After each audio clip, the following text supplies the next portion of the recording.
Now let me call my producer. Get this going as soon as possible. Okay.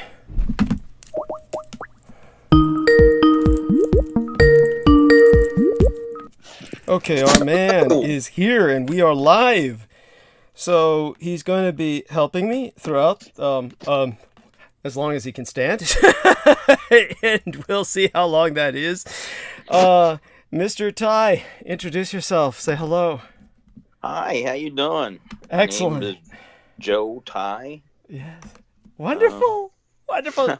Give me just a second before I let you roll. And believe me, I want you to start rolling. But the first thing I'm going to do is just check to make sure that we've got everything else going. Let's get some things started here. And the first thing we're going to do is turn on Livestream for the YouTube. Let's see if that rolls. And I should have had that studio up before I started. Was not prepared, and hopefully I didn't fuck everything up and have to start all over again, which may happen. And if it does, then, you know, we're just going to do our best with it. I don't think that's going to be the case, but before you even say a word, let's see if we can get this up, the YouTube studio creator. And that's taking its sweet time. And we're going to roll with the other YouTube. And so what happens is when I really fuck things up, then I have to shut everything down and start a new thing with the live stream that syncs. It should be synchronizing automatically, but we're going to find out. And it takes forever for it to get started because this is an old computer and the connections with the internet, they fall in and out, and honestly, we can only fucking pray. So what I'll do right now is kind of share screen, so you can see what I'm dealing with, and this will give you YouTube Creator Studio. And it looks like it's never coming on, but it will, hopefully, prayerfully. And with that, we're going to check the other YouTubes and see if there's anything coming on. Now, normally I would have had all this prepared, but Viviana Sanchez fucked us over tonight, like she did the other night, but she's gone. Was that her picture on the last transmission? Oh, God, no. Thank you for asking. And as a matter of fact, I've got to take her name out of the production credit. And so, because she just abandoned us and withdrew.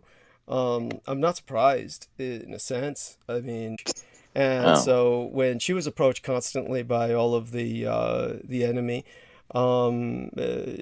she fell, but she didn't fall to the enemy per se. She just fell by running away, which is just as bad. You don't volunteer for something and do that.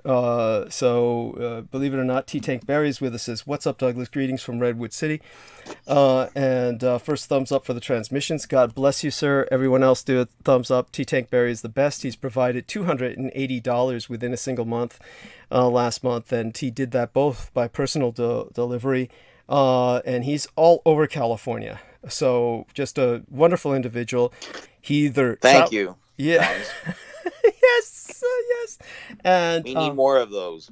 Yes, yes. And so T-Tank Barry says, loud and clear, bro. Sorry about Vivian. I liked her. Well, I loved her. And so, by the way, we see YouTube's not receiving enough video to maintain smooth streaming. As such, viewers will experience buffing. So that is a forewarning, folks. YouTube is fucking sucking tonight. However, and T-Tank Barry says, more to come, bro. Bless you, sir. God bless you. And so, as I said, this man has been everywhere in California from different transmissions. So he either travels a lot or he lives in his car. It sounds like a real Californian to me. Yes, yes. There's plenty of Californians forced to do just that. So at any rate, we've got the concurrent again, as several people have pointed out. Concurrent viewers seems like it's minuscule, and you know, I'm not one for a big ego, and I don't reflect in the numbers, but these are completely, how would I say it, underestimated numbers. And T-Take Barry says, God bless you for all the truths. God bless you, sir, for being on the side of truth. So when it comes to our wonderful lady, Vivian, of course let's just put it this way, certainly grateful for the time we had together, and it was beautiful while she was here. It was too good to last. And this is what my man Joe is referring to. That is Lena Shea, the gang stalker, who I was giving everyone a public warning about. So if you actually open the text of that 4th of July weekend episode, then you'll find the info on her. But it was Peter Moon who said she looked a lot like Ratgirl, and maybe later on I can dig up the image of Ratgirl and prove how right he is. And by the way, that's not an insult to anyone. Ratgirl, as I said, I owe my life to Ratgirl, so I'm not disparaging Ratgirl by bringing up the physical similarity to Lena Shea. If anything, I'm tempted to say I would be insulting Ratgirl by comparing her to Lena Shea rather than the other way around, but I'm beyond that now. I'm just too tired for that kind of shit. This is what haunts me. We have, if I open the widget, it's not really going to help. There's nothing I can really do. But it says YouTube's not receiving enough video. So I have no idea what they mean by that. And I don't think there's anything I can do about it. So if everyone can hear me, by the way, T-Tank Berry says, I live in my vehicles. Yes. Oh my God. God watch over you, sir. Oh my God. I do not. He's a great man. He's a great man. He is. He is. Oh my God. Bless you. Well, he's certainly seen where I live, and it's not too much better. Believe me. He's certainly seen it from the outside. By the way, T-Tank Berry says, I live in my... Yeah, and so that was a little echo that came from, I think Joe turned on his computer or something, or he turned something else on, or was checking the video and it came out like that. So what I'm going to do, Joe, is I'm going to get some stuff ready before I start you rolling. And Joe is essentially our executive producer for at least tonight. There's an extraordinary coincidence that brought him here. If he's unable to make it on Sunday and Wednesday, I have Aaron Tice to back me up for the opening hour, or hopefully these two men may be working together, but we'll find out more from Joe whether that's possible. And Aaron Tice is just going to experiment 2 nights in a row with the opening hour to see if he can help me on the opening hours without ruining his ability to be a father. And you might hear some noise here. Let's test this out. Okay, no noise. Good. So this is the screensaver, and this way I don't get everything to shut down. I hear birds in back of Joe. Is that pet birds or is that in the wild? No, outside. The weather's beautiful. I just have my window out and open, and the birds are chirping, so maybe I should shut the windows. Oh, no. We're fine with the birds. We're fine with the birds. Okay. Dude. We love the birds. Jesus, dude, the other night we had Peter Moon talking like he was the frontline correspondent in Ukraine, dude. He had the fucking fireworks going on behind him. It was just nonstop. He's not too far from there. He's going to Romania. Yes, that's right. That's right. Okay, so again, just to remind everyone, and people who turn in, they'll hear this from the beginning. As soon as we open transmission, we get flooded with Autobots that are all downvotes that are paid for by Stephen Outrim, who calls himself Silicon Valley's secret weapon, and he's just a big bag of gas. And the fucker asked me to have sex with him 10 years ago, and I said no. And, he offered me $1 million, and I turned it down, and he's never forgiven me. So he's cheap as fuck, though, so we're lucky in that regard. So the Autobots that he employs, they get easily filtered out by YouTube, but it does take an hour or two. So, but what he does succeed in doing is throwing us off the searches. And now we've got all kinds of gang stalkers who have joined him in that regard, though they should be one less. By this point now. Specifically the girl in the photograph that our man Joe Tai was asking about, our rat girl lookalike, Lena Shea, is wishing she was never born. Okay, all of that aside, no detail to go into now that I can share, and perhaps someday, but certainly not right now. In terms of where we're at, I'm going to stop screen sharing after just again telling everyone it's your war, you've got to fight it, And one of the ways we have to fight it is to get us on searches. And the way we do that is through your upvotes. Because unfortunately, that's how YouTube works, because it sucks ass. So YouTube operates on a popularity platform. And if there's a bunch of people downvoting it, they don't put it on searches, which is what the enemy is trying to prevent. So in order for us to get on searches, you got to use every IP address you've got. You got to use your cell phone, your laptop, your PC, your iPad, whatever you've got that's got a different IP address, a different IP port, you use it to put in an upvote. This is how the enemy fights. This is how you've got to fight. The enemy will lie, cheat, steal, and kill to make it look like I lie, cheat, steal, and kill, because that's what they do, and they have no qualms about that. They'll censor everything anyone says in my favor on their stupid little forums, or they're so chicken shit they don't allow comments at all. And other than that, they complain that, oh, somebody is censoring when, you know, you shut them down. Because this is a complete double standard, and they have no qualms about it. They have no cares, and they feel that nice guys finish last. So you will finish last if you let them run over you. So you've got to be as mean as they are. And, you know, that's why, yeah, Lena Shea is wishing she was never born right now. So all that being said, we have a new man with us tonight to replace the woman who basically turned and fled. But let's put it this way. Viviana Sanchez served a great purpose. It would be like having somebody who said, oh, I volunteer, this courageous woman who said she's going to be like the this Madame Belle of the war. She's going to expose the traitor within our ranks, and she outed Daniel Arola. And for that, she outed the Benedict Arnold in our midst, in our presence. So for that, she will be forever honored. However, you know, to follow that up with then abandoning her post without any transition or warning, other than, you know, basically a fuck you note. I'm sorry, I just can't do social media anymore, just kind of withdrawing, but that's a big part of her life. And I go, damn well, she's going to be continuing it in her own venue. It just got too hot for her on this front line. So she turned around, and that's chicken shit, and I will not remember it kindly. But I consider us even. It's that simple. I don't hold it against her because of what she did. So as far as I'm concerned, the score is even. Unless, of course, she goes to the enemy, then things change in that dynamic. I don't foresee her being that stupid. But then again, I've seen people who I didn't think were that stupid go to the side of the enemy, and you realize, well, you know, you've been giving them too much credit. So there you have that. Okay, that being said, that's out of the way. The admonishments that you turn in as many upvotes as you can from different IP ports is out of the way.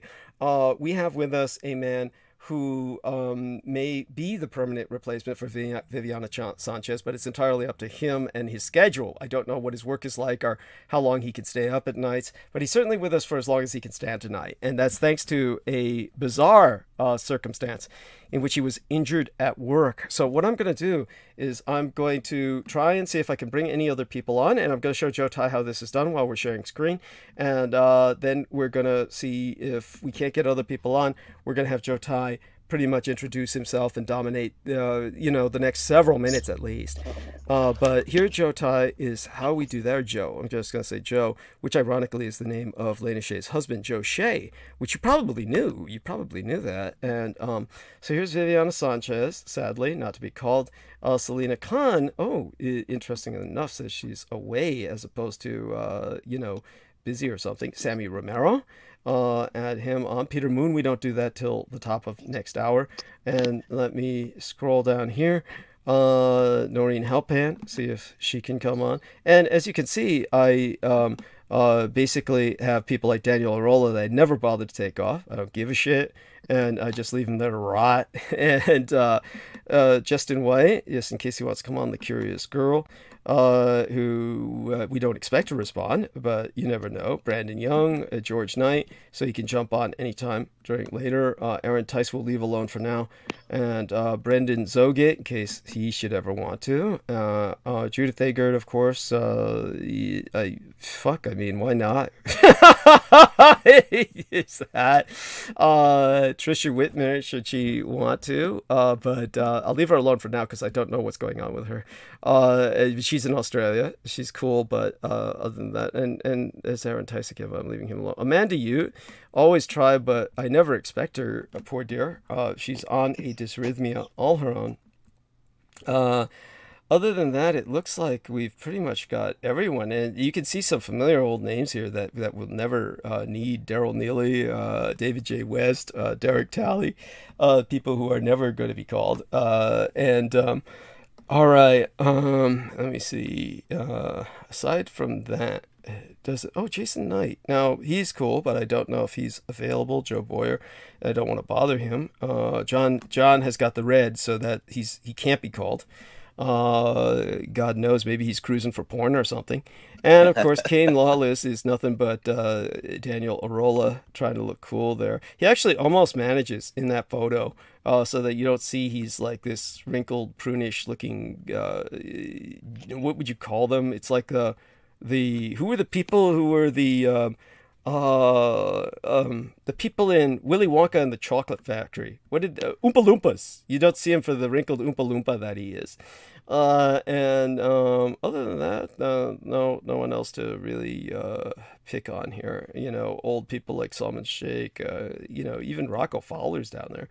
So then I just press the add button, and then it's kind of like gambling. We see if anyone responds, and then, okay. Wonderful. Let's see now. This is the dialing part. And Judith Ager, unavailable. Justin White, unavailable. Amanda Ute, unavailable. Sammy Romero joined us, thank God. And hey, how you doing? Oh, good. Much the better. And your voice is very deep, very professional. You sound like you could eat other people alive. And a little too deep and loud, but that's no phonotophage here. No, that's true. Oh wait, that's dead. I'm sorry, that's dead. That's right. That's eaters of the dead. Yes. Right. Anthropophage. Anthropophage would be somebody eating humans alive. Yes. Oh, okay. Anthropophage. Okay. You could say it's a cannibal would be either way. Cannibal's just generic. Just so people know. Isn't this horrible? I know that terminology.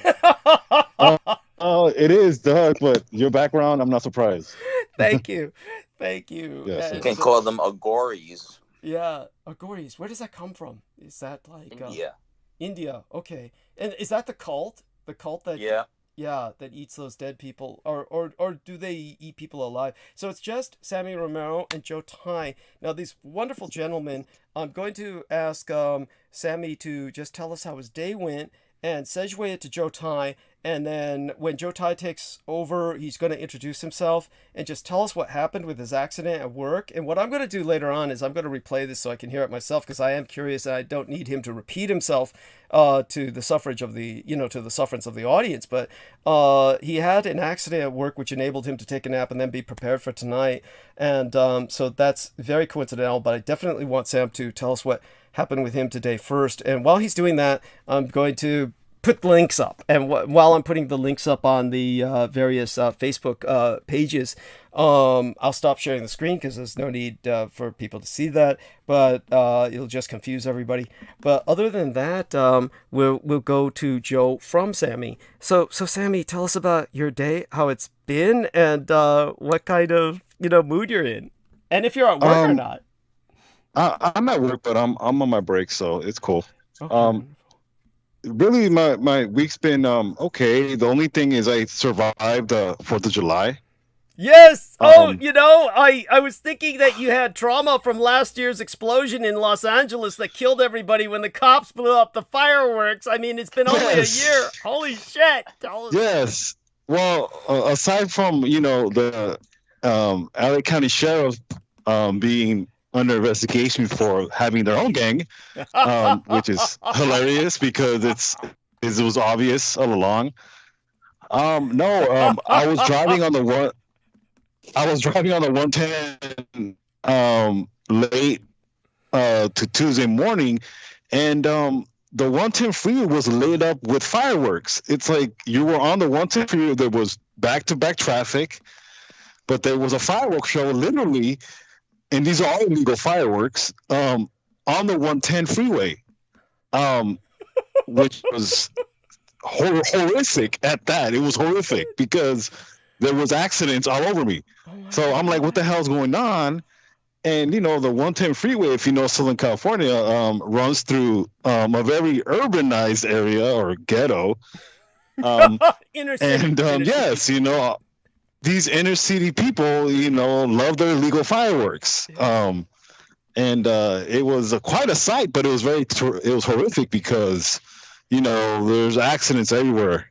Yeah, it was one of those things where it's like it's kind of a bizarre land in the sense that we really should not be having these explosives given to us or, you know, sold to us, because it's just not, it's not conducive to just to all the vets, all the PTSD vets that well, suffer, I don't give a shit about you know. them. I'm worried more about the animals, to tell you the truth. As far Well, as, well, yeah, go on. well, that too, and I understand animals. You know, I have two small little dogs, but you know, even then, you know, it's one of those things where it's just, it's insane. It's almost like they need to stop these explosives from being. It pretty much should go down as we can't be buying these no more, because it's. I mean, there's no point in buying, you know, legal ones because no one buys those. So, anyways, nobody buys sparklers and you know, and the other ones. What do you call them? The snakes. You know, no one buys those. The chicken chip stuff that is basically like glorified birthday cake sparklers is Right. what, yeah, the safe stuff Right. that you can hold and drop and it's cool. No, nobody wants that shit. Right. You might as well give everybody incense to light. You know, that's pretty much what it is. But you know, besides that, you know, I survived it, thank God.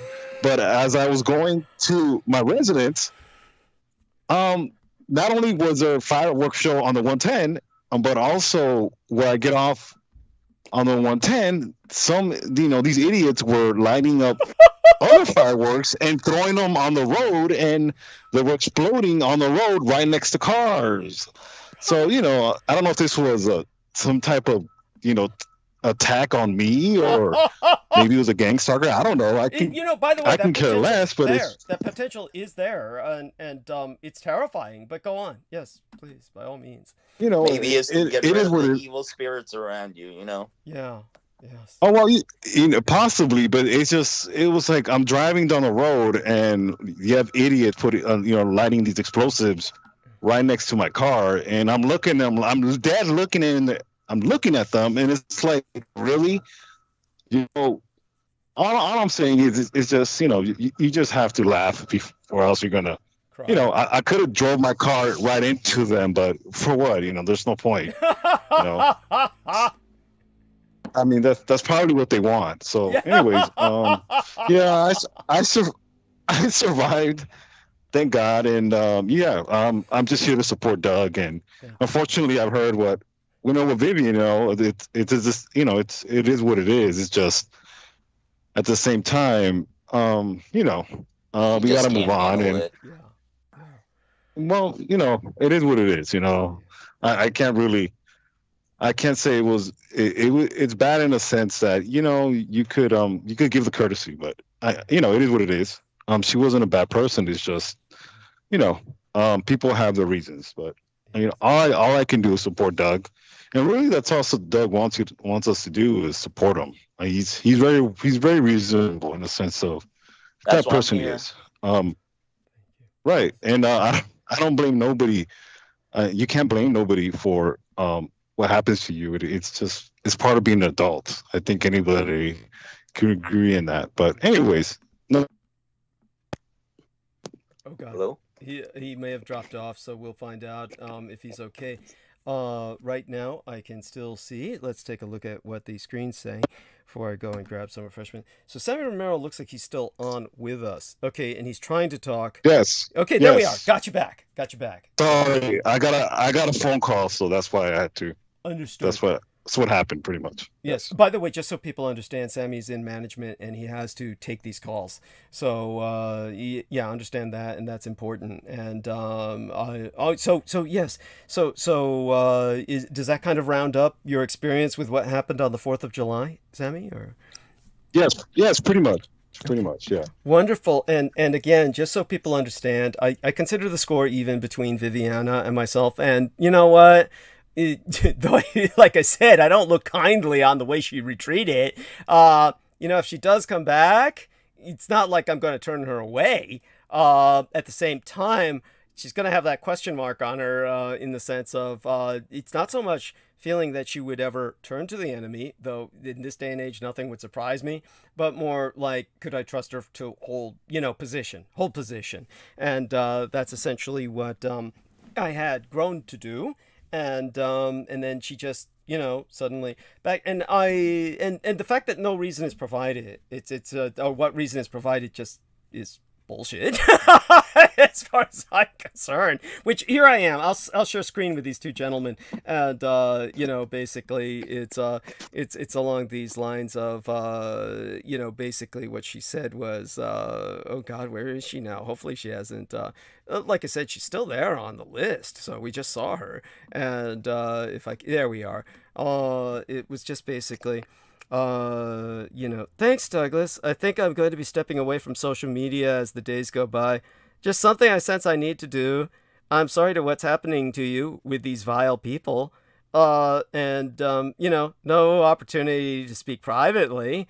Just a, kind of like, basically what this is, see ya, wouldn't want to be ya, this kind of attitude of, I'm just glad I'm not you. It's just, you got a lot coming down and I don't want to be there. The rocks are starting to fall. It's just basically that's what it is. Because she has a very engaged social media life on YouTube. YouTube is where she engages with entire crowds of people. They have their own like little communities that she was beginning to allude to as time progressed, and beginning to kind of merge my show with hers at times. She was doing that when I was speaking about Bigfoot, for instance. And then stopped doing that, and then just checked out.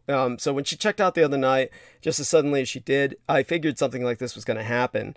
So it's just what it is. I don't foresee her coming back. She's welcome to try. I'm not going to say I wouldn't let her back, but at the same time, it's just questionable behavior, and it's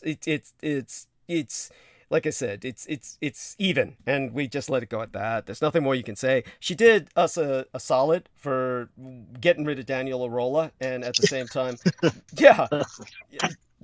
just Doug, can I add something can I add something off the wall and has nothing to do with you're talking about? Yeah, sure. I have this couple that works with me. Yeah. And I say couple in quotation marks because they think nobody knows, but it's like blatantly obvious. Yeah. And these are two middle-aged people, which is to me a little hilarious because they're acting like teenagers. The woman in the relationship pretty much runs the guy. Literally has him by his ball sack, and they take breaks together. And they literally have dates together, Doug, and it's very creepy because I'm trying to eat my lunch and they're literally on a date, and literally, and they might as well be smooching, okay? Like that's pretty much how awkward it is. And I try to throw hints like, hey, what's going on? You guys okay? And like kind of like I'm aware of what you guys are doing. It's probably not advisable to do that at the workplace. So yeah, and the sad thing about it is every time I take my break, they go on their date. Every time my lunch break, so I have to witness them. And it's like, they holding each other's hand and rubbing each other's hand. It's like, oh my God, like, and the guy in this relationship, I guess he used to be very social with his other coworkers. Well, now he's not because this lady has him on lock. And, good for him. It's just it's a little annoying because why do you have to do it when I'm on break or when I'm at lunch? So yeah, it's just my little world. But go ahead, Doug. I'm sorry. Oh God. Maybe he's jealous at you. Maybe he thinks you might take his girl or something. I don't think. No, negative. No. This lady. No. Okay. Unfortunately, she's not my type. Right. But Yeah. then again, you know, it's just a little Chris. Like, guys, can you guys get a room or something? Like, please, you know, like go in your guys' car if you guys gonna, you know, doing this over because you know public display of affection because it is a little, you know, it's just a little. I'm trying to eat here, but it is what it is. Yeah, I also, you know what? I also do not like to watch people really getting hot and heavy when I'm eating either. That's as a matter of fact, it's disturbing in a number of ways, and I think that there's a, you know, I think it's really weird that I see some of these people, and of all places, like Japan, which was, you know, famously skinny for generations, thousands of years. You would be, except for sumo wrestlers, you would be hard pressed to find a single fat Japanese. Of course, once they got all rich, you know, and you know, then started getting beefy and porky, eating beef and pork that they had never eaten before for thousands of years, and Well, then yeah, yeah, Doug, if you mind me, you know, this guy, I don't know how you, maybe this is a lucky guess. You didn't guess, but this guy is Japanese, what I was talking about. So that's kind of holy weird. shit, holy shit. Oh my Um, God. And he's working for a um, Hong Kong company. He's working for a Chinese company. Holy shit. Is that because well, yeah, well, Doug, interestingly enough, yeah. I think he might be Okinawan. Okay. Yeah. That makes sense. Because Yeah. I did ask him because you know I'm very curious because you helped me with Asian culture. Yeah. He did confirm to me that Okinawans are not ethnically Japanese. He's like, how Right. do you know that? Yeah. I'm like, oh, I have a friend who, you know, who's part Japanese. He's like, oh, that's very insightful. I wouldn't expect you to know that. And you know, it is what it is. But he's like, no, we're not ethnically Japanese. There. See? Oh my But God. it's one of those things where it's like, oh, okay, well, you know, damn, Doug is right again. Not that you're never right. It's just, you know, some cultural insights that you provide are very interesting. In fact, that to know, you know, Thank you. it's very, you know, it helps me out a lot sometimes. Bless you. No, no, I deeply appreciate that. And thank you so much. I feel blessed that what I provided also enabled our man Sammy to show how insightful he is when he is speaking with some of his fellow workers. And he has other stories in how that turned out. And that does, by the way, I do want to thank everybody else in the chat room that's appearing before we go to Joe Tai. I want to thank Shining Shadows, who says, I was just going to say, Viviana seemed too good to be true. And in that sense, yeah, yeah. And then Bugman 4560 has many shout outs and prayer signs and sparkling stars, and T Tank Berry is telling everyone to smash the like button. Now we've found out something that T Tank Berry, he's quite the man, and he's living in his car, and God bless him. I don't know if that's the way he wants to do it permanently. And he doesn't need to share that if he doesn't want to. He doesn't need to share whether he wants this to be permanent or not, or whether he likes this lifestyle, or whether it's hopefully transitional, or maybe not if he likes it. But I can't imagine living like that. But then again, he's personally delivered two deliveries of money to my place, which have helped me out immensely. So he's seen, of course, my place may look like a fairly decent facade from the outside, but I'm sure he knows enough to get the hints that it's not that way on the inside. He knows enough.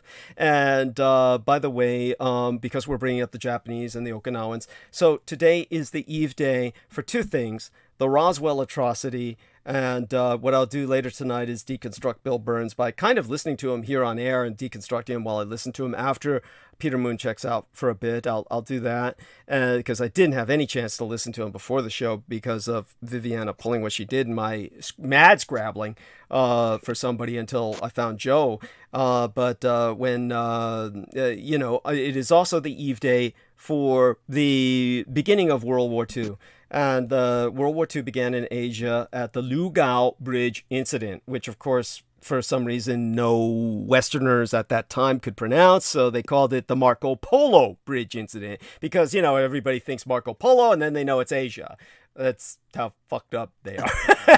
So they called it the Marco Polo Bridge incident. So my mother was in area. This is a photograph of her in area at the time. And yes, the Japanese had color photographs, but it's also why it's blurry. So do understand, not all of the field quality photographs was what you'd expect from modern color photography. Some of it was beyond belief, quite stellar, what the Japanese and the Germans had in the field. But at that particular camera that they had at that time was probably one of the most primitive types they had in the field, and somebody snapped a picture of my mom. So that is her from that period of time, 85 years ago. 85 years ago, and God bless her. And so that is, of course, her Japanese name was Takabayashi Hideko, and her Chinese name was Lu Xinjin. And so everybody do maintain her in your thoughts and prayers. And aside from that, I'm going to basically get some links up while Joe Tai begins to introduce himself. So Joe Tai is going to cut loose now, and he's going to tell us all about himself as much as he feels comfortable sharing, and he can transcend that later to transition to how he got to know about myself and when he began following what I'm doing. But let's start with him. First off, he was injured today at work, so let's hear about whatever you're comfortable sharing about work and how you got injured, and it's all yours. Take it away. Well, it's a bunch of synchronicities I'm realizing. Yes. Today I went and started my new job as a union roofer. And it's interesting. First time doing a union job. I saw Sammy's company is starting a union. Everything is in synchronicity here. I don't know, Douglas, there's some weird stuff going on. I'm so sorry. I gotta say this. It was, obviously we can't always have moments with our parents that are, conducive to something we want to hear. And I remember my gang brother Beaver was describing my father talking about my taking out the garbage. And my gang brother Beaver was saying, yeah, he was saying that you take forever. That you sit down and have tea to do before you do one bag, and then after you take the other bag out, that you go and do something else. He made it sound like you was acting like it was a union job. That was how my gang brother Beaver, my dad was describing my taking out the garbage. I was just so pissed, so incensed. Oh my God. But Sammy was trying to get his workers to slow down for the union job. It's kind of like, so tell us, Joe, it's that now, by the way, Brendan Zogit, God bless him, he got a California custodial job in the capital of California, Sacramento, which is unionized. And he was like, as soon as he got to work, he was like ready to get started. And all the guys are saying, hey, sit down, man, sit down. We just wait till everybody leaves the building. We're just hanging out, and then he was like, what was I doing wasting my life working for private business where they were making me bust my balls, and that he doesn't have, and that he lost. Oh, but there you go. So Joe, it's interesting you say that, Doug, because it's like being in the mafia. It's just like it's just standard operating procedure. Yeah. Unfortunately, and it's not that I don't like to work. It's just the politics involved. You just have to live with it. Like, I've learned to not give a. Hello? Probably had to take a call. He had to take a call. So go on. Yeah, this was my first day at work, and I got baptized by a tub of glue today. Oh my God! So I think that Sammy is like scrabbling or something. He's like something's going on there, because I think that's him, and he's not mute, and he's doing something. So oh God! So let's hope Sammy, if you're doing that, can you go on mute? Oh shit! If we can't get him to go on mute, then we have to wait till he comes back. One time he was making out with his girlfriend. Do you remember that, Joe? You were listening. I don't know if you. No, your voice is soothing. Sometimes I just fall asleep listening to you. Now I'm involved. Now I can't even go to sleep now. Well, so I think we can still hear you. So what was this about the glue? Did you say something about glue? A big bucket of... Yeah, we were doing the commercial rooftop on a elementary school up here close to Schenectady there. Uh-huh. And yeah, it was my baptism into the union today. Uh-huh. Was through falling off the roof. So like Thank God I didn't. Thank God I didn't. I was so close to that. Oh shit. Thank God they had rails on. They're more professional now. I'm glad I'm in the union because there's a lot of protections. Yeah. But I had to file an incident today because of this incident. Thank God the glue didn't burn me or nothing. The chemicals on it. Oh my God. And yeah, this kid had me pull a tub of glue off the roof that he sort of glued the rubberized part of the roof on, and this was my first day. And so I'm pulling it. I'm not used to this stuff, and my foot got glued onto the rubber. You know, I didn't think they would do that. I guess it's like breaking in of the new guy or some shit like that. Oh my God! But it turned out pretty bad, I guess. Uh-huh. You know, so I fell. I think I pinched a nerve in my back of my back. Oh my God! Can you get workers' comp? Can you get workers' comp for that? Well, it's my first day. How the hell am I going to get workers' comp? Well, you I unionized. have to find out. I have to go check out my chiropractor. They said they told me if I need to go to the hospital today, I have to call the safety guy at where I started work at. So it doesn't seem I need that, but my pinched nerve I'll see tomorrow. First thing, 5 a.m. I got to go back to work. My second day, I don't want to file a comp because it's only my fucking first day.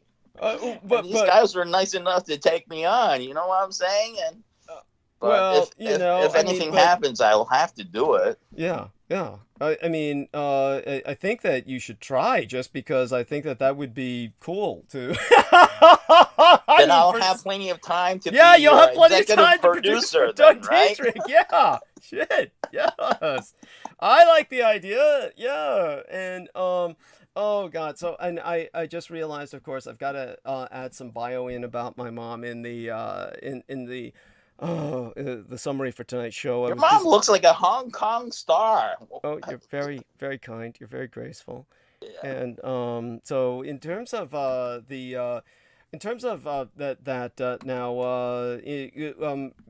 I'm just so glad you're safe. But what about fear of heights? Do you have any fear of heights? No, prior to this, because the pandemic made me change occupation. I was a chef, a Chinese and Japanese chef, Thai chef, and it made me go all over the goddamn place. Oh my God. You know? Oh my God. So, you mean that the COVID made you go all over the goddamn place because you could no longer, or was your job as a chef taking you out? Yeah, well, it's like this thing is pretty well known Chinese restaurant in Albany. Is called Rain. Okay. And they closed down. Holy shit! You're literally we're working in the same city that Lena Shay lives in. Holy fucking shit! My chiropractor is next, not too far from where Lena Shane's business is. Oh my God! I was thinking about checking it out, but after all the crazy stuff she's doing, I don't even want to get near her. Thank you. Oh my God! She's complaining about you saying all this thing that didn't make sense. I said, hell, we got a bunch of history book that don't make sense, and you're complaining about Douglas? God damn it. Oh my God. He makes more sense than our history book. It's like a joke, you know? Thank you. Why are you attacking him? Why don't you attack the guys that are being brainwashing you? Yeah. Washington. Brain Washington. That's what I call it. Yes. Well, it's perfect. Yeah. Washington. Right? You know what makes her so pathetic is, of course, I'm out fighting for women's rights. I'm out fighting for sex workers' rights. I'm out fighting for, universal daycare for kids. I'm out fighting for everything that would benefit her. And all she wants to do is destroy me. Talk about self-destructive. But this is, of course, she's a product. Well, I've been dealing with a lot of crazy bitches recently, and most of them are so damaged. Yeah. You know, I never dated white women, and you heard what happened. Tell the us. Campground. Yeah. Then now recently I was dating this police officer's mother, who's 3 generations of Marines that fucked her over. Oh my God. Yeah, her father waterboarded her, you know, and abused her and put a tattoo on her. I said, what the hell's going on? Then her husband, you know, molested his daughter, the first daughter. That's how fucked up. Now I know how fucked up some of these Marines can be. Yes. You know? Oh my God. I'm like, then the son, you know, I go halfway across the country to help her out, to bring her from her abusive relationship in Las Vegas, driving halfway around the country just to bring her back here to help her out. And then the son calls me over, and you know, she never saw him again because of the incident with the molestation of her sister. And it was on Father's Day I brought her over there. A 3 fucking day trip I did. Oh my just God. to bring her to see her son for 1 goddamn day, and I get kicked out that day because he let his perverted father live downstairs where he is. This cop, this Virginia cop from Fredericksburg. Oh my God. My God. Gage. But I'm not going to use his last name. I don't want to get in trouble right now. A bunch of shit happened. And the weird thing is that the first girl was born in 1979, and this girl is also born in 1979. This is how freaky this shit is. Yes. And I think your girl, the one that I think is the clone, was 1979 too. I don't know what's going on here, Douglas. By the way, when he's referring to that, he's referring to the young lady who was dispatched to have sex with myself at Letterman Army Medical Center, that poor dear. And she had basically a unit designate, so to speak, basically a brand that basically said she was only a few months old while I was fucking her, which is understandable why Joe would assume, good God, is this young lady a clone? But no, she was someone who was obviously underage in the sense of being under 18, but definitely she was not born in 1979, which was kind of like what her unit designate her, the name that they had given her was indicating. And all of this was supposed to indicate that the name that she was given, her month of birth or her year of birth, and of course femjuve signified that she was a female juvenile, but the reality is that she was simply somebody who was rebranded, and this was of course to make myself look like very much a baby raping Satanist, and that way most of the people who looked at that record would think I was a member of their club. Believe it or not, that was John Henry Hagman, Dr. John Henry Hagman, the medical doctor who was responsible for that atrocity, along with Michael Aquino. That was their way of making me one of the boys, so other people would presume that I myself was like them. And that was the horror of the world that I had entered without my consent when I literally clinically died, when I was given a full-bodied blood transfusion. Just a nightmare all the way around. And if anybody doesn't understand what I'm talking about, or this just sounds so fucking repulsive that you have to close down and shut down and say I'm out of here, I completely understand, but you have to take it upon yourself to understand that the world is a horrible place. It's a dark place, and these are the men who run your world. It's certainly the American Empire, the military-industrial complex, the occult junta which runs it. And so the full name for this young lady, because I have somebody writing me already about that, was Class B FemJuve 879, 8-79. So Class B meant that she was not the completely underage sex slave, but definitely was a sex slave. And FemJuve meant female juvenile. 879 was supposed to be the month and year she was born, and it most certainly wasn't the case. She was born in that time. So it was definitely just a way of making it look on paper as if I were cavorting with infants. By the way, Peggy Wood Amellel does say not all white women are fucked up, and I understand that. But our man, Joe Tai, and I have certainly had our share of experiences with white women where, let's just put it this way, it's hard to find a white woman who's not damaged. So that's what we're essentially emphasizing is that. Well, the only damaged ones would want to go with Asian guys are the damaged ones, because the ones that they've been with are the white ones, and they probably look to me as a savior or some shit. But me and Douglas, and that's why they probably finally given on dating on us, because of all the fake stuff they've been talking about Asian men having small little things, you know? Or the like. I mean, certainly, like, Lena Shea's husband, Joe Shea, has a very small dick. That's, yeah, I mean, like the size of a woman's clitoris, basically.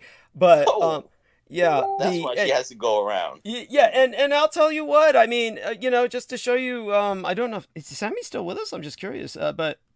in terms of the what happened with myself was when she came over here to San Francisco, and then we went up to Livermore, and she had her partner with her, both her work and sex partner, Christina.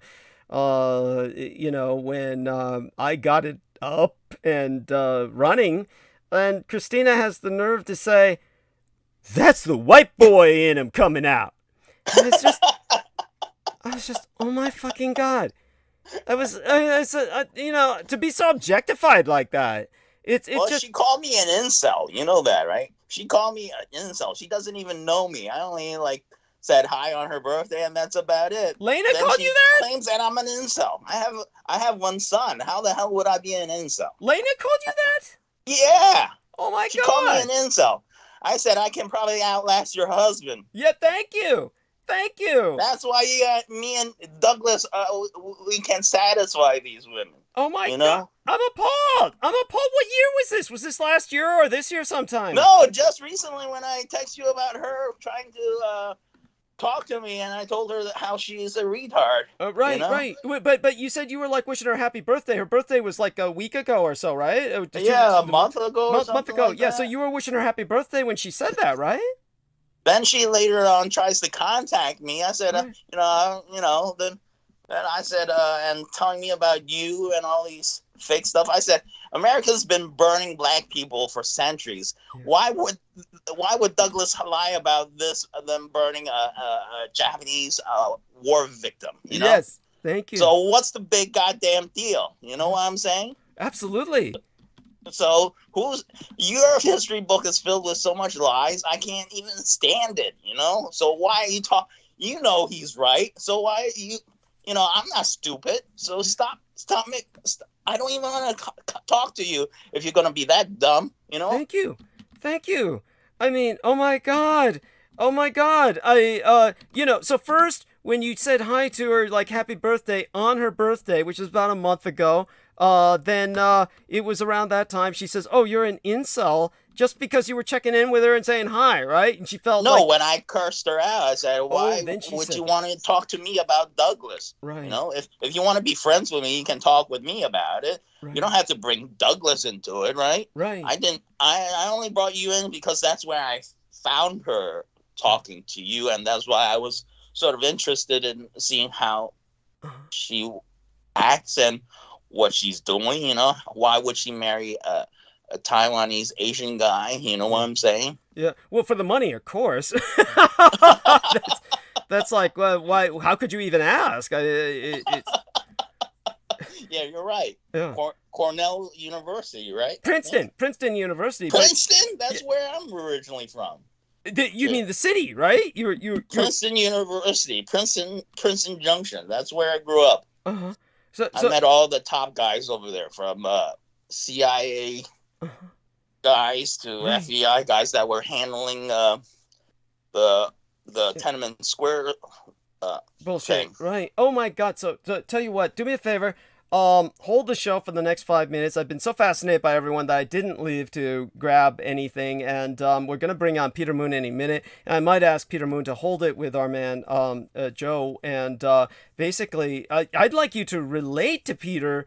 Unless he's heard it while listening, waiting for us, I'd like you to relate to Peter pretty much what you related to me, and we'll see how he responds to that, because I think he'll find that just as fascinating, just as relevant as I do. And by the way, I want to thank our man T Tank Barry. He's giving some advice to our man Joe. He says, I have a union job. And he says, a near miss report is apparently what you might call what happened to you.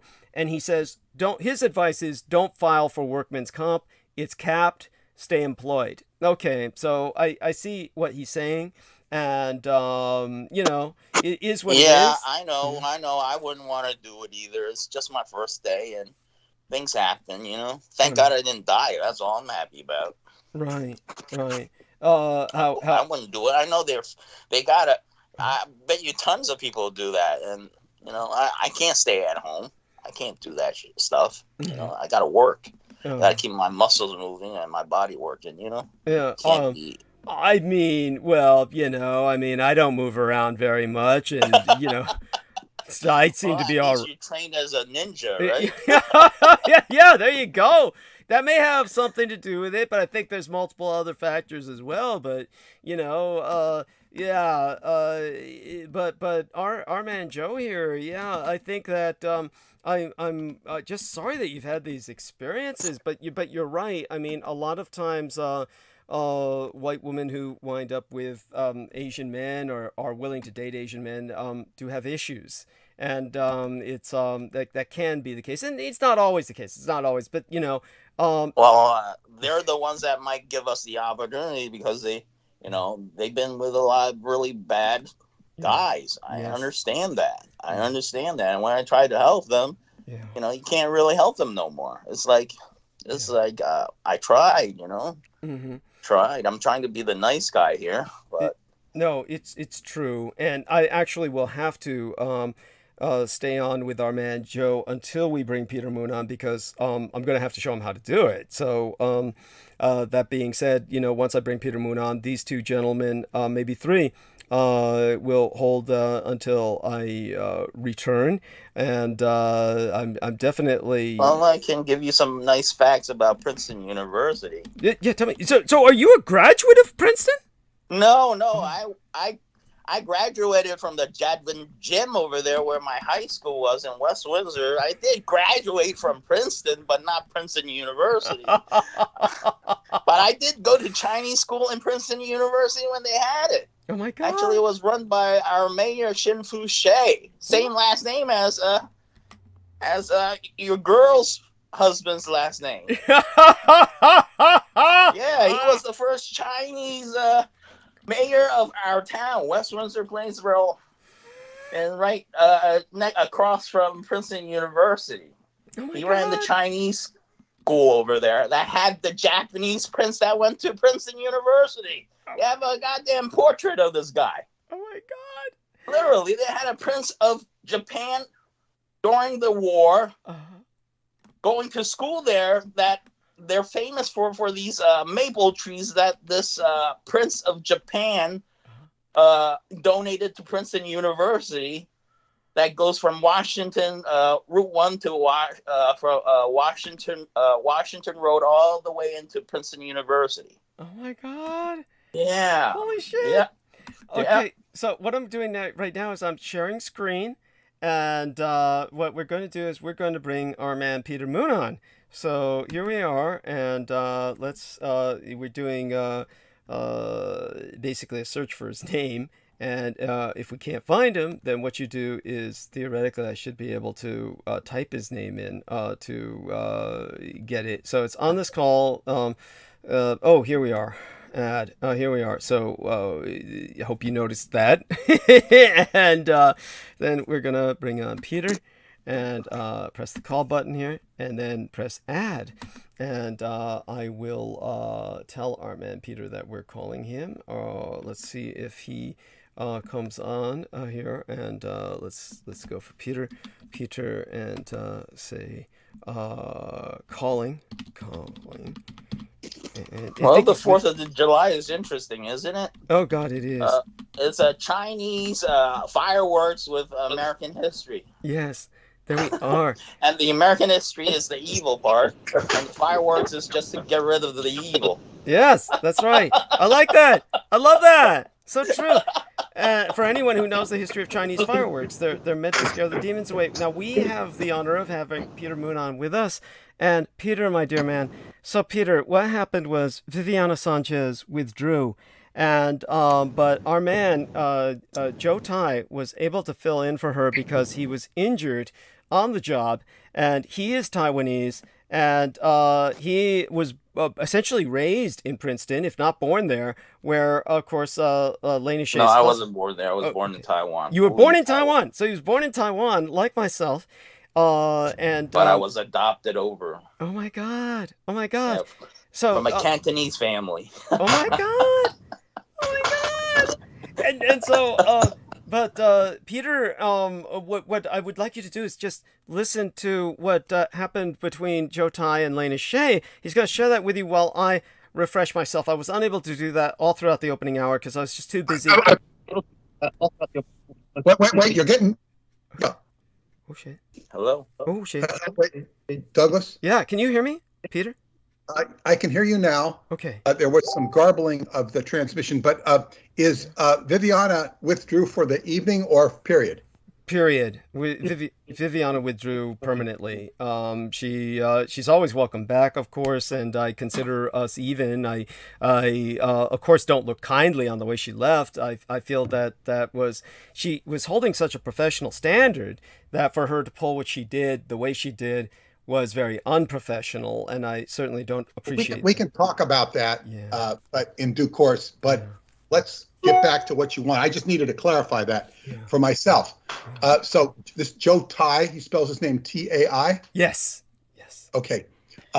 And okay, so you're going to talk about him and Lena Shea. Go share for it. With you what happened what happened between he and Lena Shea while I refresh myself. I'll be back in about 5-10 minutes, more like 10 minutes. And but when I return, he should be finished sharing with you what had happened. And I think it's just fascinating and relevant. And I'd love to hear your response to that. So I'm going to go mute, and both of you gentlemen will hold the show. And by all means, have a conversation. It's not necessarily where Joe Tai just has to, narrate this, what happened to him. Feel free to ask questions, Peter. It's fine. It's nice to meet you, Joe, and I'm looking forward to hearing your story. Yeah. How you doing, Master Moon? Nice to hear from you. Yeah, I want to hear about you, but first tell me the story about Lena and you and what happened. Well, I just wanted to find out about Lena Shea, and just, on her birthday, she had Instagram and I said happy birthday, wished her a bunch of nice things, but later on she would give me start attacking Douglas. I said, and then I blew up on her. I said, why are you bringing this up? American history is dark. They've been roasting black people for centuries. Why wouldn't they roast Japanese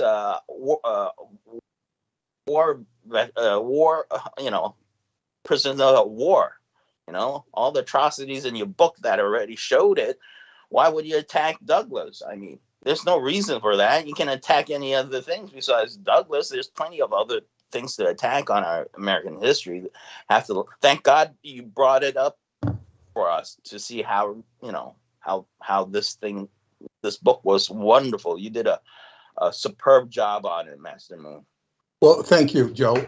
But carry on here. You bring up some very good points to her.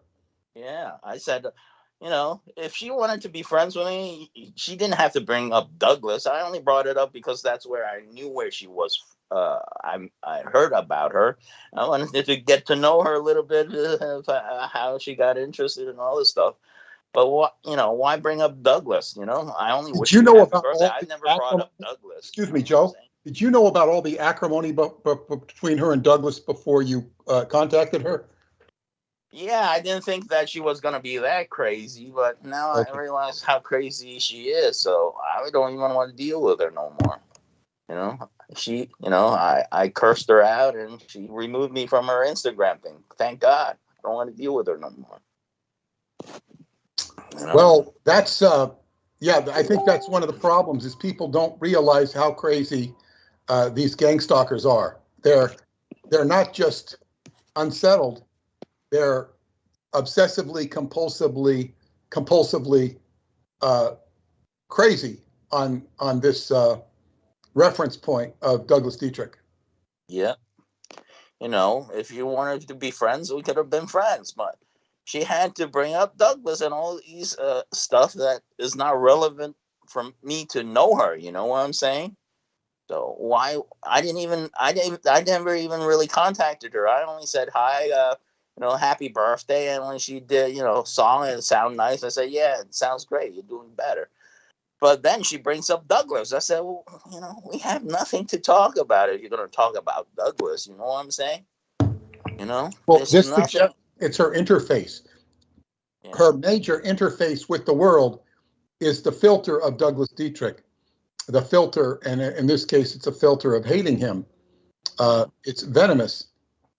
It's not different, but it's far worse than somebody who views everybody through their political viewpoints, whether it be Democrat, Republican, or gays, or whatever. Everything is looked through the tunnel of, loving gays or hating gays, or loving Republicans or hating Republicans. And in this case, it's even crazier because it's dedicated towards one particular person who has a pivotal story to tell with regard to the history and future of mankind. So, well, there's a song out by Billy Joe Armstrong from Green Day. A song sings about American idiots. How the media has brainwashed every American. He's one of my favorite artists, and people still don't realize he's gonna renounce his citizenship to the U.S., where his father fought in the Gulf War and died. He knows about America.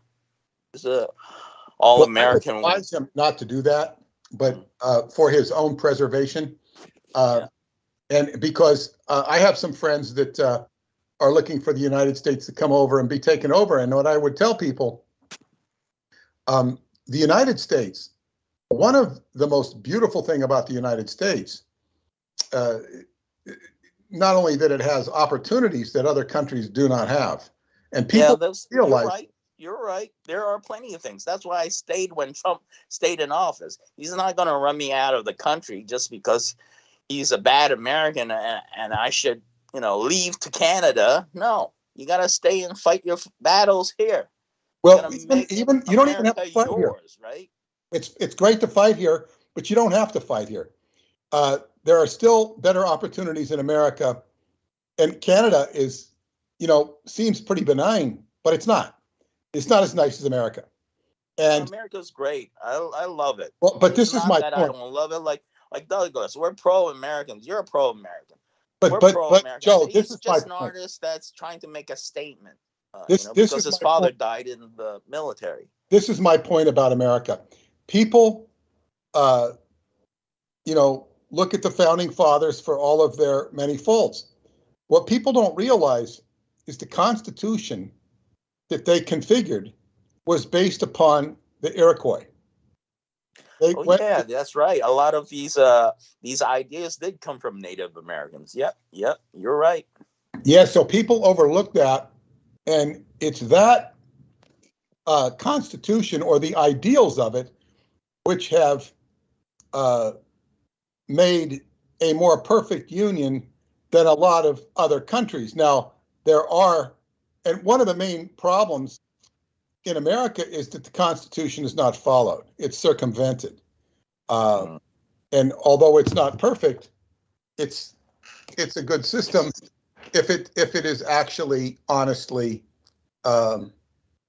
administer? Well, you're basically telling me that it should be more Native American than colonized American ideals.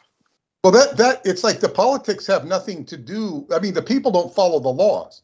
They follow the laws selectively. They prosecute selectively, and it's just a mess. So yeah, that's why you got so much black minorities in the prison system, and all this injustice. It's about how they enforce it. It's what they want to choose how America should be. So tell me about yourself and how you got in. You know, you're born in Taiwan. You ended up at Princeton, and you got interested in Douglas. Please tell me about yourself. Well, I was always interested in the truth because in high school, I blew up on one teacher that gave me the wrong, gave me incorrect on my test. When I know the Chinese built the railroads, and the Irish and the Chinese, and she marked me wrong, and I remember it's Miss Conti in West Windsor, Plainsboro High School. And she's like one of these assistant teachers that just started. And she went to Catholic school and she was afraid of clowns and Santa Claus. And she marked me wrong. So I said, how can I be wrong? I told my history teacher that, how can I be wrong? She didn't, Then next year they let me into regular history class. But I don't think I would have done any better because most of those information are so whitewashed that, I don't think I could get the real history. Then thank God for YouTube. Thank God for Douglas. I can make sense of things now. There's a lot of things I never made sense of, How can you kill Native Americans and claim this is America? Just that simple fact. Even before high school when I had that course, Well, tell me about your actual life. You born in Taiwan. What happened? You were born in Taiwan. How did you get in America?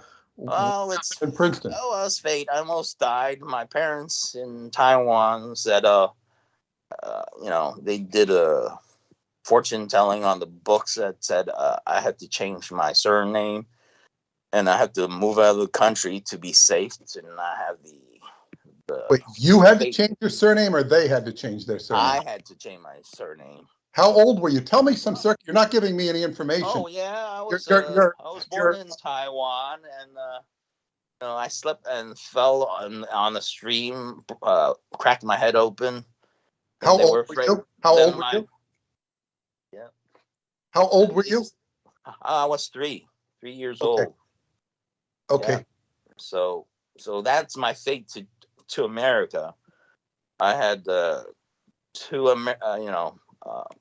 American Chinese parents that wanted a male child, so they asked they asked friends around to find if they can adopt a child that looked more like them. They were offered a professor's child, where this black professor had a student. He impregnated her, and there was a daughter that was black Chinese child that was up for adoption, but they decided not to take that.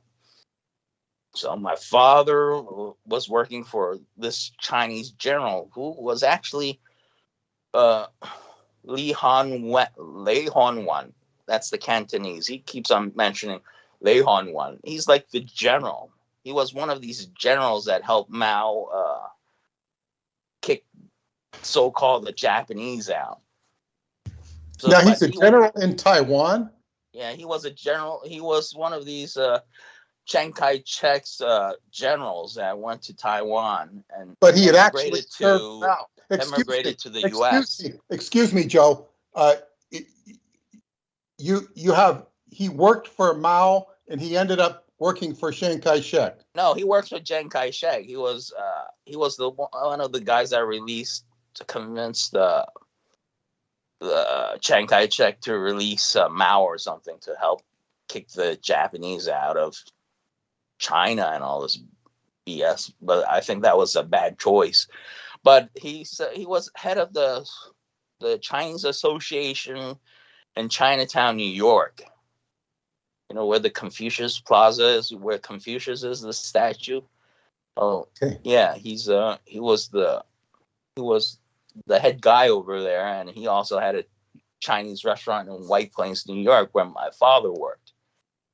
So that's how they found me in Taiwan to bring me over to America. You know? But now, okay, you're leaving some important points out. Let me ask questions.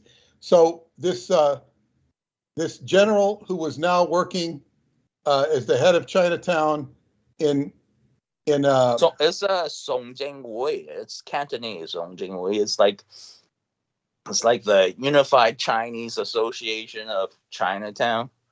Right. So your father got to know this guy or wrote to him, and he sponsored your father to come over? No, my father actually worked for him in his Chinese restaurant up in White Plains, New York. Yeah, but this is after you're still in Taiwan, as far as I know. Yeah, so he worked for him. That's how he found out about how to adopt me from Taiwan. But wait, there's a lot of confusion here, Joe. In other words, your father was in Taiwan before he was in New York? No, my adoptive father was from mainland China. Okay, now what's the difference between what's this adopted? I want to understand. I'm adopted child from Taiwan. I was you were adopted. I wasn't born American. I know you weren't born in America. You were born in Taiwan to natural parents, and your adopted they gave me up for adoption, fearing that I wouldn't survive. Now they gave you up for adoption in Taiwan, and they took you to America. Then my parents. You didn't answer my question, Joe. What? Wait. By the way, I'm back, and I just want people to know from what little I've heard. I think the confusion is that. Let me see if I got this right, Joe. Not that I heard the whole story, but what I'm presuming is that your parents in Taiwan, after giving birth to you, feared you would not survive for whatever reason, and we'll get into that later because that intrigues me. And then when someone adopted you from them, that individual was a Cantonese person, someone who was a Cantonese-speaking ethnic Chinese, meaning from the Hong Kong region of mainland China, and that person took you to America, right? Yes, my father's was actually from mainland Canton part of China, a Hakka guy. Okay, Hakka. By the way, the Hakka are river pirates, and they're a specific ethnicity that is just viewed as like genetically criminal. Now, this is the adopted father who was the Cantonese pirate, or the original father? That's the adoptive father. Well, the guy my mom was Hakka too. Oh! You mean your biological who's? No, my adoptive parents were both Hakka. Oh, okay. So basically, just so people understand this, the Hakka are river pirates, and these were the adoptive parents, both of them. So what our man Joe Tai is saying is that his adoptive parents, both his mother and father, who were married to each other and adopted him from the Taiwanese parents who adopted him out, the Taiwanese parents feared he wasn't going to survive, which I find intriguing, and they adopted him out to these Hakka parents who were Cantonese speaking, but they're ethnically Hakka. So Cantonese already have a gangster image, just so people understand. The majority of overseas Chinese in the old days, up until maybe about the 1980s, up until about the 80s, every overseas Chinese that you would meet in America or anywhere else on Earth was likely going to be Cantonese speaking and probably ethnically from the region of Hong Kong or had descendants from there. But the Hakka... Yeah, my mom's from Hong Kong. There we are. She's from the Yuan family, like the Yuan money. Yes. Named after money. Well, that, of course, to me is like, it's just so funny. It's kind of like a Jewish person being named Diamond or Gold. So, yeah, exactly. There you go. Yeah. But it also has a sounding of a different, that's why he was called the one-day emperor, right? That's what they called him. The one-day emperor. Yeah. Okay. Yeah. It sounds like the end, right? Yuan. Yeah.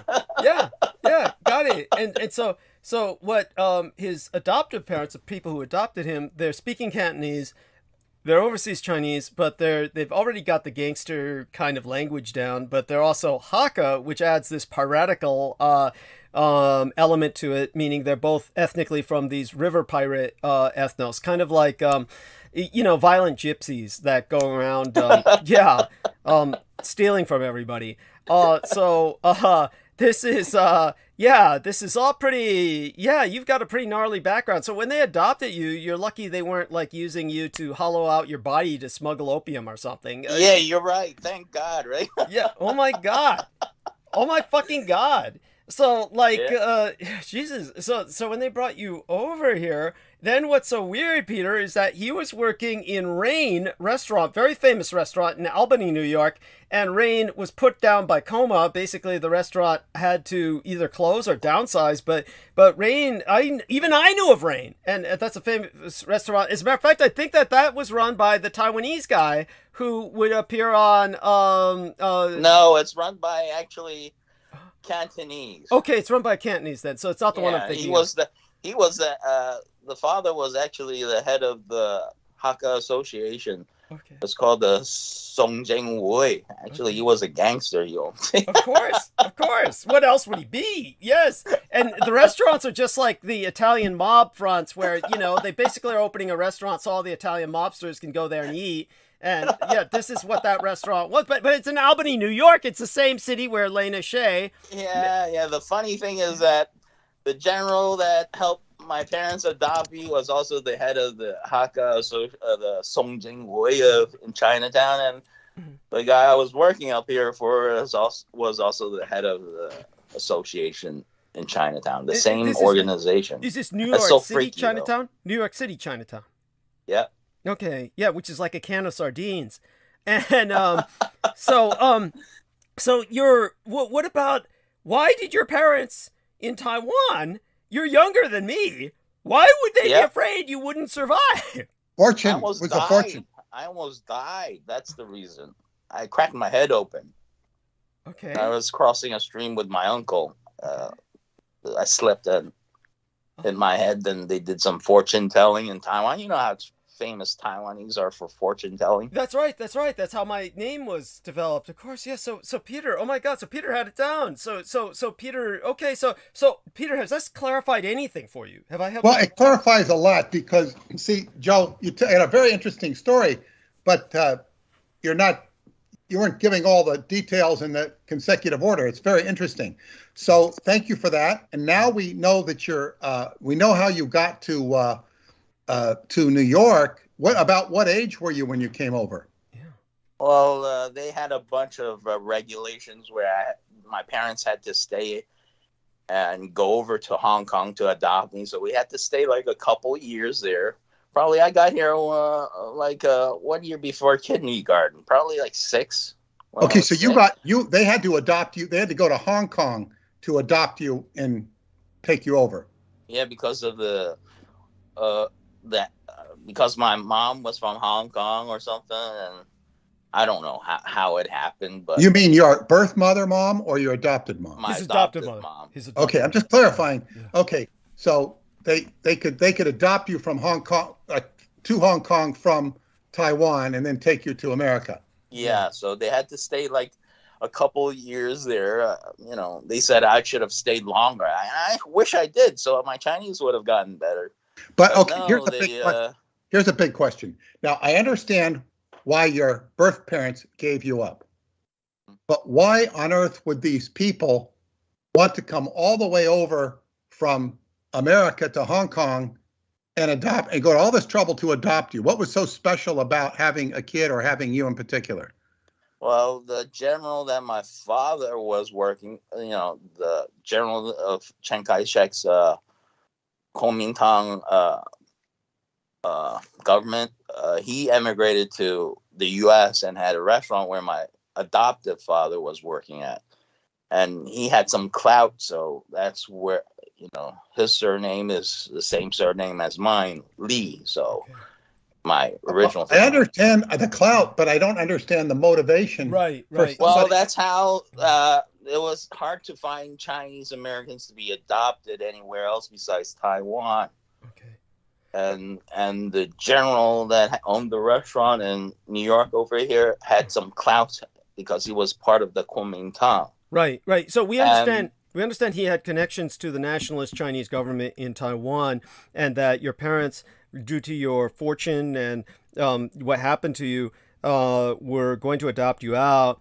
But what Peter is intrigued by, and what he's trying to get at and get a better understanding of, is why you were so special. Was it because of the crack on your head, and because you were, or why they wanted you, or why they wanted a kid? Why would anybody go to that much trouble to have a Chinese child, to adopt a Chinese child? Well, obviously, I don't know, because I guess I'm special. I don't know. I'm assuming because they were ethnically Chinese that they would want an ethnically Chinese child, but was one of them sterile? They could have found one of those in New York. Yeah, well, maybe you couldn't like buy them or something unless you were pulling a Douglas Dietrich. My adoptive mom claimed my father gave her a STD where she couldn't have kids. Okay, so she was sterile. That's it. So the adoptive mother was sterile, and because I understand that. Okay, and they wanted kids. Okay. So then and you happened to be the one, and it all came together. Okay, so I get it. You see, Joe Tai is not. He's not good at storytelling like I am. I'm he's not at the professional league. So I'm learning. Thank you for your advice. Yes. Well, you have interesting stories. It's a matter of delivery. Because you understand your life, but we don't. So yes. So anyway, how do you end up in Chinatown or Westchester, wherever you were in New York? How do you end up in Princeton? Well, the gang wars in Chinatown made my parents afraid that I might be kicked into what Douglas got into. So that's why I was sent into Jersey, like a lot of concerned parents that were afraid their children might be kicked into the gangs. That's true. So that's why I ended up in, actually I was in Manville, New Jersey, where the asbestos was. Then some professor from Princeton University introduced my parents to move to a restaurant in Princeton Junction train station over there. I know Princeton Junction. I know Princeton Junction train station. I used to ride in there every day. Yeah. Oh, you ever heard of the Peking Express? That was a long time ago, but later on. That was in the 80s. I did this in the 80s. Restaurant. Now in the 80s. It sounds familiar. So your parents moved to Princeton as well? Yep. Because now, did you live in Princeton Junction versus Princeton? Oh, it's next door. It's like the next. I know where they are. I used to drive back and forth. I used to go to the bank in Princeton. But I'm saying is, but you were in Princeton Junction? Yeah, Princeton Junction. That's part of West Windsor, New Jersey. Yeah, and I will tell people, if you're taking the train, you can take the train to Trenton, Trenton is the capital of New Jersey. It's not too far from Philadelphia. It's about 45 minutes. So if you're taking the train from Penn Station, Pennsylvania Station, you can go, you will take the New Jersey, whatever it's called. New Jersey Transit. Yeah, New Jersey Transit, and it will take you down through Elizabeth, New Jersey, New Brunswick, and all these towns. And finally, you will get to Princeton Junction and then to Trenton. Now, Princeton Junction is not part of Princeton per se, but it's the train you'd take if you were going to Princeton, and then you'd get a taxi or whatever to get to the dinky. campus. They used to have a dinky. That's a special one-rail dinky train to Princeton University, so you had to transfer over. But I think they got rid of it now. Too bad. That's sad, because it sounds like it was fun. Yeah, they made sure you were landing in Princeton and not in Princeton Junction. It's just a junction where you go to Princeton. They had to make everything special for Princeton. Right. Well, yeah, and there was a mall there. There was a mall in Princeton Junction. Quaker Bridge Mall. Yeah. Yes, that's right. That's right. Oh my God. Yeah. And so, did you spend any time or at the university or have any connection to the university? Yeah, I had a bunch of the professors that used to go to my father's restaurant. Oh, beyond that, tell them how you went to the Chinese school there and about the Japanese prince. Tell them about both those. Yeah, okay. This is a Japanese school in Princeton or Princeton Junction? Princeton University. Okay, let's hear it. Let's hear it. Yeah, before he was a mayor of West Windsor Township, Shinfu Shea, I went to school with his son in the high school over there. But his son went to Princeton University. But he ran a Chinese school in on the weekends where the mayor used to drive me to school where he opened up a Chinese school in Princeton University. They rented out classrooms there.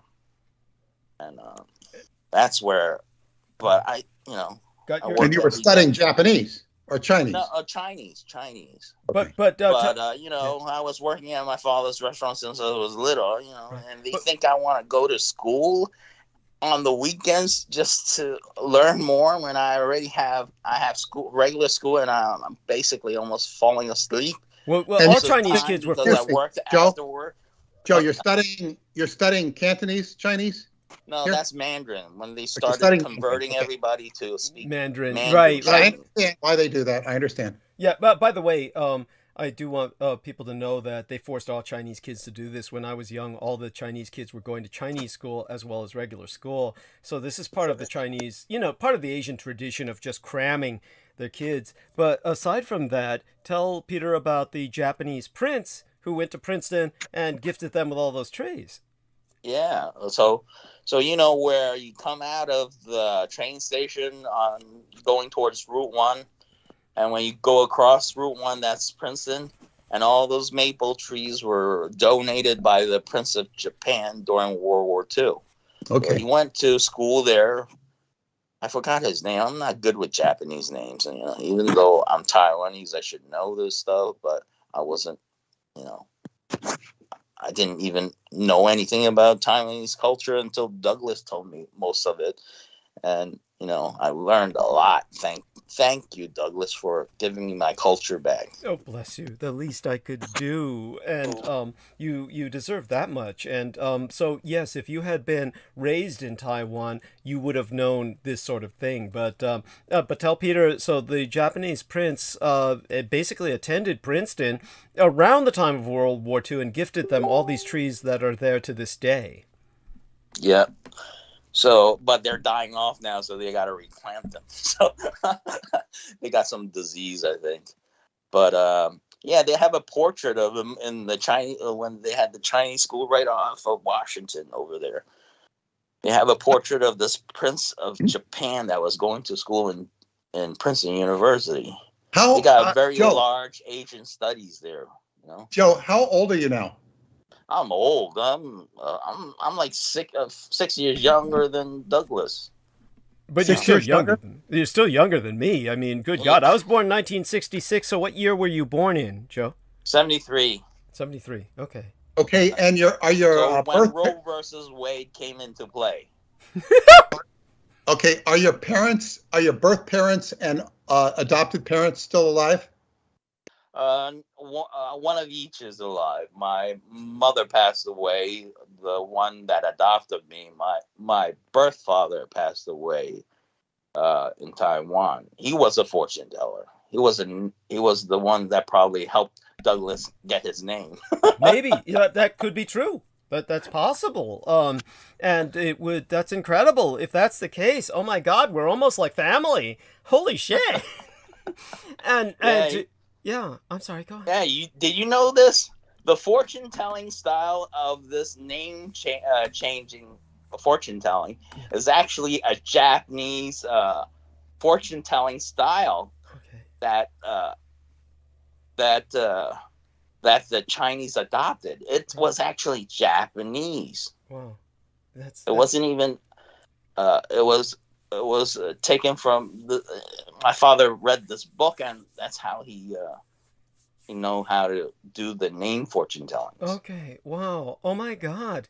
That's incredible. And by the way, Peter, just so you know, of course, I'm sure you already know this, that's my mother's image embedded in the thumbnail of tonight's live stream because it is, of course, the 85th commemorative memorial date of the Second Sino-Japanese War, starting with the Lugao Bridge incident, what the West knows as the Marco Polo Bridge incident. And so that photograph was taken at that time of my mother, and it's one of the more primitive field cameras in color, so that's why it's rather blurred in terms of definition, but certainly still spectacular in terms of the colorization for its day. And just so people know, that's not a colorized photograph. That was taken in color. And some of the color is much more high def from that period of time, but this one was more of a primitive field camera, and therefore I just tried putting some aspects of my mother's bio in there, but the stupid the YouTube's not accepting it right now. So I'll That's try where the ladybird and the Pangnan got bombed by the Japanese, right? Fuck, was it? Yeah. Let me try. Was that the No, Nanking incident too, or no? No, Or that was Lugao Bridge. No. That different. Yeah, that was later. But you know, good call. I mean, a lot of history to go through with that, and no, that wasn't the HMS Ladybird and the USS Panay. Wasn't those two at that time. That was another date in 1937. You're thinking of December 11th through the 13th of 1937, I believe. That was when that took place. That was when the Japanese and Chinese were reaching that peace consensus, and that was just right before, of course, right around the time of it was simultaneous, the Nanjing incident. So excuse me, Doug. Douglas, was this picture is your mother at the bridge or near the bridge or during that time period? Oh, just during the time period, but she's in area. She was definitely in area of the Lugao Bridge incident. So the family is full of history there, Yes. Douglas. Yes. It's great. I mean, my God. I want to say one thing. Your mother, aside from the fact that she is exquisitely beautiful, she doesn't look overly Chinese, and she doesn't look overly Japanese. She looks like she has some white blood, Caucasian in her. Yes, and everybody in Asia always thought she was European. They always assumed she was a European liaison, and the reason why is the nobility in Asia was always accentuated by the nose. The nobility in Asia always had Caucasoid noses. And you could tell the nobility, especially in Japan, from the commoners, because all the commoners would have the exceptionally pug nose. And but the nobility would have much more pronounced noses, and that was one of their primary, if not their primary, distinguishing feature that they were born with. So it is almost a Jewish nose on the bridge of it. Interesting. It almost hooks. It's almost a hook nose. It's not, Yes. but Yeah. it's. And I have to, because there's this tradition of, Jews in China and Jews in Japan. Yeah. So believe me, this links her to that, in my opinion. It does, and she always pointed that out. And she pointed out the star of the Shield of David. The Shield of David. People look at it as a star on the imperial regalia that is not shown to the public. And it's giving me a whole new insight into your mother vis-a-vis not only the tradition of Judaism in Japan and Christianity in Japan, and that whole messianic insanity of FDR, but also with the vampire thread and them being the protectors of Christianity. And of course, Jews have been attacked as vampires as well. I can't say that that's accurate, but I can say that it's certainly been a theme, and so you have it's this whole thing is fascinating because you have the blood ritual, if you will, blood magic of Jesus. It's so akin to vampirism as it appears in the New Testament. Well, it might be closer to Abraham and the sacrifice of Isaac. That's more interesting. Well, I understand what you're saying, but I understand what Peter is saying is much more akin to the vampirism than what you're bringing up. I appreciate what you're saying, Joe, but certainly what Joe is bringing up is almost the vampirism of God himself, where basically God is demanding. Well, yes, and I want to. It's good that you brought that up because if you go back, there are different stories and theories, and some of them are pretty rich.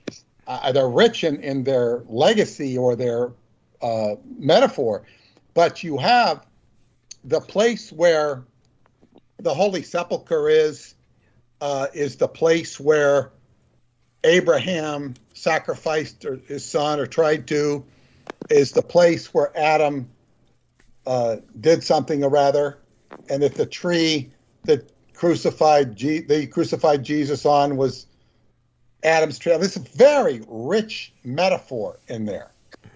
So basically, if we got to talk about the Jews, they have to be closer to Abraham than Christianity, because Christianity, Islam, and Judaism came out of Abrahamic religions, right? Like, that's the afterwards.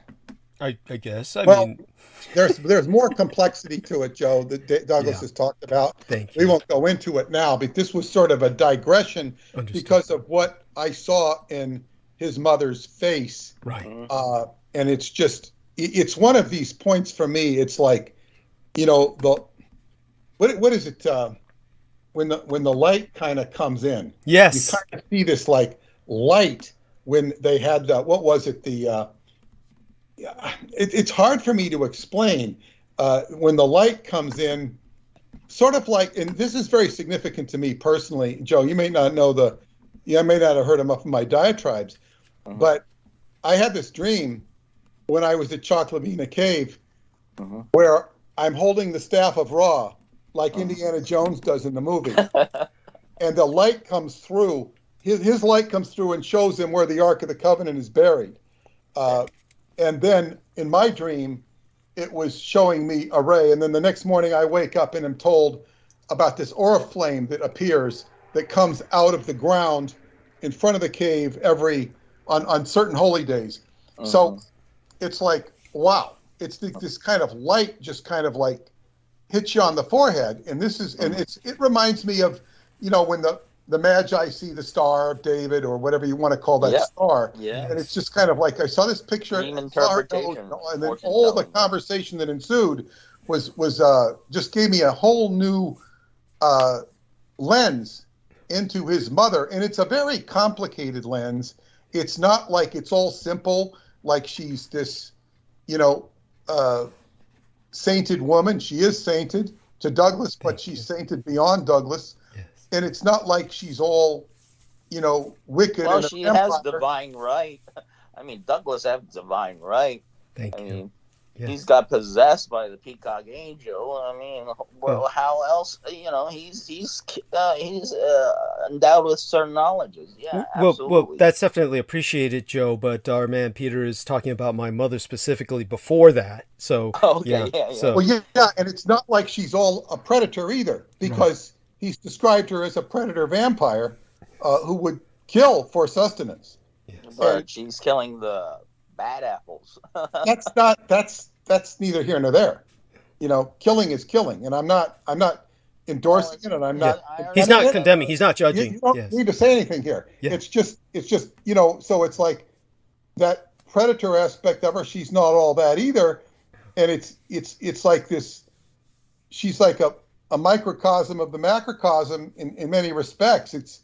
It's complicated, it's fascinating, and it bears more scrutiny and conversation. So anyway, Joe, well, she's doing God's work, She is. Let me finish, please. So understood, Joe. So let Peter. Let Peter speak. Let me finish my sentence. Just let me finish my sentence. It wouldn't have come up if it were not for your conversation. So I thank you for that. Carry on. Say what you're going to say. Well, because she's working through God's working through her. It's the divine right. You do have royal blood. Oh, bless you. He does have royal blood. Well, I definitely appreciate that, and certainly in this case, I do feel that people might be more understanding, or they might not be, of the concept of divine right of kings. In the West, of course, it manifested through what was deemed the Merovingian bloodline, and the way that the Westerners would rationalize kingship or the divine right of kingship was that in the end they all were basically saying they were descended from Jesus, and therefore the Merovingian bloodline, Christ's bloodline, going through the kings of Europe through Charlemagne, and thenceforth from there was their claim. But of course, the Asian claim is much well. The three more kings ancient. were the first kings. You know, they gave divine right to Jesus, so they're the real true bloodline. Well, of course, as I explained before, the three kings are kind of a mythified, or rather truncated version of what in the Revelation of the Magi is really 12 kings out of China. So the mage kings out of China are not one black, one white, and one... Oh, absolutely. Yeah. They came from the east, didn't they? Yes. It's not supposed to be black. Well, in terms of... I'm sorry, what did you say? They came from the east, right? Yeah, From yeah. the ocean of the Pacific, right? Yes, that's right. That's right. So by the way, do me a favor, Joe. So when Peter talks, just let him have the stage. Yeah, sorry about that, Peter. Oh yeah, no worries. I didn't mean to be so rude. Sorry about that. I do appreciate you. Yeah. Well, Joe, I appreciate you too, and you've added much depth and wealth. And what I want to do now with Douglas, it's okay, is I want to take this because of what's happened here, because of the revelations that have come to light with Joe, and is I want to take this in a different direction, which will feed the book that we're working on. Yes. If we could. Absolutely. And do me a favor. Right now, I was steeping my tea. I'm going to grab my tea, and there's a little ceremony where I add some stuff like turmeric and whatnot, and put the eggs in so I can have tea eggs later. And I certainly need them tonight because I didn't have a chance to do anything with Viviana putting me on a mad scramble to find somebody to help me. What are tea eggs? Tea eggs are basically, I take 2 hard-boiled eggs and I put them in the tea because my tea bowl is so large, and therefore in the tea mug that they're in, which is extraordinarily large, more like a crock for Westerners, then I can fit the 2 eggs in there quite easily, and they soak up much of the tea, and then later on I can pull them out and eat them. They're essentially at that point saturated with the tea itself, so they're tea eggs. And so that's something my mother taught me a long time ago, and so yeah, definitely something I need tonight, because like I said, when Viviana threw me on a mad scramble to find somebody to put in where the place where she was at, where Joe is now, I didn't have a chance to do anything else. So I will, of course, be back in about 7 minutes or so. But I know that Joe and Peter can hold till then, and I'll Douglas, come back. If you're ever a guest at my house, I want you to make some of this tea. Absolutely, gladly. I'll do that. Everybody loves it. They're always astonished by it. They've never tasted anything like it. But it's Douglas. Since you're a partial vampire, right? Yes. Wouldn't milk be part of, I heard from a Taoist, one of these Taoist doctors that were part of the last emperor's doctor lineages, that 1 drop of blood equals 8 drops. 8 drops of blood equals 1 drop of milk. Are you lactose intolerant, or what is it? Wouldn't that sustain you? Because everybody sort of drinks blood if we got to interpret milk that we get from our mothers, Oh, well, the milk is very different from blood, of course. It's very different. And I'll explain a little bit about that when I get back. But definitely, I do want people to understand that my mother did not raise me on any milk. She basically had silicone injections. In those days, they didn't have implants. There was no bag for the silicone. A German doctor took a syringe and injected silicone into her tits directly. Well, I'm trying to normalize vampirism. Understood. Because I appreciate we the all effort. drink from our mom's milk, and so milk is made from blood. And I don't know why it would be so fantastic that you would drink blood. So I appreciate that, but most people aren't going to get it, and they would probably begin to assume that I was drinking my mother's other's blood. And that's a kind of natural assumption, but that's not the case. Vampires cannot drink each other's blood. It's actually toxic to them and would kill them, which almost happened to my sister. Are you going to give me one of your vampirology books? One of these days, sure. Why not? Yeah, I mean, I'll try. We'll see if we can send you one. We'll talk about it. But the problem is, Douglas, you have to buy it to send them to. Yeah. Well, I'll buy it. I just want an autograph from you guys. You're like my heroes. Yes. Oh, thank you. Where do you live, Joe? Oh, by the way, Joe, I'll go mute while you answer that. Joe, are you there? You can tell us where you live, or are you afraid of that? Or no, you guys are the best. I'm just saying, you're the best. What town do you live in? Oh, I live in Slingerlands, right at Albany. I think I got one of your newsletters. I was about to go to one of your healing sessions there, but I didn't make time. Wow. Wish I did. Oh, wow. Well, oh yeah, you'll need to now. Did you tell Peter about your injury? Tell him about what happened to you, and he can help you. Tell him about what happened to your back. You fell off the roof almost. I'll go mute. I'll be back in 7 minutes. And tell him about that.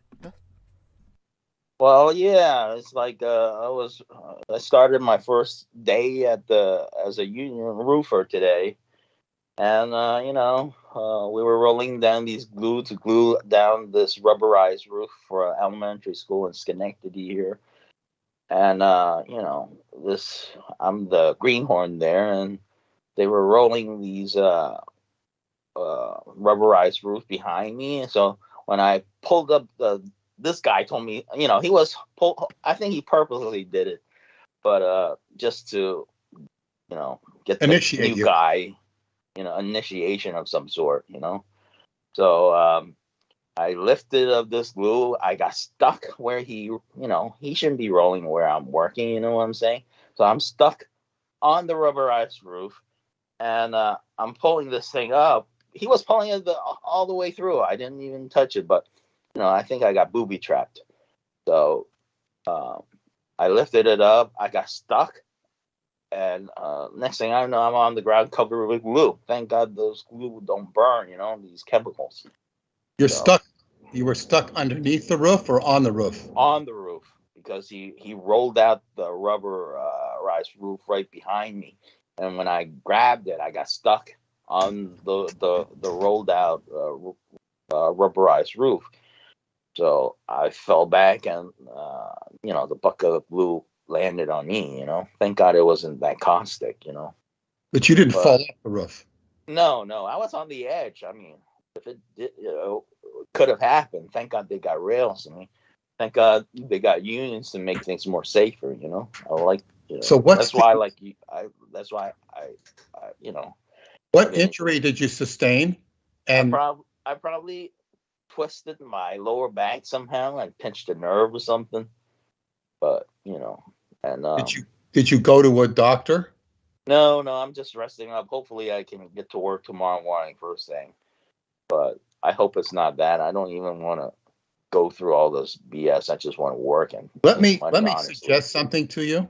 Mm-hmm. Is that you will be covered by workers' compensation, and I would look into seeing a chiropractor. Oh, yeah, I got one in mind, a Jewish chiropractor. But with the workers' comp, I think, you should be able to get that. And if you go to the chiropractor and say, I got an injury at job, I'm a workers' comp, some chiropractors will take that and take care of the insurance.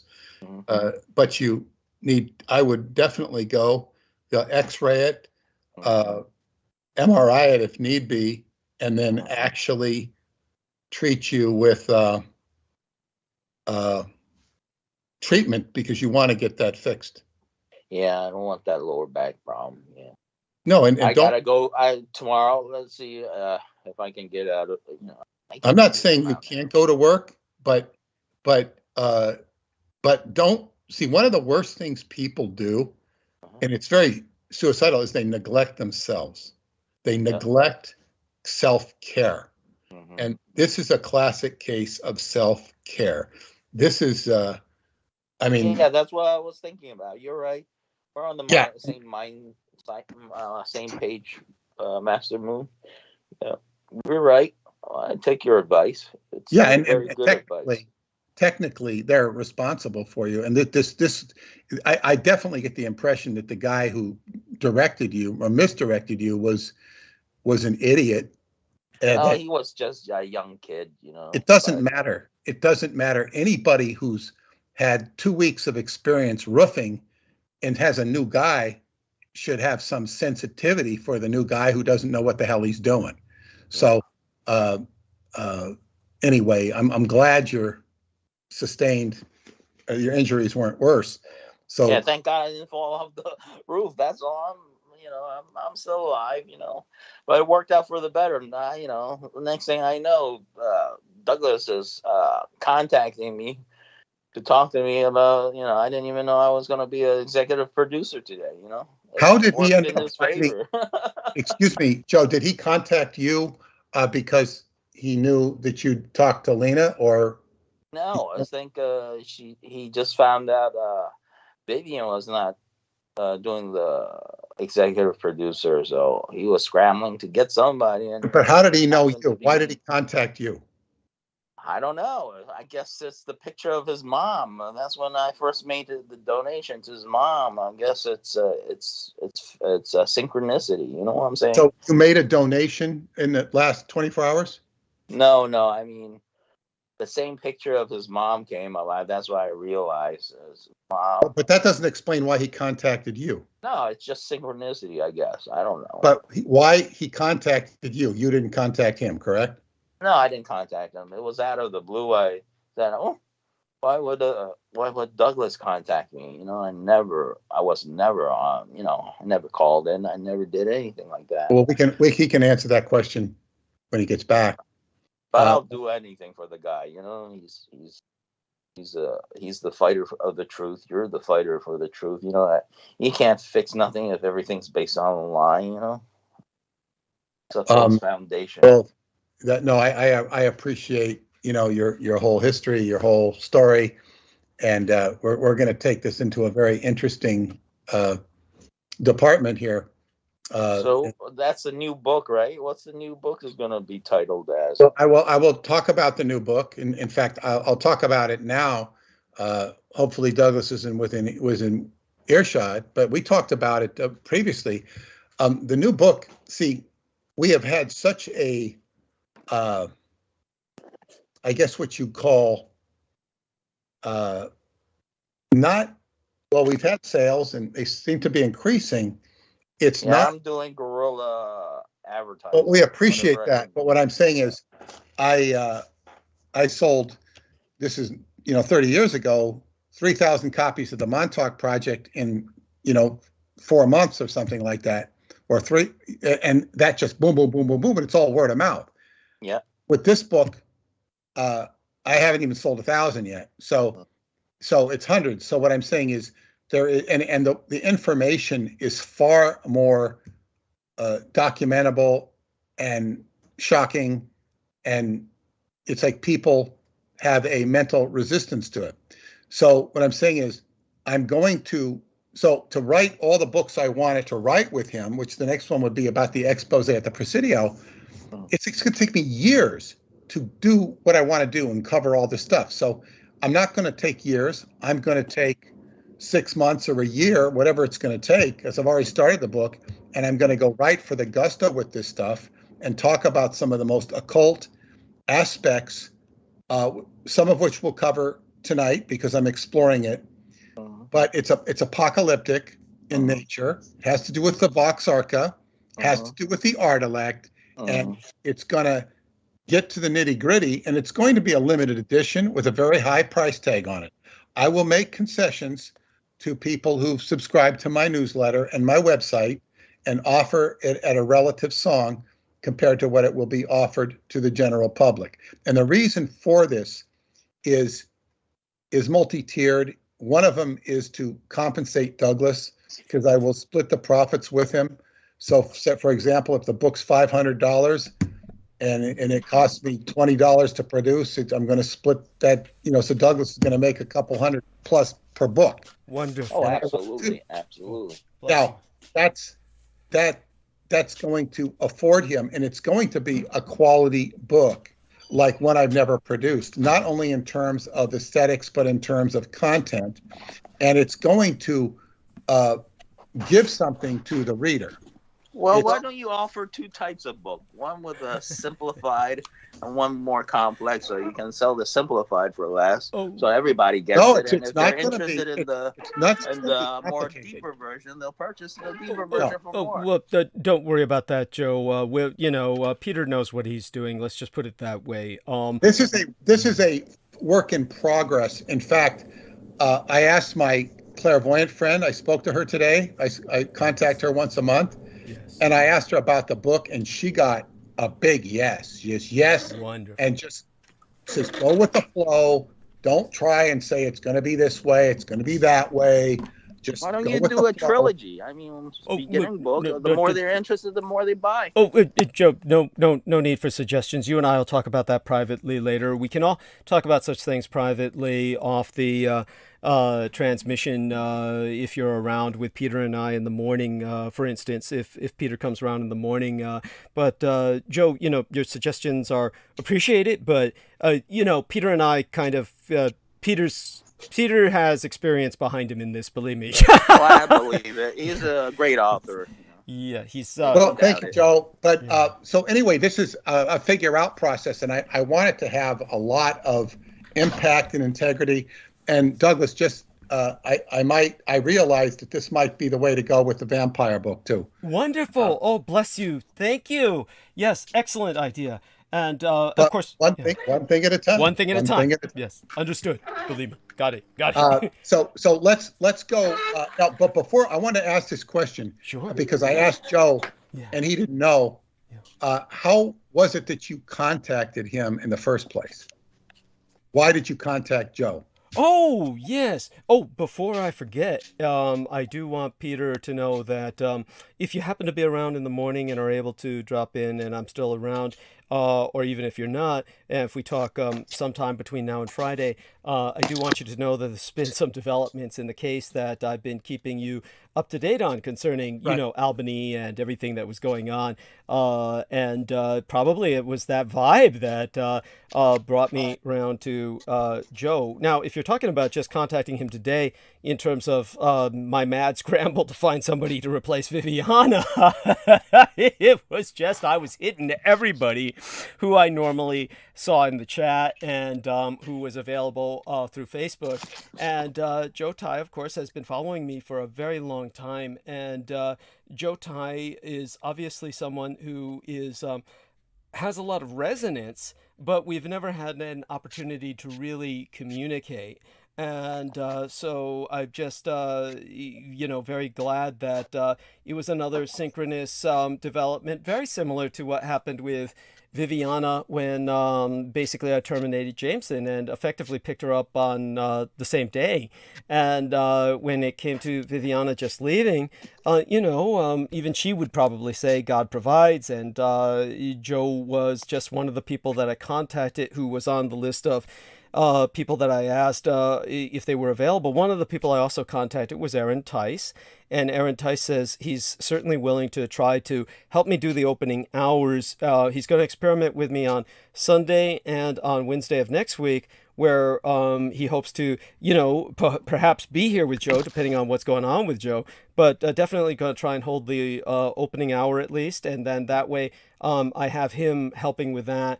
And then perhaps the rest of the show could be taken up by somebody else, or at least that gives me time in that critical opening hour to finish up what hasn't been finished up to a degree. And so these two men have been very positive in their response. And but Joe seemed to have a lot more time available right now because of the injury. He had been napped up, and it just worked out. And I had no idea.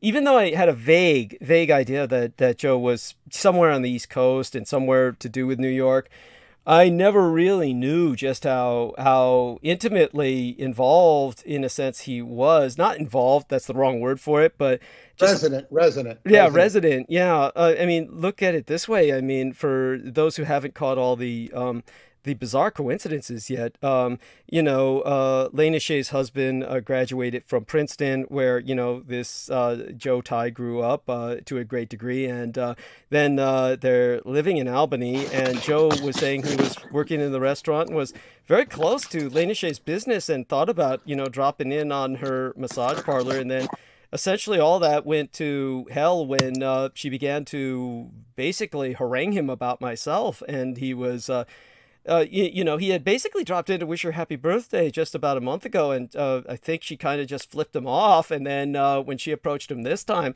and he refused to, surrender to her proselytization about joining the Dietrich hate club. She basically called him an incel of all things. And incel? Yes, she called him What's an incel. Involuntary celibate. She called him an involuntary celibate. An incel. That's the acronym for involuntary. I've heard you use that. I just didn't. Yeah. Okay. Oh my God. And so I mean, now that's weird. And just the whole thing, the whole dynamic is so weird. So but it just goes to show the world's very interconnected. And as for Joe Tai, so tell me,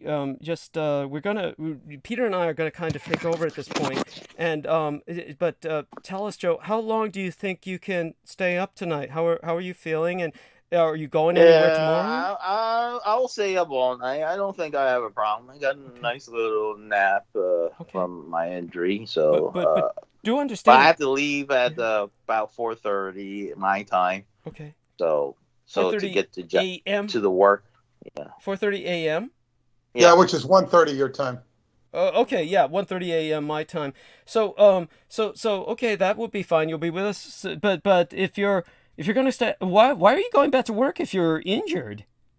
I mean, well, I'm I know. I don't want to. I'm the type of guy that just likes to work. I don't want to be home, doing nothing. Oh my God. But.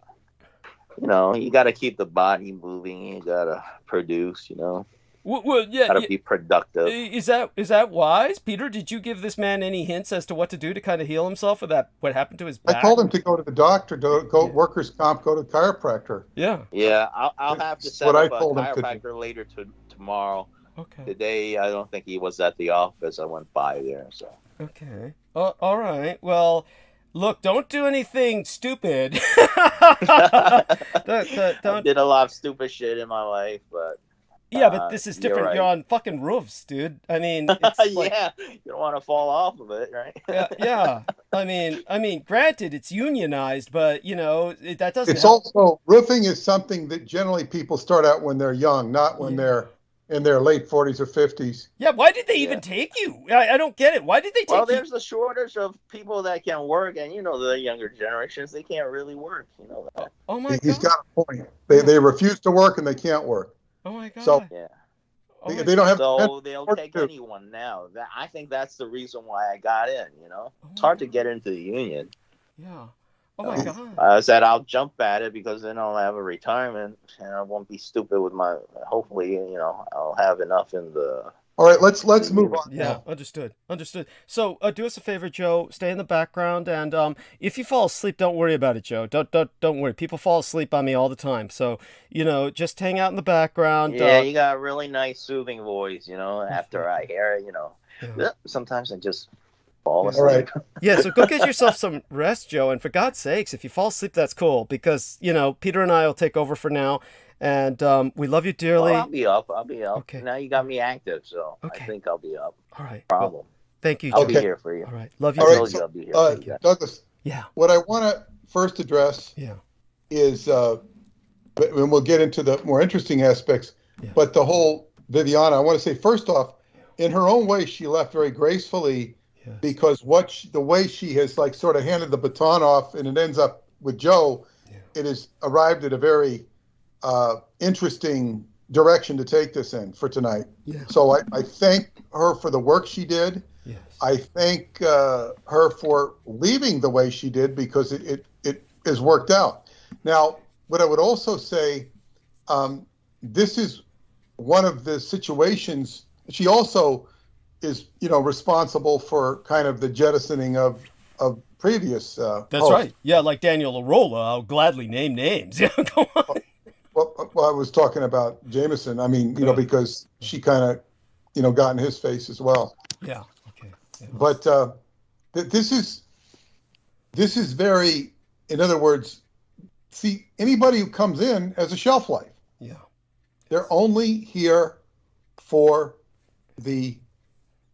for a certain duration. I mean, how much can they be burdened with not the duties of it, the physical duties of being there? That does take some attention. Well, they're going to host it, they're going to be here, et cetera, but also the metaphysical debris that's going to affect them. Yeah. Because as I've said, this is a process of exorcism. Yes.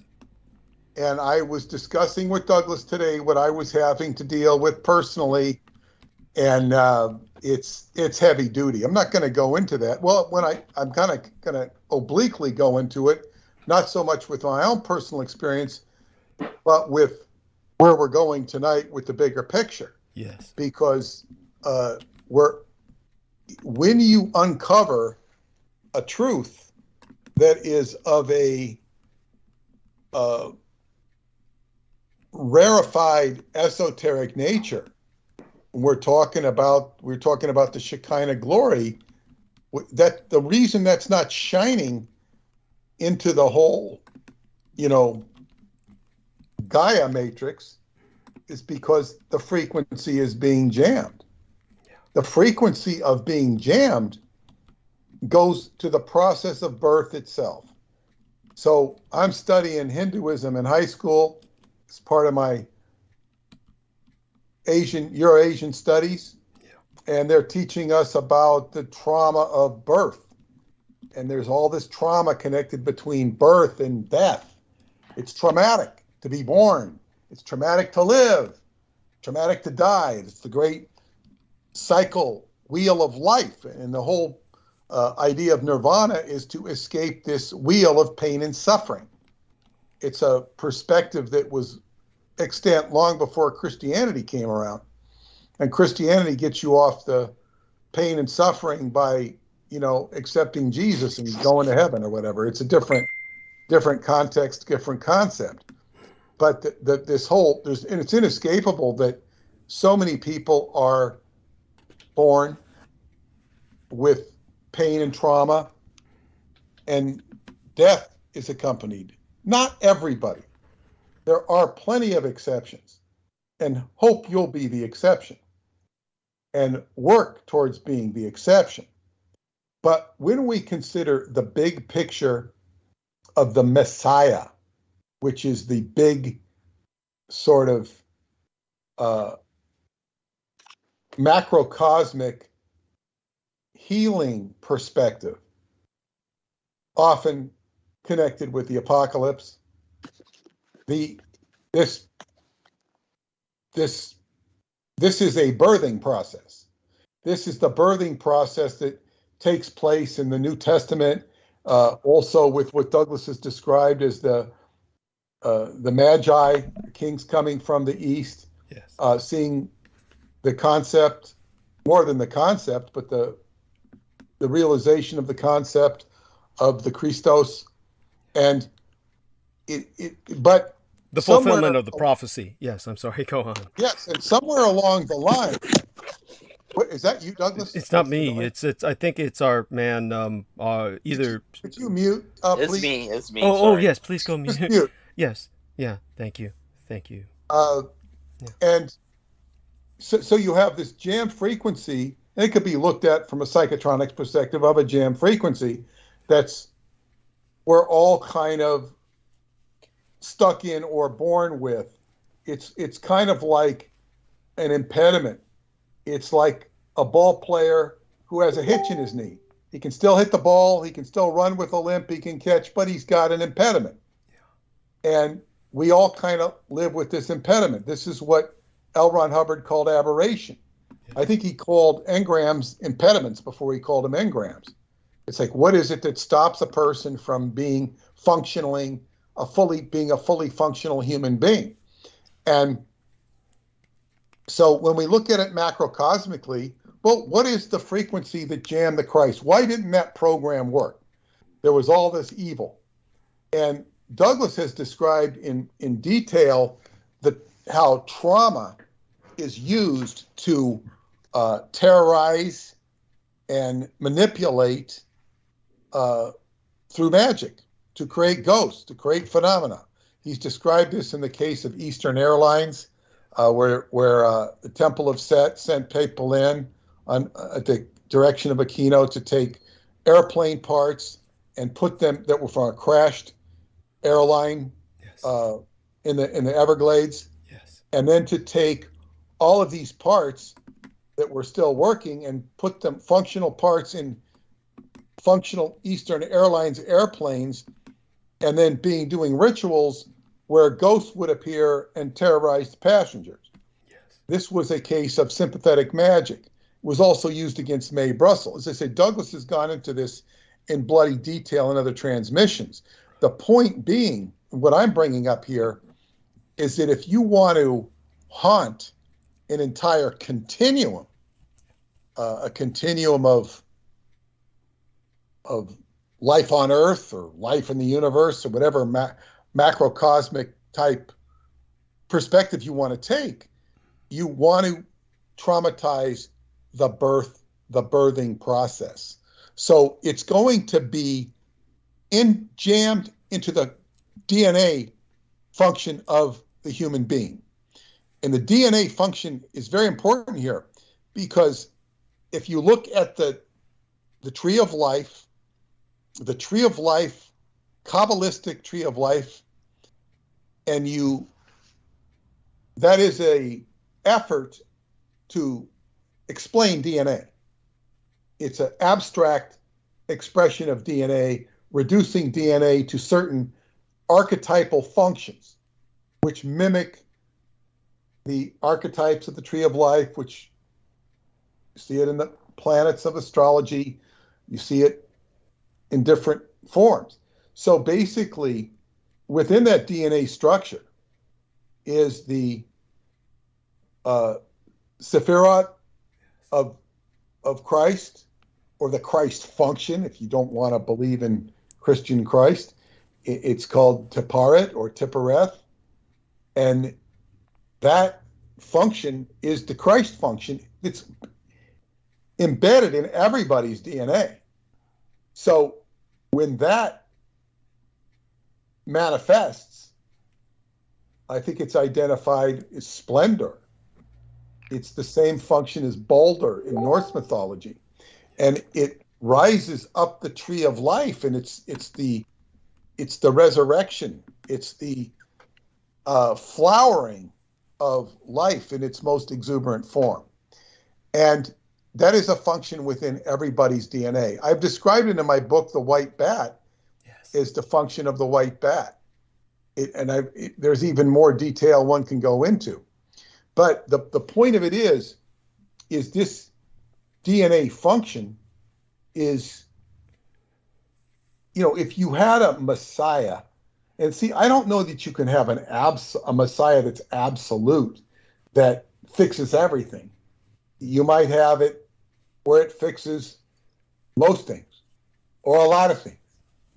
There's always some yin and the yang and the yin. It doesn't quite, you've got to have some evil left over behind nothing becomes absolute. Absolutely. That's the only absolute, is that there is no absolute. Yes. Right. But more to the point is, when we go into a macrocosmic Messiah function, which is where we're going in this direction, it's already inside of you. So with this book, I want to ignite that aspect within the person to make their life more splendorful, to do an internal process that's going to flower themselves and hopefully have a very positive effect on them. And I say the book is apocalyptic in nature because that's what the Vox Arca deals with, and this is what so many of Douglas's secrets deal with, because you have to confront a lot of dark things. This is the dark history that's been ignored, but to convey it in such a way that it's understandable, not to terrorize a person, because so much of what gets done, say the Necronomicon, which is designed to put entropy into the consciousness of people, entropy being chaos function, and screw them up, and you have these shootings and whatnot. Yes. So this is what we're dealing with. So I'm trying to give some context, and I'm also exploring my own self-expression on this subject at the same time. So we're going to go right now.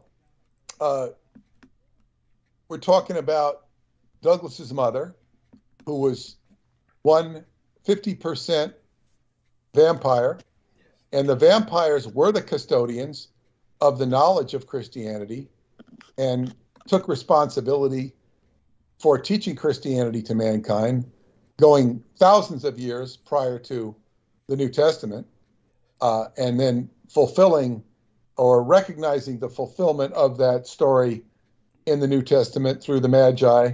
What's the name of the book? The Magi. The Revelation of the Magi. The Revelation of the Magi. It's a very interesting book to read. And you can, and of course, Douglas adds so much more context to it. Right? Yes, by Brett Landau. Thank you. And you can go back on mute, Joe. Thank you so much. Sorry about that. No worries. Yeah.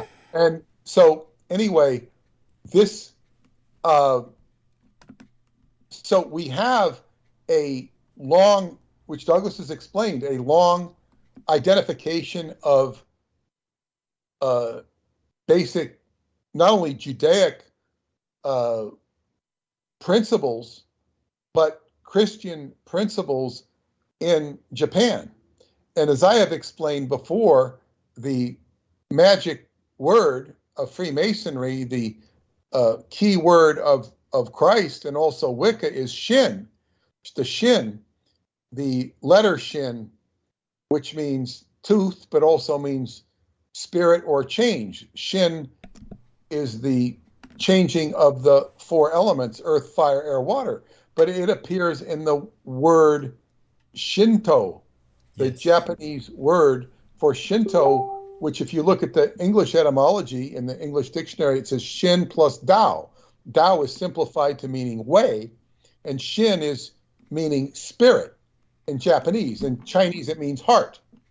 So you have the way of the heart, the way of the spirit in Shinto, which is the way of nature. And Douglas could give much more edified interpretations of Shinto. Thank you.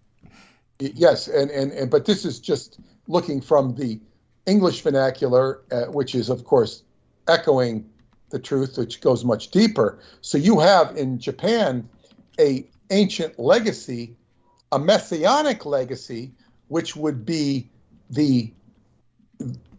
all of this Messiah is custodianed by the Japanese Empire, an empire that is much older than any other functional empire that's still in power, right? As far as I know. That's true, of course. You might have some obscure island with some Eskimo in Antarctica or something. But I doubt even that. Ancient legacy we don't know about. But I don't know if they have Eskimos in Antarctica, but I get your point, yes. Maybe a race of people we don't know anything about. But the so basically we had FDR and Douglas. I'm just kind of parroting very abstractly what Douglas has talked about in more detail in other parts, is that we have this FDR, Franklin Delano Roosevelt, who wanted to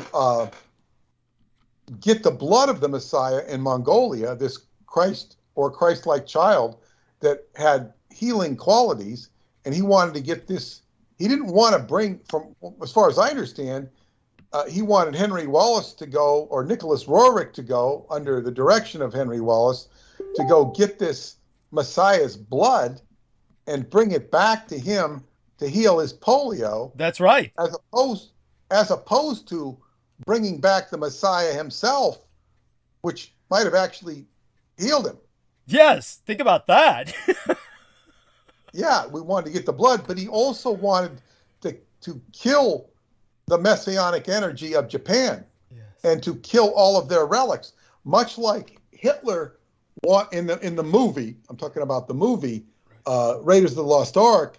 Hitler wants to go off to these relics, the Ark of the Covenant, and then the Holy Grail, because he wants the power of these relics.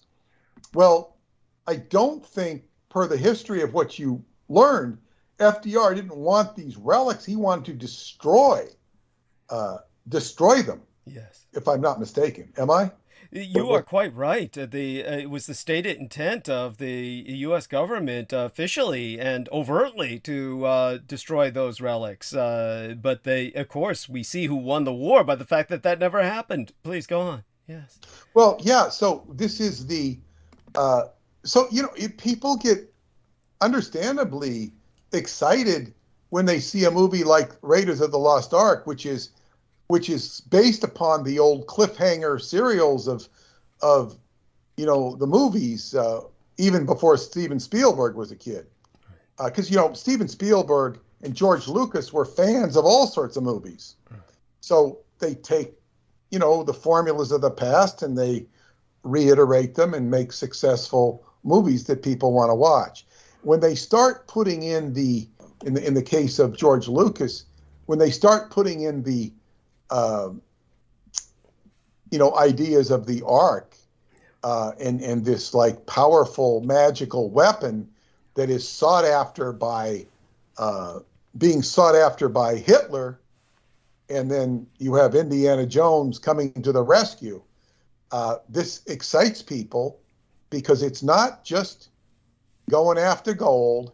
It's just not the good guy in the bad guy. It's the ultimate power of God. Yes. And we can put aside the Germans and the Americans and Indiana Jones and Hitler. We can put all this aside for a minute. And we can just say, wow, this is the power of God. And then it all ends up in the movie. What did you do with it? It's being studied and all that by top men. And of course they show it going into the hideaway in the Central Intelligence Agency to be hidden and buried. And this is a metaphor for this energy, which, the common person is walking around in their walk-a-day life, and they're trying to live. They're trying to live. They've got iPhones.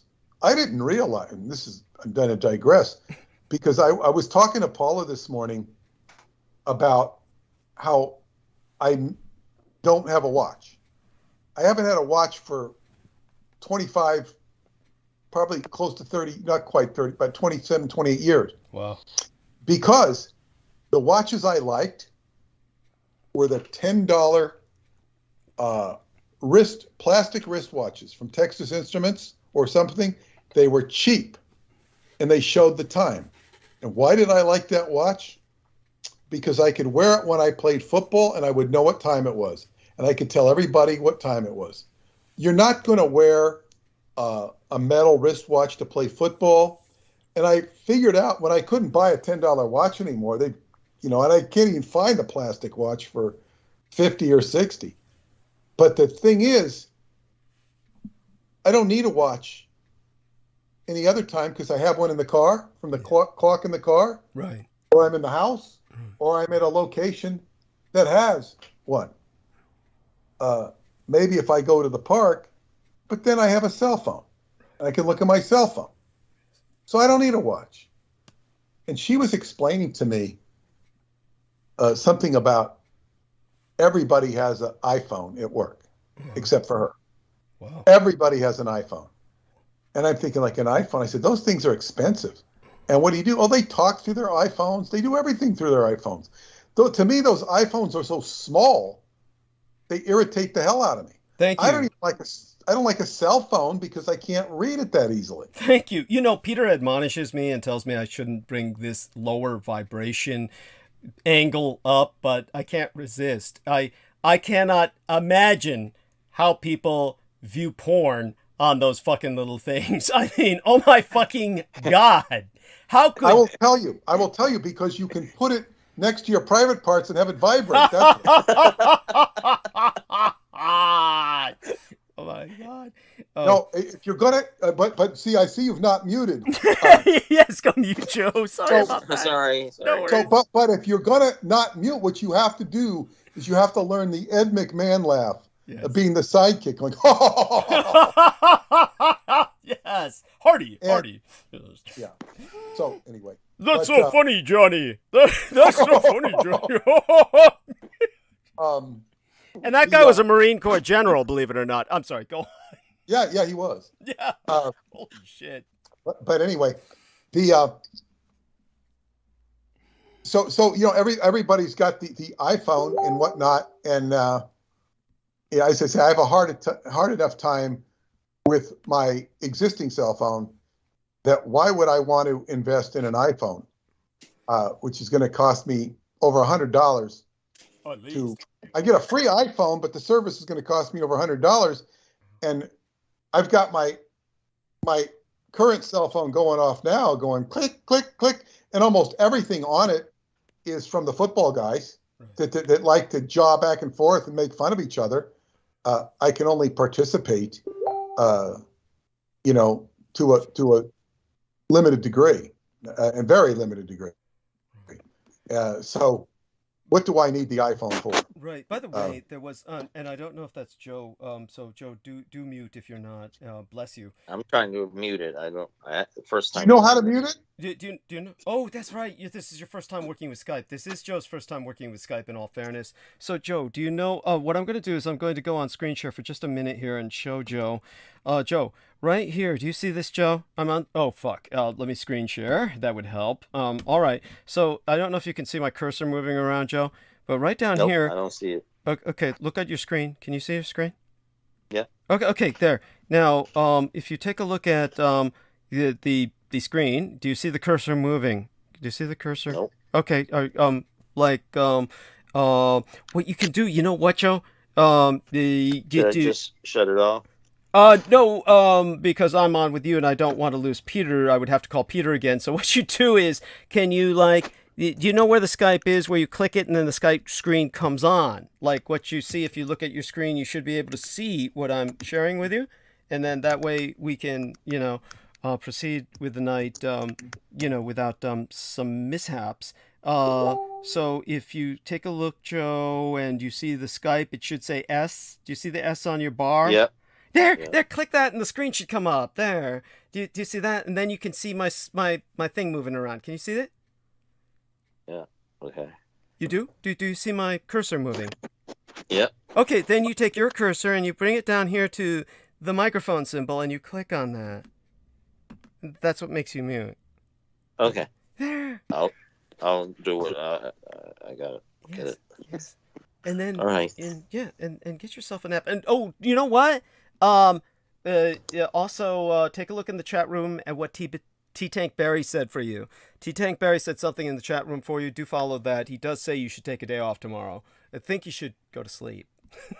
Just go ahead, listen to my voice, and go to sleep like you usually do. Peter and I will take over now, and we'll get back to what we were talking about, which was, of course, the... I'll tell you, Peter, there was a man who was giving a presentation once, and it was so awful. He was involved with Melanesians in the Pacific, and he was giving a presentation for Laura Lee Solomon. And she was so working for the deep state that he was presenting these photographs taken of deep sea creatures that were almost humanoid that he had taken. And she made certain to just scrub them from the hard drive.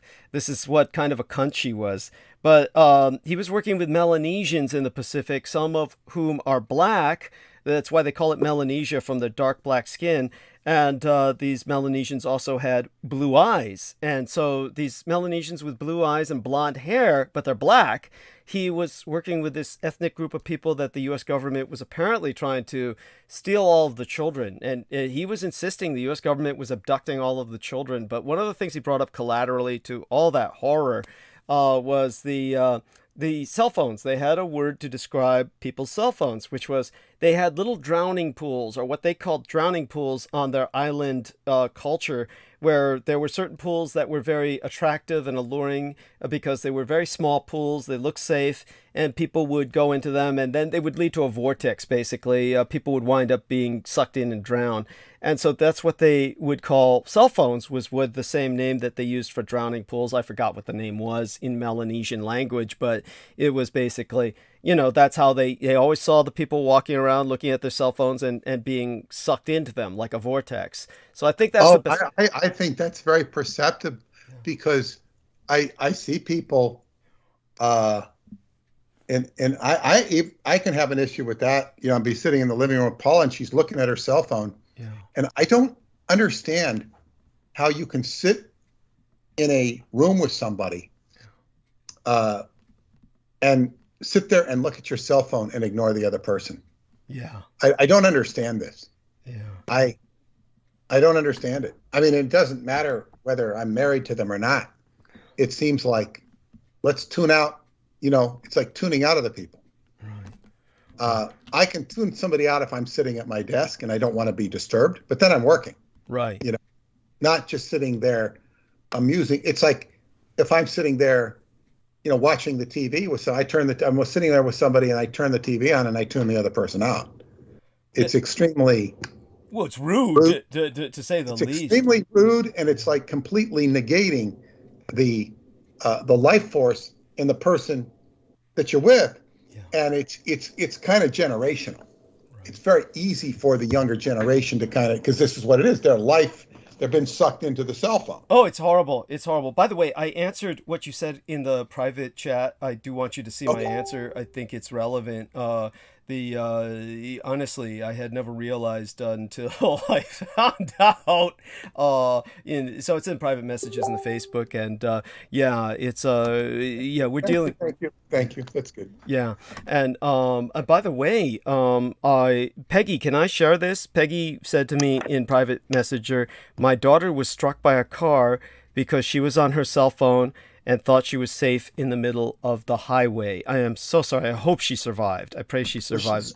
She was in a car in the middle of the highway, or walking on the middle? The way she describes it, it sounds to me like she was walking in the middle of a highway. So and Peggy can correct me if I've interpreted that wrong. But the way she says it, my daughter was struck by a car, so she must have been walking because she was on her cell phone and thought she was safe in the middle of the highway. Holy shit. So, you know, she was so lost in that drowning pool, she wound up walking into the middle of a highway and got struck by a car. I mean, that's just tragic. That's just tragic. And well, yes, and it's good analogy too, because because you have all these people that get sucked into social media. They become socially ostracized on social media. They become suicide over social media. The social media becomes it kills some people or hurts them, and then many people don't know how to respond. And I think what happens is any elements inside of a person that are rude, crude, or unrefined come back to bite them. Yeah. Come back to bite them. Or, you know, like the rough edges of Donald Trump's personality, which he already has, and traffic through regular media. When it comes to his Twitter stuff, it was very harmful to him. Yes. It was very harmful to him. Just stop tweeting, his advisors would say, because you know, he didn't know when to shut up. Biden doesn't go on Twitter at all. He's too old. He does so much other things that are. His basic strength is not talking. And then when he does talk, he says the wrong thing. He says it with conviction, and he just ignores the criticism. The ramifications. He's not responsive to the criticism. He's oblivious to the ramifications of what he said. And I would say he was on today. What was he talking about? Oh, talking about unions. Talking about unions and how, his father was a, I think a union guy, whatever, and his great-grandfather something, and he's, like he's one of the people. And it's like, what's amazing is when they do these interviews, there's certain people that actually say, he's doing the right thing. The administration's doing the right way. How can anybody think the administration's doing the right thing? I don't understand. I just don't understand that there's certain percentages. Yeah, things are going right. He's doing a good job. The majority of people think he's not. But what I don't understand is the minority that thinks he does. Oh, inflation is not the main problem. What is the main problem? Most people think it's inflation or what is there something else? Very few think the main problem is abortion, although some do. And I can understand why people are, fixated on that. But yeah, some people think he's doing a good job. By the way, that's so me. anyway. I'm gonna turn the phone off. I left it on by accident, and that was because I was trying to tell what time it was when I was working so hard to get everything organized in the absence of Viviana. I just don't want to hang up on it before they've gone to leaving a message. I can't believe that's taking so fucking long. Oh, dude. Okay, so it's a girl that I'm interested in, so I'll leave that there, and I'm going to turn it off as soon as she's finished leaving her message. But in the meantime, Peggy Wood Amalal does confirm that her daughter was a pedestrian when she was struck by that car, and obviously it confirms everything we've just said. I did ask her, did she survive? I'm hoping she did. I presume she did, because she didn't say my daughter was killed. She said she was struck by a car. But this is still horrible, and you don't want this to happen to anyone. So everyone, do be aware. We've got to take the cell phones away from our children. You shouldn't be giving it to them in the first place. The thought is that they can call for help when a abductor, when basically a child predator tries to abduct them. But the reality is all you're doing by giving your children a cell phone is giving them direct access to porn, because that's the first thing that is going to really crop up on that goddamn phone. And so they're going to somehow be introduced to sexuality through that phone, and guaranteed you're basically the molester yourself when you give them that phone. So just understand that, and look what they turn into. They'll be looking at that phone instead of you the rest of your life.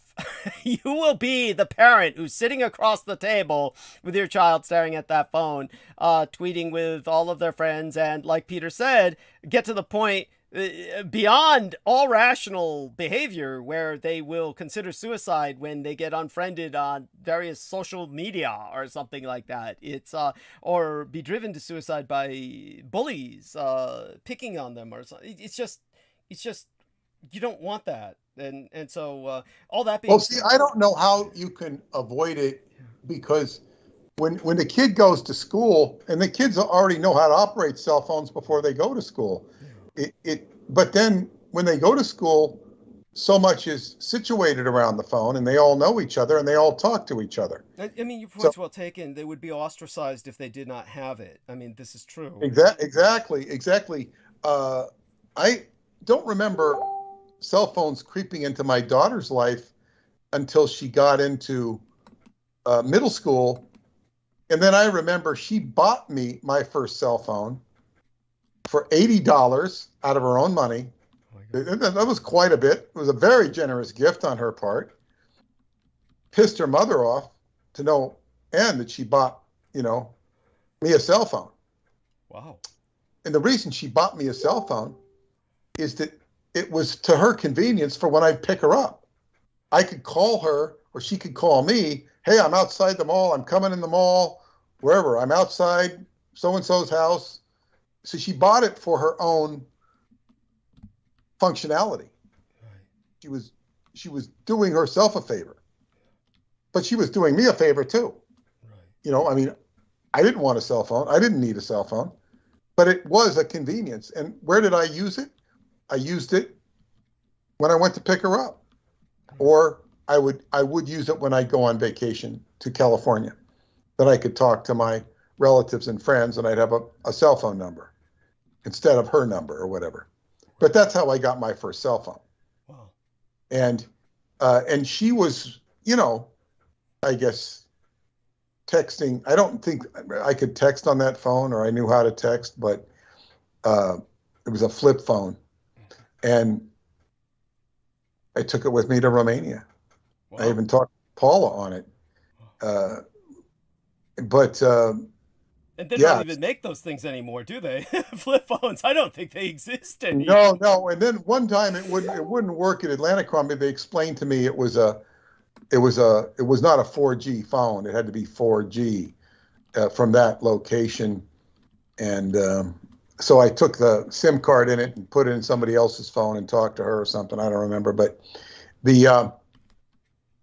so anyway, yeah, cell phones. And I've been a reluctant user of cell phones, although I do use them, and do use one, and I'm learning how it actually, I realized it will accept apps. So yeah, cell phones are so we definitely got into this tangent, but it was worth it. Obviously, it's relevant. It is, but who are these Melanesians? Do they have a name?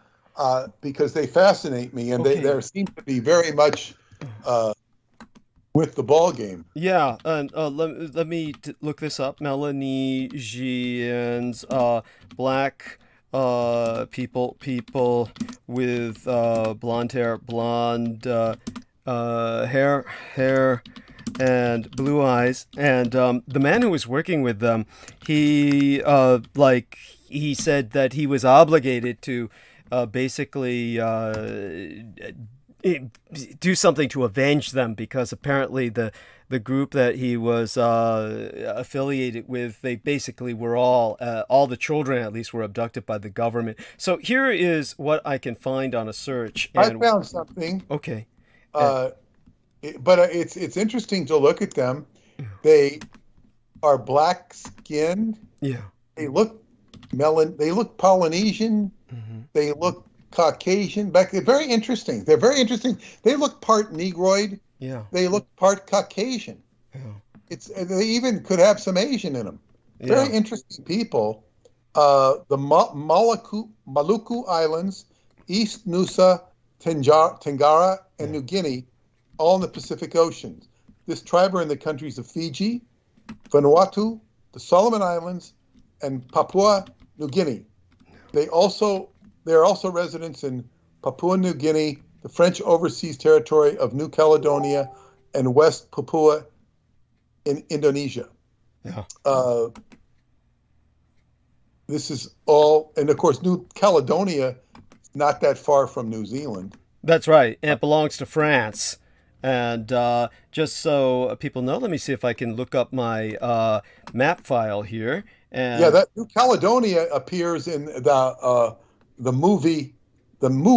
original movie, McHale's Navy. Oh, does it really? Yeah, he's in New Caledonia during the war. Ernest Borgnine. He said that's how I first heard of New Caledonia. Oh my God! And I looked it up, and of course, it's. Now I'm screen sharing at the moment, so I'm going to direct our man Peter Moon's attention to the screen, and I'm going to show him a few things and give him a little bit of my geographic insights here. So if you can see this, Peter, Melanesia, back in the old days, this is an 1852 map. You have to blow it up to me to appreciate it. I can see it. Understood. I'm going to blow it up here for you, for us both. And so for our listeners, I do recommend that everyone oh shit, that's not much of a blow up that it gives us, but just so this one you can see, all of this used to be considered Melanesia before. Even Australia? Yes, because that was black people on it, the black Aborigines. And so just to give you a better map than that, Melanesia, this is 1900, Harmsworth Encyclopedia, 1930s to 1940s, social history showing map of the subregion of Oceania.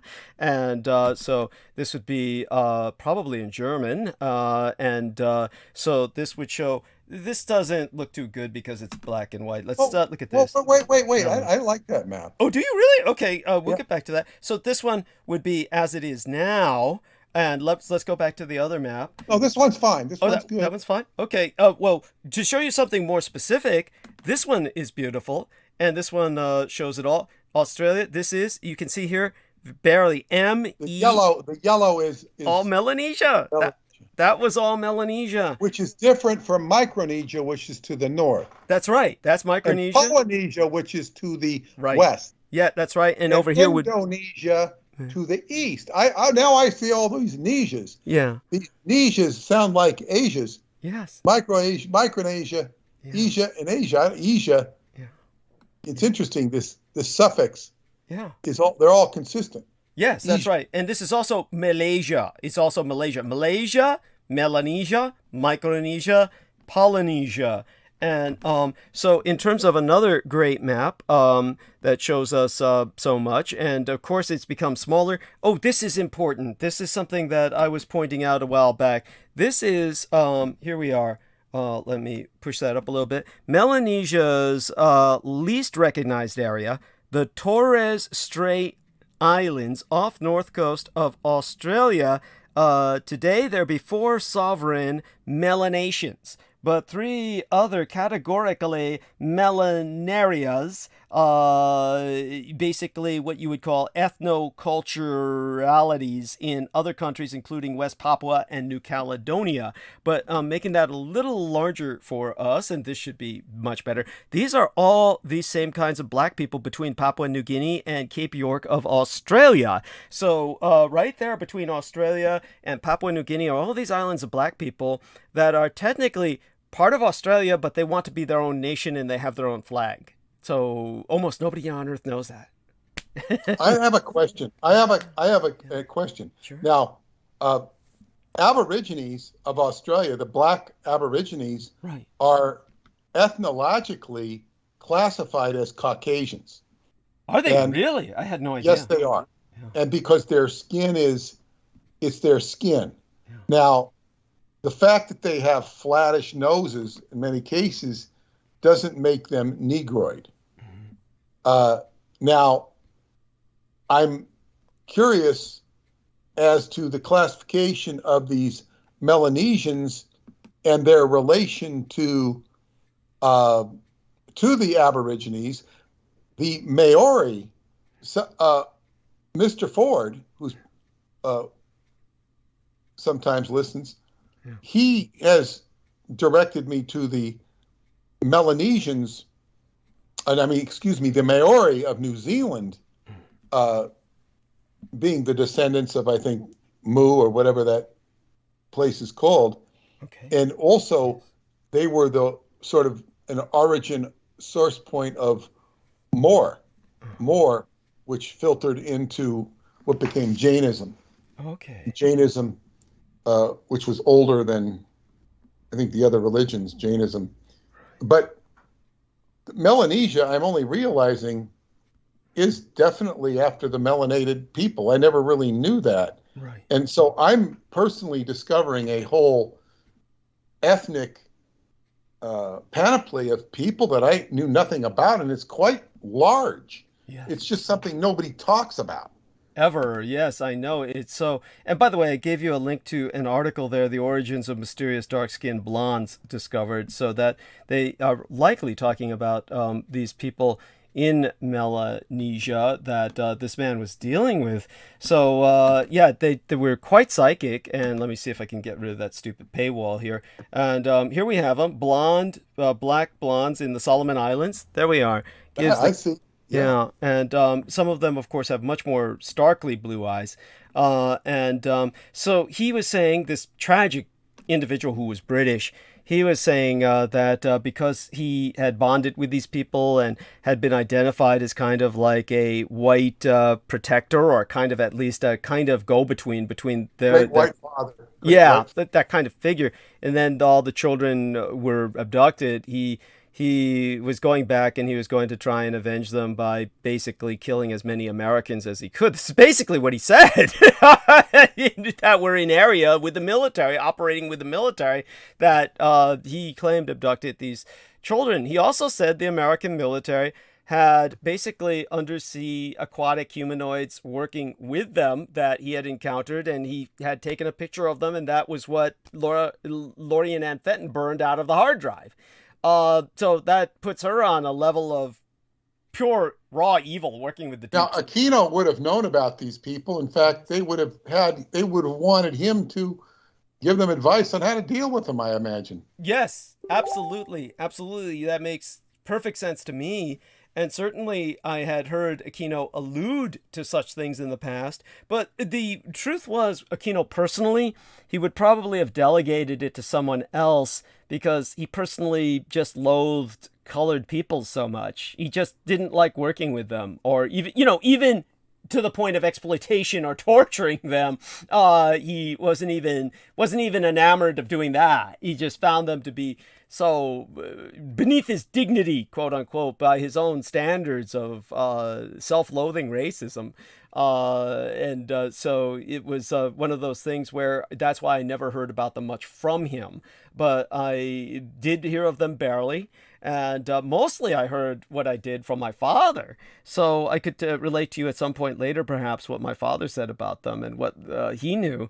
But it wasn't too different from what the British guy was saying, that they were very psychic, that they were just very different looking, and that they were beautiful people. And certainly this was in the days before cell phones, so he wasn't subject to seeing how their aboriginal wisdom, their indigenous wisdom, could spot a destructive mechanism like that. Rather, he was more impressed with simply the fact that, thank God, these were the people who were least touched by the bomb. Basically that he felt that they had been spared the horrors that many other people in the Pacific had experienced with all the bomb tests. So he just felt that they were spared that. I think the person who had probably the closest encounter with them, that was a famous figure, was Kennedy, because Kennedy was stranded on one of their islands. And so they helped him. By the way, for those of you who don't know, I have the screen share on with Peter Moon, and in the corner there is a snake swallowing another snake. There is a king snake swallowing a rattlesnake in the little footage in the bottom that's happening on the live side. I see it. Yeah, and so I'm going to stop sharing at the moment. But by the way, I don't know if Peggy is willing for me to share this, but just so Peter sees this, oh my God, I'm so glad that when I asked her about her daughter surviving, basically her daughter was a pedestrian. And then it's just horrible. She did die eventually, but it wasn't because of that accident. And I am definitely, just shattered. Some people losing their children like that. Hopefully that doesn't happen to any of us if possible. And she does mention Arabs are Caucasian, and yeah, they're considered such.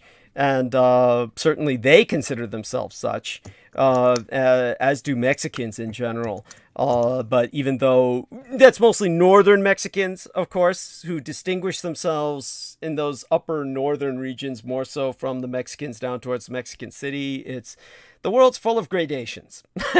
Let's put it that way. And so all of that being said, our man Peter was taking us in the direction that we'll continue to walk on, the path where we're going to. Well, I want to say something about this, and I think I looked into the ethnicity somewhat, but I didn't come up with this when I did my Synchronicity in the Seventh Seal book, which ends the story ends because it's fiction or mixed with nonfiction. It's a lot of it's metaphor, and the nonfiction is said from the reference point of parallel universes. But the story ends with the apocalypse, and the apocalypse is a very theatrical, cartoonish apocalypse. but it takes place in a amphitheater in the island of Ong Tong, Java.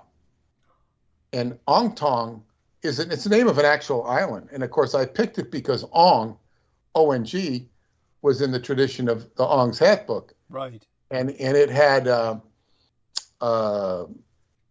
had I think the Pele, I don't know if it had the Pele volcano exploding. I think it did. And the, it started off with, I think, a whole orchestral rendition by Chuck Hamill, Mark Hamill's brother, who was an expert conductor, doing a whole rendition of "Give Me That Old Time Religion." Oh my God, my tea went up my nose when you said that. Just, just a minute. Give me that old time religion, which one of the best renditions you can see in the movie Inherit the Wind, starring who is it? Starred Gene Kelly and Dick York, the guy who was in Bewitched. Right. Dick York is the protagonist. Right, and this is the Darwin Evolution movie, right? Yeah, it's black and white. Spencer Tracy plays the Clarence Darrow, or the Clarence Darrow character, and William Jennings Bryan. It was like in Matthew Brady. It's played by forget the actor's name.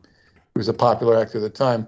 It's a movie based upon what's called the Scopes trial, the monkey trial, right, where a man was convicted and found guilty for teaching evolution. That's correct.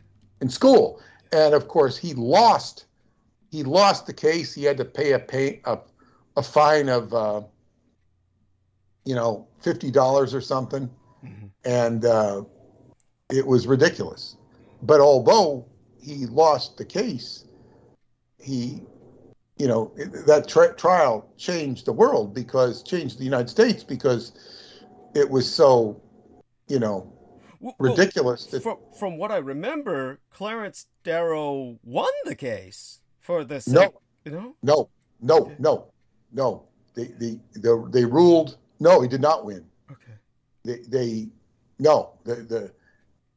And then the play, I don't know what happened in real life. They showed Matthew Brady gets a heart attack because nobody's listening to him. Right. It's just, once the trial's over, he wants to preach the Bible. Right. And he basically, Clarence Darrow makes a fool out of, the Bible thumpers. Right. Makes a complete fool out of them, but they win the trial anyway. But the public sentiment is, of course, against the bibliophiles. That's right. It changed. That's what changed the direction of public sentiment, was that Clarence Darrow made the ecclesiastical giant, who I forget who that historical figure was. William Jennings Bryan. Thank you. William Jennings Bryan began to basically, he just was destroyed. he was completely dismantled by Clarence Darrow. And so it was almost like the court.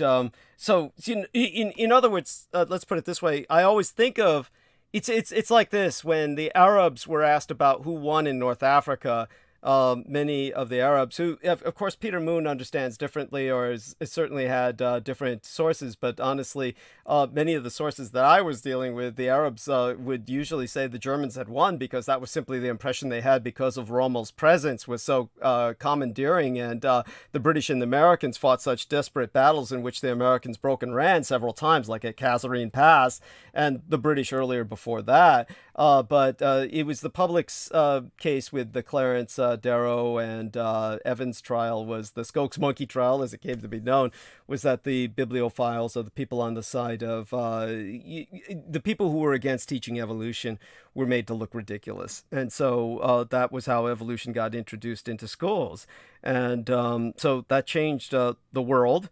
And now we're on a track backwards with the Supreme Court basically turning everything backwards in favor of religion again. And so things go in cycles. And that being said, so take it away, Peter. Take us further on the path. Well, yeah, now we'll have abortions be illegal until the left gets the Supreme Court Yeah. And then they'll have abortions again. To Something abort like or that. not to abort is the question. Either But either that, or it will be like the original prohibition, the one during Lincoln's time, where it was state by state, and they were like different worlds, you know. And this could be part of the breakup of the United States or balkanization. It might be a big part. but I go to the Constitution, and I, you know, because we studied it, you know, in detail in the 8th grade, and I mean, I don't, you know, I'm not a constitutional scholar, but I would say that it's very much, well, there's two ways to look at it constitutionally. One is that it's not covered specifically, so it's, the Constitution says it's up to the state. Right. And then the other thing is the Bill of Rights says the right to life, liberty, and the pursuit of happiness. You know, life is life. When you kill life, you're killing life. What's the right to life? And then, of course, you could say liberty. Liberty is, I can kill my baby if I want to. I can kill my fetus if I want to. Or pursuit of happiness. But bottom line is, you can argue these points with the Bill of Rights, but it's not specifically covered, so you say the states. And the right to life, you know, so you say, oh, it's the right to life, baby's life. Baby's definitely life. And you can say, well, does my pursuit of happiness and my right of liberty override the right to life? This is a existential moral question with circumstances, you know, impinging upon the situation.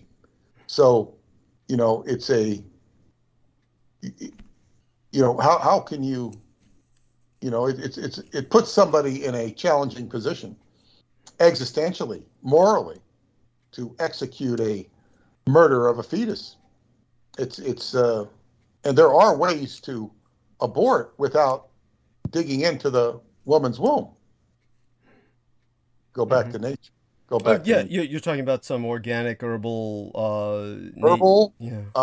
pressure points. Mm-hmm. It's like people are so out of touch with nature that, you know.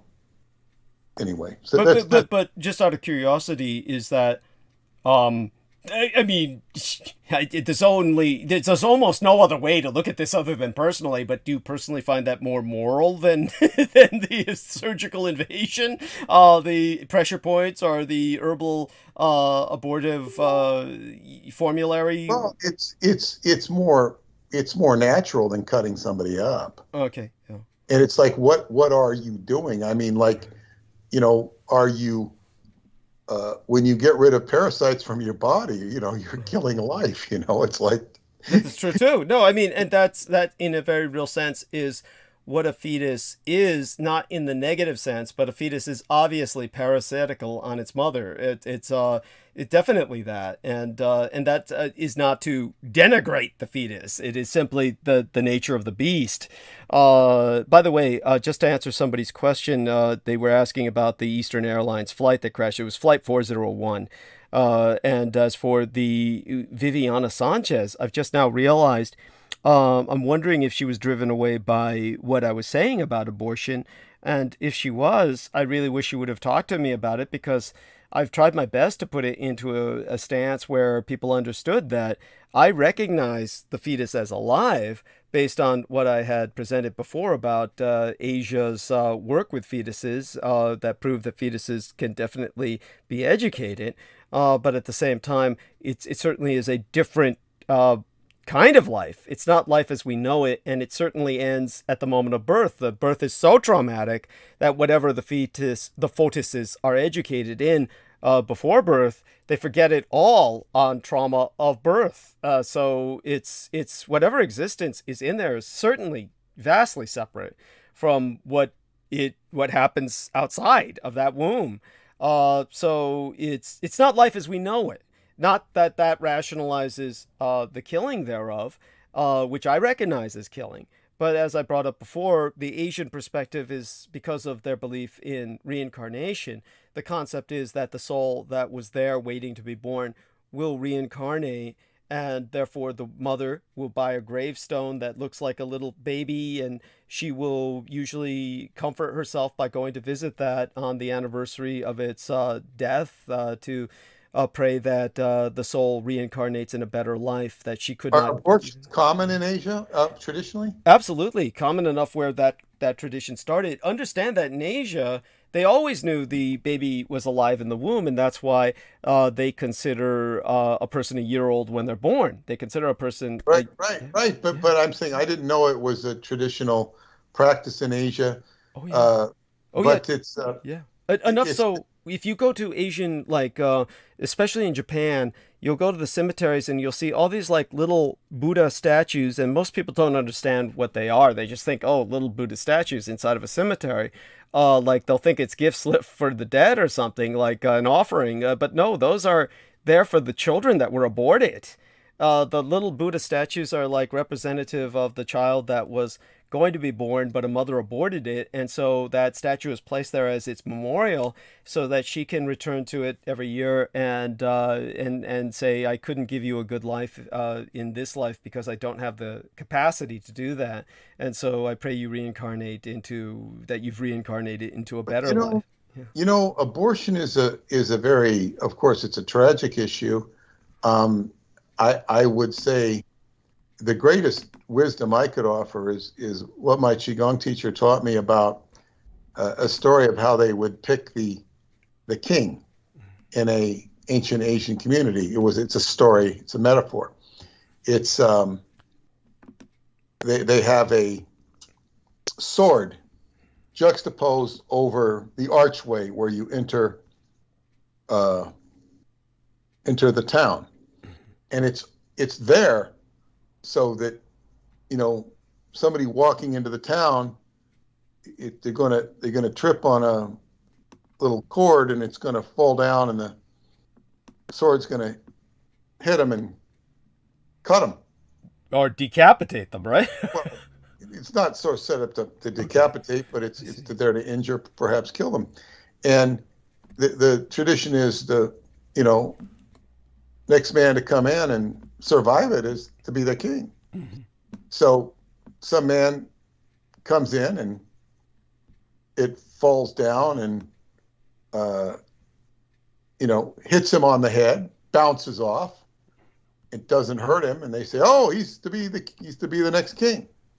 Hits him, bounces off. Okay, then somebody else comes in, and it falls down, but he dodges out of the way. Doesn't even hit him. No, he should be king.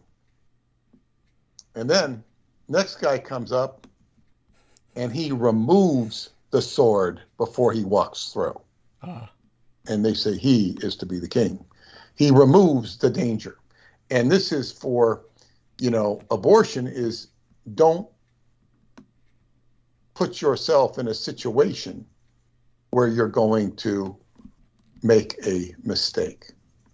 And, don't create a circumstance whereby that's going to happen. And of course, nobody can disagree with that. The problem is you've made a mistake, you've sinned or made a mistake, and you're not.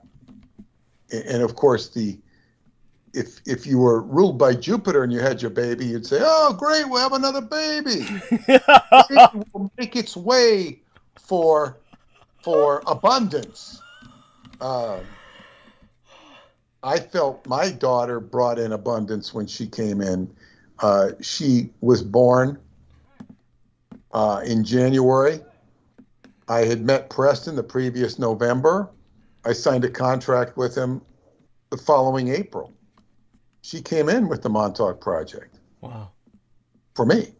She came in with it. She offered me, or she came in, right? It was like, God, and she came in with X amount of abundance. I know I came into a world where I had a father who, had gainful employment. I look back, I said, well, I was fortunate. Some people come into this world with a lot, like yourself, you come into the world with a lot of challenges. We all come in with challenges, but yours were like over the top. Thank you. And some people have it far worse. And it's all about how one deals with it as well. And then people who are very fortunate, or quote unquote fortunate, born into great wealth, squander the wealth and don't ever live a life where they've, done anything.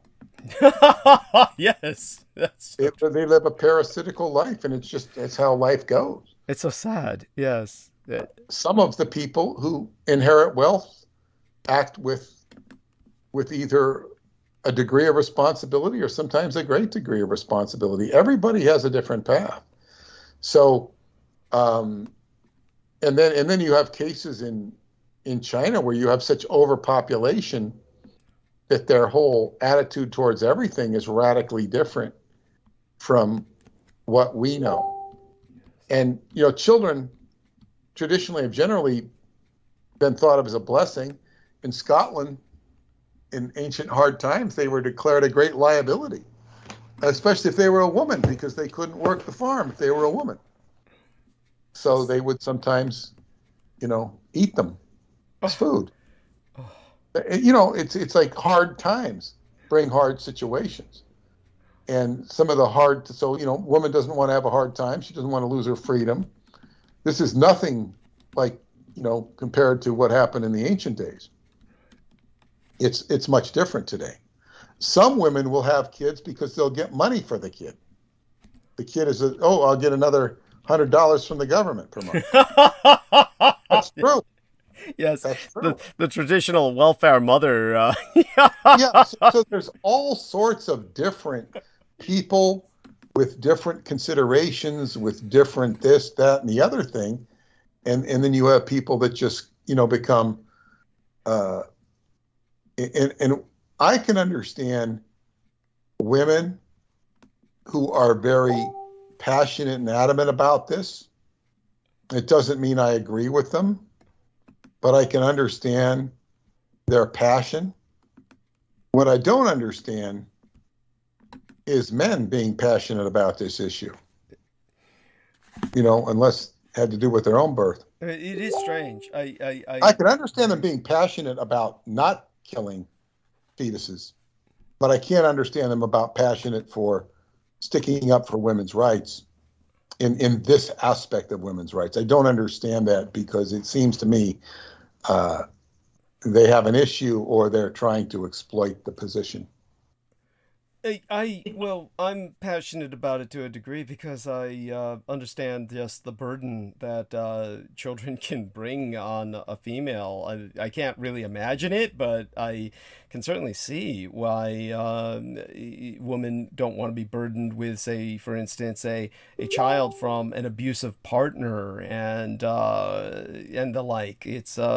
It definitely is as Peggy says in the direct messages here, it has to do with control. So it certainly gives a woman a sense of control over her own life. And the control failed when they got involved with an abusive partner.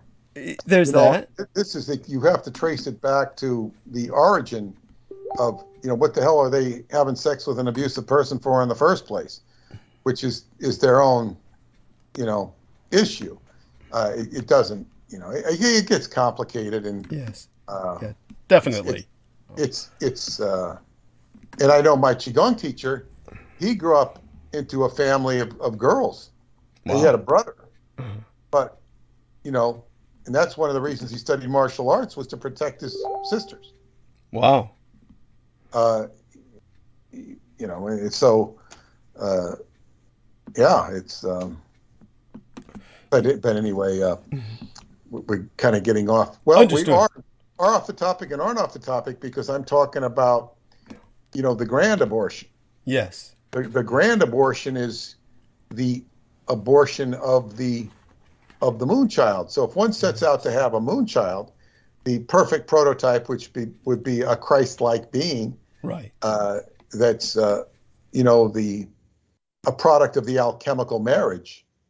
That is the union, the divine union of opposites that manifests with, the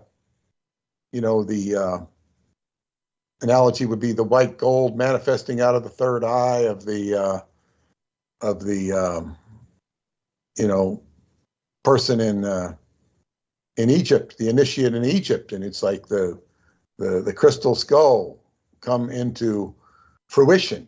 This is like the perfect idealization. So anything that falls short of that, most like the 9th degree of the OTO, Ordo Templi Orientis, was to create a moonchild. Now that sounds all very well and noble, but you don't see many moon children.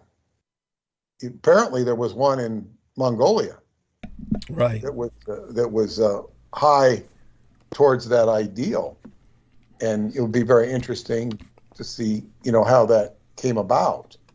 But the birth process, therefore, in human beings is an abortion in and of itself. You say an aborted. Every birth is an aborted moonchild to the degree that it is not a moonchild or a perfect Christ-like being.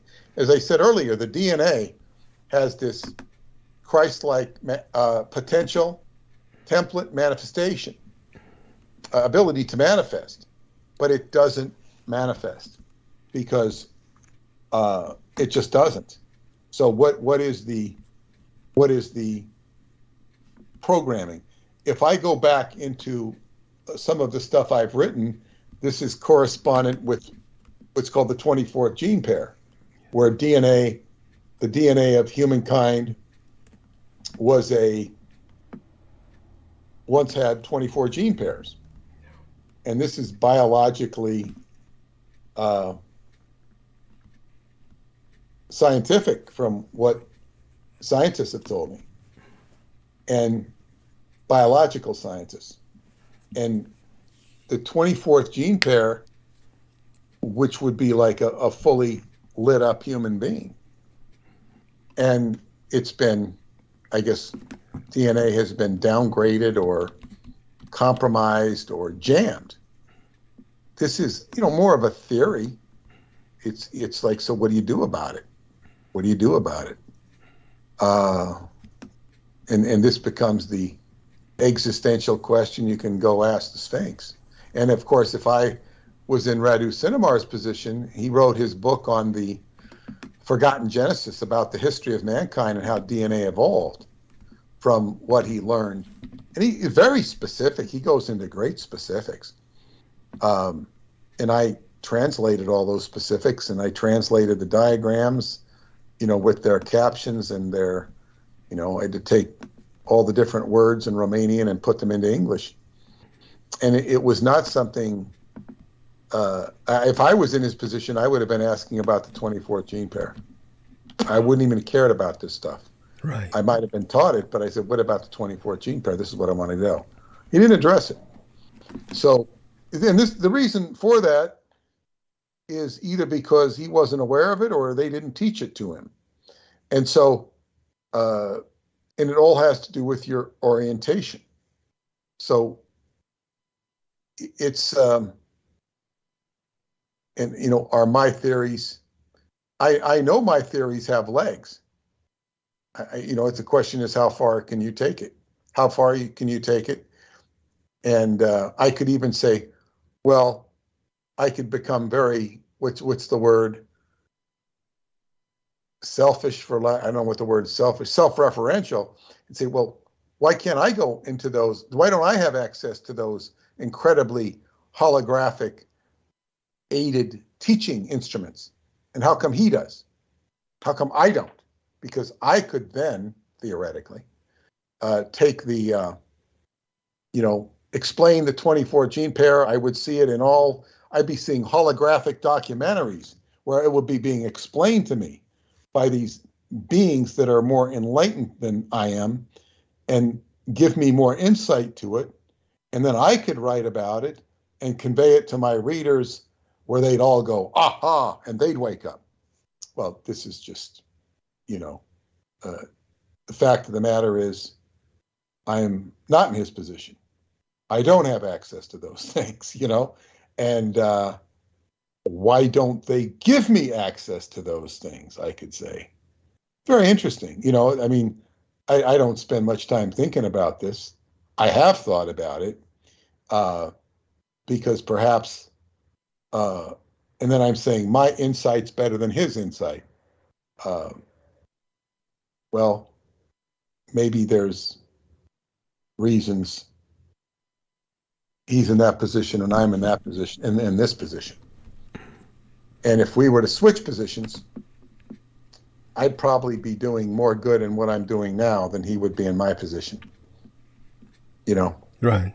I mean, because, but whatever. It's interesting because they say, well, what is the blockage on me learning that information?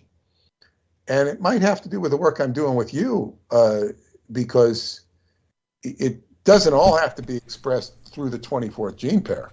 Right. It certainly, that's one reference frame, but it all comes down to, you know, evil, and I have to review what he said about evil. I've talked about it before. It's basically there to challenge us and make us evolve, because there's a lot of mistakes that have occurred in the process of living, in the process of evolution. There is so much failure. Evolution is, like, say, with sperm, it's like 99.99% failed sperm. They don't land, you know, Yeah. they don't land to fertilize the egg. The one that does is like, wow, that's more rare than a Messiah, or as rare as a Messiah. You know, that is the mini Messiah, because that was the life that goes into the baby. It has the potential to live and manifest as a Messiah. None of them do, so to speak. But that, so I'm saying the Messiah is the same thing. It's like 1 in a million, 1 in a billion, 1 in a trillion. So this is how evolution is. It's very, you know, rare piece. So Douglas is in a very rare position. He's in a very unique position. And he holds keys. He holds keys. And this is, you know, I don't know if I can be so, what's the word, optimistic, to think that, you know, I can open the key that will open the key for everybody else, or enable them to open the key. I don't know. I wanted to give an analogy I thought of today. Mm-hmm. In all of my experiences in Scientology, which were, it was incredibly enlightening process for me, awakening and reconciliation of so many spiritual factors, which gave me a great internal harmony between me and myself. To the degree it manifests on the outside with others is less relevant or important to me than what it means to myself. My internal bearing measurement of happiness. Not that I'm completely happy, but certainly so much happier than I was when I started out in life. So it's like I can't complain. But what I was going to say is that when I look back to all of the people that helped me in all of the incredible complexities that L. Ron Hubbard did in his life, and he leaves behind, he gives information, people get organized.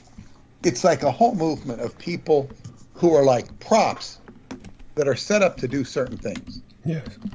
And when I look back at the people who helped me, some of them didn't know what they were doing very well. They knew something. They might have known part of what to do. Right. Some of them were detrimental. Some of them were, you know, they were there doing a job, and their job was, and they might go out of their way to stop you. There were enough people that were there. Who's doing the tapping? Is that you, Douglas? No, not me. Maybe you mean like keyboarding? It was more like this. No, not me. No, not myself. It might be one of those assholes listening in from the NSA, and I don't know why they do that when they can just listen in by tuning in. But no, it wasn't me doing that. I think they forget to go on mute. Yeah. but anyway, I think that they're So anyway, what I was saying is so many people. It took so many people to set up an organization and so many organizations, and they're doing this kind of rote setup. Some of the people were so I don't just what's the word, mundane to do a function and to do it without reading between the lines. And and some people were angelic, not so many of them, some of them, and they could literally take you by the hand and lead you to heaven. But the bottom line was, you also had to do the work yourself. You had to do the work yourself. So the people you encountered could really get in your way, and you had to overcome them. Some of them were downright reptilian in their aspects. Wow. And I don't have a whole lot of fondness for the general majority of the people. There are some that I do. And most of that fondness has faded away because they're not in my life. Right. And so then it just all becomes, okay, this is what I did. Some people helped me, some people didn't. But I think what it is that, so let's just say like a hospital. You go into a hospital, and I was just talking to a woman across. I found out that the woman next door did not die. She's suffering from dementia. It's worse. She went to my neighbors and called and told them that there were people living upstairs in her house.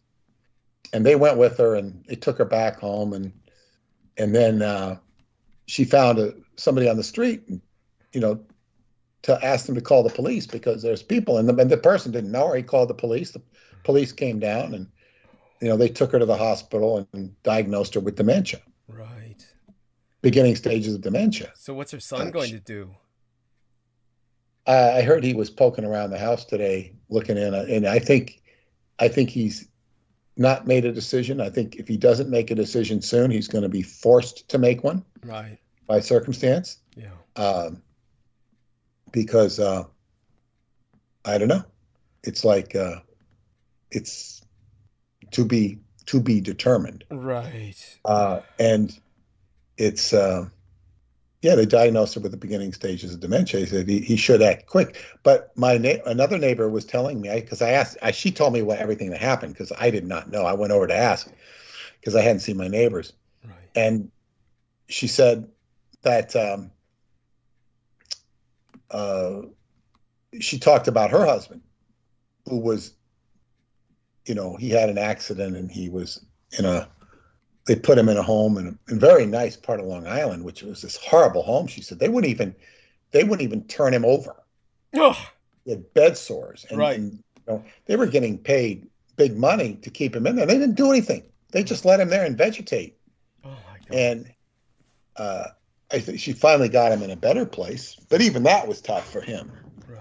Because I think he looked at her and she said, "You don't know what it's like to die." There's a lot of pain. Honestly, that's a good argument for mercy killing right there. I mean, it's honestly better to die than to live in such conditions. For someone with dementia, honestly, there's no place to go but down. This guy did not have dementia. He had a very screwed up body before he went in there. He had an accident. Right. And but he's suffering. Yeah. So it's like, there's no mechanism to ease the suffering. The best mechanism that I know of is morphine. Yeah. Now they probably use opioids or something, but No, morphine. I would argue they're not using anything these days. That they're so pathologically averse to any kind of addictive drugs or narcotics that they probably just let people suffer. In hospice, they're supposed to use morphine, and Daniel Brinkley did a lot of work to raise awareness of this, but it's like they don't use enough of it, or they'll use, oh, you got to your allotment, and it's like, it's very cruel. There are some people who get it, but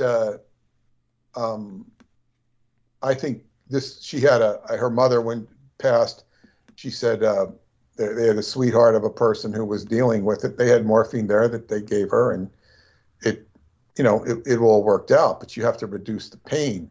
And so we have a lot of trauma. We not only have trauma around birth and death, we have trauma about how to deal with birth and death.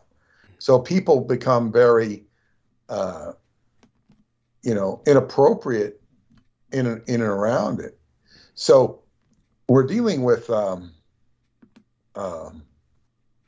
lot of ignorance, a lot of unfortunate circumstances. So when you talk about, birthing a Messiah, you've even got, something like, you've got a relationship between angels and demons. What's the role of the angels? Do they know what to do? What's the role of the demons? They're to screw things up. Yes. There's like a vying for, for territory. Yes. Like, I'm going to go into that body. I'm going to be a big man, or whatever. And then, egos get involved. It's like, what a circus of life that we all participate in. And, but I was saying about the pathway to enlightenment.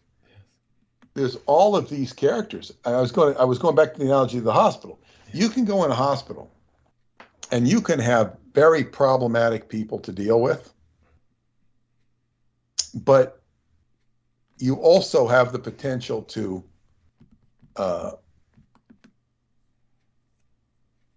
contact them, talk to them, and get the best out of them. You may not be able to, you may be able to. It's like, what do you win there? And if you can talk to the personnel, you might get somewhere. Because most people are actually willing to help. It's a matter of being able to access the help in them. And many of these people are scared as hell. Yes. They're scared of life and death. They're scared of the crimes, either that they commit in the hospital or that they see others commit. So if you come in as a clean being, you have to make a bridge to them. You have to communicate to them, and don't make them feel threatened. If you start threatening the personnel, you're immediately striking your chances of recovering in hospital. Yes, that's so true. You've got to enlist their willingness and ability to help. They can do certain things to help. They're somewhat limited, but this is a challenge. That's a hospital. When you get out into life, you have to, it's like going through a process of gin. My wife her boss didn't want to give her the raise because she didn't want to. She was asserting her superiority. She asked for a raise. They gave her a raise, but they wouldn't give her overtime. So if she worked for 10 hours, she gets paid the same as if she works for 8 hours. They did give her a raise, which was actually pretty good, but it wasn't fair. And so then, she asks and lets her dissatisfaction be known. The HR people want her badly to get a raise because they don't want to lose her. Right. And her boss is the one screwing the things up. Finally, the boss sees her looking unhappy and talks to her, and the boss now arranges for her to get the overtime on her terms. Right. You know, you had to kind of go through her protocol. Right. That's like, but she got it. So she's happy. That's good. But you got to, you know, you have to negotiate. I'm not talking about, yeah, you negotiate, you have to deal with people and all, no, you can't have this, you can't have this, you can't have this. And now you can have it. As long as you don't kind of blow your position. Right. Blow your top. Yeah. She didn't blow her top. Right. So important. And just so people understand, I was dealing with this level of self-repression. You might call it self-control, but it's really self-repression. When I was dealing with advocacy and care for my parents, and these hospitals were just so horrible. Very similar to these, basically these hospices or these care facilities that... Did you deal with them fairly successfully, though? Did you get what you needed, or was it useless? It just depends. It was useless in one sense because it was always too late. But with all the damage that they were doing, I was, of course, you know, doing my best to educate myself to be a better care provider for my parents. But the medical facilities were so incompetent and so corrupt that they would basically do so much damage to my parents by the time that more damage was done. And I'm advocating for them so that we can deal with the damage that was done. It was, you know, too late for that. And by that time we're dealing with just accommodating that damage as the new norm. You know, it just was getting worse and worse. But what you bring up, of course, about the places where they just leave a person in a bed without turning them over, you know, the bed's a very dangerous place for a senior citizen to be, and those bed sores, those will kill you. So I'm surprised that the guy that Peter was talking about survived, so they could bring him to a better facility where somebody was actually turning him over once in a while so he wouldn't get the bed sores. And probably the only reason this did because his wife was making such a fuss for him. Yeah. She was an advocate for him. Yeah, and without that advocacy, they would just let him rot. And I mean, oh my God. So when he's saying you don't know what it's like to die, well, he doesn't either. He's busy suffering this half-life, this zone that's worse than death, as far as I'm concerned. And when that woman is entering the stage of senile dementia, then of course that's the horror. Is it's worse than death. At that point, honestly, there should be a clause where somebody is allowed to basically help someone process, and that's the term that the MDs use, is the word processing, for basically killing somebody or letting someone die, not interfering with the deathing process, as they call it. My sister once explained it to me. She said that in the old days, when people lived on farms, you know, grandma or grandpa would sit out on the porch and just slowly wither away. Yeah. And you wouldn't say anything. That's just the way it was. And you know, nowadays, when somebody starts to wither away, they start pumping life into them.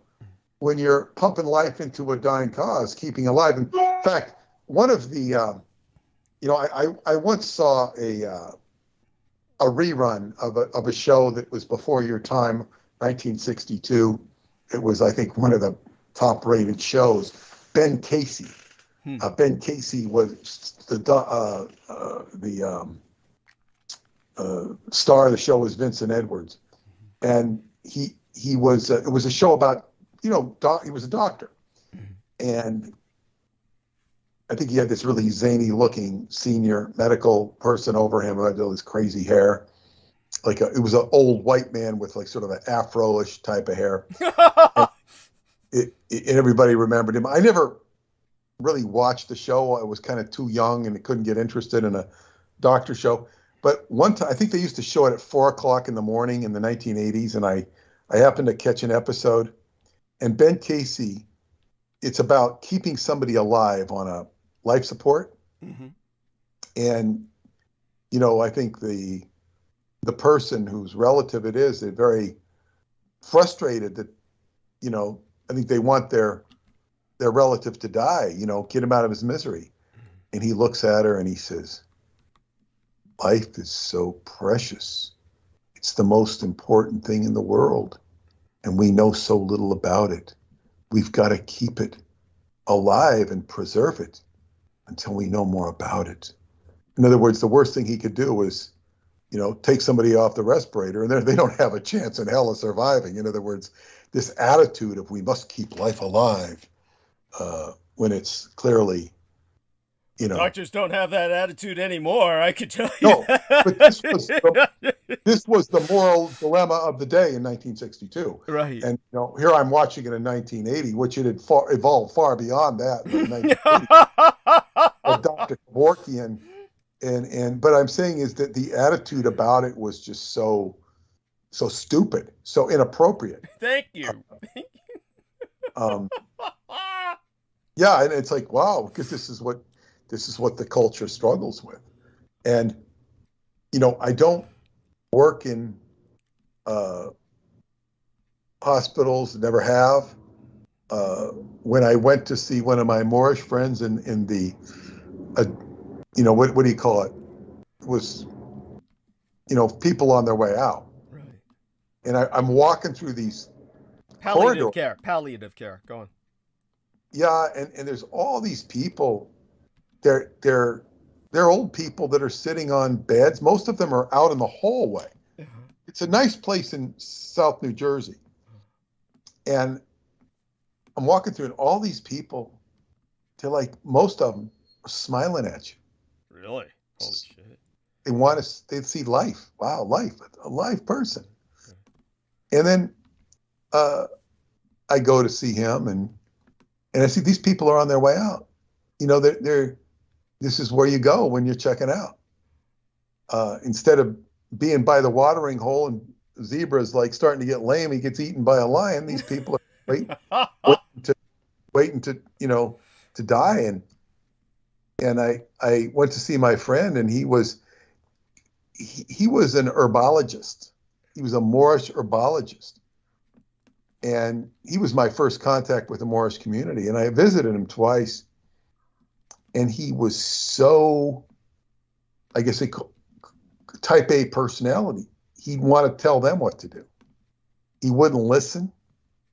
I would tell him to listen to the doctor and take the diuretics, because if he didn't take the diuretics, his ankles were going to swell up, and he was going to, and he just refused their help.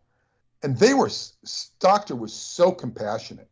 Wow. He was such a compassionate man. And I talked to him, and I talked to the doctor, and I said, listen, you got to listen to them, because you got a better chance of listening to them if you don't listen to their advice. Because I understood, it wasn't the ideal thing to do, but it was the only way that was going to save him, was to take their medication and their diuretics so that, his ankles wouldn't swell up and he'd have a chance. But his attitude was such that it wasn't going to go. And he knew more than they did. Of course. And also with my Qigong teacher, he was in a rest home, and I'd visit him every week with some of my fellow students. And I basically told him he needed to do the physical therapy. Now, he wouldn't want to do the physical therapy. He'd want to do his own therapy, because he knew better than they did, and he did. But he wouldn't do their therapy. And they told me he was resistive, very resistive. They had a word for it. It wasn't antagonistic, but, non-cooperative. He wasn't going to do a damn thing they said. And part of that was his knowledge was superior to theirs, but he wasn't doing his knowledge. Part of him wanted to die, but it's hard to give up the body. Part of him wanted to live. And, I think in the end he won. He got to leave this world. But so be it. He wasn't listening. He could have gotten help, perhaps, if he would have done the physical therapy, because he suffered a stroke. And I think he was just too unwilling. Part of him didn't want to live. And I can be sympathetic to that. but then again, you want to live. Yeah. You want to live until you can't anymore. And you struggled with that. You struggled with that. And pretty soon one side's going to win. Yes. One side's going to win. So, God, this is everything. It's like if we're talking about an alchemical marriage where you're going to, you know, flourish and bloom as a full, you know, messianic experience. Because I guess in the apocalypse, you don't become the Messiah, but you are delivered the truth by the Messiah, and you go up the chute to Kether in Kabbalistic talk, right. You know, to the Ein Sof, you know, into basically the eye of God. And you, what's the word? Graduate outside of the physical realm. And, you know, it sounds very wonderful, sounds very esoteric. But, and of course, it's you know, it's the big challenge. It's the same, in a way, because it's the big challenge. It's the same old challenge Buddhism and Hinduism have been wrestling with for millennia. Yes. To go and achieve nirvana. You know, it's like, and you know, L. Ron Hubbard had techniques. Okay, this is it. This is it. This is gonna, you know, mankind has been struggling for this for years, and now we have something that can take you here in, you know, 6 months, a year or two, and this is what it is, and you could buy into it, and I could say, wow, you know, so surprised at what I was able to find inside of myself. But of course, it's you know, most people, you know, it's like, you know, if they're taken off to Tulsa, Oklahoma, they never make it there. You know, they get, wow, like last year I found a pretty girl on the side of the road and I took her, we got married and had kids. You know, we got married and had kids. You know, we never quite, well, life turned out okay. But I never made it to Tulsa or whatever it is, or wherever you're going, to Oz. And, you know, it's all a matter of perspective. There's so many people in this world that are just plugging along. Yes. Plugging along, you know, doing what they're doing, living different lives.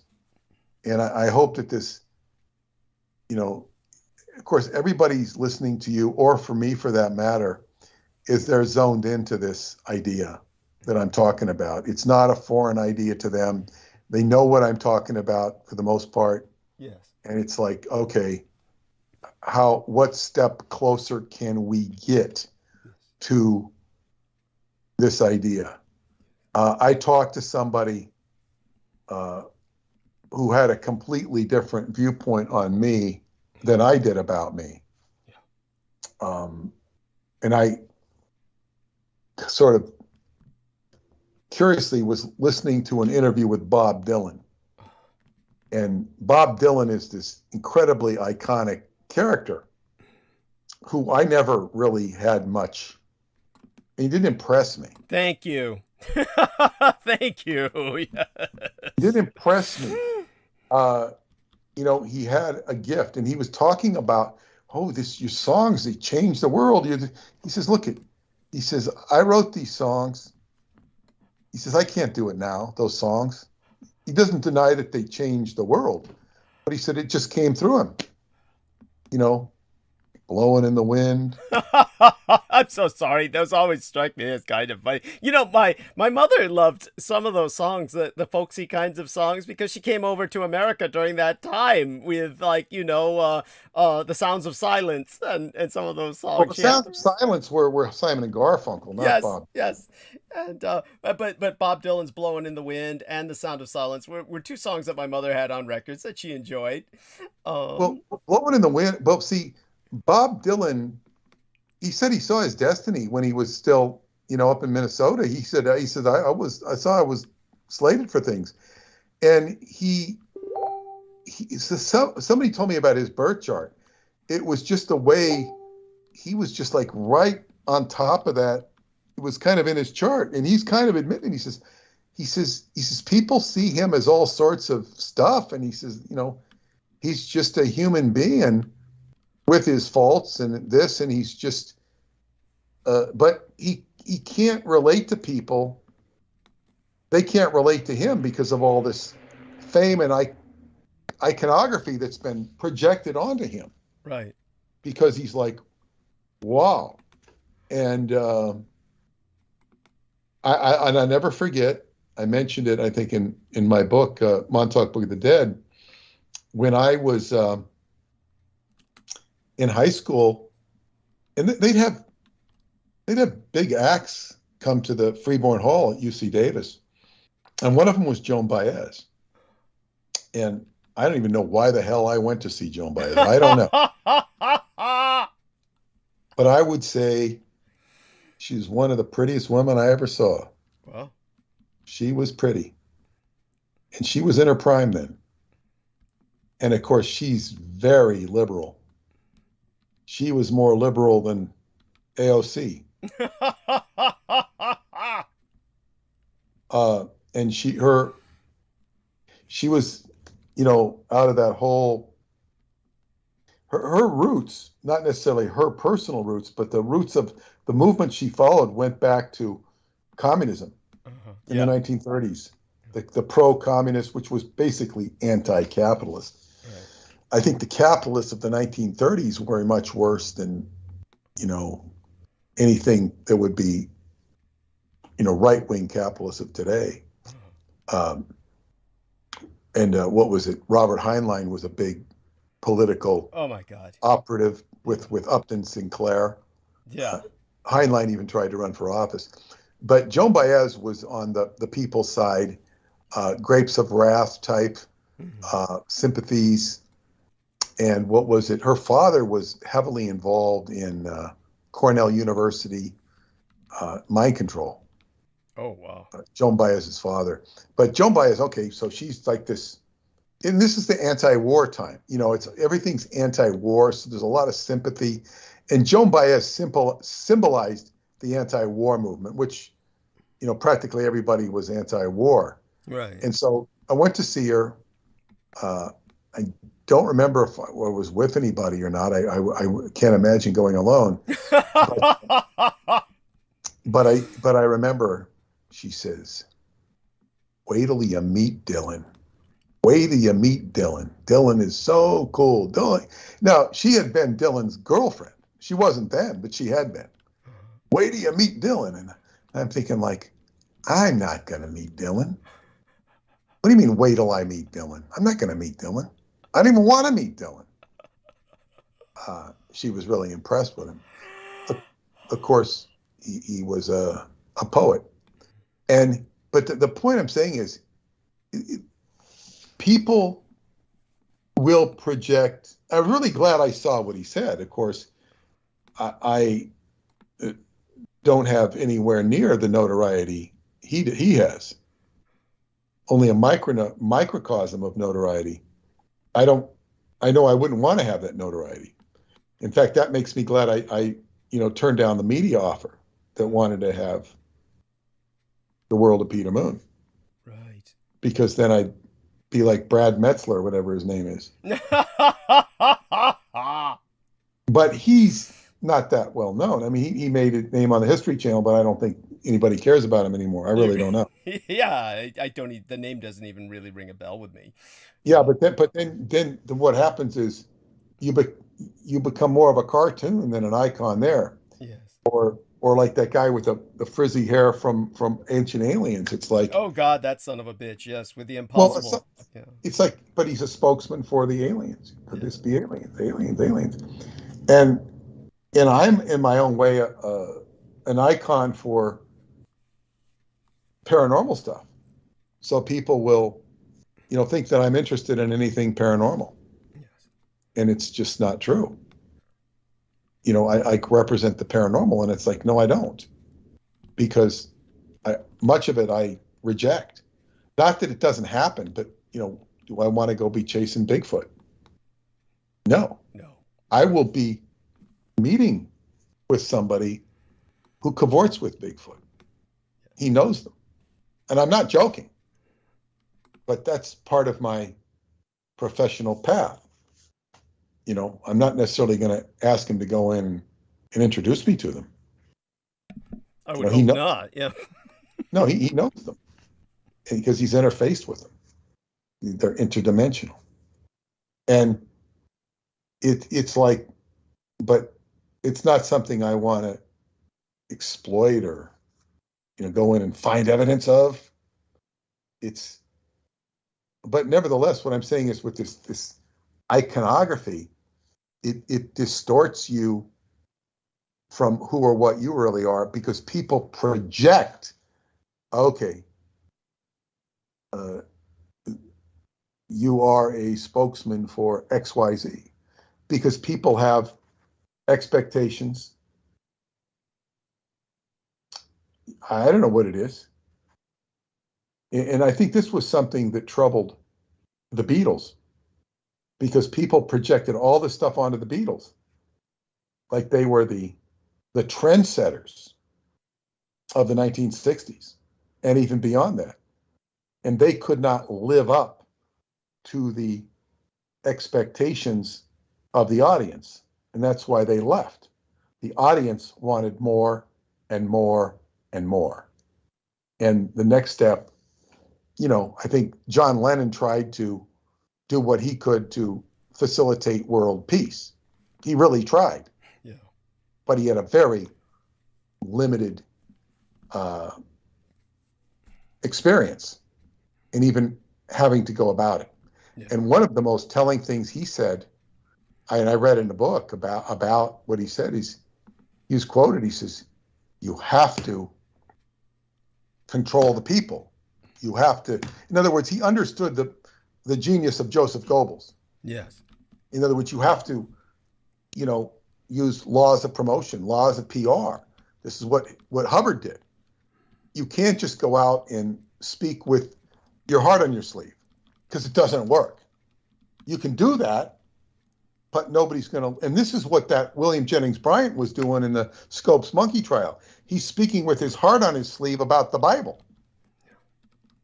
You know, aside from the fact that what he was saying was stupid,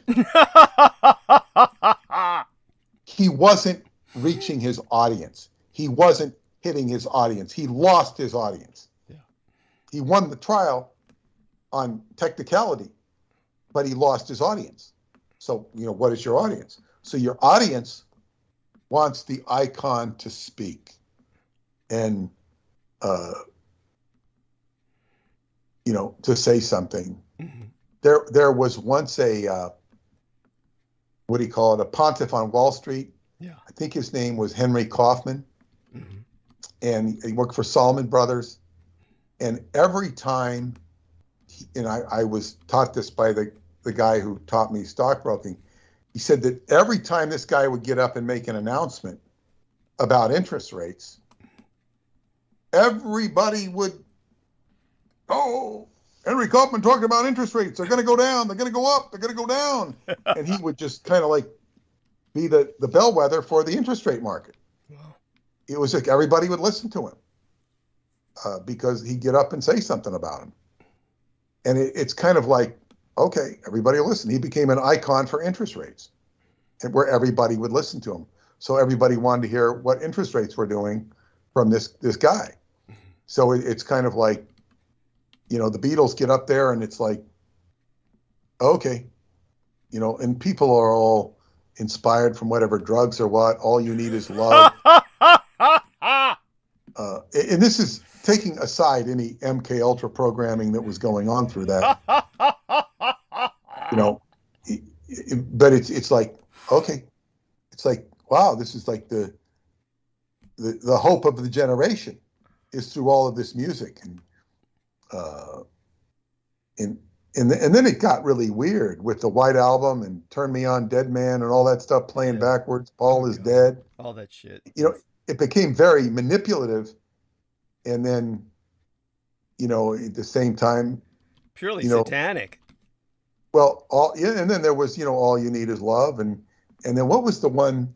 That song Imagine. People just love that song. And that's total nihilism, by the way. That's preaching nihilism. Total imagine there's nothing. No nothing. Yes. Go. I thought it was completely idealistically nihilistic. I didn't use that word. But yeah, it's just like, okay, this is not, but people they put their hands over their heart when they hear that song. Oh, they think it's a really great song. And not so much the song, maybe they love the song, but what it represents, imagine, paradise. It didn't induce paradise in me.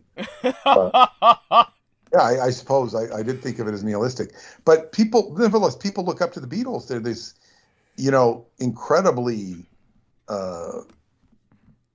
powerful musical group that just lit up all of my generation.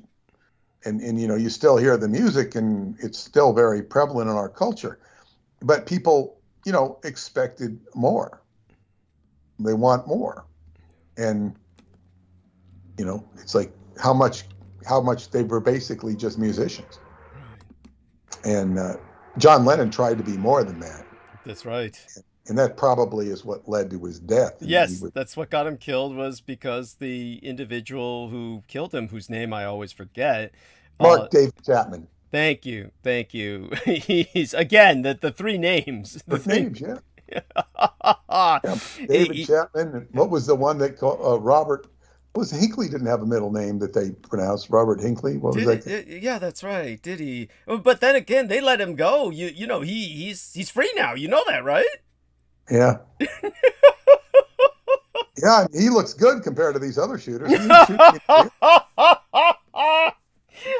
I saw a poster once that was the funniest in the world. It was, they said Hinckley for president. He's had a shot at the man. Let's give him a shot at the job. That can almost. God. They had a very funny letter that somebody wrote up, and this is in the 1980s. About 4 years after the shooting. And it was a very elegantly worded letter on White House stationery from Ronald Reagan. And it was addressed to John Hinckley, Jr. There was the three names, Jr. Wow. It was very elegantly worded. I'm, understand, sorry to hear this, blah, blah, blah, blah, blah, blah. It was a short page. It was a couple paragraphs. And at the end of it, it was just elegantly worded. And it says in the last paragraph, it says, and I wanted to know, and this is during the election that Walter Mondale was running against Reagan.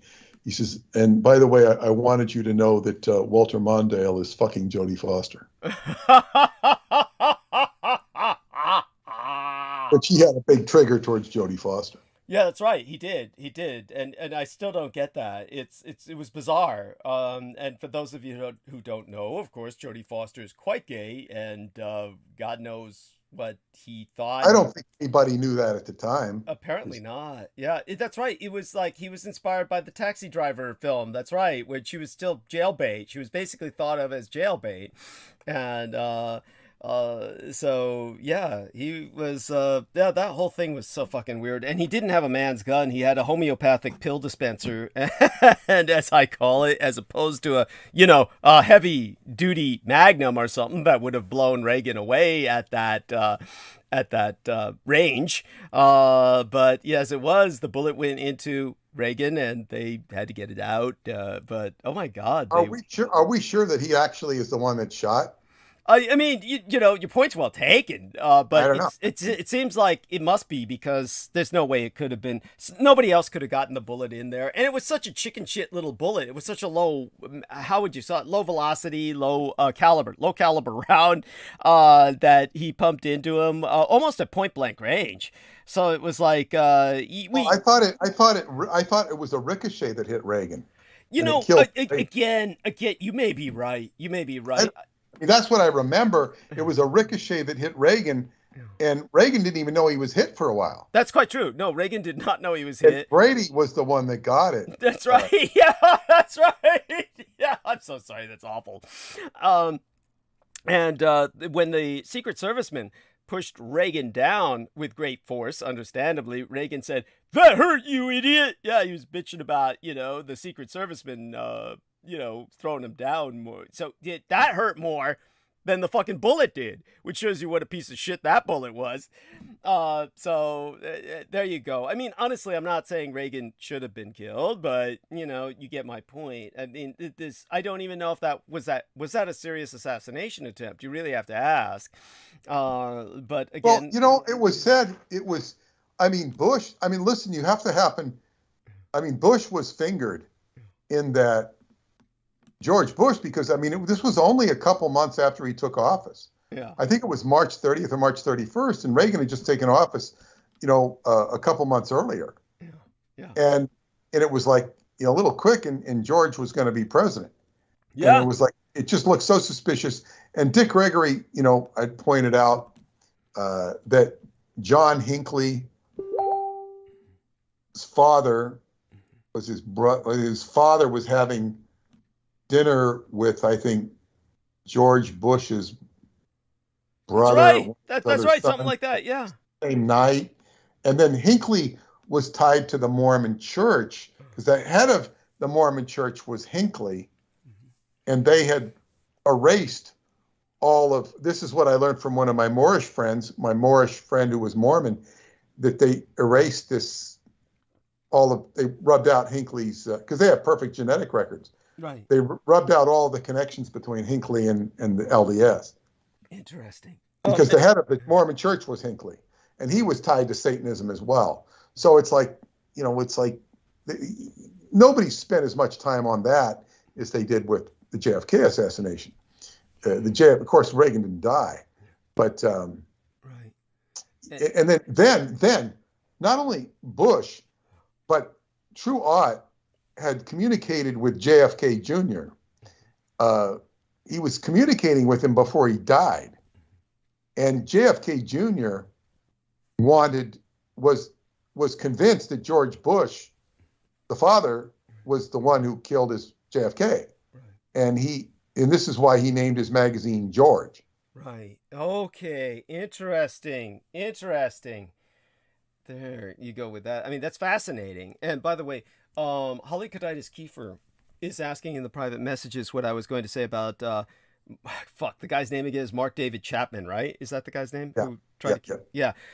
Basically, I was going to say that, yeah, the reason he went after John Lennon, per his own reckoning, per what he said his rationale was because John Lennon essentially said, and perhaps even said verbatim, that he was greater than Jesus. And I do believe John Lennon had said that at one point. He did say it. No, he didn't say it. Okay. What he said was, and they show it on videotapes, and he clarified it. Okay. He didn't say he was better. Right. He said they were more popular than Jesus. Yeah, there you go. And it got distorted. Yeah. So they did mass, burning or throwing away of Beatle records in the South. Right. And it was ridiculous because he was more popular than Jesus. He's more popular than anybody. He didn't say he was better or more good. And he said it was a wrong thing to say because obviously it was, but it was true. I mean, what Jesus would have been lucky to have, 2,000 people praising him.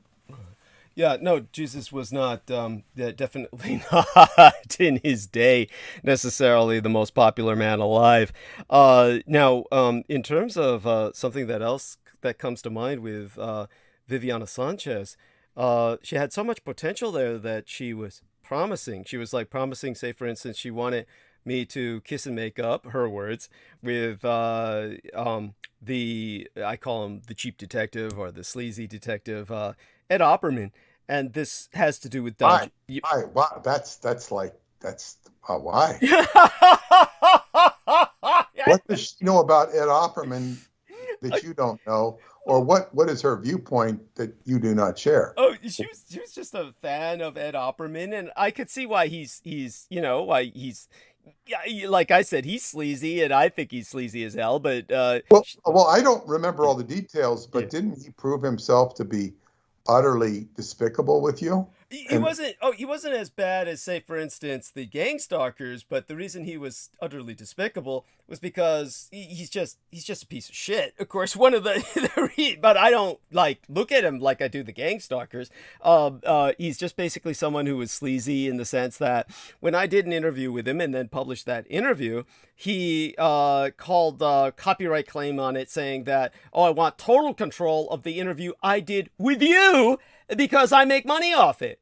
I mean, I like, fuck you. I mean, what the fuck is that? No, that's so boorish. Yeah, he's so crass and cheap. No, that's not something you even want to have anything to do with. Thank you. I mean, just that alone. But then worse than that, when he publishes the interview and then people were attacking me, then he distanced himself completely and disowned me, saying, it's just Douglas Dietrich saying this stuff about Roswell, not me. I have nothing to do with it. So same old chicken shit stuff that I would get from a lot of these stupid interviewers who would interview myself and then distance them. This is another problem: is people don't have discernment, and they like people because the person introduces them to a way of thinking and viewpoint that they never had before.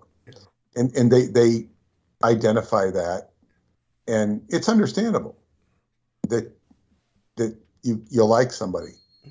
So they have to be weaned off the person, or they have to broaden their horizons so that they can see that this person is not who they thought they were. Yes, thank you. And so and this is what happens. And when you step into your world, the Ed Oppermans of the world don't quite make it. I think he was the one, and I'm pretty sure it was him, who wanted me to do an interview with somebody. I think he wanted me to do an interview, but then he wanted to, it was almost like an ambush, but he clarified it ahead of time. This guy was going to come on and talk with me. He wanted to have this guy join me about Aleister Crowley. And this guy was like, just a complete, I guess what you'd say, a non-scholar when it came to Aleister Crowley. Okay. He was can us tell how evil Aleister Crowley was?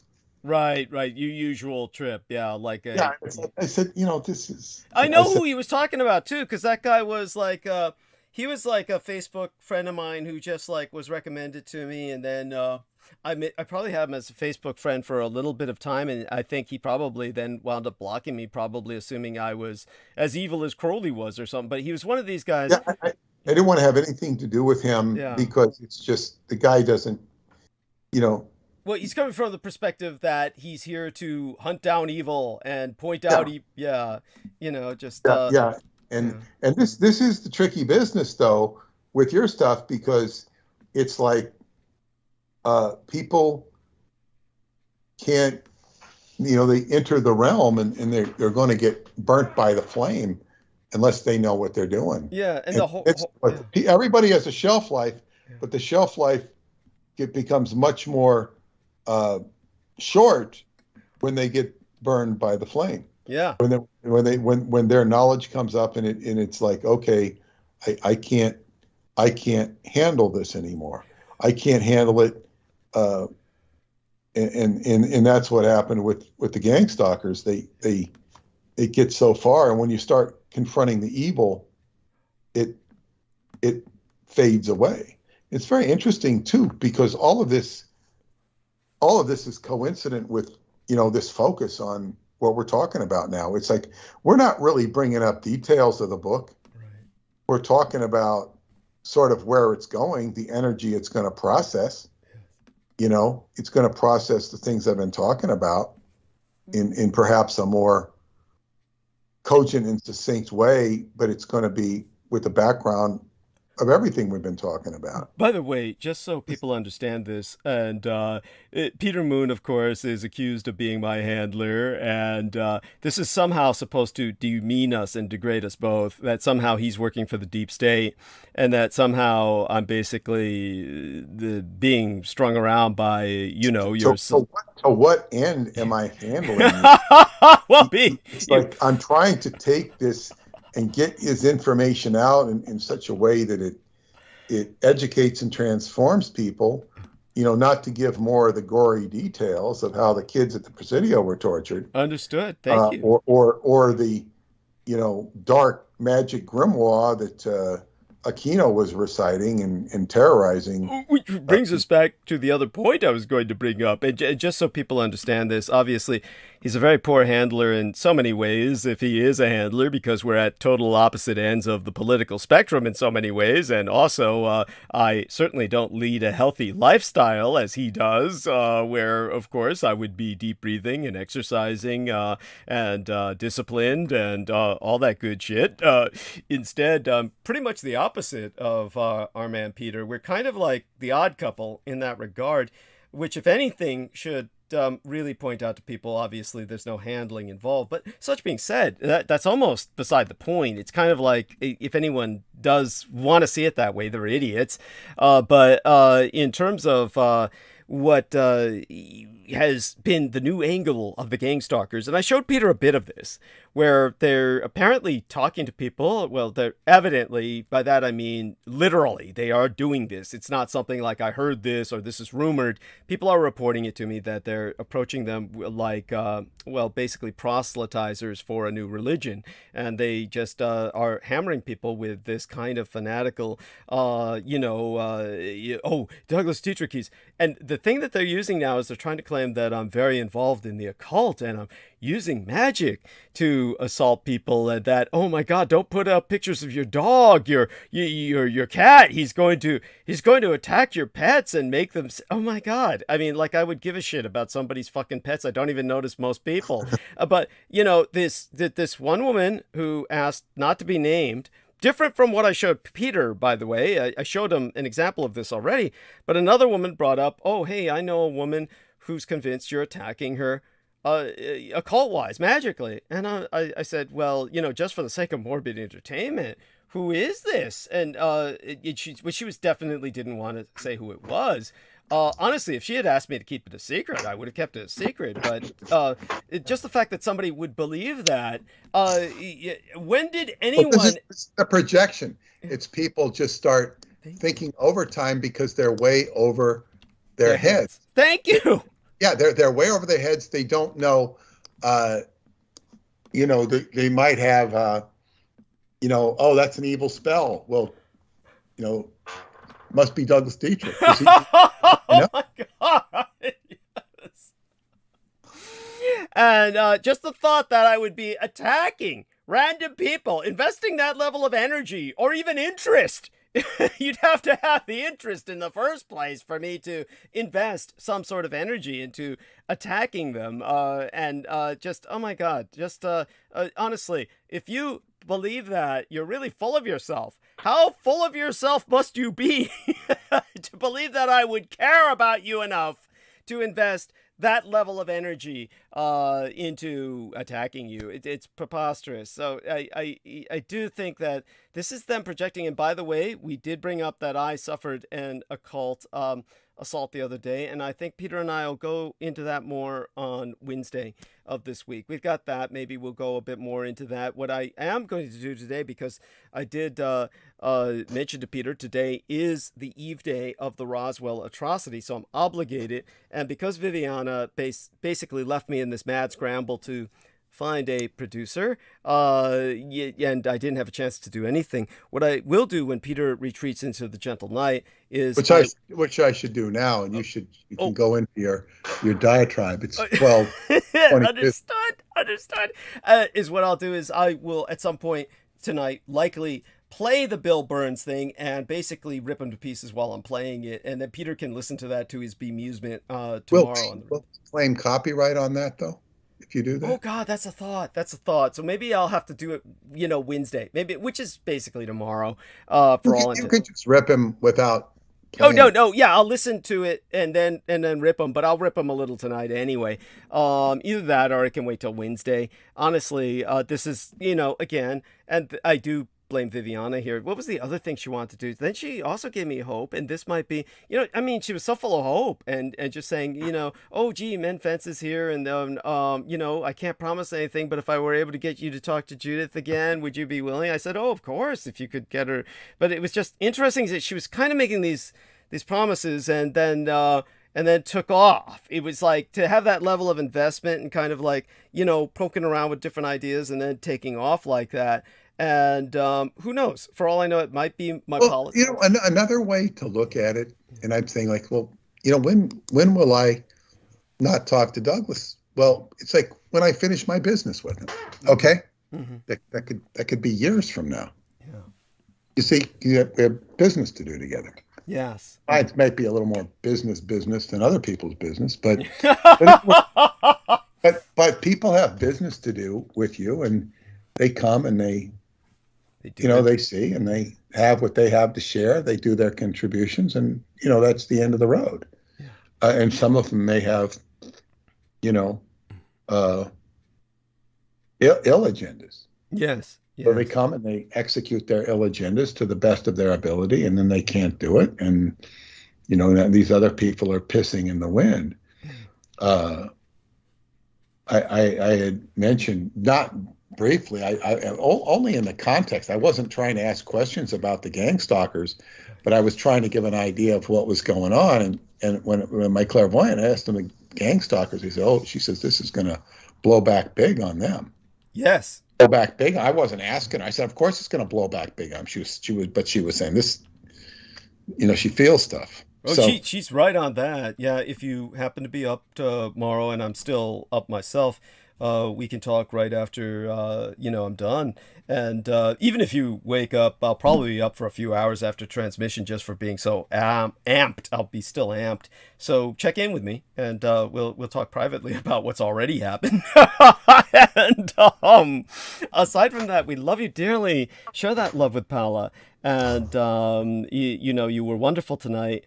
God bless you, and we'll be speaking again on Wednesday, same time, and I look forward to that. Okay, and I also want to announce we've got the Philadelphia Experiment Murder in now at Skybooks. Yeah. You can go to skybooks.usa.com, where you will not find any terrorism. Yes. You can buy the Philadelphia Experiment Murder, or get a signed copy of the hardback edition of the Montauk Project Experiments in Time, Silver Anniversary Edition.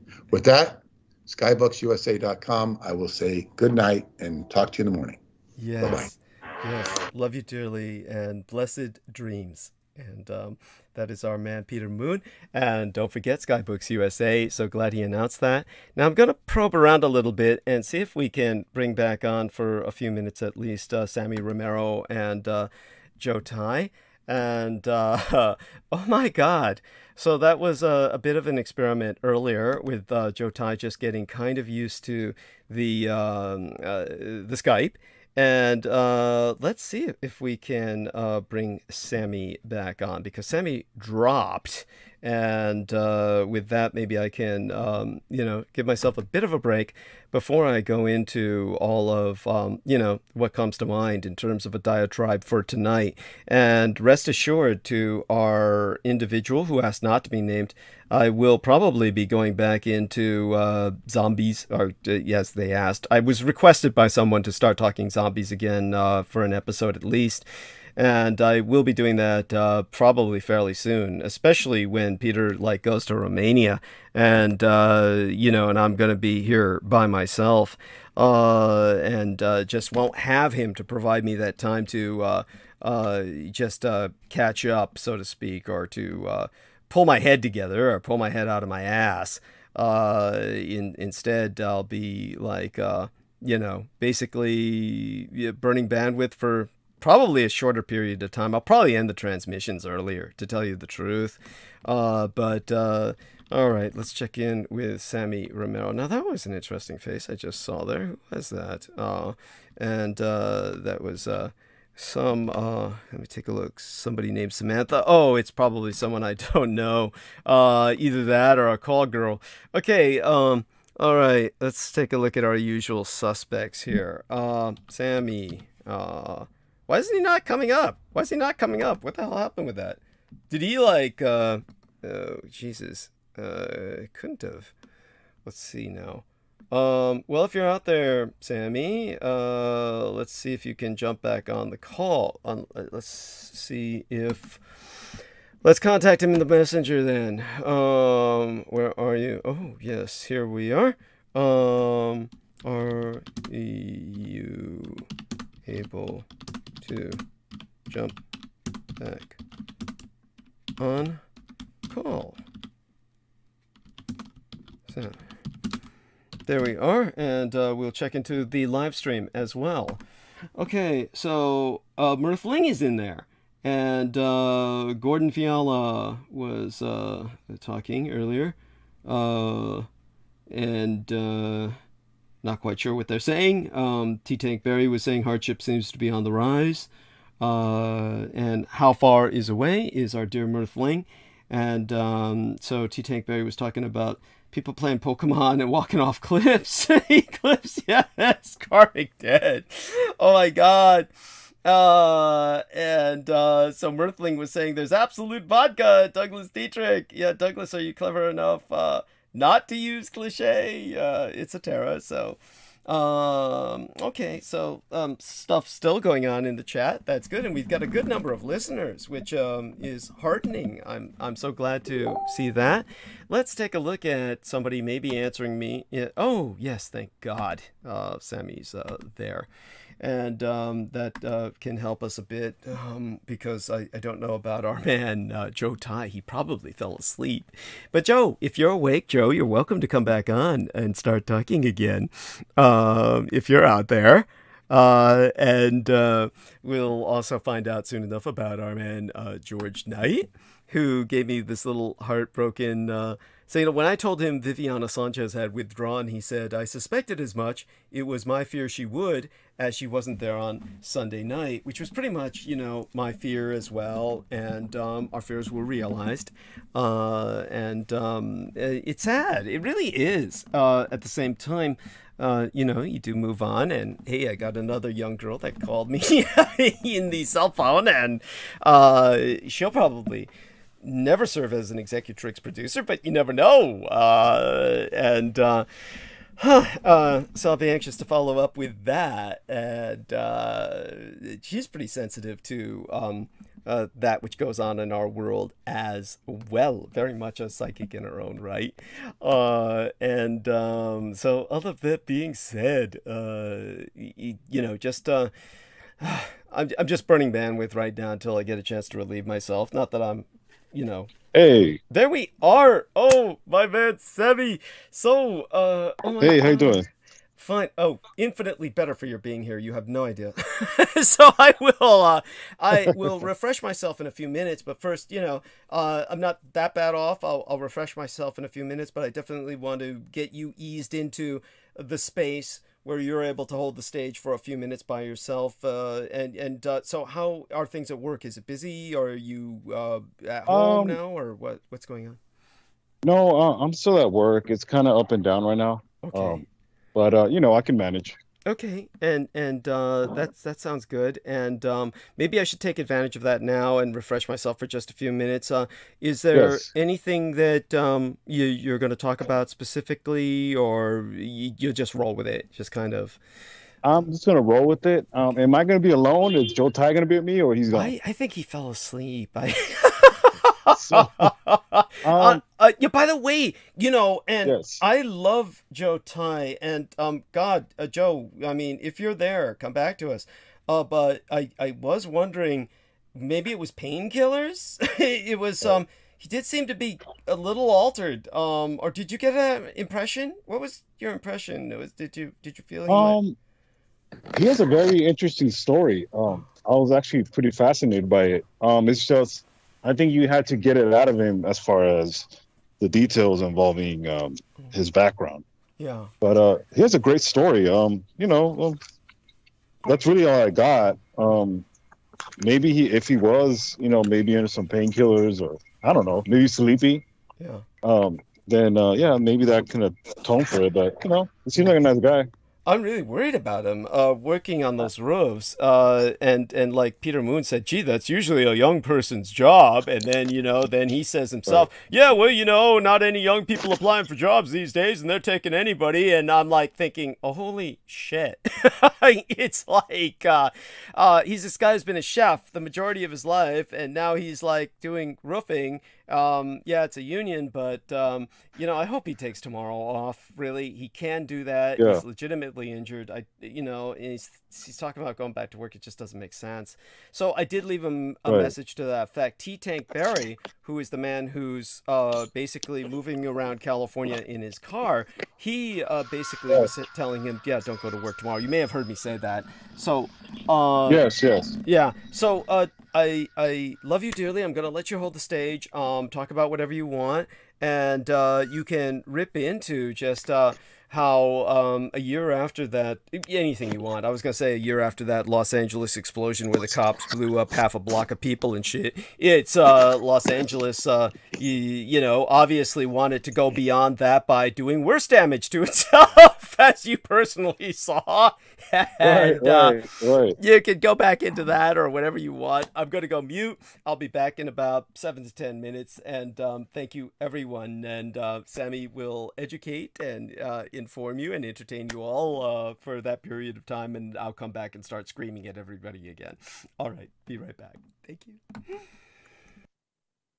Hello, everybody. My name is Sammy Romero. I'm just going to be burning bandwidth at the time being. If you hear any background noise, please excuse the background noise. But anyways, what I would like to talk about maybe a little bit would be that highway speed chase in Ohio, that African American gentleman who ended up dying at the hands of the police. If I can kind of look up what was going on, pretty much it's almost nauseating as far as and the man's last name is Jalen. If anybody knows his first name, 1 second, I'll look it up. Jalen Walker, if I'm not mistaken. Yes, Jalen Walker, who was in a high-speed chase not too long ago, and his life ended in that speed chase in his car. A lot of people want answers as far as the number. Why did the police lit him up like a Christmas tree when he was already dead? Or the multiple shots, the rounds, and as far as that's concerned, yes, that was excessive, but at the same time too, I think in that case you got to look at the whole spectrum of why this gentleman was hit with all these bullets, and the result of that, as far as law enforcement reacting the way they did. This is going to be a very troublesome case because, we're already dealing with what happened in Illinois as far as the 4th of July. And now we have this situation that happened prior, actually, but is now garnering the attention. By the way, who's joining me? Is anybody with me? Yeah, I'm here, Sam. Hey, Joe. Hi, Joe. How you doing, Sam? Good. What do you think about the Walker case in Ohio? What's your perspective on it? Yeah, it's he was ready to die. The guy, he was prepared to die. I think. Just want to be, egg the police on to kill him or something. No, that's a very No, and you know what? From what it looks like to me, I think he must have been trying to hide something. And you know, unfortunately, I think anybody, a person of color, can have their fears about law enforcement. But the last thing you want to do is run from them, and most importantly, seem like you're a threat or you have some type of weapon, because they're not going to give you the benefit of the doubt, especially a person of color. Yep, So, absolutely. Don't ever. I mean, that's as far as I'm concerned. I've always learned this, that you just pretty much cooperate, and if they have to take you in the paddy wagon or the squad car, then you might as well just not resist, and let the court system, as rigged as it is, give yourself a fighting chance by not ending up in a casket, Well, you can't even call the cops sometimes. I mean, what do you expect? I had an incident with them, Like at one time I was living in Jersey and Hamilton, just to call a cop to get off some sick off my property. I couldn't even do that. I called them. They framed me for resisting arrest and assault. Wow. Yeah, but I sort of survived it. But I now realize, this was in 2000. Right. There's a lot of, Jersey had this racial profiling stuff and all this stuff. Right. And I was taking a course on being a cop. I was thinking about it, but after taking a criminal law course, it's a joke. I mean, doesn't mean anything. I mean, I was, it's a, Americans are so brainwashed to believe in the cops are there to protect you. They're not there to protect you at all. Well, no, you're right, Joe. You have to laugh, or else you're gonna, cry, really, because it is not that not that all law enforcement are terrible, but the majority of them are, because they during that time in Hamilton, New Jersey, they had this police chief that was also a fireman. I was dealing with this piece of shit that was the guy that was on my property was trying to set my house on fire. Right. So he went with this guy to. I know about this incident because he was going with this guy to Atlantic City to gamble all that money that he took to burn out all the houses and claim that he's going to do the construction on it. I think he went to jail for that, but I couldn't get these pieces of garbage off, for framing me for resisting arrest. I mean, I even hired a lawyer to get them not to, to enforce this no trespassing stuff on my property. I couldn't even do it. So, it was the same year this stuff happened. I mean, it's crazy. A lot of these cops are into some dirty stuff in that township. Were you ever a victim of the stop and frisk that New York was notoriously known for? Were you ever targeted? No, I wasn't targeted. Those were mostly black people that really got targeted. Oh, okay. Really, black people, and I mean that was during Bloomberg's time, I think, or Giuliani's time, something like that, right? Giuliani was or something like that. They were framing everybody left and right. They just wanted to clean. It doesn't matter if you're innocent or not. Right. Here in Los Angeles, and I've talked about this, we actually have laser zones where pretty much law enforcement doesn't want you in certain areas, and they're hot zones for pretty much law enforcement meeting quotas, and they harass you, just the fact that they don't want you there, and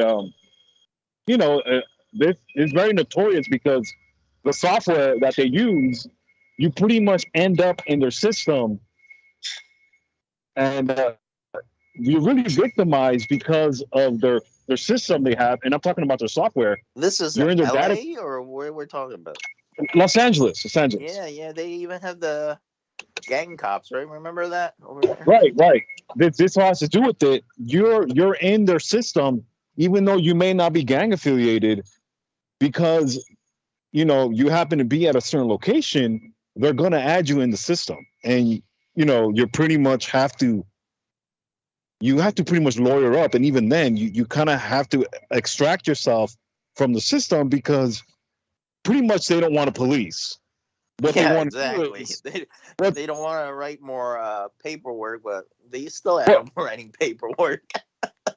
Well, yeah, that too, and they want the program to tell them their evidence is the program, whatever program they have tells me that you have a record of being detained, or very just very tic-tacky type of tactics that really messes up your livelihood. When it's really just annoying because they really have no probable cause, but it's the fact of those laser zones that they have.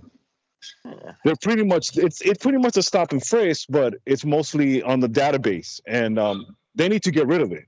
And they're trying to because it's bias. It's really what it is. It's racial biasism, and it's really they're using technology to racially profile now.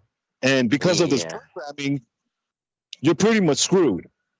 So, that's pretty bad. My son was out there in California. I said, your friends in LA, stay the hell out of there. You can prevent. Don't even go out there after I heard this stuff. You don't know what's gonna happen. You don't know what the culture is there. Oh, I'm so glad Joe's back with us. How did you get back? How did you reawaken him, Sammy? How do you? I heard some breathing, and I thought it might be our NSA agent trying to keep me company. Well, no, it was Joe Tai, so it's thank God, Oh my God. Well, Joe, welcome back. And did you catch a nap? I'm just curious. Yeah, I think I just woke up in time when my name was in. Oh wow, cool. No, that's wonderful. I really appreciate that. I think you gentlemen are holding well enough. While you're doing that, I'll chew a little something here to give myself some calories to last through the night. But one of the things that I don't know if you heard me earlier allude to this. I know Sammy probably did. By the way, Peggy Wood Amalal is saying good night. So God bless you, honey. Mwah. Good night. We love you dearly. Mwah. And thank you very much for sharing what you did with your daughter, about your daughter. That's heartbreaking, and no parent should have to go through that. I'm so sorry for our loss, and bless you, darling. And this poor lady, her daughter was basically died of an overdose. It was years ago, but of course, sad. Yeah, something like that. That it may as well be yesterday. And of course she brought up some very excellent points. Peggy, I'm going to share your points with everyone. Yes, obviously, as she says, as she could testify, patriarchy is part of the program, and basically when Peter was saying, why is a woman in an abusive relationship? And of course, obviously, as she is saying, Peggy's response was, basically women are conditioned to take care of men, and that many women are with abusive men because they were never allowed to know their own worth. And so the whole concept of abortion that Peter Moon and I were talking about was how it has to do with controlling women, and that's basically it. If you're empowering women with the right to abortion, that means that you trust them, you trust their judgment. Obviously, there's plenty of women who have poor judgment, just like there's plenty of poor men. But I'll try and go into that a bit later tonight to talk about why the right was given in the first place in terms of some of the medical issues involved. But all that being said, so you two gentlemen, what were you talking about before I came back on the scene? Oh, the gentleman, the black gentleman in Ohio that got shot for running away from the police. Okay. In a high-speed chase. I believe it's Jalen Walker, if I'm mistaken. Yes, I was. Let me check into it because the Mr. Troy Bellamy asked me to speak to exactly that. I'm still going to try and find out more about it before I dare to speak to it, but let me check my calendar because I actually wrote down that individual's name. He had the name Jalen Walker. My apologies, Jalen Walker, and the incident in Akron where he was pumped full of 60 bullets. Oh my God, it's so. They lit him up like they lit him up like a Christmas tree, and it's sad, you know, but.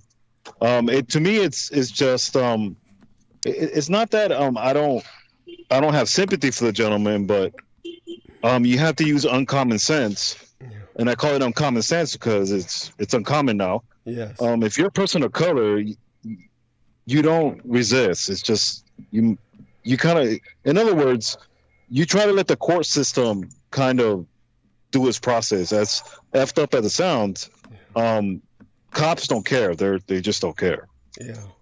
Yeah. No, thank you. So I mean, I see exactly what you're saying. I know that that's hard to take because there are many black people who are going to argue with some justification, of course, that they're not going to get justice in the courts. But, wouldn't you rather live and face the potential for that rather than just die? I mean, right.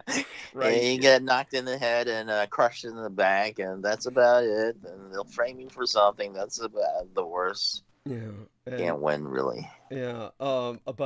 Yes. So when our man Sammy was talking about your story being so fascinating, and I think that what Peter Moon was having such a hard time understanding was your obviously your parents wanted a child, and therefore because the mother of your adoptive parents was sterile, then they went to Taiwan to basically this is the part that I didn't quite catch. You were brought to Hong Kong, but they went to Taiwan to pick you up first, right? Yeah, they chose me, actually. Okay. They came out to see if they liked me or not. Okay, cool. I was in a group of children and they just picked me. I don't know. Holy shit. I mean, so when your parents put you up for adoption, you were like put up for adoption. You were like... No. I was still at home. I was still nursing for my mom, I heard. Okay. They had to sneak me away from my mom, my birth mom. Okay. Yeah. They liked me so much they tried to grab me as soon as not you, to. You mean when you say they had to sneak you away from your birth mom? Is this just metaphorical or? Huh? Is this just metaphorical the way you're expressing that? No, literally. I mean, they had some relatives at where my mom was too. That's there's some relatives too involved in this on both sides. It's like this, one of the adoptive parents is my adoptive parents has a Hong Kong guy that married a Taiwanese girl at the same village. So they came out, heard that I was giving up for someone who wants to give me up for adoption, and they heard, and next thing I heard is that they flew over right away trying to look for me. And one of the fascinating things that I learned today is the Hakka region. And not that I've learned, but it's very familiar because we ship to Hong Kong a lot, and that region comes up all the time, and I had no idea they're a different culture. Lets you know my ignorance as far as American. We think all Chinese are the same. Well, at least, mainline. You start realizing how complicated things are in China. Yes. Not that I didn't know, but I didn't realize a Hakka culture was, a pirate culture or a gangster culture. That's you learn something new. Yeah.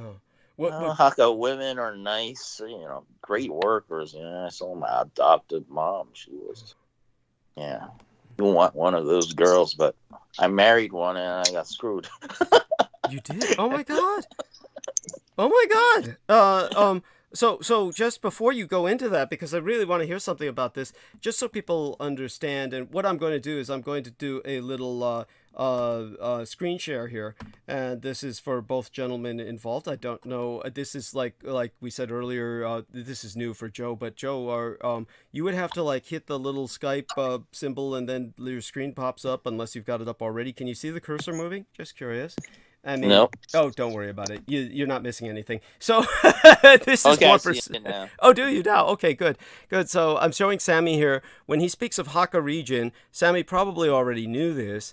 This is basically what he's talking about. So we've got the Hakka region outlined here, and here, and then here. And of course, obviously, this is a fairly large region, but understand that the Hakka as an ethnos pervade all of China through its river system, and they were, as we said, the river pirates.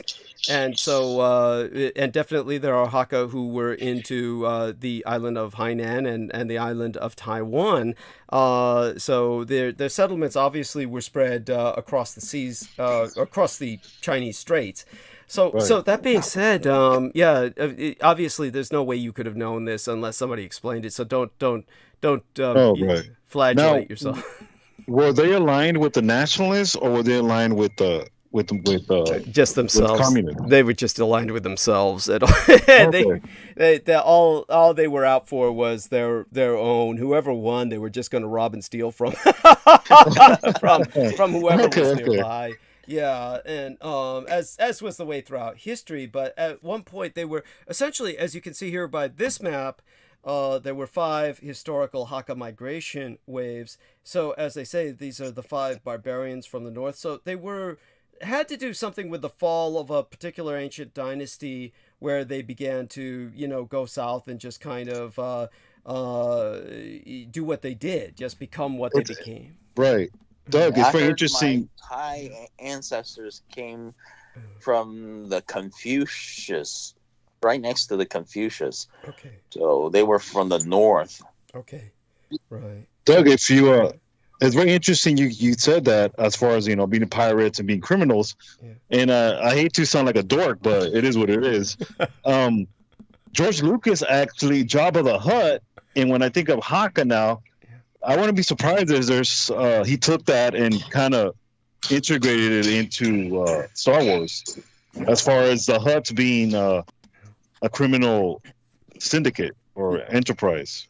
Yeah. I mean, I understand exactly what you're saying, and I'm certain there was some loose inspiration there as well. Obviously, he stole from everybody. He stole from of course everything. And typical white man, of course. Yes, we are. Yes. And so when it comes to that, it is what it is. And what I'm going to do is put something in both your private messages, by the way. So I'm sorry, Joe was going to say something. Go on. No. Oh, okay. So that was just some voices in the background where our man said. Yeah, sorry. Oh, no worries. Bad. No worries. That's fine. No worries. You're at work, for God's sake. Yes. Yeah, we're actually lucky to get what time we have with you, considering that. But that being said, let me see if I can find the link that I shared first with Peter Moon, because he's working with me on that subject. And so what I shared with him will hopefully put some of this into perspective for both of you. And basically, this was, here we are. And here's what I said to him. I'll just cut and paste that, and then you'll see what I was dealing with. So here we are. This will be into Sammy Romero's chat box there, and this is in your private messages on Facebook, and the same with Joe Tai. Okay. I will put this in your private messages on Facebook. And so basically what had happened was the other day, and obviously Joe understands this, I'm sure, but I'll explain it just in case he doesn't. I know Sammy knows this already. When we talk about the subject, I have to be circumspect at times, because I am protecting the identity of the people involved. But when it comes to Sugar Daddy, he obviously has a number of properties in California, and obviously I travel between them with my son, and we definitely were trying to enjoy the 4th of July holiday. And what people may have noticed with the latest transmission was how exhausted I was. And I probably sounded pretty burnt out because I haven't been that drained in a long time. And what had happened was when we were proceeding to get a number of the Blood Boys in the bus, so to speak, basically a kind of a shuttle, but it's definitely armored to a degree, not necessarily so much so that it's noticed outside. On the outside, but when we got them into there, and we were just a short while from one estate and traveling between the wastelands of blazing California to another, then basically it stalled. And when wow. I'm sorry?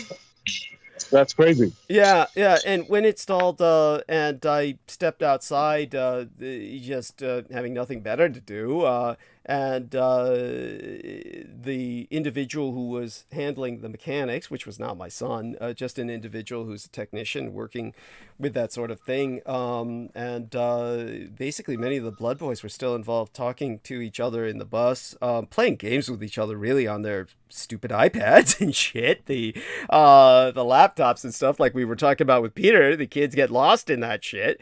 There was some, what I, and everyone who suddenly it caught the attention of, thought was anomalous meteorological phenomena. That's the best way to describe it. We thought there was anomalous meteorological phenomena. Hey, look at those clouds. And they started getting closer, and it was probably the most disturbing thing I've seen in a long time, if not maybe my life. And they were like tumbleweeds. And now, not many people have seen tumbleweeds, but tumbleweeds, of course, they kind of bounce and they roll. And probably the closest thing I've seen to digitally, I think, imitating that is the Chimera in the video game. I think it's called Resistance. And I believe I've got the right video game. Now, I'm not too much of a video game fan, and most of the time when I speak to video games, not because I've ever played them, it's because I try to analyze certain outstanding ones in terms of their impact on popular culture. It's important to be up to date with popular culture, and you hear kids talk about this, and you try to keep up with what they're talking about. But this kind of bouncing, wavy motion and what look like really low black clouds, and they just started accumulating around the bus very quickly, and these were enormous, and they obviously were starting to envelop it. And the first thing that came to my mind was, this is what so many of the Iraqi soldiers saw when they all threw down their weapons and basically surrendered. It was something like this. I just knew instinctively they saw something like this. And that was, by the way, the last act that Aquino had performed in uniform for the U.S. Army, was to raise entities on the field of battle outside Babylon. And that was what brought the Iraqi army to its knees. These were men who had seen combat for 8 years against the Iranians. They had seen it all, and it didn't matter what the Americans were throwing at them. This was really something all around that they were seeing. When we caught the prisoners, I was one of the few people who, of course, spoke Arabic, and they were saying Cthulhu, Cthulhu, the Forsaker, Shaitan. This is what so many of them claimed they had seen when they surrendered en masse.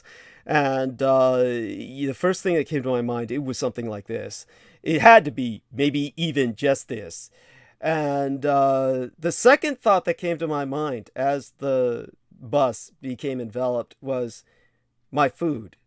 The first thing I thought was, they're taking my food.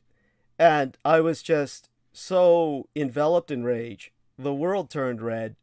I don't remember what happened after that, but it had to be something similar to what had happened in the Horn of Africa, when we found all those women in cages that were guarded by all of the fucking Bulgarians and Hungarians that were just released from insane asylums and literally sold to the United Nations to use as mercenary troops, who had just been raping the woman of that tribe, the Dinka tribe. that they had captured and were putting on the slave market. They were heading towards the slave market. They were kept in cages, one on just on top of each other, so that the piss and shit from those in the upper cages would fall on those below.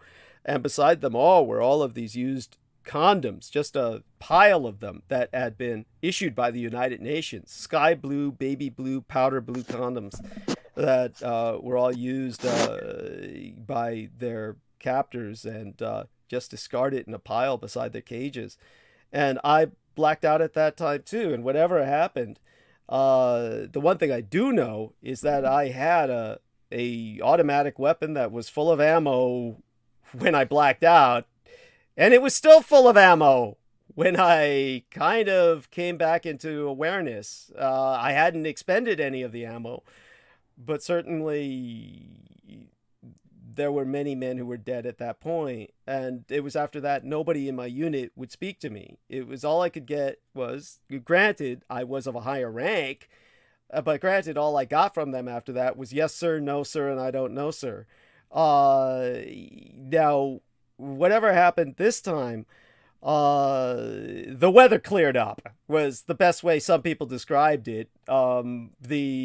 Certainly all of the blood boys saw what I had seen. My son saw it. He said that what had happened was that pretty much there was like a very bright burst of light, and they basically disintegrated.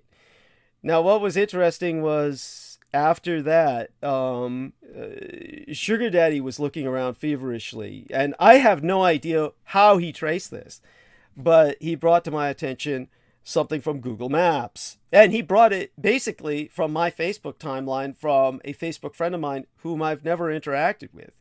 Her name is there, Julie Phelps, and she had basically published something on her timeline that was shared with her, and that apparently was published pretty shortly after what had happened. So either perhaps that's where they were expelled to, or that was where they sourced from or kept in reserve. But the coordinates are sending people to different areas. The coordinates are sending some people to the border between Russia, Turkey, and Armenia, and the coordinates are sending other people to the remote southwest of England, like at Land's End or something like that. But very arachnid type shapes, but they're not arachnid because they don't have 8 legs, or some of them have more and some of them have less. But obviously very dark, nebulous. I would call them kind of like I would say almost like crustaceanoid tumbleweeds is the only way to really describe them. No other really discernible features, but obviously voracious and just disgusting, repulsive and repellent, especially in motion. There's no really, the photograph alone doesn't do them justice. The one justice it does is to show how large they are, that they're visible from space by a satellite. Even though it's ranging in, the size is still obvious. But it doesn't do justice to the motion. The motion is so disconcerting. But in terms of the thought that I had said the other day while I was so exhausted, it was almost a way of dismissing it for myself, just saying, oh yeah, Jameson Reese must have bled himself out. But the reality is, Jameson Reese could never have done this. Jameson Reese is like literally someone whose blood is so full of drugs that he's abused himself with. His ability to even cast a spell is beyond minimal because of what I've explained about the inability of his brain to coordinate. What he does do is simply usher in around him what I will call metaphysical mosquitoes. And these are what drain his cats dry, and his parents, and why his parents are always sick, and it's everyone around him. I can't even imagine what it would be like living with someone like that in a denizen that would be like seething with parasitic insects, like bed bugs or fleas on a large level. In a sense, that would be a smaller scale of what we're seeing in this image, but that would be what would surround him, but nothing that could travel that distance and threaten the lives of multiple people at once. The one thing I could say is if something hadn't happened, that bus would probably have overturned with the force that was suddenly being applied to it. Certainly everyone inside said the bus was jolting back and forth and they thought it was an earthquake. And by the way, we did recently have an earthquake in California, but it had nothing to do with this. But they thought an earthquake was happening at the time, and certainly that it was storming and an earthquake, and they couldn't believe there was a storm and an earthquake simultaneously. But that's what it was like for them inside the bus. For those of us outside, it obviously was not a storm and an earthquake simultaneously. It was these entities. So, but Jameson Reese, you know, he could bleed himself dry, and his blood is just like piss. It's like piss and vinegar. It attracts the lowest of the low, like flies to shit. There's no way he could have done this. This was like something at a higher level. I will share secretly with Sammy and Joe when he has time. Obviously, Joe's on a very different schedule. But certainly I have Joe's phone number now. I can talk to him privately in the near future. But Sammy will probably get the call sooner, and I can tell him what's been going on lately that I've been asked not to share publicly at all. But in terms of what that has to do with, it's someone we both know. In both cases, Joe and Sammy both know the individual I'll be talking about fairly well. And but definitely there's something going on that involves Aquino, and definitely he's still very much among us, though he's basically in other people at this point. But Peter Levenda would be the only person who's alive that, in concert with Aquino, working with him in this disembodied form, would be able to pull something like this.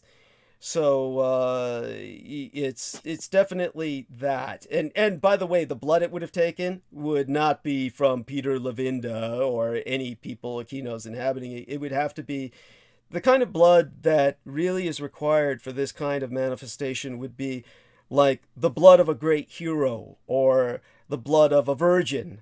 It would be something that would be of quality, desirable. Not some used up drug addict or you know, when you're operating with sacrificial summonings, it should be obvious to anyone just based on uncommon sense, as Sammy calls it, that you are what you eat and you draw what you're putting out on the table. And if you're going to put junk food out on the table, you're going to get ghetto people dropping by. And in order to get some quality people dropping by, you don't put out Big Macs, you've got to put out steak. And there's just quality people that you sacrifice to get bigger entities. Doug, if I can interject, I don't mean to interrupt you, but there was that shooting in Illinois in that parade. Yes. Yes. That was on the 4th of July. That had to be connected. Go on, please. The reason why I know this because I have a friend who had family at that parade, and close people to his family died. Yes. It was a horrific shooting. I feel so sorry for him. Yes. He's still shaking up about it because he wasn't present, but obviously you have loved ones. He said it was this was chaos, and it's one of those things where it made me think because one of the things that that our former executive producer told you was there's going to be more death, quote unquote, and bloodshed and all that, but really it was Michael Aquino speaking through him. And I think that, in my opinion, that blood was really those people on July 4th. Thank you. Maybe I'm not saying I'm right, but I say most of them were children. I say you are. I say you're absolutely right. And by all means, go on. Most of them were children. So, yeah. And that's the sweetest blood of all. Go on, please. Yeah. Well, and when I was, this is a thing that I was talking to one of our security personnel that deals with screening cargo. And, when it's dead time, you start talking, and this was a young lady. And I got into your book. I kind of started talking about your book because I'm reading it right now. Yeah. And I like to read every page and savor these pages that I'm reading. And I said, I started talking about my trip to the Presidio. And I said, I told her a little bit about you. I didn't tell her completely because I don't like to tell your story. Your story is your story. I like for you to tell it. But what I pretty much told her is, it was a vacation, but what Doug revealed to me when we had our time together was more than I bargained for, in a sense of it just came natural what he talked to me about. And I didn't even have to ask him. But because I explained a little bit about the military, what you explained about, the whole gay porn and the Marines and the evil things that happen in the military, and it's really under orders. She was dumbfounded in the sense that, well, why would the military do that? And she said, well, they don't have no moral obligation to the taxpaying electorate. What their obligation is to, what really is destruction. But I kind of put it in that sense because you try to go deeper in, and it's almost like you're breaking the paradigm. And that's right. Not that they get disinterested. It's more like they're I can't believe it. They get overwhelmed. Yes. Go on.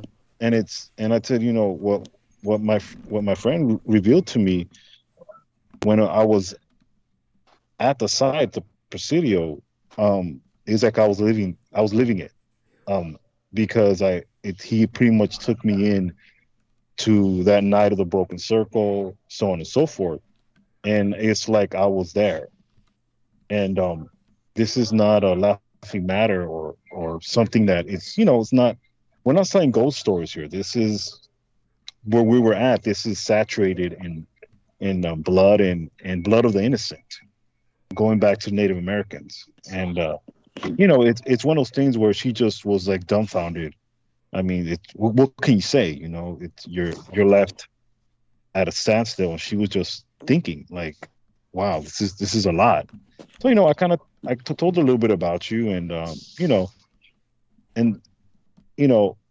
this all this really is people being kind of debriefed in a sense of this is a spiritual warfare, but it's far more than that, in the sense that once you start peeling back the layers, it's just disgusting. But there, it's just my 2 cents. No, so important, and certainly, Joe, if you have any impressions, feel welcome. Well, I think it's the Russians that are doing this because they're the Satanists that the Duginists are at, and I heard that Putin was enlisting witches in his country. So. Both of those are correct. I mean, obviously, they're not mutually exclusive. Your observations are mutually supportive. As I pointed out, the Russians were working with the Kino because, by that, of course, I mean the satanic Russians, but unfortunately, they now rule Russia. Russia is effectively under a satanic government, which should be pretty obvious by Putin's way of waging war. Just his manner of waging war is he can't defeat the military. So he's bombing the elementary schools and hospitals. Yes, so that's what he's left with. And when it comes to the war that we're waging, that's the war that there's 2 ways of looking at this. And as George Knight appreciates it more than most people, as I said, the Russians are like the Americans. They're stuck in World War II. And they're waging World War II. And World War II was a war against civilians. The civilian population was the battlefield.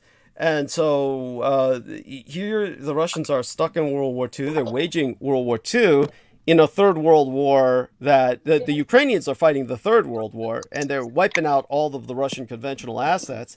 And therefore the Russians are forced to even more extremely just try and destroy the civilians, since that's all they can really win against. And that is, of course, where the Americans were at all along. This is the Allied way of war. You know, and you break up the word ally, it's all a lie. Yes, yes, so true. I like that. That we need to make that into a bumper sticker or our T-shirt. By the way, Nathan A. Brooks says, "Love you guys. We love you too, Nathan."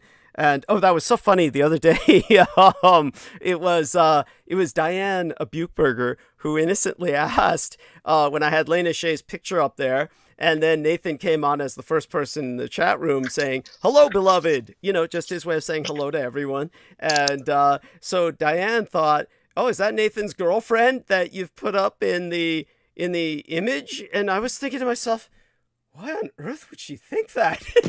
I was thinking, you know, oh my God, why would I put up Nathan's girlfriend in my, you know, the thumbnail of my live stream? But then I realized where she was coming from. By the way, Doug, that was a very creepy picture last Sunday. I was going to tell you that. That was a very creepy picture. Yeah, and thank you. And yeah. What was it what stood out? Thank you. Well, maybe because I'm more into the melanated woman, but no, it's just at the you know, you see the daycare stuff there in the background, and she's kind of sitting down, kind of provocatively. It's you know, it's the time and place. That probably is not the right place to do that. Yeah. But then again, you know, it's just. At least this is my point of view. She was trying to trigger me because it's basically the children's room. It's the children's room of the local library. Right, and it's gross. Like, come on, it's gross. But anyways, that's very creepy. That makes picture that you had of Sasquatch hybrid makes it look like you know, I don't know, makes it look like Heidi Klum, you know, I don't know, but yeah, it's very creepy. I'm sorry, you have me choking. I've got to be careful. I can't laugh too loud or I'll choke. Let me see if I can find something here. And you haven't seen nothing yet. It was actually, I don't know if you ever caught that when our former executive producer, I like the way that our man Sammy Romero is basically, he's respectful of the venue. He doesn't want to mention the guy's name because it almost dirties the venue. And I can understand that too. But oh my God! When it came to our last producer, before last, I guess I can now say, Jameson Reese. I had been pointed out, and I don't know if Sammy ever saw this or if Joe Ty ever looked into it, but I had pointed out that you had that one white guy, this white kid, who had basically run somebody over while he was drunk. And he admitted to it to Mothers Against Drunk Driving and just said, "Hey, can I try and make up for it by, you know, doing an ad for you?" And he went on air and said, "I just killed a man while I was drunk." And of course, you know, the Mothers Against Drunk Driving appreciated that, but his father sure as hell didn't, and from what I understand, disowned him. But you know, that's kind of like, oh well.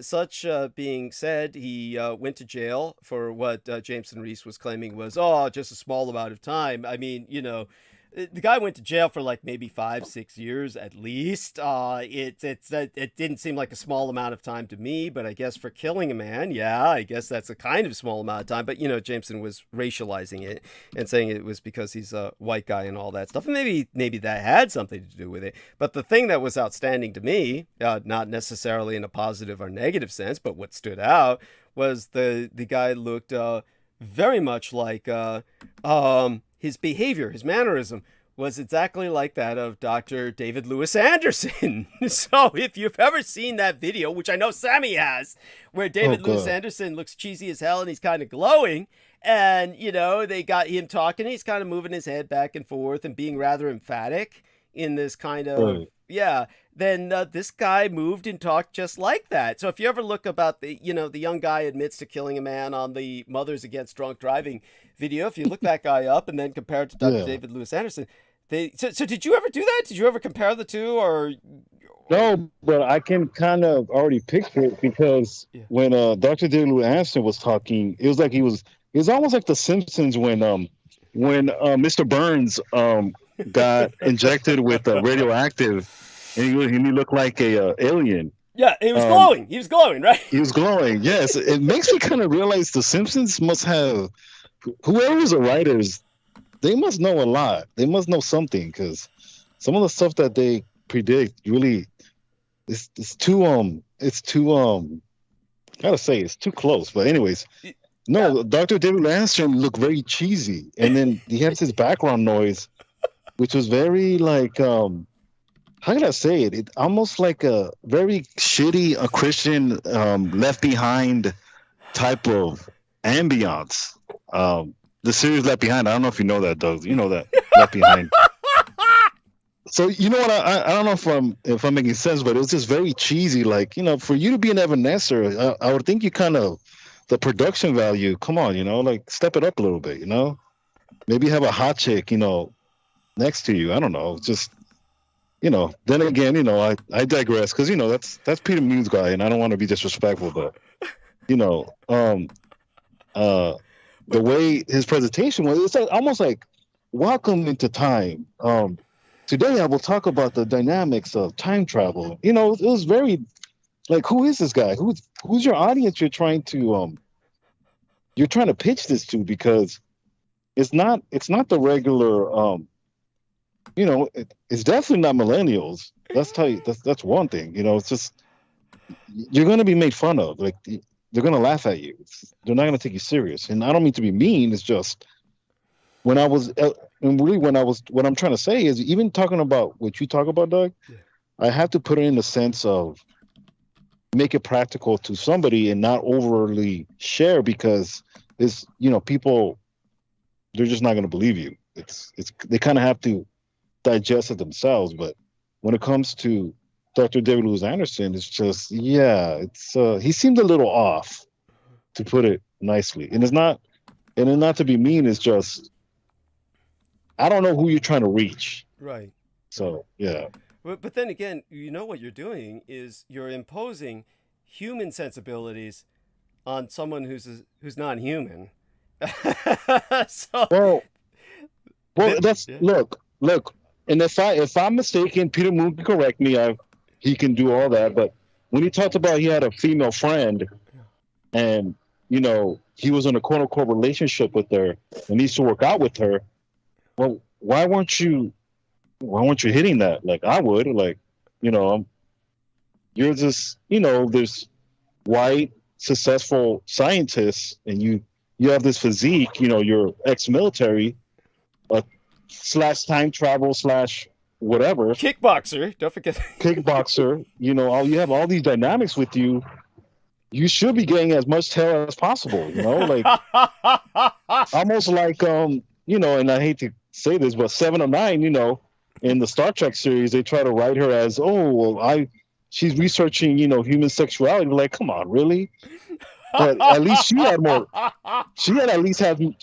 personality, more bravado than this guy, you know. And you know, it is what it is. But you know, Joey Ryan was hot as hell, you know. Shoot, no, she could have simulated me anytime she wanted. You know, I like the melanated woman. You know, I like the melanated woman. You know, but it is what it is. You know, but yeah, that you know, it's just the crowd that I think he was going after. I don't think it exists. It's just you're gonna have to spruce up the production, because this is it's not gonna stick.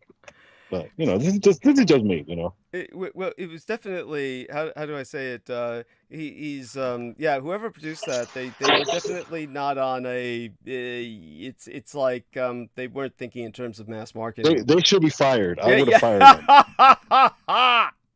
They should have had. I'm telling you, they should have had you know, some attractive females, or you know, I don't know, you know, at least that's some eye candy, pretty much, because it's not yeah, it was not gonna work. Yeah. Now, what I'm trying to do is I'm trying to find in my files, and God knows, you know, I'm kind of protective of her, but I'm just trying to share this picture privately with these two gentlemen. But I'm trying to find Rat Girl, and that was something that Peter Moon pointed out was, wow, Lena looks like Rat Girl. And I had never thought of that. And then when he brought that up, it really struck me. I said, holy shit, I never thought of that.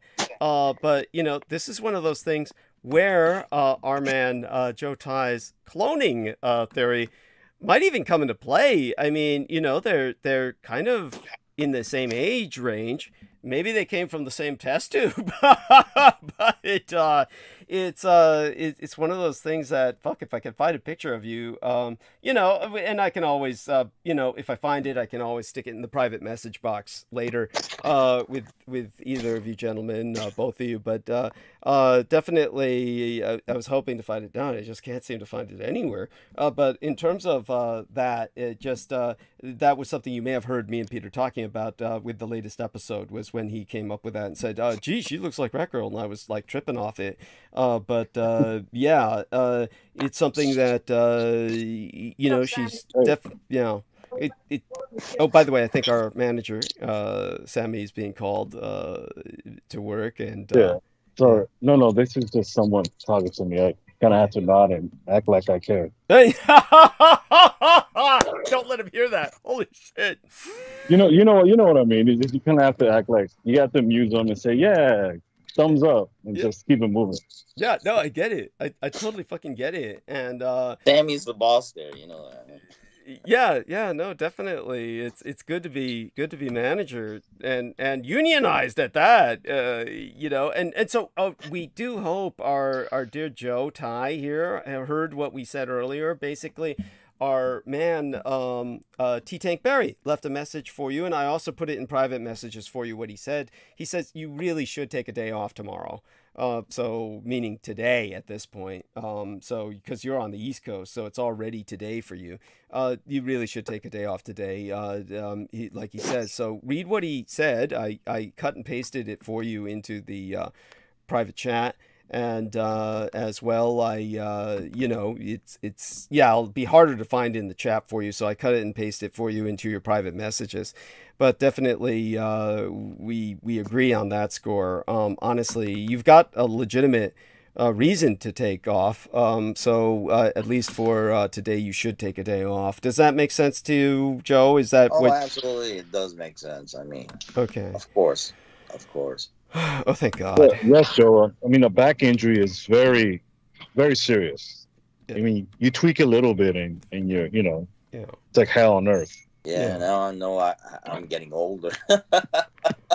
Well, that's and there's that laugh afterwards, but oh my God, what a way to find out, right? I mean, that's anyhow, it looks like I'll have to look for Rat Girl later. And the biggest problem with my files, of course, is I'm distracted by all the porn I pack into them. But all that being said, we definitely when it comes to the situation in general, let's see now if somebody else is saying something to me. I just got a notification I might have had another message, but looks like everything's pretty much quiet. Now that being said, with both of you gentlemen here, do me a favor, and both of you just kind of carry on for a few minutes while I get my head out of my ass and prepare to monologue. Obviously it's been it's not that I'm out of it, and certainly feeling much better after I had time to rest. Slept quite a bit after I came home from my son and I recouping lost time with after I did the 4th of July transmission. He picked me up, and we went back into better times after what had happened earlier that was so stressful to everyone involved. But certainly the one thing that I can say is when it came to everyone involved with my son's family, whether it's Sugar Daddy or the Blood Boys or himself, of course himself he always knew, but there's no one that doubts the supernatural now at this point in that environment. It's when you see something like that. And obviously, though I didn't consciously make the connection because I didn't want to, everything that Sammy said brought it to the fore. That sacrifice on the 4th of July had to be it. That was definitely. It's so obvious and self-evident. I remember the title of that book now. I think I was bringing up with Sammy Romero. There was a mass market paperback that was I was talking about that kind of described a encroaching chaos, an encroaching madness of ever increasing violence that had no other purpose to it. The book was just to create a profound sense of disturbance. That was the point of the book, was a mood of disturbance. And I believe the title of the book was The Last Days of America. And I might be wrong about that, but there also was probably several books by that title, some nonfiction. But I'm going to look it up now and see if I can find it. It was really more like a series of headlines, like if you were reading a series of headlines and none of them made any sense in terms of a contextual narrative. They were just... yeah, I'm sorry. If I can just ask you a question, and I don't mean to interrupt you, but... Yeah. You say blood, it does require a lot of blood, a lot of innocent blood. Yeah. Can I also ask you a question? You talk about mosquitoes and these small little things that our previous producer, could maybe conjure up. Yeah. Can someone who is toxic, and just be, just someone that's toxic and wants attention, and I'm really just coming back to my paradigm with family. Can they conjure up things because of their negativity? And I'm trying to connect this back to what a family member of mine saw, which was Slender Man. Yes. Could that right. be a way? It was, instead of bloodshed, these bad vibes that they bring with them. Maybe absolutely. They talk about absolutely. And in the case of something like that, what it is more like, the better analogy for it would be a magnet. They become a magnet for that kind of entity. But as I explained, the entity in that case, I explained, of course, the creation of that entity by a Navy think tank, a U.S. Navy think tank, and how it's specifically created to kind of target children to try and lure out Schrödinger, who I could probably find some images of in terms of how he's portrayed from people who have seen that entity created by, of course, the original Schrödinger, who worked with Adolf Hitler. And when it came to the entity Slender Man just kind of appearing, it's a combination in that case of the family member's toxicity, their negativity, and then the entity essentially being drawn to anyone affiliated with myself because of the legacy of the Reich and therefore Schrödinger's own tangential connection with myself, which is something notably that Peter Moon has never really noted, and I can bring it to his attention at some point. And, I don't blame him. A lot of people, it's hard for people to keep track of everything around myself. But I noticed that Peter Moon has never asked about the Schrödinger phenomenon. And that's probably because he feels, David Lewis Anderson has got it all kind of covered for him. But the reality is that there's a example of extratemporal, extra-dimensional phenomenon bleeding in. And that's something that was created by the Reich. So it's like a totally different kind of mimetic, different kind of paradigm. And so, so what's going on was that's a confluence. That's a confluence of that paradigm of affiliation with myself on your part, the toxicity and negativity of the part of the member on your family, the fact that Slender Man could only go so far because basically they were in a blessed house, basically, that the house itself was pretty much the shield. It's all converges together to make that situation what it was. Does that make sense? Yes, it really does. And it kind of coincides with the just pretty much speaking something into existence, where there's these small little things. And this is what when I visited you, I just wanted you to feel loved and feel supported. And I hope I did that, because it was kind of me trying to offset of all the negativity, all the negativity, because it's just when you care about someone, you really just giving. My family just wanted to give. Yeah. We didn't want to take. and abuse, because all these people, what they did is they're leechers, really. Yes. I mean, so much information that you gave them in such detail that the last thing they should do is do that. I mean, you just can be, at least Vivian for the time being is not out there, putting marbles up her ass as far as the equivalent of, because that's really what they're doing. Yeah. And it's just disgusting, and for what? There's nothing coming out of it. There's no, what's the reward, really? You're just a pawn. You're a meat puppet. Yeah. Yeah, absolutely. And I thank you for that. And yes, so what our man Sammy did was he certainly helped me relax. And I was already relaxed, of course, at the time that I met him, but he kept that relaxation going, certainly helped me maintain a real sense of a family. And so Sammy is family, really. He came over and visited, and just certainly with Maria, a common enough name. I almost bit my tongue there, but then we both agreed it's a common enough name that doesn't really put her in danger.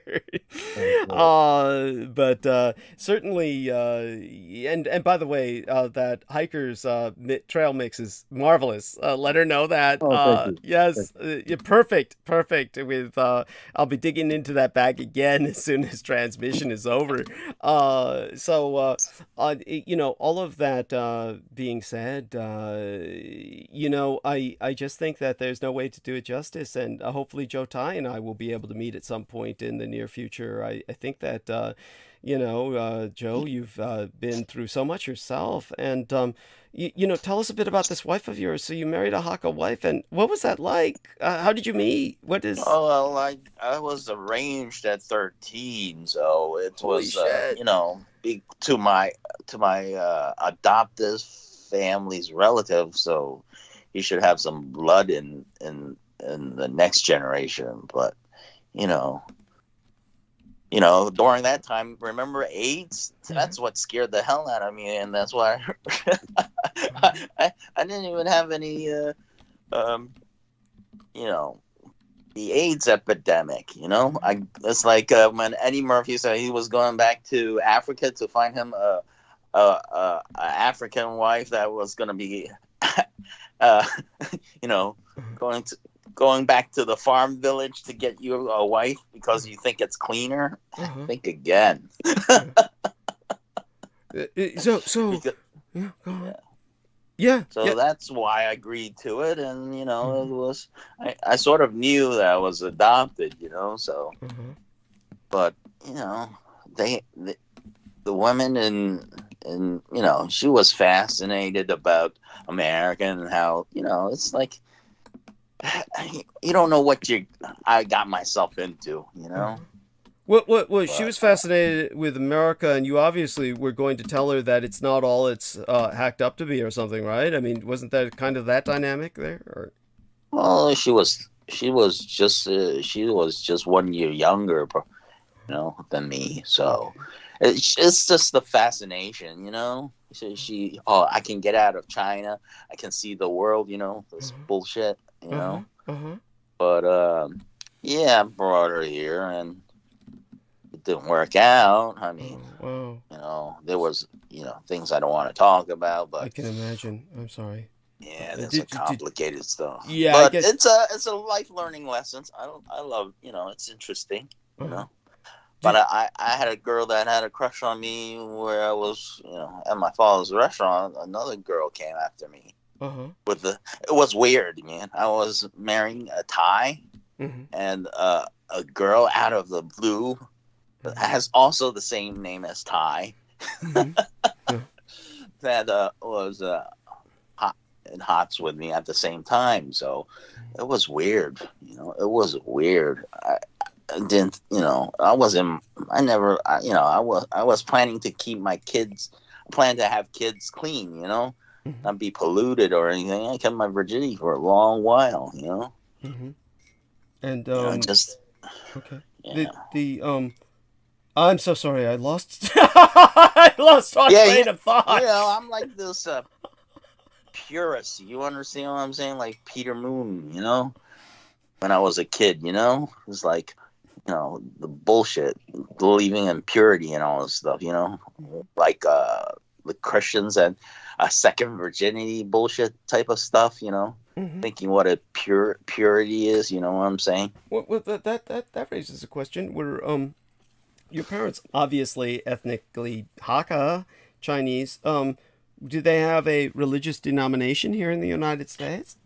I went to Catholic school actually. In Hong Kong, they put me into a Presbyterian school for like one semester. Then I got over here and they put me into Catholic school, and I had after program school in the Protestant school. It's weird, But I have an aunt that's a Taoist. She has a temple in Pell Street in New York City, but they gave it up after COVID because my uncle died. But yeah, I went over there, try to learn some Chinese culture. It was interesting. I mean, they celebrated all the Chinese holidays, but as a little kid, you don't know much about it. They talk about it, but they initiate you into the Taoist temple, but it's like it's sort of empty, But Taoist temple, right? There's so empty in the sense that not many attendees. Oh, there were plenty of attendees, but they don't really give you. You have to been growing up in Hong Kong to understand the culture. So those people understand it. Like me, I'm growing up in America where, it was a confusion. I was partially Chinese and, not really knowing it, even though it's right in front of my face. You know what I'm saying? Yeah, I get it. They make you bow to, this is Taoism. So it's like, it's weird because there's tons of gods, you understand what I'm saying? It's a mixture of Buddhism and Taoism, but I thought it felt more like Buddhism more than it was Taoism. That's why I was getting confused all the time. What is this? What is that? And when you get older, when you are able to access those information, like libraries didn't do much for me. I mean, until the YouTube age, I was absorbing, trying to learn all these religions and understanding my culture. Then I got an understanding of what Taoism was. It's very confusing, Well, it can be, because because well, I mean, they tell you one thing and then it's something else. It's like, well, it's thousands of years of culture. It's going to, I wouldn't be able to absorb it. My mom was really a bad teacher. I mean, talk about tiger moms. It just made me sick to learn Chinese because I get beaten up all the time. Oh, you didn't do your homework? Unlike your mom, I think I would have done great with your mom if she taught me like she taught you. My God. Well, my mother could be pretty harsh. And most people don't have... what I developed through my mother was, I'll be the first to admit, a kind of masochism. That's kind of a legacy of my mother, and so I have to kind of contend with that. And people probably have noticed, like with Judith Agert, I do let women run all over me. I mean, Judith Agert literally was on, my program and telling me how she wanted to have her son, butcher me into little pieces and bury me in some sweet potato or yam field in Hawaii where, I would feed the vegetables and shit. And I was just, adoring her all the while she was saying that. There's just it's kind of like, we can thank my mom for that. There's kind of like, she had a way about her. And how did you learn? I mean, I guess it's like thousands of years of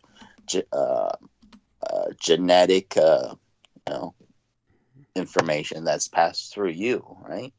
So I think there's some. I can. I can relate to Doug. I mean, Doug, he saw my significant other kind of scold me a little bit when I was with him, you know. And it's not because she's trying to be mean. It's just she wanted me to make a good impression and not look like a slob. And it's really almost like a testament to her being with me. Yes. I think Doug kind of knows that she loves me very much. And, absolutely, you know, she knows how much I respect Doug. And I hold Doug to, you know, I respect Doug a lot. And her, you know, correcting me, making sure that Doug was comfortable. Because the day, I mean, Joe, we met up. I didn't know this. This was the solar. What was it, equinox. Doug? The equinox. The solar equinox. You know, and it was hot as hell. And this is San Francisco. So you know, I try to accommodate Doug as much as possible. And she even scolded me for not bringing Doug water, which, you know, it just so happened that we survived that day, but it wasn't really survival. It was a heat, because even after that we went to Prisley Beach and it was hot as hell, and I'm like, yeah, let's go back to the hotel. Yeah. But you know, it was an experience, and unfortunately, not unfortunately, but this is just a product of me. I sometimes have to disconnect from even the information that Doug relates to me at times. Yeah. But through, as much as I was at the beach, we were enjoying as much as possible, I couldn't always help but to look back at the Presidio like it was watching me. Yes. And it's there like on the horizon, like storm clouds all over those trees. Right. Right. And just to stare at it, and it's almost like it's speaking to you. Isn't the army sort of a death cult? I mean, it is a death cult because you're sacrificing soldiers. Yes. No, and you're go on. No, go on. And you're right, Joe. It's just what happened there. It's more than just death, because it was the accumulation of everything, in a sense of the children, to the Native Americans, to the assassination that Doug was a part of. And, you know, Doug showing me all this. And really, this is just Doug allowing himself to even remember some stuff. And I know he didn't share everything, which, you know, I can highly respect. But what he shared was more than enough. It blew the doors off of whatever I thought he was going to do. But at the same time too, it's almost like, at least I'm glad I'm not ignorant, and I'm glad I don't got my head in the sand not to understand the history that's there, but really in the world. And a lot of people don't want to really know this stuff, because in it you have to self-evaluate yourself in a sense of, well, what am I doing? Well, America is teaching everybody not to talk about politics and not to talk about what else? Religion. You know, right. That's why they wanna Mickey Mouse Disneyland history. You know, it's like you can't. You know, this is the only program where we can talk about the truth. You know, right. And it's very interesting you say that, because, and I don't mean to plug anything of Disney, but I watched Doctor Strange, the Multiverse of Madness, and it's really sick, because I couldn't get through it, because it's literally about possession. It's literally about witchcraft. I mean, yes, they Disneyfy it, but the influences are there. And it's insulting, because I was talking to that same person, this young lady last night, and I'm like, I can't really watch that no more because of my friend Doug. And she's like, what are you talking about? You have to understand, it's almost like, and Doug is not, quote unquote, an occult, practitioner in a sense that that's what he is. It's just what he was around. But it's, to me, almost insulting if I'm an occult practitioner to Disneyfy it and to disrespect it in the sense of, this is not something you play with. Yes. This is very serious stuff, and you're trying to Disneyfy it, and what you're really doing, it's almost like what what that book of Peter Levine, the Simon Necronomicon does is you're booby trapping yourself into thinking it's just fun and games when you have these arachnids coming after you like Doug, and you think this is some Doctor Strange bullshit, which is not.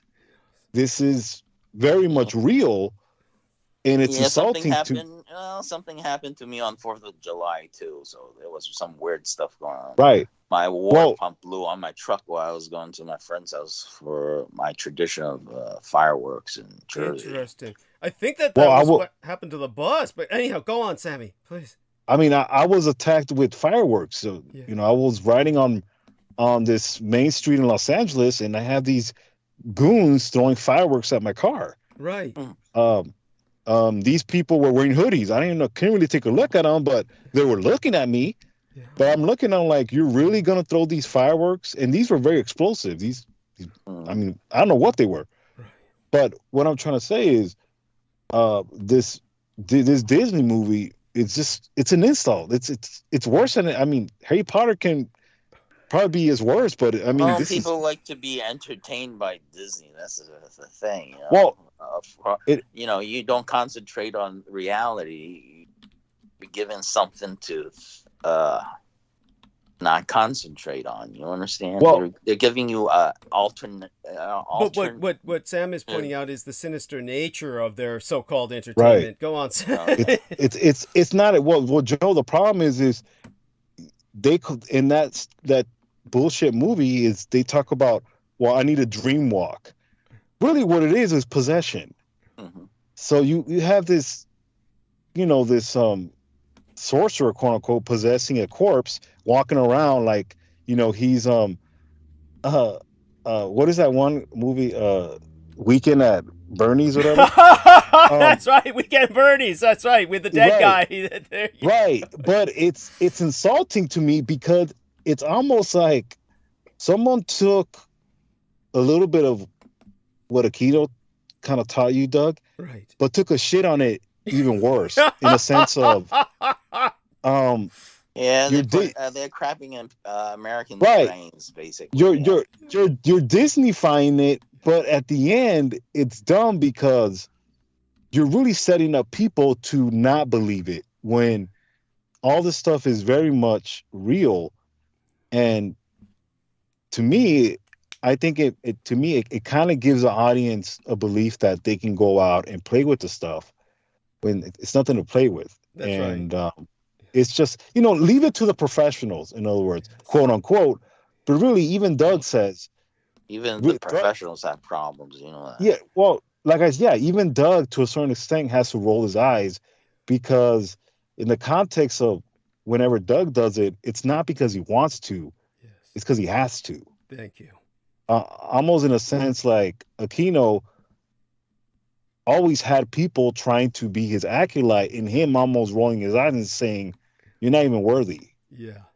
I'm just going to make you a gang stalker. I'm going to make you a condor agent like Doug talked about. All these condor agents, Yeah. It's very much, unfortunately, a fraternity in the sense of useful idiots. We call them useful idiots. Yes. Right. And in Doug's case, Doug was part of this fraternity out of really under orders, but in a sense too, this is why we have Doug in a sense of knowledge, because if it wasn't for Colonel Dr. Michael Aquino, Doug would not have this knowledge to a certain extent, obviously, because Doug he's more than that in a sense of culture, his background, but still, it's not a coincidence, and this was fate, really. This is divine fate, really, and almost God smacking Aquino in the face and saying, "You're really not in control." Yeah, so, that's great. Yeah, I'm glad Douglas was allowed these information. If he didn't get it, we wouldn't understand how our government really worked. I deeply appreciate you saying that, of course, but certainly the price to be paid is obviously, it takes its own toll. The few things I want to emphasize with what both of you have brought up, for those of you who haven't been to San Francisco, It's what Sammy is describing. You really have to be here. When Sammy is in San Francisco, one of the things that I'm certain Sammy noticed was you go up and down these hills, and yet you keep looking back, and you see that line of trees. So throughout San Francisco, throughout quite a bit of San Francisco, until you get deep into the financial district, or, you know, where you're hidden among the skyscrapers, when you're in the normal range of the majority of San Francisco, the Presidio is looking at you. And it's just this tree line that is forever on the horizon. And it's like this ominous, like how would I say it? Like the hills have eyes, or the children of the corn. It's the landscape is in the background, and you know, when you know its history, then the inescapability of it becomes oppressive. The oppressive inescapability of it. Yes. Doug, and by the way, when we went through those little, to me they looked like white trash inhabitants. When we went through those roads, we were getting to the cemetery. Which is, you know, I looked at them, they look kind of white trashy, but whatever. What, to me, this is what I feel in my heart, okay? And I, you know, you can disagree. The reason why I always say those tombs and whatever's down there, it's gonna come to light again, because of the arrogance of this government. The arrogance of what they did and try to cover it. Yes. To me, that always comes back and bites them in the ass. Yes. Like they always do. It's inevitable. To me, it's inevitable. Eventually, it's going to come back. Things like that, to me, never go away, because what you're trying to do is trying to get over on the creator, in a sense of, I'm in control and there's nothing you can do about it. And to me, it's almost like the lie was worse, but the truth is it's far worse, in the sense of it's even more magnified to the atrocity. And what we're looking at when you broke down the whole Trump insurrection investigation, it's worse than we thought. Yes. Trump was unhinged and probably possessed. Yes. What it sounded like, he was possessed. Yes. Into trying to go back with with all those, idiots that were trying to take matters into their own hands. Yes. Really, I just think he was possessed. And absolutely. You see where Trump was with Giuliani dressed as a woman, and he's trying to hit on Giuliani? No, but I wouldn't be surprised. I mean, Trump is a freak, and Trump is. I mean, look, and maybe I'm by myself, but it's not that I don't like Trump. I think he's an asshole, but he is hilarious in certain aspects. You can't help but entertainer. He's an entertainer, but the problem with Trump is that's what he is. He's a dumbass entertainer. He's very crafty, very, he's a slick con artist, quote unquote. But he's not really slick, in a sense that it's really a useful idiot. Yeah. Because it's really Mitch McConnell. It's really all these old white assholes, these inbreed white European rejects that are really have their hand up his ass. Yeah. And you have Putin, who is another, Slavic reject, who couldn't lick the boots of Joseph Stalin. Yeah. That's another useful idiot, in a sense of, you have to understand that whether he likes it or not, he's going to be a product of history, but in the wrong side. Yes. Because absolutely. This is not a coincidence, in a sense of what's going on in the world, what's going on in Europe. This is all pretty much a domino effect of the Second World War, in how it's going to come back to Europe, because the job was never done. Well, and Trump's it's going to get done. Grandfather was a pimp. What do you expect? No, oh yes, and by the way, just so people understand that, that's not defamation or slander of character. Trump's grandfather did indeed run a bordello, and so there was that aspect of his family as well. But when it comes to the military, also, just to clarify something, two things to clarify: the military and spiders, just so people get a general understanding here. When it comes to the military, first off, when it came to, say, for instance, operational militaries at an exemplary level, militaries that are essentially the model for other militaries, like the Prussian military or various other militaries that have echoed throughout history for their accomplishments, like the samurai of Japan. What you are confronting at that time are essentially warrior cults like the Vikings. I mean, and I use the term cult in a positive sense. We often hear the term cult in a negative sense. We hear our gang stalkers accusing myself of operating some kind of cult, and when obviously their behavior is far more cultic. But such being said, the term cult is not always negative, and what I've tried to say is that I consider what I'm doing to be an ethical counter-cult.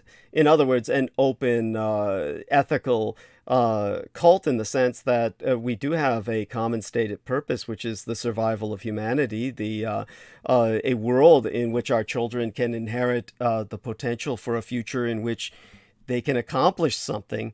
When it comes to this, certainly there's no reason why we shouldn't be dedicated to the point where we can be just as fanatical as those on the side of those who are dedicated to the obvious destruction of all that we stand for. But when you take a look at militaries, what constitutes a functional military from a cult of destruction, or simply a cult of basically plundering, incompetent, piratical raiders, as the Allies have shown themselves to be?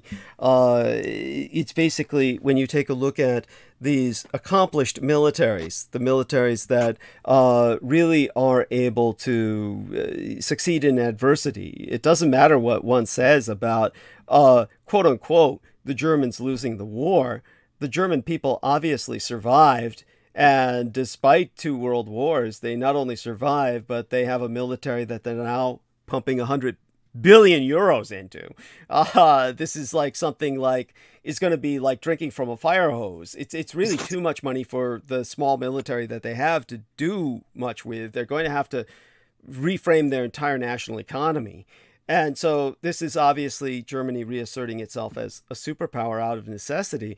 But when it comes to their resurgence, their continued resurgence, despite so much of the world uniting against them, the success of their military speaks for itself in the survival of their people, the survival of the culture, the survival of the nation. It doesn't matter what people say, Germany is still here.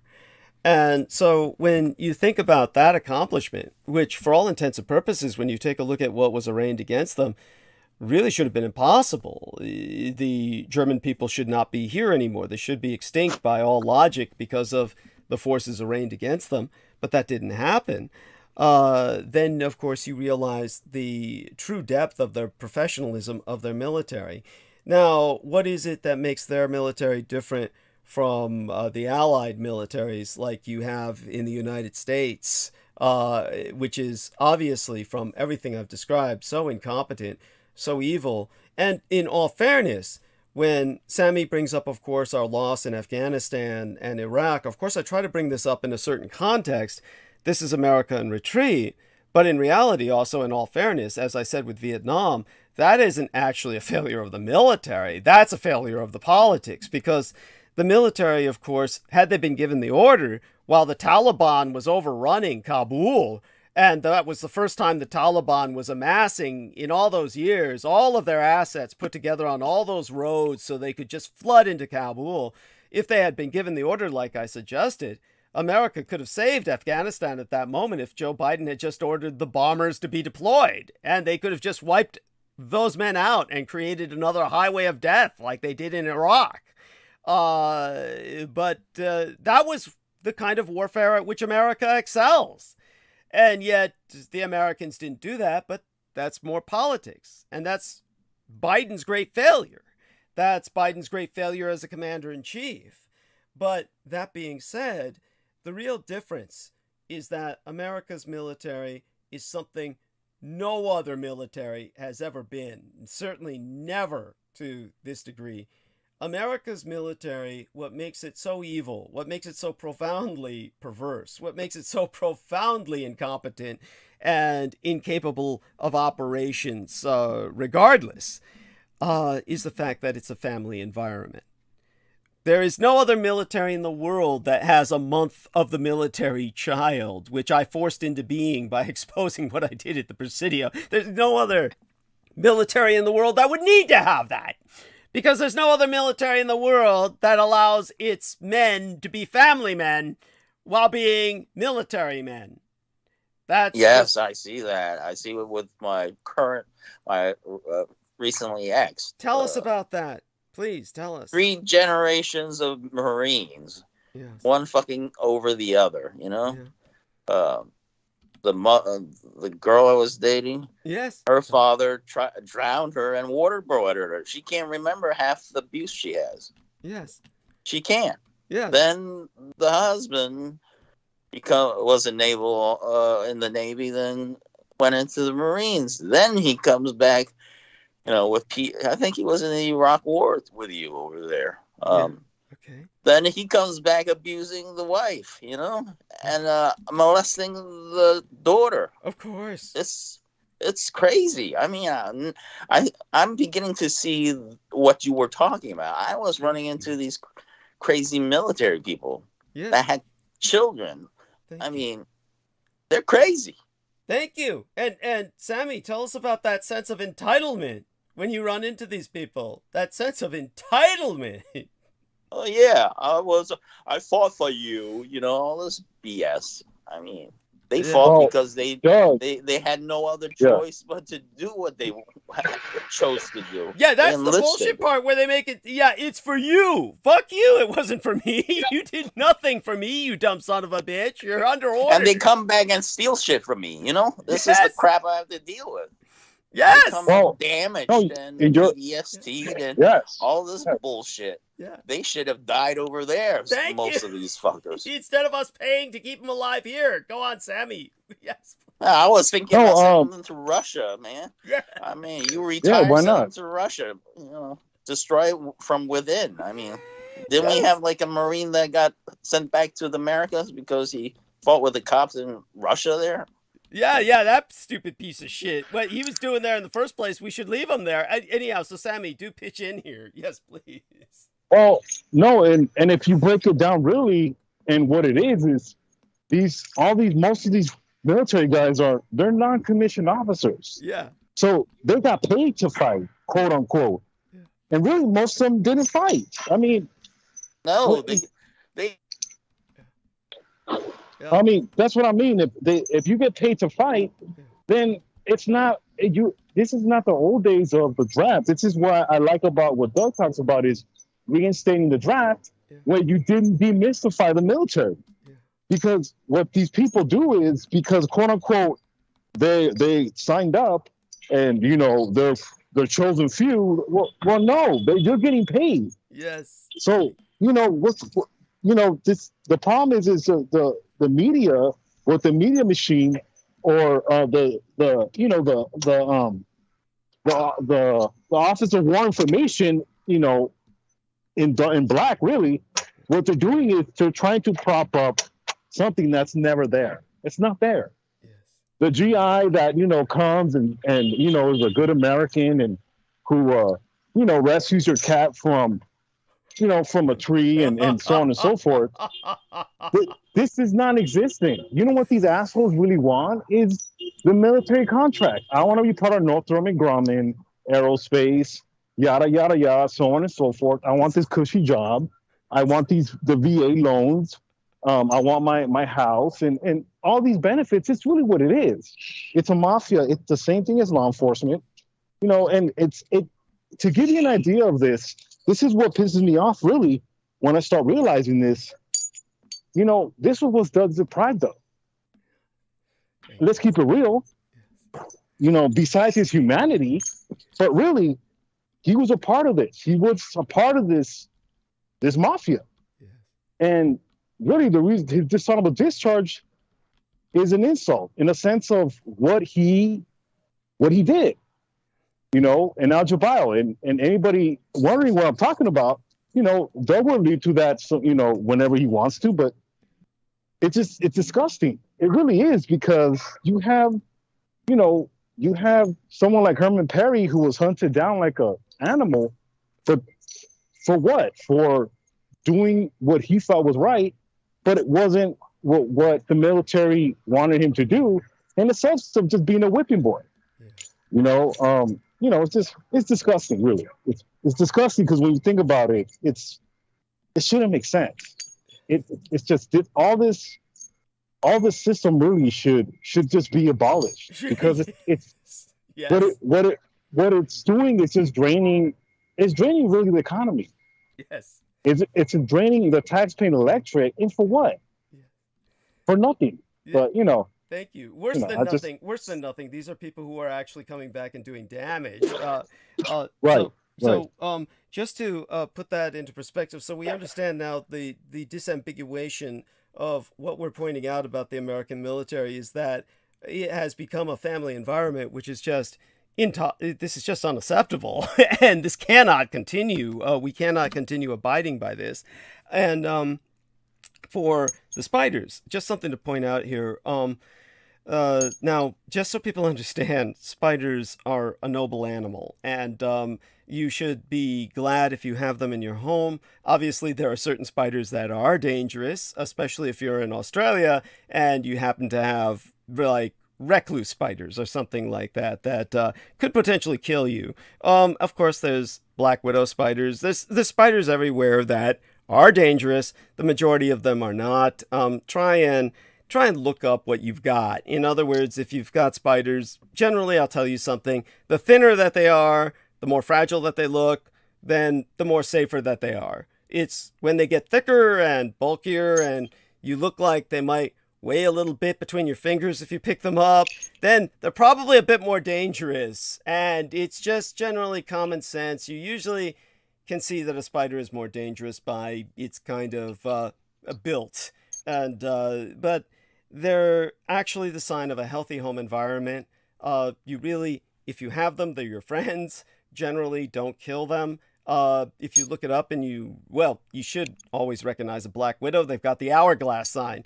You don't want them around, and so you would call an expert to help you clear the house, because there might be many more of them where you can't see them. But my point is, spiders are very necessary for controlling all of these other horrible animals that you don't like cockroaches and earwigs and everybody else. But for some reason, when it comes to the experiments the military conducted with weaponizing souls, with trying to trap some of these souls as they rise, and understand, as I said, you've got a triune soul. We're created in the image of God, and our soul is Trinitarian in nature. That aspect which rises or descends to a higher or lower vibrational density, that aspect which incarnates, and that aspect that just stays there. But experiments they conducted back in the days when it was legal for them to do this, taking dying people and putting them on weight scales so they could weigh them while they died, proved that there is a weight that does change in the person the moment that they die. So there is a weight to the soul as it leaves the body, and it is discernible. It is something that has been measured. And so when it came to weighing the soul and the evidence of the soul's existence, understand that the experiments were conducted in 1907 by Duncan McDougall, who was a physician from Haverhill, Massachusetts, and he proved that the soul weighs 21 grams approximately. So your average human body, and he weighed hundreds of them, and took the bodies while they were alive but dying, put them on the weight scale, and was all a discernible 21 grams that changed in the body weight the moment that they died. You couldn't do that these days legally, but he was able to do that with hundreds of people back in 1907. Now, understand that with that having been proven, the military took further experiments to try and trap the soul so it couldn't leave the body. Of course, those experiments were carried on for generations. And with the kind of force fields that they generated, similar to the force fields that were created to basically contain temperatures hotter than the sun, the kind that Theodokopoulos was working with, the man who was one of the people who was responsible for the operations where they tried to nuke the Reich out of orbit when they created an artificial Van Allen radiation belt around the Earth to prevent the Third Reich's Antarctic and Unterland ability to communicate or reinforce the Reich's forces that were in space. I spoke of this at great depth in the Nexus magazine articles that should be available at douglasdietrich.com, my website, which is declared a terrorist website for just that very reason, that you can access such information. Understand that the kind of force fields he created, very similar, actually based on the models that the U.S. military created to imprison the soul. Operation Argus, thank you, Sammy. That's quite correct. Operation Argus was the creation of an artificial Van Allen radiation belt to basically wipe out the earthly connections, terrestrial connections of the intra-terrestrial or subterranean Reich with the extraterrestrial, our spatial Reich forces established on the moon and elsewhere. So when it came to these kinds of force fields, understand that with the human soul imprisoned, why were they doing this? The thought was that they could weaponize it. Now, who were they working with? What do you think? Mostly prisoners.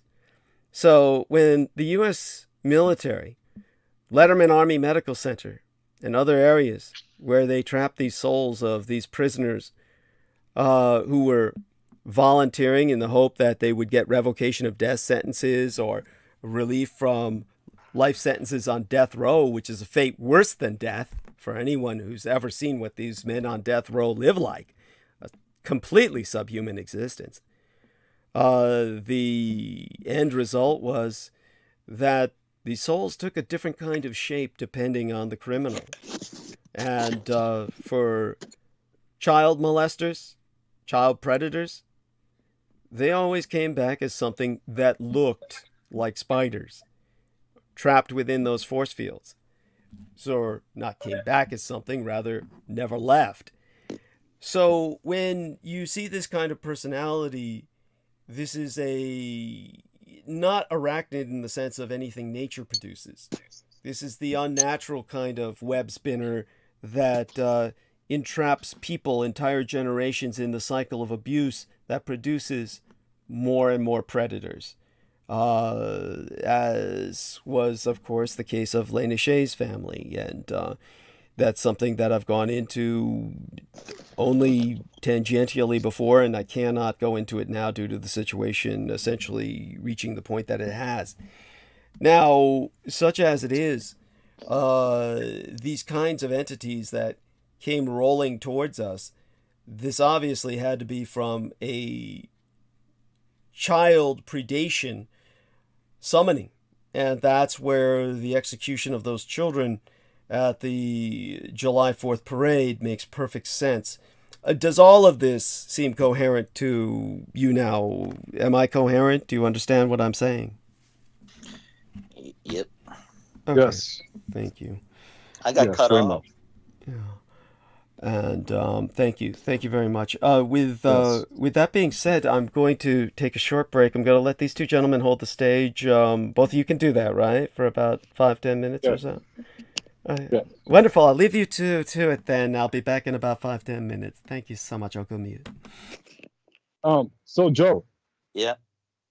Are you how would you describe yourself as a Asian American? Are you very culturalized in your Hakka traditions or Chinese? No, I'm No. I'm too Americanized. I mean, Oh, okay. I can't read Chinese. I mean, I'm amazed that Douglas can do it. You know, and he's the older generation. You know, how's your interactions with, people of Chinese descent or Hakka descent? I mean, how's your interaction with them? How do they treat you? I guess I'm an oddball. There's nothing really to talk about because most of the ones that grown up here don't even understand their culture. It's rare to have Douglas to know the whole story. You know, I actually know another Chinese Marine, okay, and he's sort of semi-brainwashed. He was also in the Iraq War, and he's actually a sheriff in Trenton, New Jersey at one time.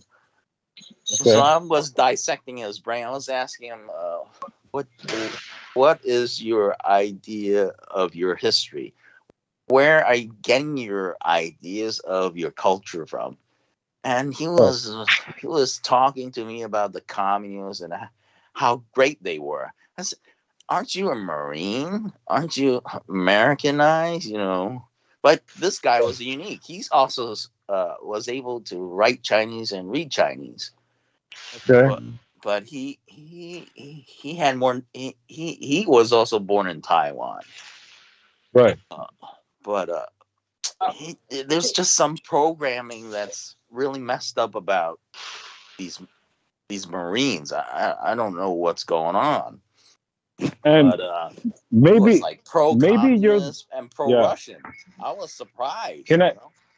Wow. Can I ask you something? Yeah. Maybe you may not be the right person, but I'm still gonna ask you anyways. For example, let's say both Koreas unite. Is it really mostly just the politics involved with the leadership that they don't want that to happen? Or is it also the people, in your opinion? I mean, you're not Korean, obviously, but, you can kind of say that. I actually have a friend that, oh, man, I got bunches of story. I mean, this guy's related to Kim Jong-un.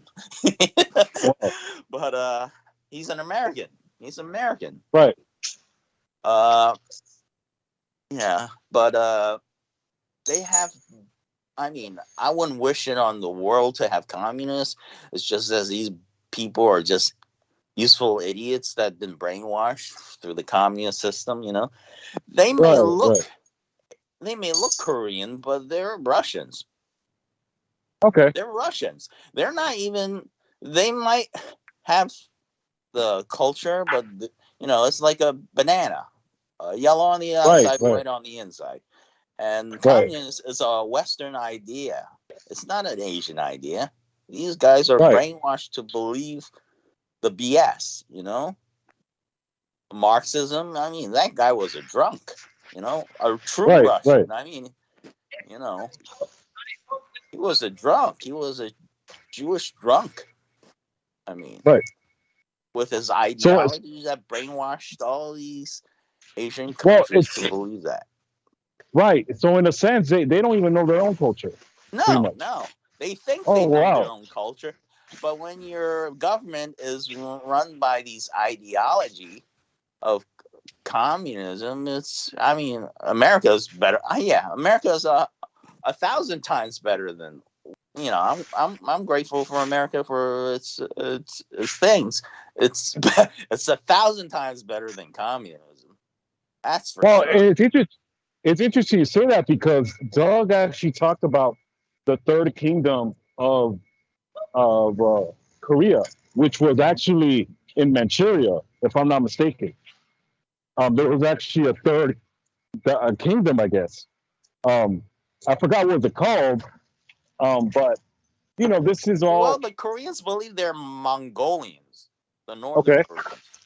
So they accept that they're white. You know what I'm saying? The Kim Jong-un family, the grandfather was actually born in Russia. Really? Yeah. Oh, wow. Yeah, people don't know this. He was born in one of these gulags in Russia over there. He got So, transplanted over back to North Korea somehow. so he was pretty much what he was is a pawn. He's a Yeah, transplant. absolutely. Oh, Like okay. all Wow.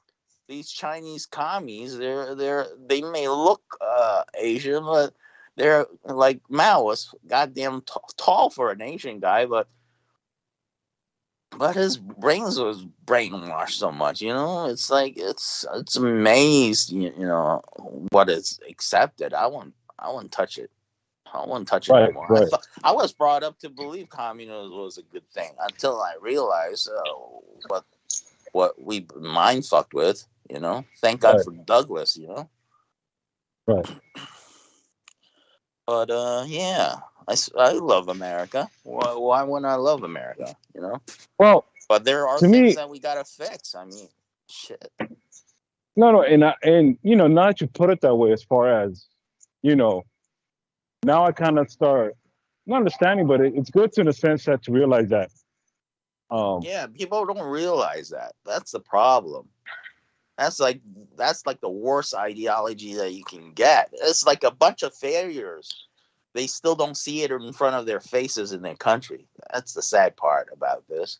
You know, you look at Russia, you look at all the drunks, you know. That's the only Yeah, thing that keeps them. So I'm going to respond to the email that you'll be attending. yeah, The only thing I need to find out is the time. I'm pretty sure it's going to be 9. yeah. But remember that last time they wanted to even hold it at this time. Hello? Hello?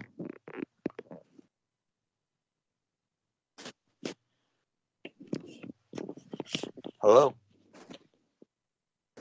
Yes, Joe. Sorry. Hey, Can no you hear me? problem, no problem. You hear me? Yeah, Well, so no. it's What you're telling me though is, you know, it's not just us, you know, Mesoamericans or Hispanics that come from Mesoamerica that our culture's been, you know, pretty much taken from us or raped. It's also in you know, in the Asian community, as far as China people of Chinese descent, especially here in the States, or even, you know, Korean, or pretty much Asian, Pacific Islanders, as far as Japan, that they really don't understand that really their knowledge is really their power, in the sense of, if only they realize that a united Korea or united China would be better. But unfortunately, the human element plays a part in it, where it's, you know, it's a power struggle. But in the long run, it doesn't benefit neither ethnicity or nation to be split up this way. Well, They I both understand what you're talking about, because it is one culture in a sense. But you need the yin and the yang. I mean, that's sort of great, you know. If you didn't have if you didn't have the darkness, you wouldn't have the light. I mean, well, you get to true. see it, but people in North Korea can't see it. People in mainland China can't see it because they're in that situation. But we're lucky enough that we can see this situation. I mean, it's like America too, with Mesoamericans. I mean, you know, Texas is Mexicans, you know, but they want to build a wall where they want a division. I mean, that's almost like the same as North Korea and South Korea. Right, you know? right. So they're brainwashed in believing that those Mexicans are no better, or better than those Mexicans. But we have a state called New Mexico, right? Absolutely, yeah. And they got Trump tard retards that been brainwashed to believing that they're white. You understand what I'm saying? I thought I was white at one time. You know, I wanted to be white. You know, but guess what? We're not white. Well, I never different cultures. Of course, no, and of course, I've never identified as that. I always knew that, but I there's think a lot of these Texans that want to build that wall. All these guys are Republicans. It's like do you look in the mirror this morning? Well, what do you see? Right. No, of course. That's quite evident. I think you know, it's sad, but at the same time too, the idea of that is, is hilarious because even people that think they are not, because what they really are is just European rejects. They're the rejects of Europe. They are the rejects. These were slave colonies for the Europeans. I mean, right. Australia, Canada, America. I mean, you didn't pay your bills; they sent you over to pay the debt. You better bring your shit together. Yes. Yeah. Oh, okay, so I just returned, and yes, just to clarify this for some people, earlier our friend Sammy was speaking about the difference between commissioned and non-commissioned officers, and I think that's important also to what these two men are speaking about now. So they're speaking about, of course, the colonies as basically a kind of like a biological toxic waste dump for the Europeans, which is what they were essentially, the 13 colonies on the Atlantic seaboard. And when it comes to Australia, of course, that was the great, shall we say, dumping ground for primarily Irish revolutionaries or the criminals that Britain just decided to force into colonizing, pioneering the frontier of the great Australian desert. And of course, those people turned out to be quite fortunate in many respects to be resettled there, and turned out to be kind of in prime real estate in some respects. And of course, they've done everything they could under their patriarchy to destroy it. They're a nation essentially run by Rupert Murdoch and his media machine, and those are the people who, of course, own Fox News. And with that, the Trump tards. Yes. Oh God, it's awful. It's awful. Well, you know, even Rupert Murdoch and the media machine is kind of like we're telling Trump to cool it with his obsession with the election, the big lie, in other words, that he had the election stolen from him, that claim. And this is how stupid these Americans are. Yes. They don't realize that it's not their decisions. Their vote is only the popular vote. You know that. And it's, Well, I mean, he lost the popular vote. He lost the popular. He lost the popular and electoral vote. I mean, he lost the popular the first time, and he lost it. Yeah, he lost it both the popular and the electoral the second time. Yeah, and he said it's stolen. Yeah, he wants to steal it. Yes, no, it's because he wanted to steal it. Yes, and he did everything he could, and it's a miracle. You know, it all came down basically to Pence. It all came down to Pence just saying no. I mean, it really just came down to that, and that's a hell of a thin thread for... Trump's Fumshay, master told us when he got into office, he's only going to have 4 terms. Right. He said it. They're making that joke. She said it. You should check out her stuff. I think it's... But he actually has an office right in front of your granddaddy statue. In Chatham Square in New York City. Your grandfather is famous. I saw him in Philadelphia now. He has a statue, but I really doubt it's the real picture of your granddaddy. That's the Opium Wars, you know? Right.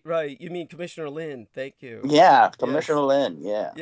Yes. And by the way, just so people understand what he's talking about, Commissioner Lin was, of course, the man who defended China from the British invasion and was exiled for his efforts. He didn't have a military to work with at that point. All he could do was muster and mobilize China's police forces to try and fight off Britain's professional militaries.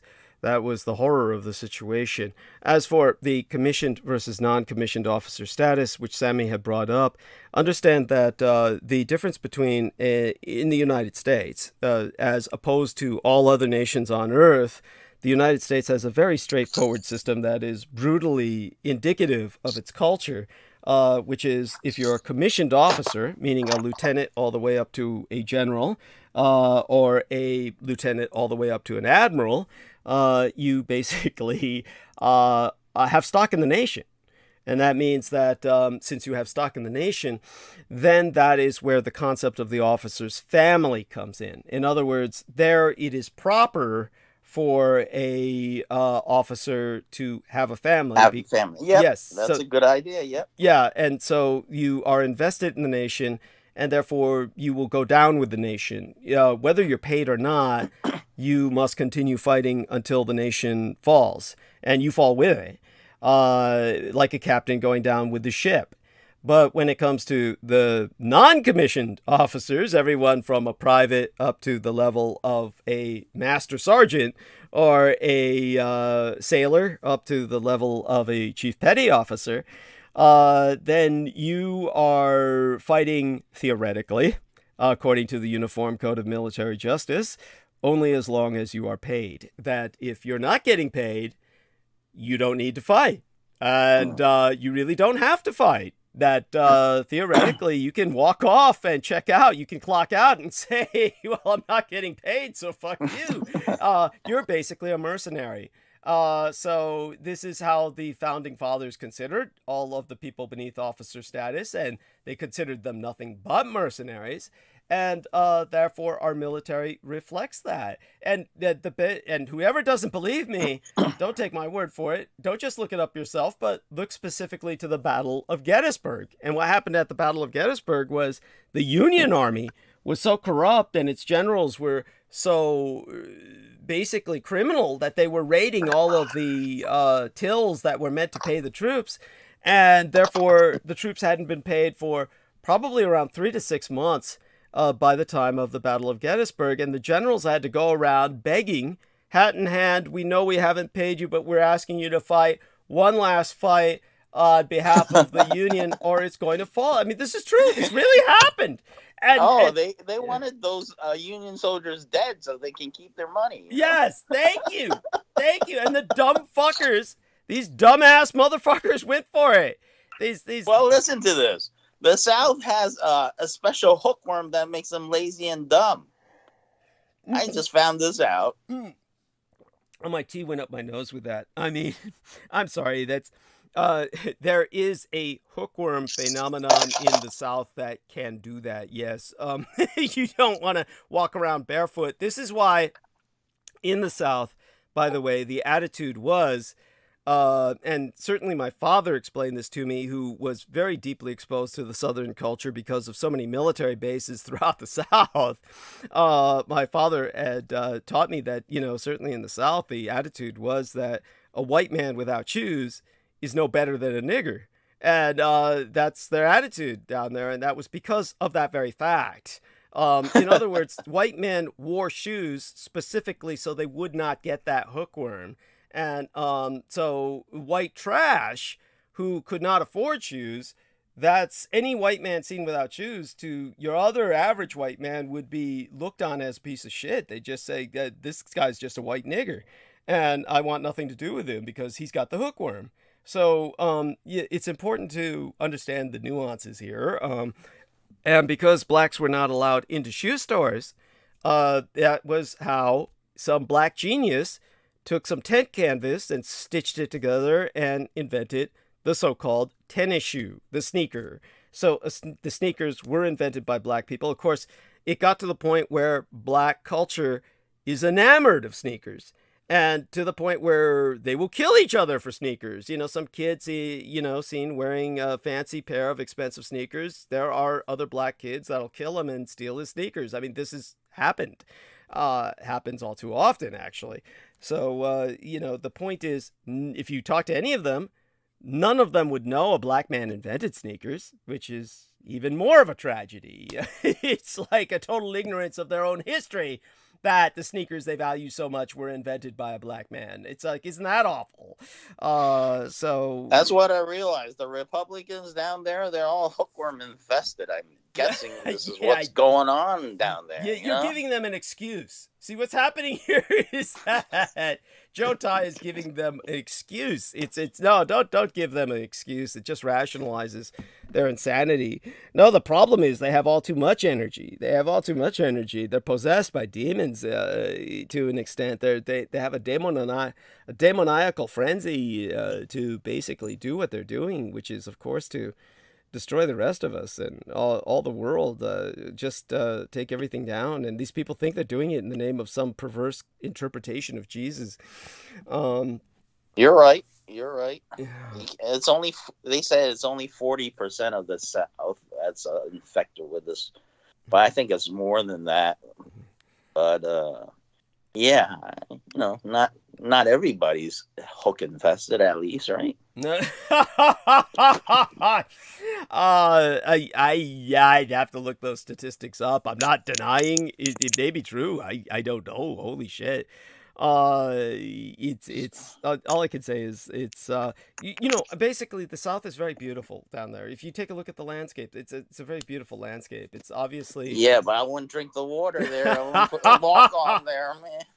I don't want to turn into a retard like those guys, you know. Oh my God. Well, oh guys, that's so cruel. That's okay.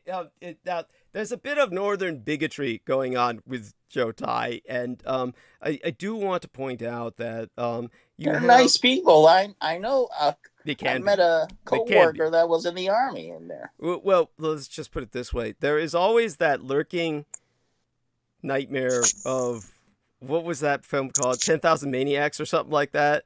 I think it was called. I think it was called 10,000 Maniacs. Was the name of the film, which is, you know, they made a remake of it. That was the original. Then they made a remake. I have not watched either one. Just so people know, I don't need to see that. But for those of you who don't know, it's about a small town in the South where a bunch of college kids wind up all being butchered to death in horrible ways by a town that is all diehard Confederates, and they're killing Yankee Northerners. And that's always lurking there. That element is always lurking there. But it's yeah. That's why barbecue is so hot down there. Well, that brings us down to Daniel Arola again with which is what he provided for his you know, his white people that he sucks up to. You know, the by the way, is Sammy still with us, or did he take off for the night? No, I'm still here. Okay. Yeah. I mean, you know, that was something that I was talking about earlier with our man Peter Moon. He didn't bring it up while he was on with us, and probably for the best, I guess. But you know, one of the things that he and I were privately talking about was Salman Sheikh and Daniel Arola, and of course all the rest of these defectors, but primarily those two. And I was pointing out that both of them were trying to make this point of being colored, you know, trying to emphasize, hey, where the white women at, all this bullshit. And yet both these men spent all their lives kissing white ass. With Salman Sheikh, it's trying to become a Mason and going through higher levels of Masonry, and all these white old men are doing is just like, you know what Brendan Zogit said? He said they're pulling the Cagliostro on him. For those of you who don't know, Cagliostro was a very famous Italian magician who could create illusions.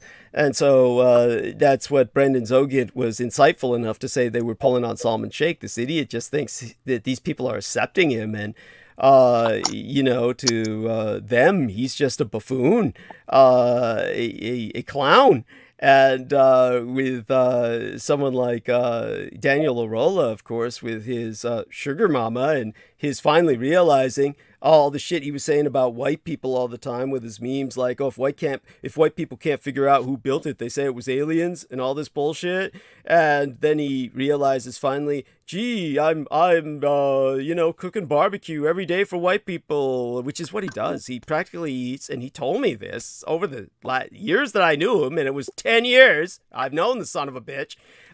He says he eats barbecue every day, that he cooks the barbecue for all the people in the family. And of course, one time his sugar mama took him to her father's home, where the father relocated to like a retirement community of Shriners and shit. And so he said it was all Muslim names on the streets, but these are all white people, but all Muslim names on the streets. And he said he knew enough that when he met her father, that he was just there to encourage him to keep talking. So he would tell the dad, oh, keep talking. And I was just thinking to myself, man, you're such a fucking...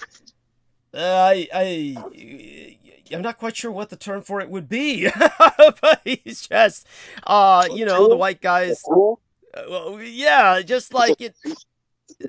Yeah, the white guy just knows he's the center of the attention. He's there to tell the story, but when Daniel was saying, "Oh yeah, sometimes I'd try to put in something, but he would just look at me and then go on talking," and I'm like thinking, of course, it's like when you're talking, it's like he's hearing a monkey talk, right? It's like he's saying, "Oh wow, it talks," and he can't believe it talks, so. And he doesn't take into account what it said because it can't be saying, it must be like barks or monkey barks or something like that. So then the guy goes back to talking. But when she dies, which who knows, maybe she did die and that's why he turned. That would make perfect sense. He realized, well, fuck, now he's kicked to the road. Oh, you know what? He had all these kids. Before he hooked up with his sugar mama, he had all these kids from all these other women. Once he hooked up with her, of course, he couldn't touch another woman again. So he was just always talking about women all the time to compensate for the fact that he was horny all the time and basically was stuck satisfying her as an ambulatory dildo. And but said he was like visiting his kids, but on the sly, covertly, not letting their mothers know about it. When I told that to Peter Moon, he says, "That's so fucking creepy." And I says, "Yeah, imagine this guy showing up to kids that he's fathered saying, 'Hey, don't tell your mother, but hey, it's me, your dad. I'm just checking in with you because I care.'" And you know what that's really all about is that he realized, well, sugar mama's dying soon, so I need to hit up on my kids and, ask them for help when I'm out on the street. And as a matter of fact, what I told Peter Moon was that Daniel Larola's Tai Chi would put Peter Moon to shame because he's going to be doing that 180-degree turn with that open palm maneuver, with that hand flat out, asking for a handout in 180 degrees of direction. Basically a handful of gimme and a mouthful of much obliged. That'll be his new martial arts move. I mean, after 10, 15 years of barbecue every day, that spoiled, rotten, fat son of a bitch is no Bruce Lee. This is the guy who was pushing himself as the martial artist, and now he's sucking ass to Mighty Whitey. He's doing all the drawings he used to do for me, where he would say, "Oh, Stephen Outram is watching this, and his hair is on fire." Now he does them for Salman Sheikh now. So he's up there with Jameson Reese and Salman Sheikh. He's doing these chicken shit little drawings. And, that's all this fucker's good for. That's his martial art at this point. And, basically, he acts as, when people look at that, they see how stupid the whole thing is. So he's doing us all a favor. Thank God for all of these guys on the side of the enemy. It's like having 100 men each on our side. So Jacob Waters is in the chat room. He says, yes, 10,000 Maniacs by Wes Craven. He says it's actually pretty good one, and Gentleman that plays Freddy Krueger is the main character. I don't know if that was the original or the remake, but then he says, I'm from Chicagoland area. I consider myself as Northern. And then he says, I hope you're doing well, Douglas. I haven't caught a live one in a while. Did that Penny stuff ever get resolved? I think it's resolved in the sense that I'll simply ignore it from this point. I mean, our lovely Lady Fontaine put out a cease and desist order on Penny Bradley, so hopefully that's taken her down. Aside from that, she may be the lady that I was told is convinced that I'm performing black magic against. Someone was telling me there's some woman out there, and they wouldn't name them because they were afraid I would name it on air. Honestly, if they told me to keep it a secret, I would. But, the only time I spill everything is when somebody betrays me, and like Daniel Arola did, so now all his secrets are out in the open, and all he could do is post drawings. But when it came to Penny Bradley, as far as I'm concerned, it's finished. So she can go on doing whatever the hell she does for Daryl Neely, and she's a fool for doing so. But when it comes to that, I think the Lady Fontaine probably put a stop to it. I'm not going to follow up on it because I don't really care. Probably more entertaining was Salman Sheikh interviewing Christine Joanna Hart, and her saying, "Oh, everything Judge Dietrich says about me is a lie, and I liked him till he went after my son." I went after her son. What does that imply? That I tried to feel him up? What the fuck does that mean? He's across the Atlantic. I'll tell you what it means. She said, and this is her saying this to me, she's the one who pointed out, Douglas, I'm worried that my son is so homosexualized. By the way, her son's trip, just so people know this, was to have mom push him around a wheelchair around the zoo. And she was telling me, oh yeah, and then he'll point at the man and say, I wonder what his dick tastes like. No, that's not natural. That is not normal. Something was going on with him. Then she would say, oh yeah, and by the way, George Clooney is raiding my drawers and stealing my panties and ruffling through my papers and shit. And I said, honey, at that time, Aquino was still alive. I said, that's Aquino. He's just coming down from Scotland, where at that time he lived. He just drives down to London, where you live, and, you know, he knocks on the door, you open it, he snaps his fingers and says, I'm George Clooney. And you report that later and sound like an idiot. And she put that in print, by the way. She publicly circulated George Clooney was running through her drawers and stealing all her stuff. And while you're thinking that, then, you know, he's hitting your kid. Then later on, when you're talking with your kid, he's saying strange things like, oh, I wonder how long that guy's dick is.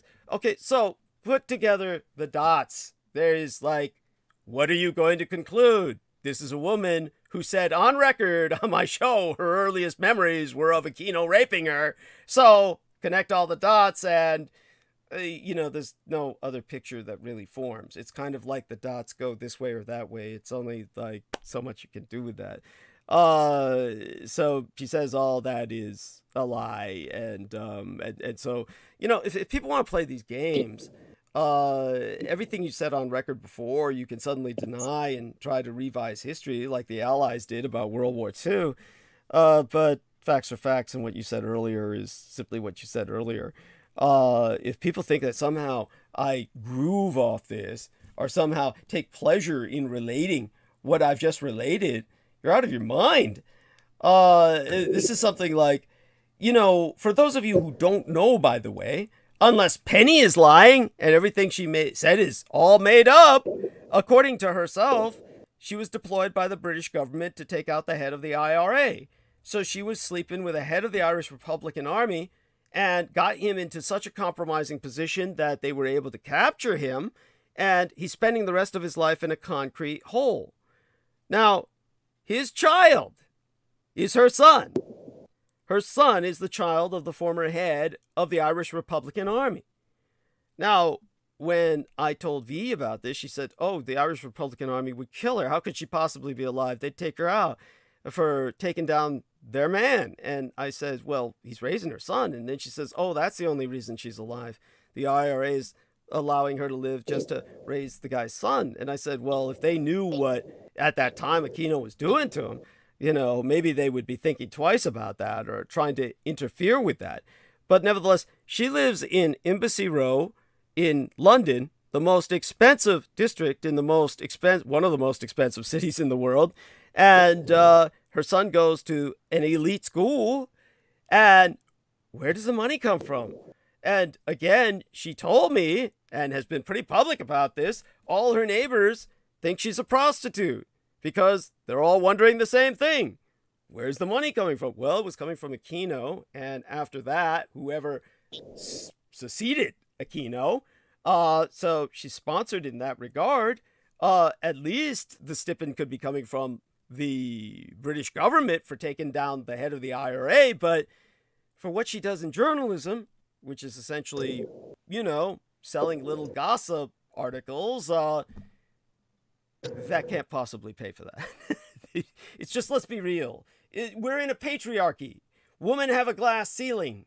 They're not paid anywhere near what men are paid. This is why Brittany Griner is in Russia, because the Women's Basketball Association makes nothing compared to what the National Men's Basketball Association makes. So England's no better than America in that regard, and women are no more liberated financially. So a woman on her own, living alone, a single mother no less, has all that money to live where she's living and send her son to an elite school, where of course everybody bullies him for what she told me. All the other kids bully him, saying, oh, your mother's a prostitute, and they beat him up. And okay, this is what she told me. No, I don't relate this to say, make fun of her. I never related it in that sense at all. This is a person who's been used and abused as an asset and is basically on a string to that idiot Miles Johnston, who was exploiting her on Bases, that stupid series, which thank God got taken off YouTube. And she basically is now being abused by Salman Sheikh. And I can't decide which is worse. I mean, maybe you men can help me make a judgment call here. Was it Miles Johnston, a piece of shit who was trying to sexually exploit poor Max Spears, who almost scared him to death because Max Spears wouldn't take his shit, but he was trying to say to Max Spears, hey, you're a little faggot. Hey, bend over. And he was trying to do this to Max, and Max Spears almost killed him. He had to lock himself in the bathroom and call some woman to come rescue him because the woman calmed Max Spears down. I mean, is this guy worse, or is it Salman Sheikh? I mean, you guys help me make a judgment call here. It's kind of like, which one was Christine Joanna Hart better off exploited by? Or Aquino? I mean, I'd say, you know, out of all of them, I hate to say it, Aquino probably has the most swag, but yeah, at the bottom of it all, she deserves Sheikh for being so inbred, so it's less dangerous for Sheikh to take over. I guess it's less dangerous for Sheikh to take over because he's basically queer, you know, and but then so was the other guy, Max Spears. So it's like I don't know, Sammy, you got any opinion on this? Any? I mean, to tell you the truth, it unfortunately it's disgusting, and I'll probably throw up on my mouth. Aquino probably be, in a sense, at least Aquino put a roof over her head. Thank you. Thank you. It is what it is. I mean, I don't know. It's, you know, I always thought Aquino never liked women. He only liked, you know, children. Yeah. So that's just a random thought, but no, definitely Aquino. At least he put a roof over her head. Yeah. Besides diddling, you know, it's her son, which, you know, it's pretty standard for him to do that. Yeah, so, yeah, that's a standard operational procedure. Yeah. But as far as, you know, as far as our Freemason Muslim, you know, talk about an oxymoron. You know, he doesn't have to worry about him, you know, coming on to her. He likes the Jimmy Dean. He's like the movies. So it is what it is. So, you know, I mean, you know, I guess someone that put a roof over her head, I guess. Yeah, thank you. Yes, I mean, that's pretty sad. That's pretty sad, but we're standing shoulder to shoulder on that. Yeah. I mean, but I mean, for all due respect, Doug, that's kind of an asshole question, but it's funny as hell. Yeah, thank you. Thank you. What worse is, you know, it's pretty bad on all angles. Yeah, and you know, these people all provoke each other. I'm sorry, go on. No, go ahead. Oh, yeah. So these people all provoke each other. It's like they're so compartmentalized. Like when Salman Sheikh was quote unquote with us, at times that I never brought up Richard K. Cole Jr., he would suddenly spout out, Dickie Cunt Cole Jr., you're going to burn in hell eternally. And it was just like he would suddenly say that to provoke him. And it was obvious that this was done just to provoke him. There was no point in his doing that. And Lena Shea at one point, when it was something that Christine Joanna Hart had said in thread of one of my videos, was really innocuous. So innocuous, I just left it up there. But she went up there and said something about something. Can't remember at all what it was. I only remember Lena's response when she started like pushing back at Christine Joanna Hart, and something about like Christine was saying, why does Douglas do this, or something just silly, like I said, innocuous. Right. But then Lena came back with a rejoinder saying, why do you let Aquino fuck your son? And I was appalled. I was like, oh my God, how could she say that? Yeah. So just so people understand, that's, you know, whenever I said it, I would contextualize it to a degree where I would hope that, yeah. But when Lena, no, I mean, it's not a laughing matter. It's sad, really. I think that's what you're trying to say. Yeah. Thank you. And thank you. And then Jacob Waters says, Douglas, can I ask you, if you don't mind, what is your opinion on Rocco Fowler And also what Penny Bradley said about him. This makes me strongly suspect that Jacob Waters, I hope you understand this. You sound like a shill. It sounds like you're just trying to start a flame war. Honestly, the only reason I'm responding is because it entertains me to do so. But what you're doing is very poor form. And it's not something a polite adult would do. You don't go around asking people what they think about, other people. But just so you know, I have been told that Rocco Fowler is claiming that Lena Shea is stalking him now. So I have been told that. So there you have that. Other than that, what Penny Bradley said about him, I already said whatever with Penny Bradley. She said that he was threatening her life. Whatever. Then she said I was threatening Salman Sheikh's life. So obviously we know where she's coming from. It's all bullshit. She also said that one time I called her significant other, Lou, and demanded she be on air on the show. By the way, anyone who's listened to the show knows that's a lie, because I never spoke to her outside of the boundaries of this show, just like I never spoke to Jameson Reese outside of the boundaries of this show. So when it comes to Penny Bradley, there's no way I could have called Lou and demand that she be brought on the show, because Lou doesn't have a Skype. It's Penny Bradley has a Skype, and the only way he came on the show was via her Skype.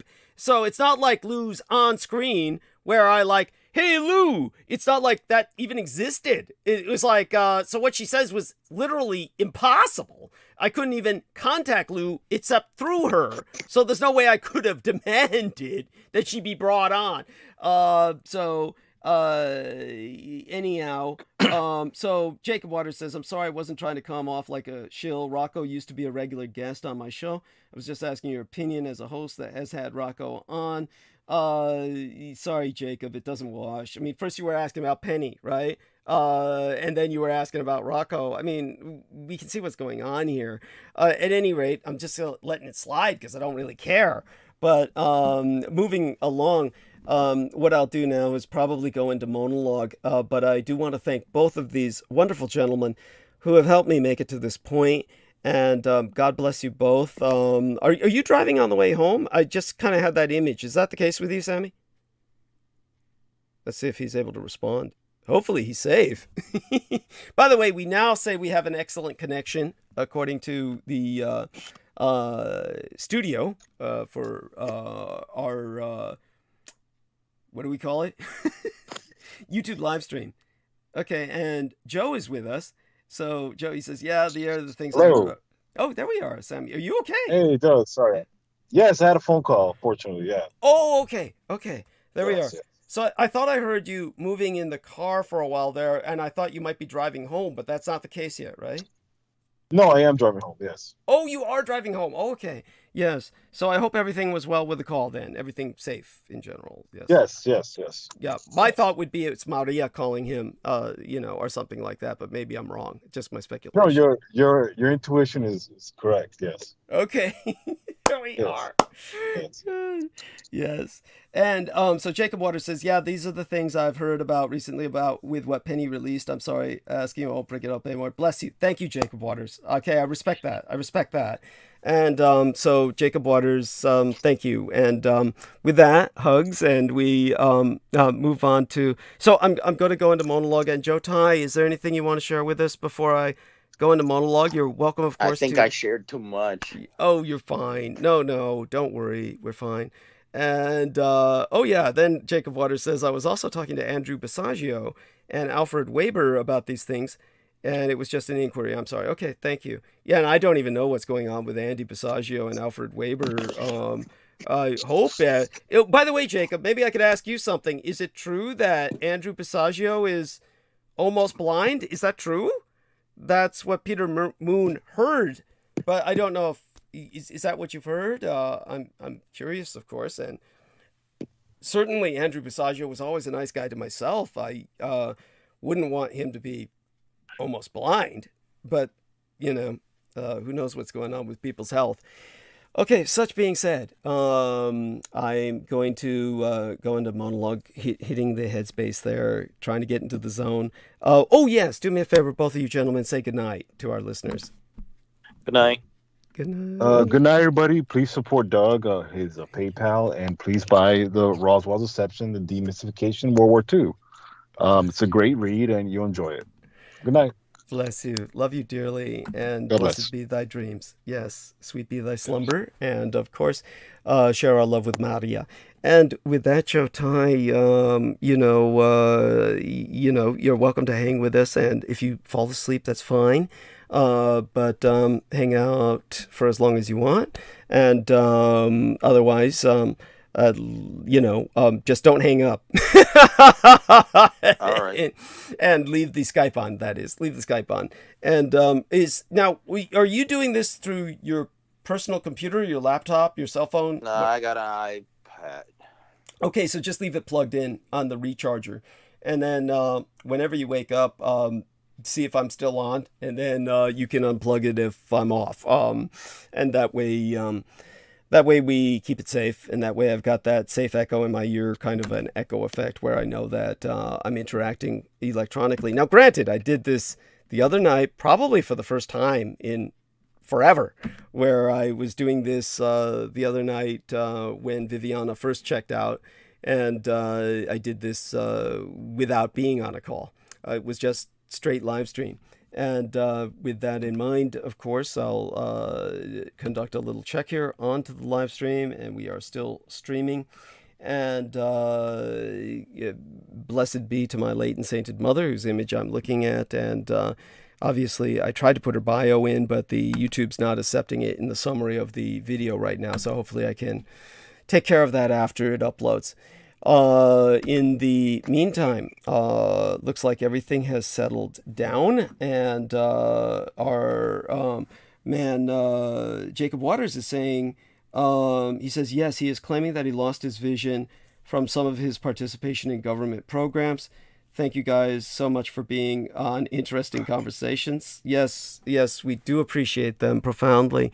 And we appreciate you too, Jacob Waters. Thank you for understanding where I'm coming from. And, appreciate my suspicions. Obviously, I generate a lot of hostility with the enemy, but then again, that's what they thrive off of. That's what they exist for.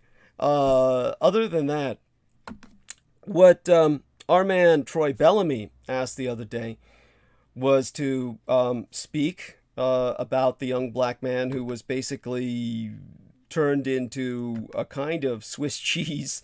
No humor to be found in this situation by the cops.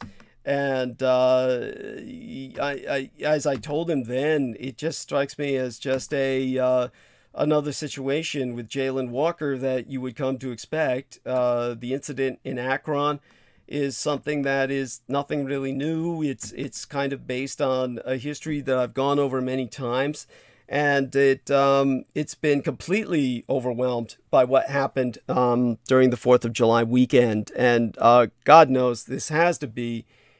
All I can say is that we are a nation of hostages. At the start of a different week, I might have spracketh about many things, including politics, but not tonight. Or should I say, since it's 10 minutes after midnight, not today. Instead, I am watching a group of my fellow citizens deal with the slaughter of defenseless people on a summer day at a parade. We do not yet know why this shooter opened fire on a crowd in Illinois effectively yesterday, albeit the day before yesterday by now, other than what Sammy Romero, Joseph Tai, and myself have concluded based upon our concurrent experiences in the wake of this massacre or simultaneous thereunto. Given what we know about the suspected killer, I think that most people would conclude it unlikely that the massacre in Highland Park was part of an organized terror plot, but rather yet another case of a young male loser attacking his own community. Regardless, the effect of these mass shootings is the same as terrorism. They rob us of a general sense of safety and turn us into a nation of hostages. In the first few weeks, after the 9/11 attacks, I had deep connections communicating with myself from both London and New York at the time. That's when I realized that the terrorists had succeeded in making an ordinary citizen, people aside myself who had not led multiple careers involving violence, think about terrorism constantly. They would wonder on their first trips back and forth from those cities, and during almost every visit to any metropolis for a few more years thereafter, am I here on the wrong day? Is this the site of the next attack? The terrorists had, for a time, taken away their complacency and their ability to even enjoy a simple stroll in any big city. Americans now have to feel this way all the time, in their own country, at almost any mass gathering, in even the quiet towns and suburbs that people once thought of as relatively immune to such terrifying events. Such feelings are corrosive and depressing. They undermine our faith in our system of government, and this is indeed the very goal of terrorist violence. Worse, mass shootings undermine our faith in one another. And that loss of faith leads all too many of us to a thought they cannot escape, that there is nothing we can do about such events, that they will simply keep happening. And this is not necessarily because the people plagued by these thoughts are pessimists. Even myself, despite my oftentimes cynical views on any number of things, I tend to, or at least try, to think of most people as good, and that engaged citizens can find workable solutions to most things.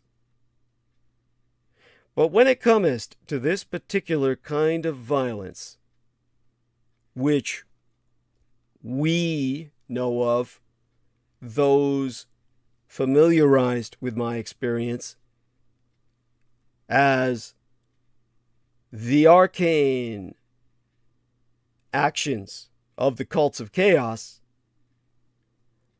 for the rest of the world, it's a lone shooter attacking a community with a powerful weapon. Either way, all of the foundations for another disaster are already in place.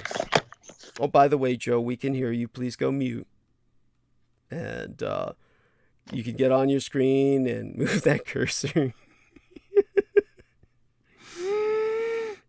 So these are not mutually exclusive terrors.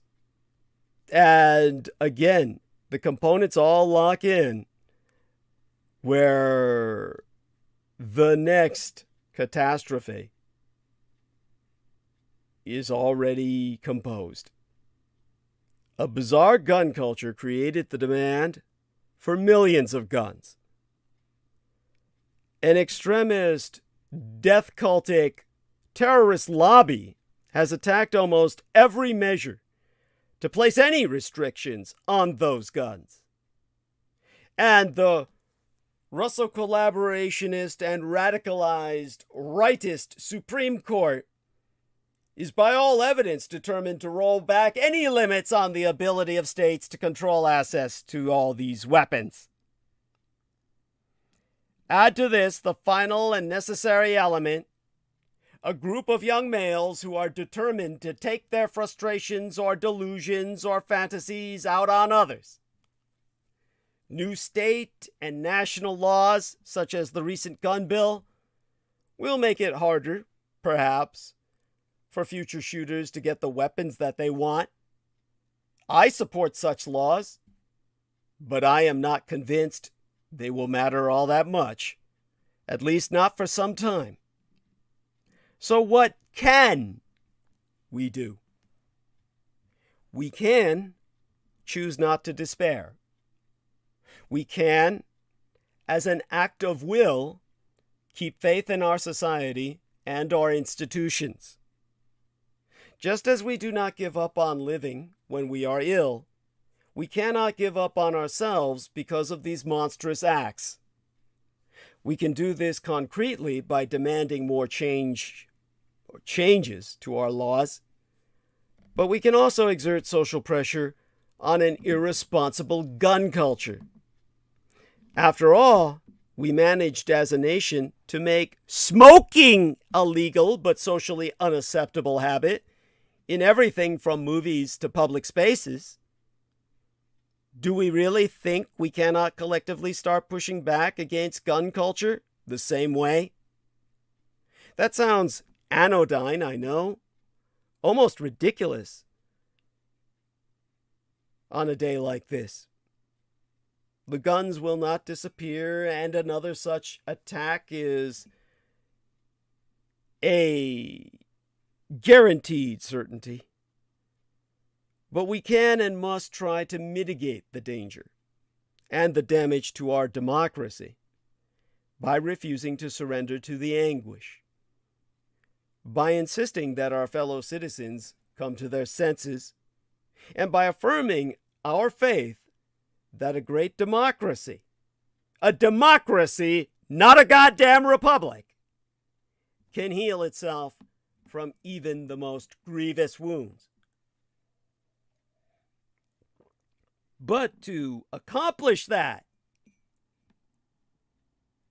we have to confront the fact that guns are destroying public life. I used to think of myself as a gun control conservative.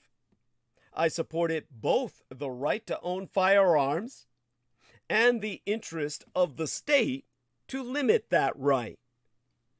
But America's gun culture isn't about rights. It's about performative insecurity. You could not ask for a sadder display of how America's gun culture has begun to whittle away our other freedoms than the attack on the 4th of July celebration in Highland Park, Illinois. A 21-year-old man with an assault rifle opened fire on the parade, killing 7 spectators and orphaning a 2-year-old boy. 36 people were critically injured. Hundreds are in mourning. And thousands will never celebrate Independence Day the same way ever again. While Highland Park captured the most media attention, all in all, 220 Americans were shot and killed over the Independence Day holiday weekend. And that doesn't include 5 people who survived being shot during the firework after a greater San Francisco Bay Area Metroplex region Oakland A's game. Hit by stray, apparently celebratory bullets from a high-powered rifle fired outside the ballpark. Or the 2 police officers shot, again perhaps by accident, at the 4th of July fireworks display in Philadelphia. In a grim, resigned statement that seemed to sum up this bloody holiday, Mayor Jim Kenney said, "We live in America, and we have the Second Amendment, and we have the Supreme Court of the United States telling everybody they can carry a gun wherever they want. This is what we have to live with. It feels like an inflection point in the balance between the right to bear arms and the right to, well, God damn it, do just about anything else. The triumph of guns is throttling American public life, chipping away at our experience of school, shopping, protest, celebration, debate, electoral politics, and even the writing of laws. You'd be hard-pressed to find an institution in this country that isn't buckling under the weight of a gun fetish that has seen domestic firearms production triple since Anno Domini 2000 of the Commonal era, and a steady rise in mass shootings as right-wing courts and state legislatures repeal rules and politicians and gunmakers stoke fears of tyranny and civil war. According to all estimates, America now has more guns than people. For some people, the growing presence of guns in American community spaces represents the very essence of freedom. That's like the pedophile who revels in the right to rape babies. That's his idea of happiness and freedom to act as he wants. For the rest of us, however, your goddamn guns are an assault on the social contract, a threat that undermines our freedom and confidence to go about our lives long before anyone pulls that fucking trigger. The ubiquity of guns, and the way we contort ourselves and our institutions to accommodate it, is debilitating enough. Highland Park, as it happens, is a place that embraced the idea that the freedom from guns was worth fighting for. The city banned assault weapons and high-capacity magazines a decade ago. Some gun-loving cultic resident sued. The law was affirmed in the Seventh Circuit, in part on the grounds that just making people feel safer was a substantial benefit, even if a semi-automatic rifle could still be acquired or owned in neighboring towns, as it eventually was, by that miserable excuse of a man who opened fire on Monday. When the Supreme Court decided not to hear the Highland Park case in 2015, Clarence Thomas dissented, writing, "If a broad ban on firearms can be upheld based on the conjecture that the public must feel safer, or might feel safer, while being no safer at all, then the Second Amendment guarantees nothing." It's an argument you hear from open carry activists too. My rights don't end where your fear begins. Thomas may call it conjecture, but the idea that the display of weapons is menacing, antisocial behavior that degrades public life, regardless of whether anyone gets hurt, is a very old one. In a paper last year, cataloging the many non-physical but very significant social harms that guns can inflict, the law professors Joseph Blocher and Riva B. Siegel noted that armed riders were banned from market and fairs back in 14th century England.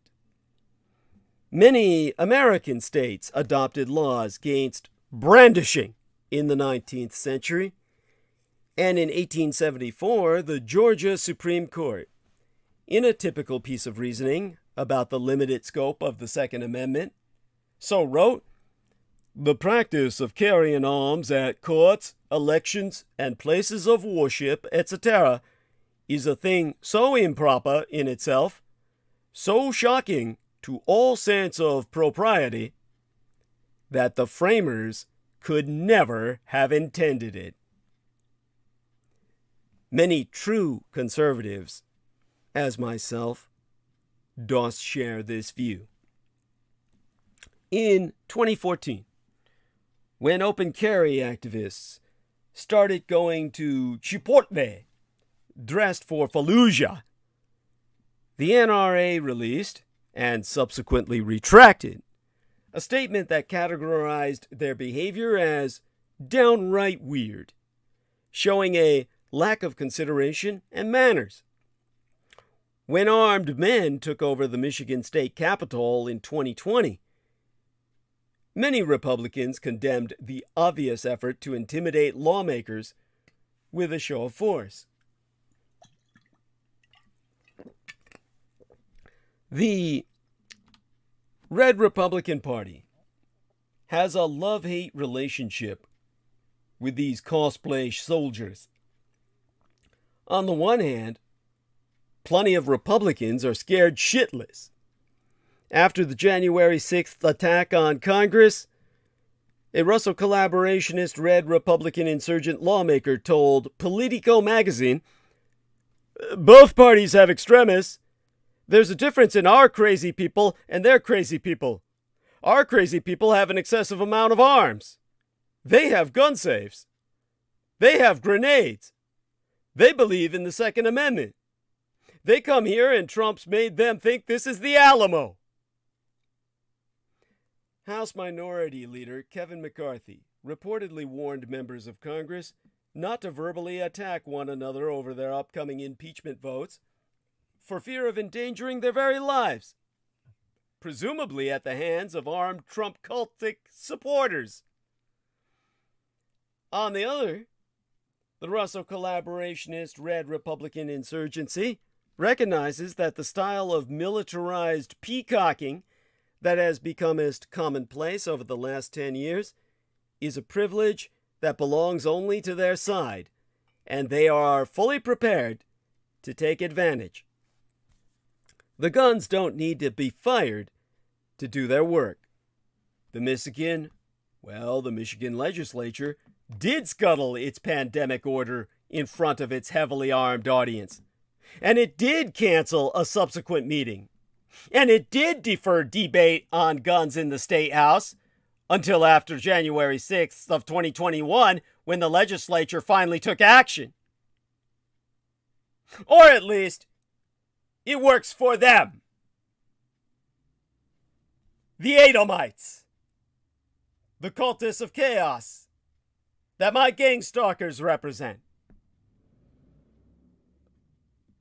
For the rest of us, all the others on the face of the earth, it's not even an option. During the Black Lives Matter protests in 2020, the Louisiana Republican Congressman Clay Higgins said the quiet part loud, posting a photo of armed black men on his Facebook and writing, "If this shows up, we'll consider the armed presence a real threat. I wouldn't even spill my beer. I'd drop any 10 of you where you stand." This form of white privilege is in part a function of the police, who seem unsure how to handle the rise of the primarily white men who now carry big guns everywhere. In Oklahoma last month, a man in a tactical vest carrying a semi-automatic rifle scared everyone he saw. Government employees locked the doors to their building. Target shoppers called 911 from the parking lot. And AT&T employees fled the store when he entered. What got the man in trouble with the police, finally, was his brass knuckles, because those are illegal in Oklahoma. Whether out of fear or sympathy, police have proven completely incapable of restraining armed right-wing demonstrators. Philando Castile got no such respect. With lawmakers and police completely out to lunch, the responsibility for setting limits on guns in public places has fallen to managers, architects, and security guards who have worked to harden buildings.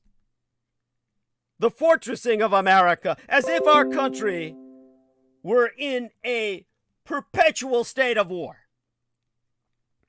This trend predates the mass shooting surge by a few years, to say the least, but it has proceeded apace as metal detectors proliferate at stadiums, concert halls, schools, and government buildings. All these actions undermine civic life by limiting open access to important spaces, such as the areas around the White House, the capital of these United States, and our Supreme Court. They also change our understanding of what it means to participate in American life at all. How else to categorize the ghastly practice of active shooter drills in our schools? Or what the Washington Post architectural critic Philip Kennicott called the repeated, humiliating, and demeaning encounters with security personnel that are required to enter every public building.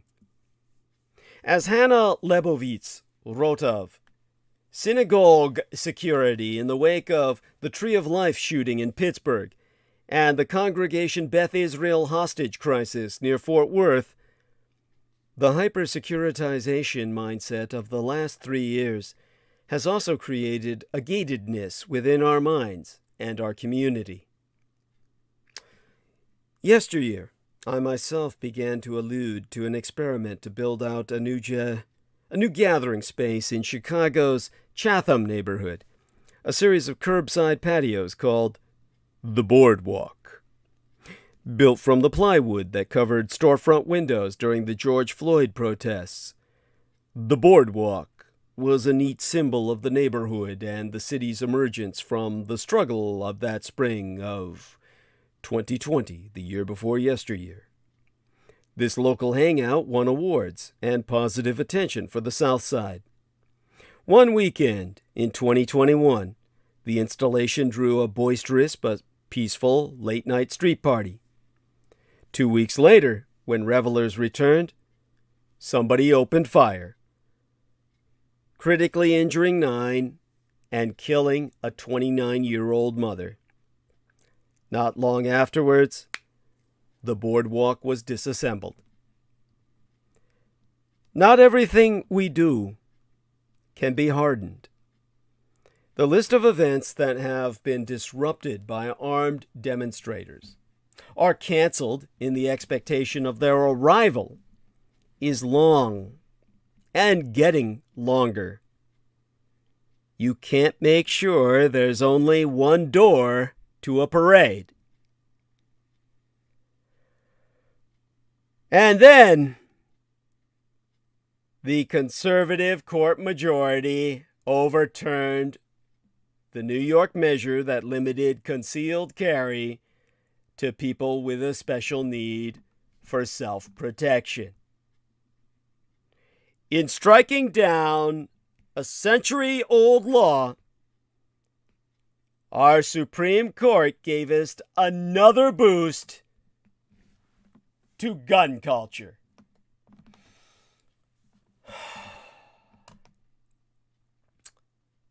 And in that 6-3 decision, yesterday last week,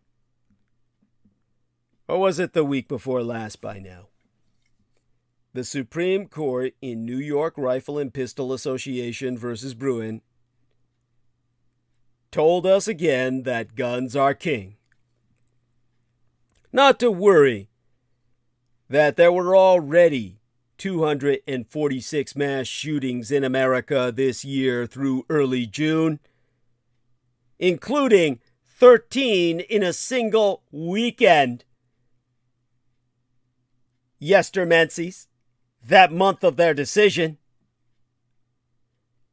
It's true that the new decision was not strictly about semi-automatic rifles of the kind used to kill 19 school children in Uvalde and 10 grocery shoppers in Buffalo. Rather, the case involved a New York state law requiring owners to show a special need to obtain a license to carry a concealed weapon. That requirement prohibited ordinary folk from walking about town with loaded weapons hidden in their pockets, although it permitted off-duty police to do so.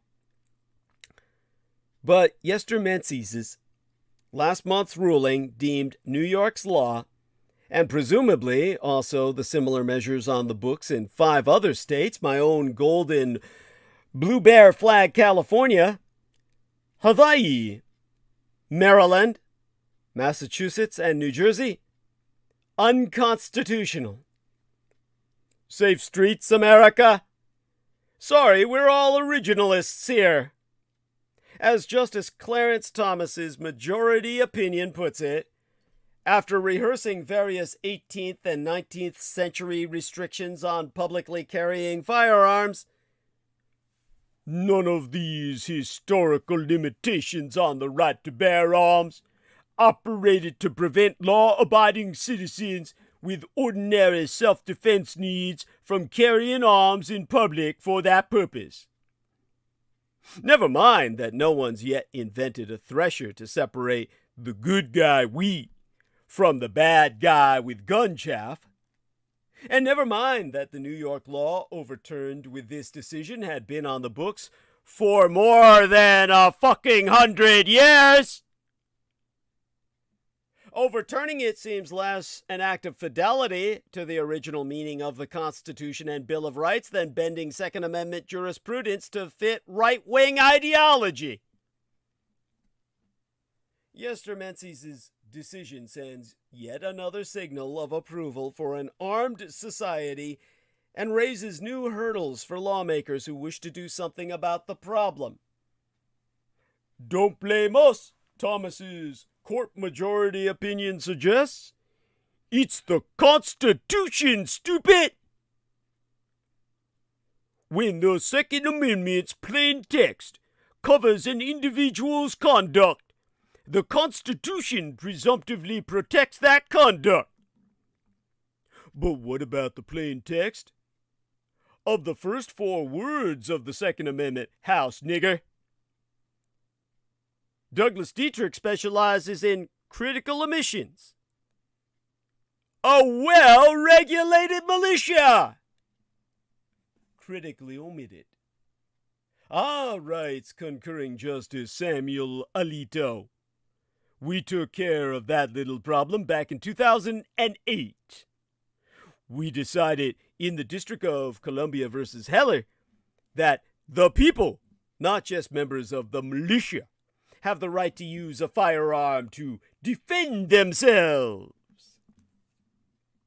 In Heller, a 5-4 conservative court majority invalidated a Washington, D.C. ordinance that banned handguns kept in homes.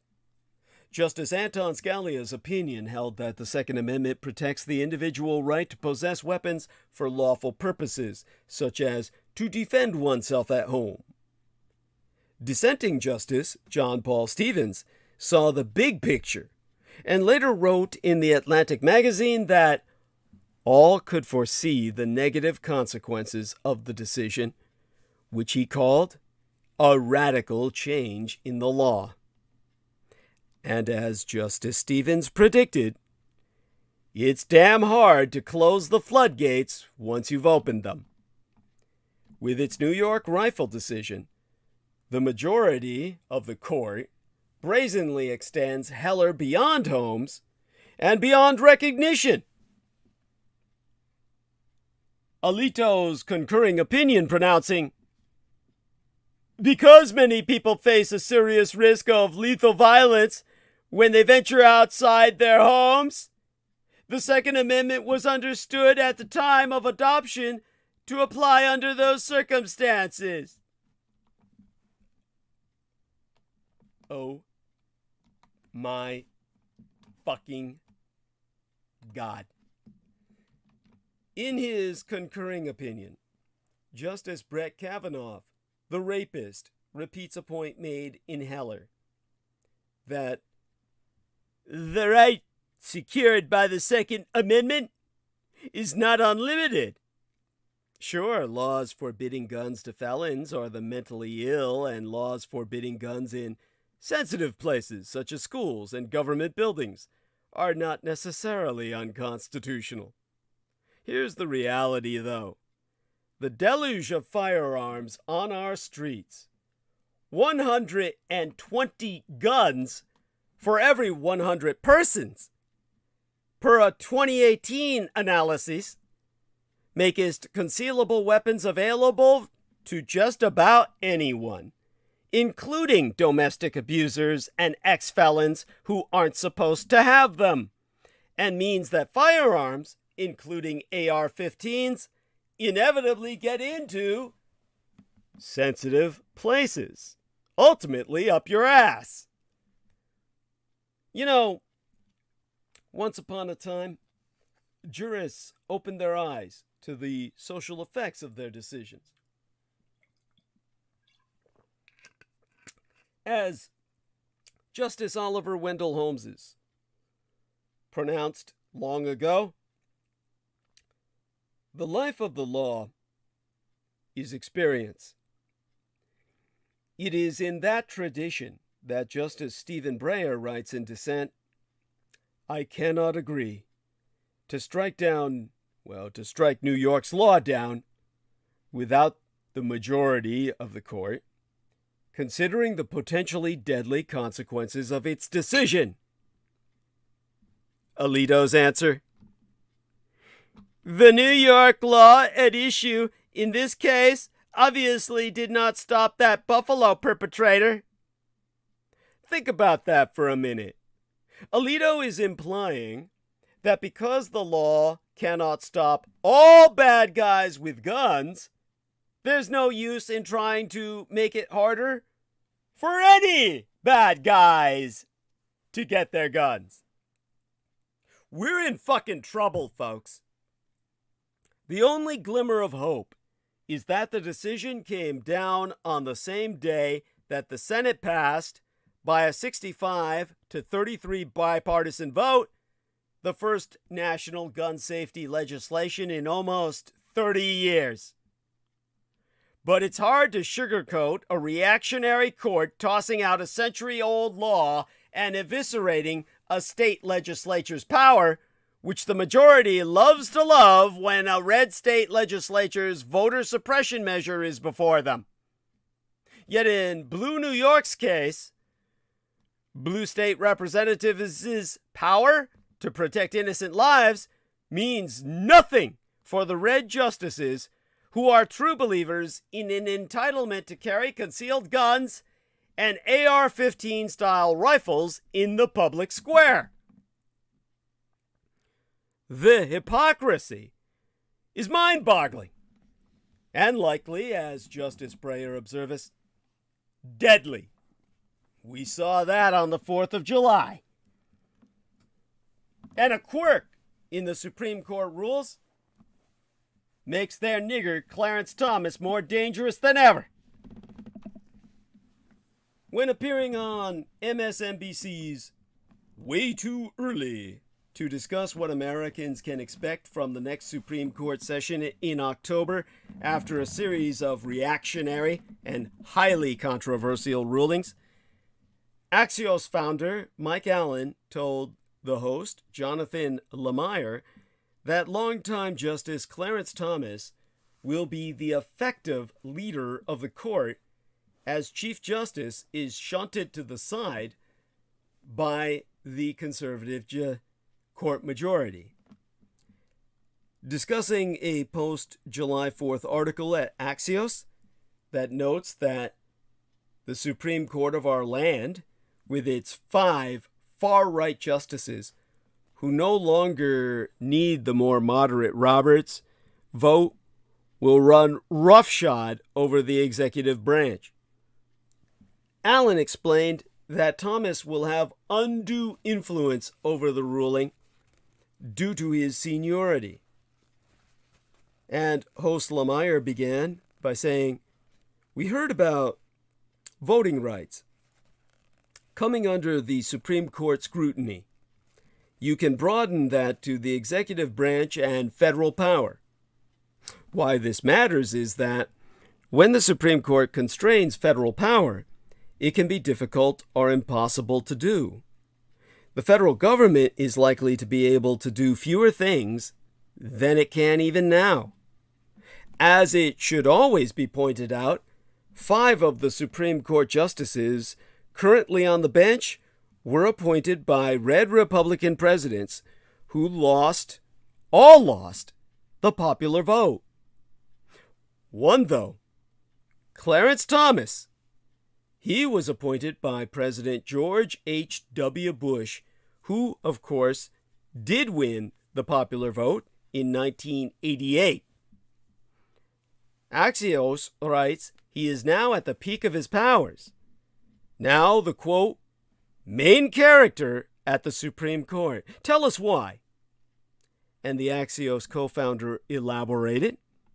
Here I'm reading from transcript taken by my son. "What's interesting about that is, in addition to his obvious monumental tectonic effect on American law, he's also at the peak of his power inside the court. So Clarence Thomas is playing the long game. That is, if you take his opinions and his dissents together, they're not random points about particular cases. Over the years, he's formed what Sam Baker at Axios calls his own body of law, his own precedents. Except it is one man, one justice, speaking for himself. Here's an incredible fact in Sam Baker's story. That is, in the one-person abortion comments that Thomas made, he cited 11 of his own precedents. Here's another quirk about his muscle inside the court. The senior justice, the longest-serving justice on the winning side, gets to assign the writing of the opinion. Thomas can assign, if Chief Justice Roberts is not in the majority, Clarence Thomas can assign it to himself, or he can assign it to whichever justice he thinks would most likely reflect his views, but also keep the court majority. So that means that this House nigger will reverse the amendment ending slavery. Why, you may ask? He's going to fucking have to. Because that amendment ending slavery could be the key to securing abortion rights. In its decision in Dobbs versus Jackson Women's Health Organization, the Supreme Court made it clear that its new majority rejects the interpretation of the right to privacy in the United States Constitution that made Roe v. Wade and a host of other Supreme Court precedents possible at all. In permitting Mississippi's ban on most abortions after 15 weeks, the court majority in Dobbs declared the ground on which the right to privacy stands to be sand, shifting, and unsound. What poor women, especially poor black women in Mississippi, have known since 1980, when the court upheld the Hyde Amendment's restrictions on using federal funds for abortions for those poor enough to qualify for Medicaid, is now the reality for everyone. The Constitution does not guarantee the right to choose nor access to abortion as part of comprehensive reproductive health care. When an early draft of Dobbs exposed what was coming, Democratic members of Congress tried to change that reality by resurrecting the thrice, meaning 3 times stalled, Women's Health Protection Act of 2021. The proposal seeks to codify 12 basic things. First, Roe's essential holding that pregnancies can be terminated before the fetus is viable. Second, the test adopted in Planned Parenthood of Southeastern Pennsylvania versus Casey, a 1992 challenge to Roe, which prohibits states from unduly burdening an individual's ability to secure a pre-viability abortion. The bill is breathtaking, with gender-inclusive language, intersectional and reproductive justice framing, and references to international human rights norms, and it makes access to abortion services a matter of women's equality. President Joe Biden announced on Thursday of SÜJÜN, last week, that he would support temporarily removing the filibuster's 60-vote threshold in the Senate to get legislation protecting abortion passed. The act finds that Congress has authority to legislate in this way in the Commerce Clause of the Constitution, as well as in the 14th Amendment. Dobbs, however, rejects the legitimacy of the latter, rendering this a legal dead end. And while the Commerce Clause was not directly at issue in Dobbs, the reasoning in both the majority opinion and Justice Clarence Thomas's concurrence foretell that the Supreme Court would probably strike down the law if challenged, which anti-abortion rights advocates would be sure to do.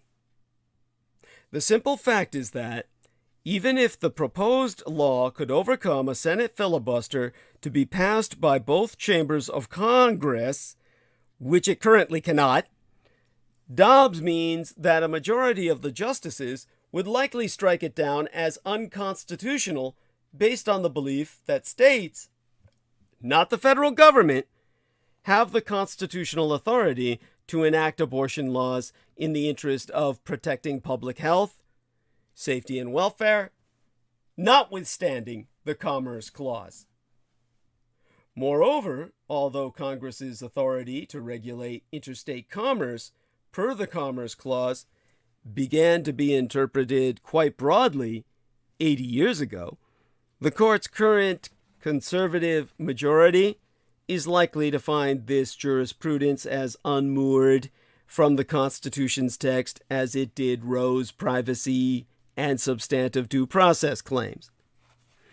Since Dobbs announces new criteria to determine if precedent should stand or fall, seemingly based on the quality of the court's prior reasoning than on the longevity of the rule, the current court, if given the chance, is likely to curb Congress's power to regulate intrastate matters that substantially affect the interstate commerce over which Congress's authority is complete and supreme. This outcome, which a legal challenge to the Women's Health Act might give rise to, would imperil federal statutes such as the Title II of the Civil Rights Act of 1964.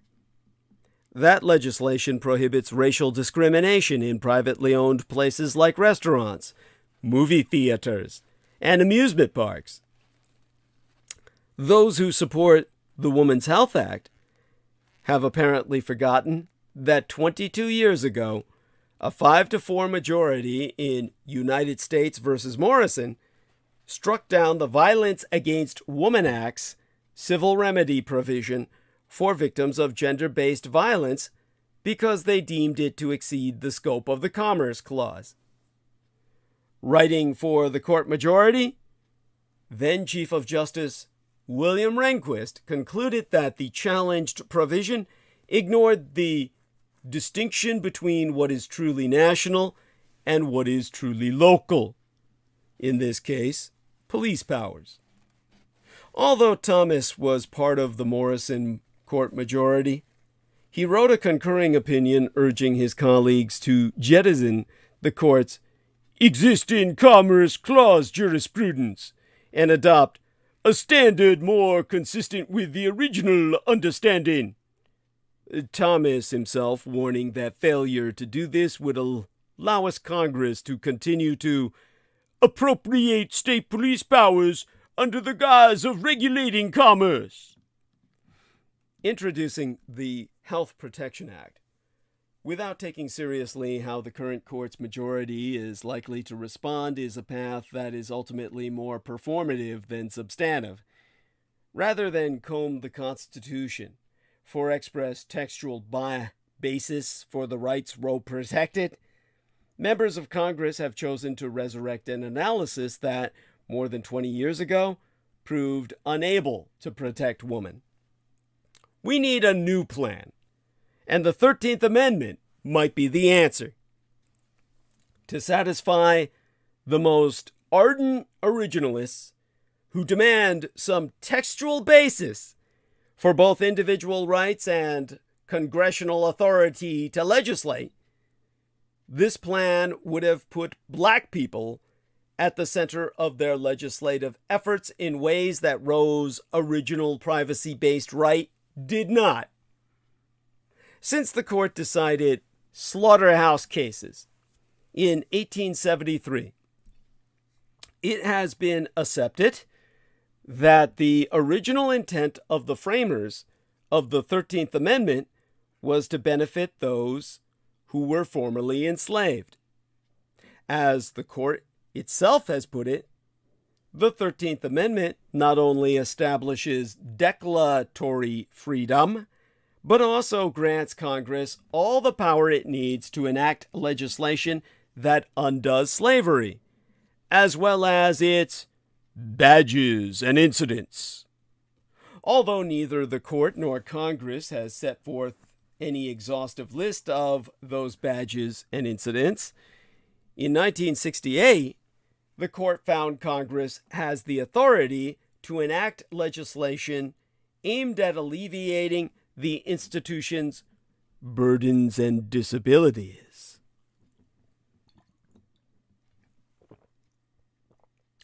Denying the rights of reproductive health and choice, bodily integrity, and personal autonomy was essential to American slavery, which recognized enslavers' complete dominion over the people they enslaved.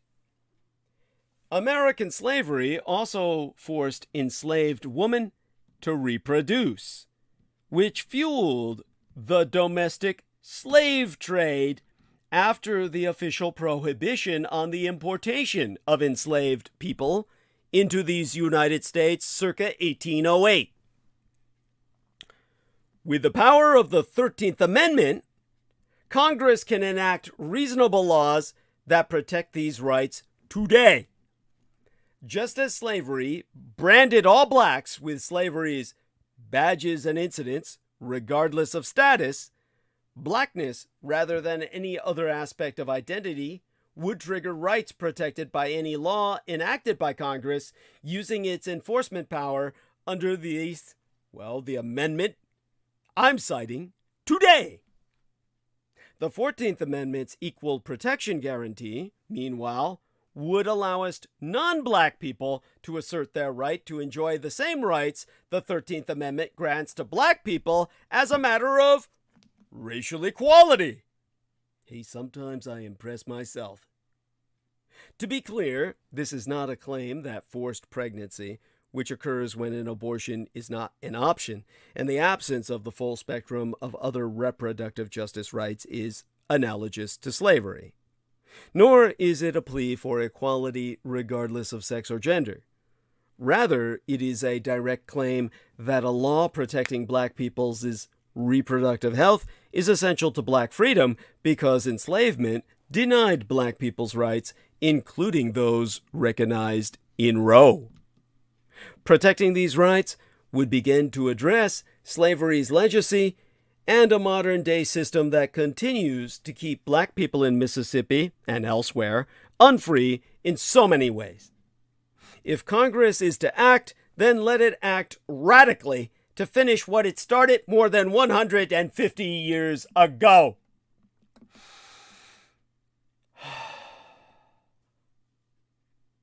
By the way, Jacob Waters says, I live 30 minutes outside of Highland Park in Illinois. It's been a crazy 4th of July weekend. I know a lot about it if you want any info. I've worked in Highland Park for over 7 years. Thank you for that. Thank you for that. I may need you if you're still with us when I wind down. But right now, I'm wound up and in the zone, and I'm sucking all the oxygen out of the room. And what I will try to provide you, ladies out there, as someone who is a trained paramedic, in case you didn't fucking know, and of course, educated. Did I just say educated? My dad used to make that joke. Educated in the Osher Lifelong Learning Institute for Extended Adult Education's so-called mini med school, and they hated that name as much as I did. Medical advocacy and medical journalism is really what we were learning. Let's just say that I can provide you some expert advice for survival in a post-Roe world, where, of course, women are all prey.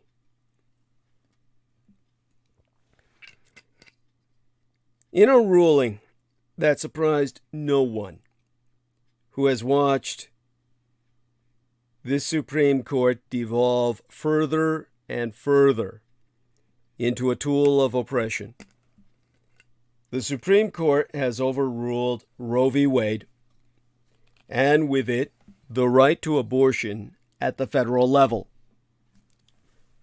Roughly half of all states in union will inevitably ban abortion now. Now, throughout the time I was providing care provision and advocating for my parents as care recipients, my being their care provider, I worked with all the experts, attorneys, medical doctors, and, for reasons that I'm not going to express right now, midwives. And all those years enabled me to advise you about survival in a post-Roe world. And understand that one lady summed it up in 3 words: the situation of womanity or womanhood in America right now. We are prey. And that's the first thing Diane Dirtzis, the owner of the clinic at the center of the fight over Roe v. Wade, said when she was asked what people who can become pregnant need to know about the end of Roe. Dirtzis' clinic, Jackson Women's Health Organization, is Mississippi's only abortion clinic, and it will not be able to provide a full spectrum of reproductive health services since the state of Mississippi has had its way. Dirtzis says the right will not stop their fight against reproductive choice until they have completely removed reproductive autonomy. To quote as she, "Abortion is just the beginning. They're coming for your birth control. They want a world where women don't work. They want total control. In a world where politicians can force children to give birth or demand that a person die carrying a pregnancy that's not viable, they're one step closer to that control. Don't believe me? There was a judge in Brazil who wanted an 11-year-old rape victim to carry her child to birth, even though that would have killed her to deliver it. I told you about that 10-year-old girl hitchhiking all the way to California, figuring she was already raped and pregnant. There was nothing else to lose. She was going to die delivering that baby anyway. Dirtzies and her colleagues have been preparing for a post-Roe world the way a survivalist would prepare for the collapse of civilization in the wake of a nuclear war. She noted plans to move her clinic to Maryland and New Mexico. The pioneers of the abortion rights movement and those they have mentored will not go quietly into a world where dying of pregnancy complications is routine and children give birth to their rapist babies. But they can't do it at all, and they're realistic about the future. Warren Hearn, MD, of Boulder Abortion Clinic simply said, "Women are going to die." Hearn specializes in later abortions, often of desperately wanted pregnancies. These abortions typically happen when a pregnant person learns they will die if they continue the pregnancy, or that their baby has fatal or potentially fatal birth defects. But the time to prepare for a post-Roe world is now, when more options are available and most don't yet have to worry about the criminalization of pregnancy to come. Now, during the weekend, I had the opportunity, thanks to my son's husband, to talk to a few abortion experts. Briefly, on the phone. And I found out about what we all need to know to survive in a world where people will be forced to die from ectopic pregnancies and bleed to death giving birth to babies born without brains. So I've cross-referenced what I already knew. And I can say what I'm going to say with confidence. Every pregnancy is a danger to the life of the pregnant person. And the United States has the highest pregnancy-related mortality rate in the wealthy world. And the issue is just getting worse. It is now more dangerous to give birth than it was a generation ago. In this climate, every pregnancy is a potential danger to the life of the pregnant person. The end of Roe means that doctors no longer get to decide what constitutes a threat. It's left up to politicians who cannot identify basic reproductive anatomy. Even when women survive a bad birth, to say nothing of a forced birth, it leaves permanent scars, physical and psychological. Every year, pregnancy complications permanently disable 50,000 Americans. That number is destined to skyrocket. Abortion is many times safer than pregnancy. The data consistently prove that wealthy white people will still be able to access abortions, but BIPOC, B-I-P-O-C communities will suffer. For those of you who don't know the acronym, because it's just too woke for you, BIPOC stands for Black, Indigenous, and People of Color. It's a term specific to these United States, intended to center the experiences of Black and Indigenous groups and demonstrate solidarity between communities of color. And if you think that's just too politically correct for you, go fuck yourself. The fight for reproductive rights has to extend to those who choose to give birth and the increasingly horrible environments in which they do so. Stock up on abortion pills, people. For now, abortion pills via telemedicine are both accessible and legal. That could change in a matter of days. Organizations such as ATROCITY connect pregnant people to virtual doctors who can then prescribe abortion pills. This empowers you to self-manage your own abortion at home on your own terms. Watch a movie, hire a doula, light some candles. Whatever feels most comfortable and safest becomes possible during the first trimester. And research proves that self-managed abortions are safe. We don't know how long this access will last, and some states are already moving to make telemedicine abortion illegal. In states where clinic abortions become illegal, it will likely become illegal to fill a medication abortion prescription. It's a public service to gain access to the pill now, not just for yourself, but for the people around you. You must only be willing to tell a doctor you're pregnant over the phone so you can fill a prescription to use in the future. But a post-Roe world is far from ideal. The abortion pill is many times safer than a miscarriage and less likely to cause serious complications.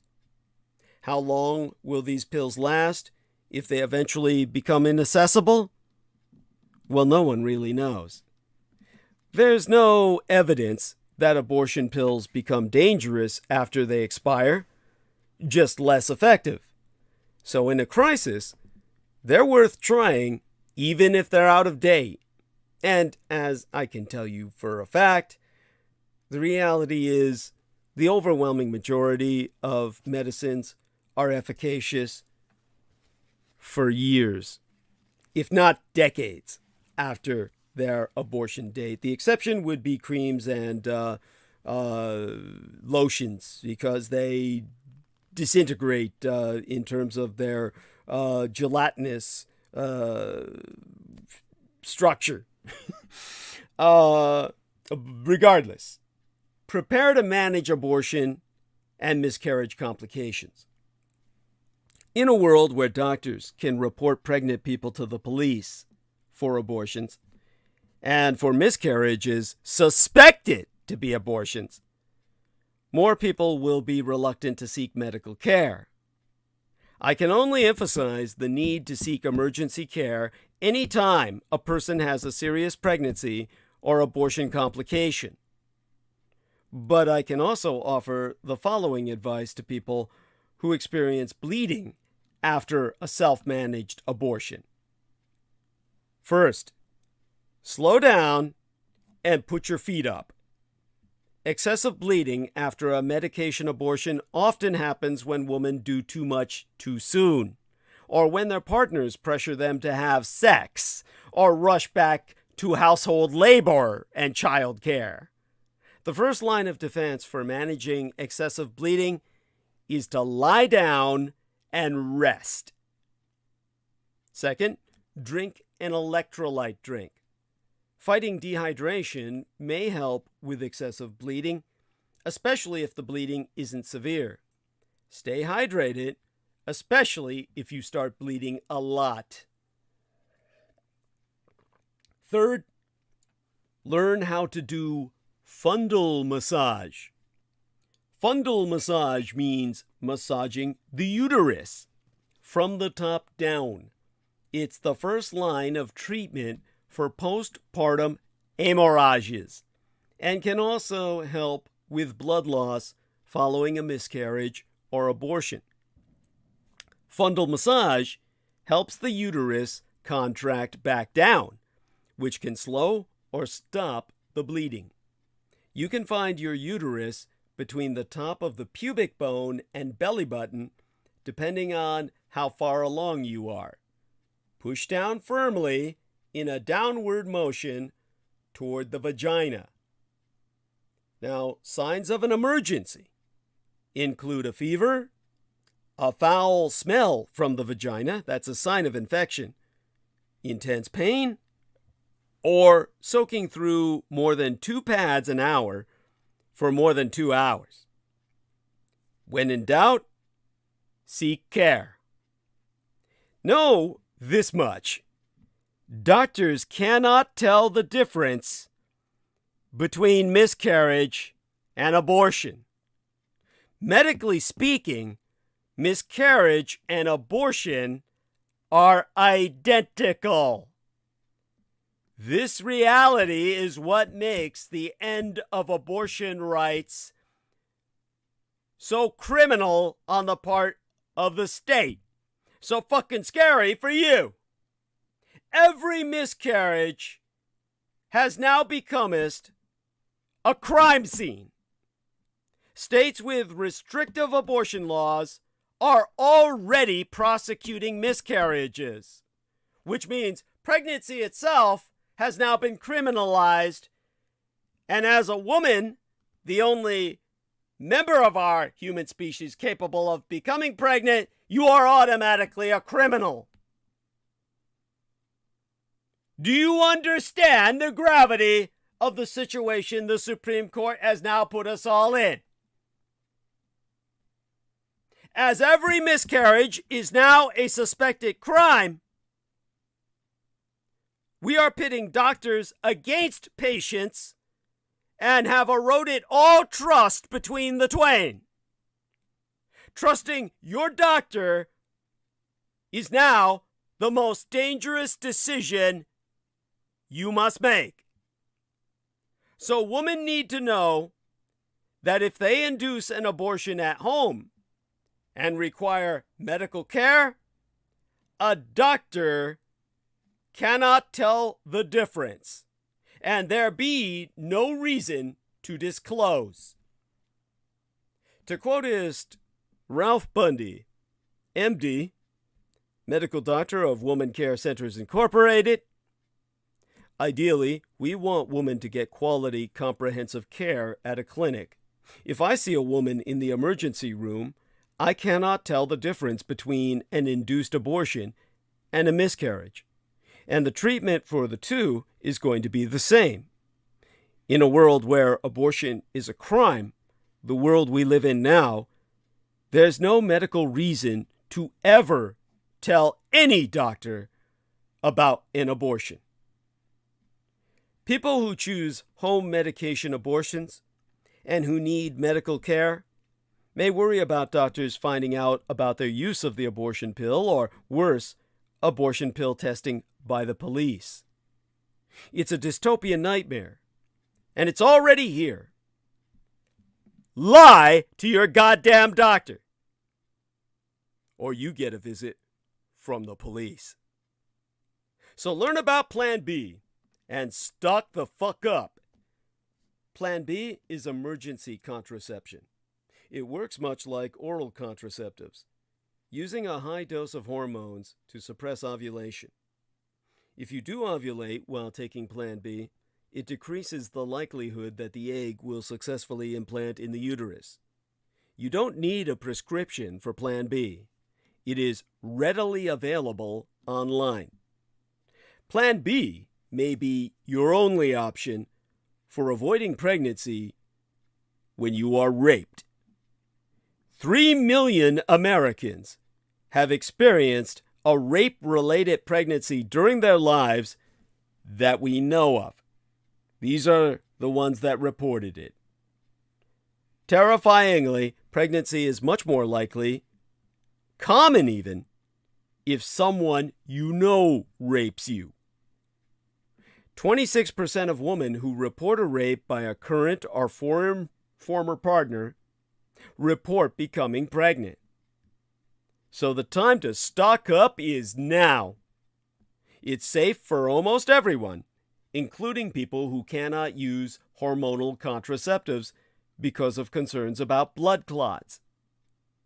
But the right has been so successful, the Russell collaborationist Red Republican right has been so successful at stigmatizing birth control that even many progressives think Plan B is an abortion pill, which will induce an abortion. Critically, for those who personally oppose abortion, it will not trigger a pregnancy loss if you are already pregnant. And there be absolutely no evidence at all that it causes birth defects. Some studies suggest that Plan B may not work as well in people over 155 pounds. For instance, a 2015 paper found a significantly higher rate of pregnancy among women over 155 pounds. This is less than the weight of the average American woman, and a critical shortcoming. Not all research supports this finding, however. A 2017 analysis of 4 studies found no evidence of an effective weight limit for Plan B. Even where research does suggest a weight limit, Plan B still works, just not as well. It's also not dangerous, so it's still worth a try.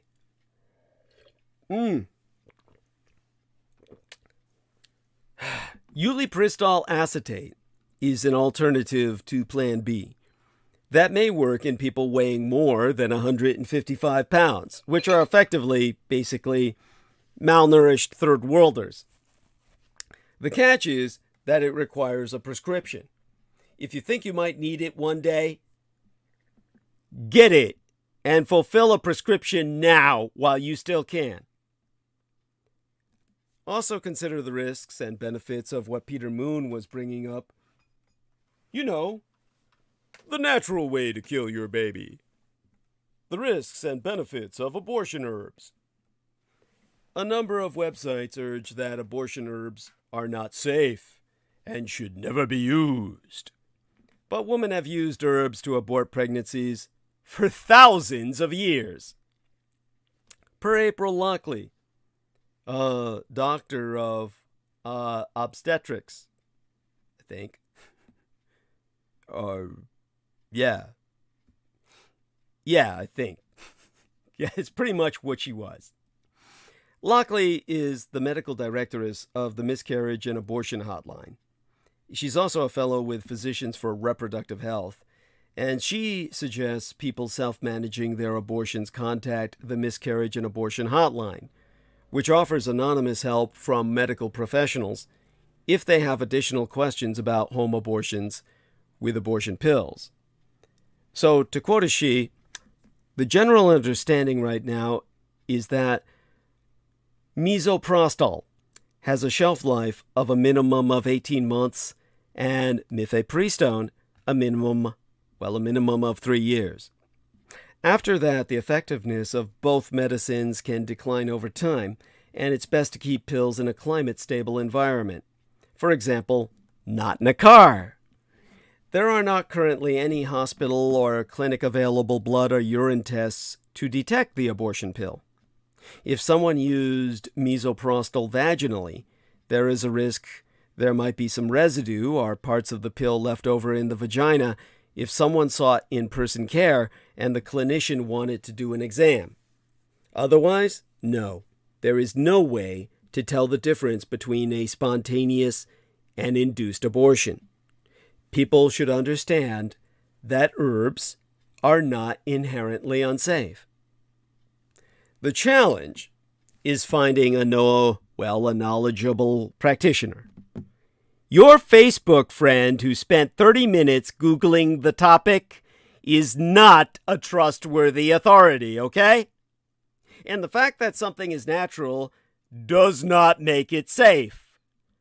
All substances have risks, and herbs can interact dangerously with some medications. St. John's wort forces rejection of heart transplants.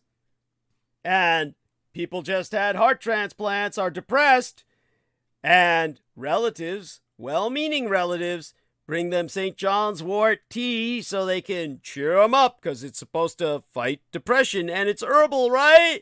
It's safe. Then the heart they just transplanted, blap, the body rejects it, and you've just killed your relative. Now you're going to be depressed the rest of your life. Corina Edwards, a midwife. black maternal health activist, as a matter of fact, and founder of the Bellies to Babies Foundation, has asked, and here I quote she at length and verbatim because she asked what's called a posited question, meaning it's contextualized as an explanation. The trauma of birth alone, when not in the right mental state, is devastating and can leave a long-lasting negative impact on both mother and child. Access to quality medical care has never been a real thing for disadvantaged communities in the United States. Are politicians going to support these families and provide unlimited therapy because women are forced to birth a child they don't want and can't take care of? Our society has long left BIPOC, black, indigenous, and people of color, to save their own lives. Communities have been taking care of themselves for hundreds of years with plants, and for many black and indigenous people, plant medicine is a part of our culture. Unfortunately, due to white supremacy and oppression, much of that community care and knowledge has been lost. However, there are still community herbalists out there that have knowledge and can help take care of people. When people ask me about using herbs for a missed period or for an abortion, I let them know they should talk with a local herbalist who has experience and expertise in those areas. There is no good reason, except racism, to not have access to safe abortion options, including traditional herbs that have always been used by BIPOC communities.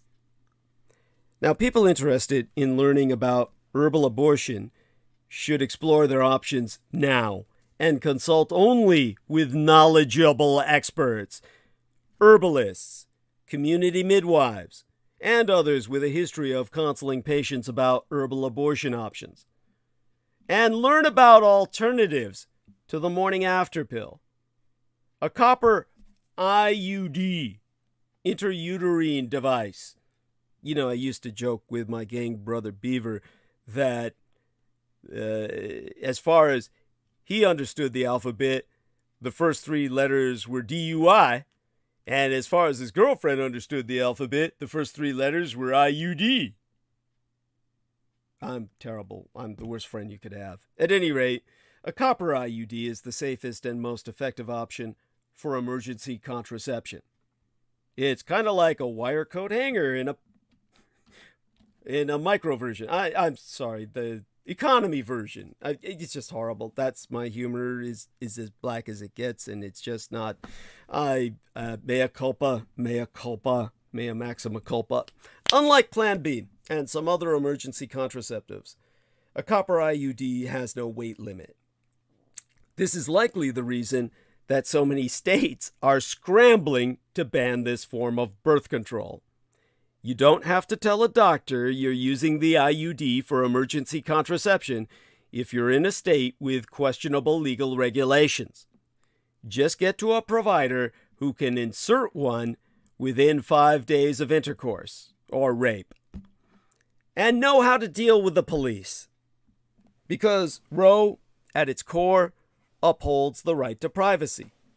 Without that privacy, seemingly innocuous medical decisions, whether and when to see a doctor for a positive pregnancy test, whether to have a D&C, a dilation and curettage, for a miscarriage or let the pregnancy pass naturally, all have become legal landmines now. Decisions about pregnancies are no longer just between families and their doctors. The police have now become the primary arbiters of whose miscarriage warrants sympathy and whose miscarriage warrants punishment. They will be those deciding whether a pregnancy is truly a threat to the life of the mother, or even if such a threat matters. This renders anyone who can become pregnant a potential criminal. There doesn't even have to be a pregnancy. The line between an early miscarriage and a heavy period is not clear. It is impossible for someone experiencing a heavy or late period to prove they were not recently pregnant. This means a person could be charged with illegally ending a pregnancy even when they did not, and even when they were never pregnant. So knowing how to talk to the police is critical. To quotist Jeff Filipovitz, a civil rights attorney with the law firm Spears and Filipovitz Limited Liability Company. Let me try and remember exactly what he said. It went along these lines. I think this is pretty verbatim, using my old data tactic of recollection. It is not a crime to lie to your doctor or to withhold information from your doctor. You do not ever have to give a statement to the police. You are always free to remain silent and to decline to be interviewed. If you wish to decline an interview, politely state that you do not wish to discuss your medical issues with the police. Do not allow yourself to feel pressured into answering any questions. Police officers are allowed to lie and pressure suspects into giving a confession. Do not give into this pressure. Do not answer any questions without first consulting with an attorney whom you trust. It is a crime to lie to the police. It is not a crime to decline to answer a police officer's questions. Remain calm, polite, and firm. You do not wish to answer questions. If the police officer indicates that you are required to answer questions, that police officer is lying to you. Do not answer their questions. And, for God's sake, talk to others about Roe. The aforecited Dirtsies is dismayed by how little people truly understand about Roe v. Wade, how it affects them, and how it has fundamentally changed all women's lives. She says her clients, the very people currently benefiting from abortion rights, generally do not know about the leaked Supreme Court opinion that was but the foresight of what came down like a hammer Mēnsis last month. And even when they did know months beforehand, they simply didn't think that SCOTUS, the Supreme Court of these United States, would ever actually overturn Roe. Or they believed that a bad SCOTUS decision somehow wasn't ever going to affect them. Already, clinic closures have pushed pregnant people to choose later abortions than they ever would have chosen before. And Dirtsies has confirmed most of the patients at her own clinic were waiting about 5 weeks thanks to an influx of abortion seekers from Red Texas. Dirtsies also confirmed that the wealthy people currently attacking Roe will always have access to abortion if they or a loved one wants one. It's everyone else who has to worry now. But too often, the people who stand to lose the most know the least. They don't vote. They don't understand what's at stake. So now is the time to talk to friends and colleagues and to urge them to deeply contemplate that the end of Roe doesn't just criminalize abortion, it criminalizes pregnancy, which of course criminalizes being a woman. Learn as much as you can now before they make knowledge itself illegal as well. My gang stalkers don't want you to learn anything from me. They are out to discredit me as the messenger, and therefore keep you ignorant so they can end your world. In a very real sense, they already have. So, consider donating to myself to help people access knowledge about abortion now before it's too late. Oh my God. News item just came in. That was that noise. Boris Johnson is going to resign as the United Kingdom's Prime Minister. I never thought I'd say this. I'm sad to see him go. As for yourself, don't give up. Things are terrifying. But authoritarianism relies on demoralization. The Russian radicalized right hopes we will all give up and roll over, raise our ass in the air so they can fuck us for eternity. Because frankly, that's what the left always does. Don't spend all your energy talking about how the world is ending. I've spracketh forever about what we can learn from the Russian radicalized right. It's going to be a long fight, but we can win it. Even now. Recognize this much, however. With Dobbs, women are no longer full citizens.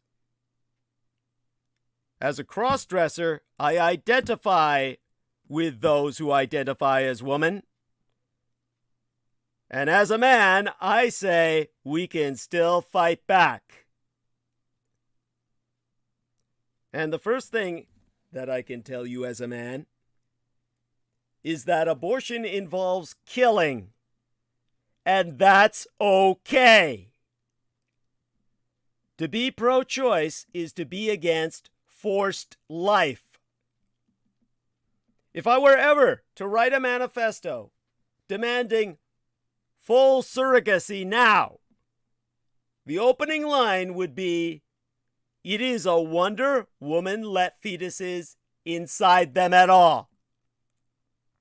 And the opening pages would have to be entirely given over to an extended paean to the process of gestating in all its shockingly grisly biology, its everyday sublimity.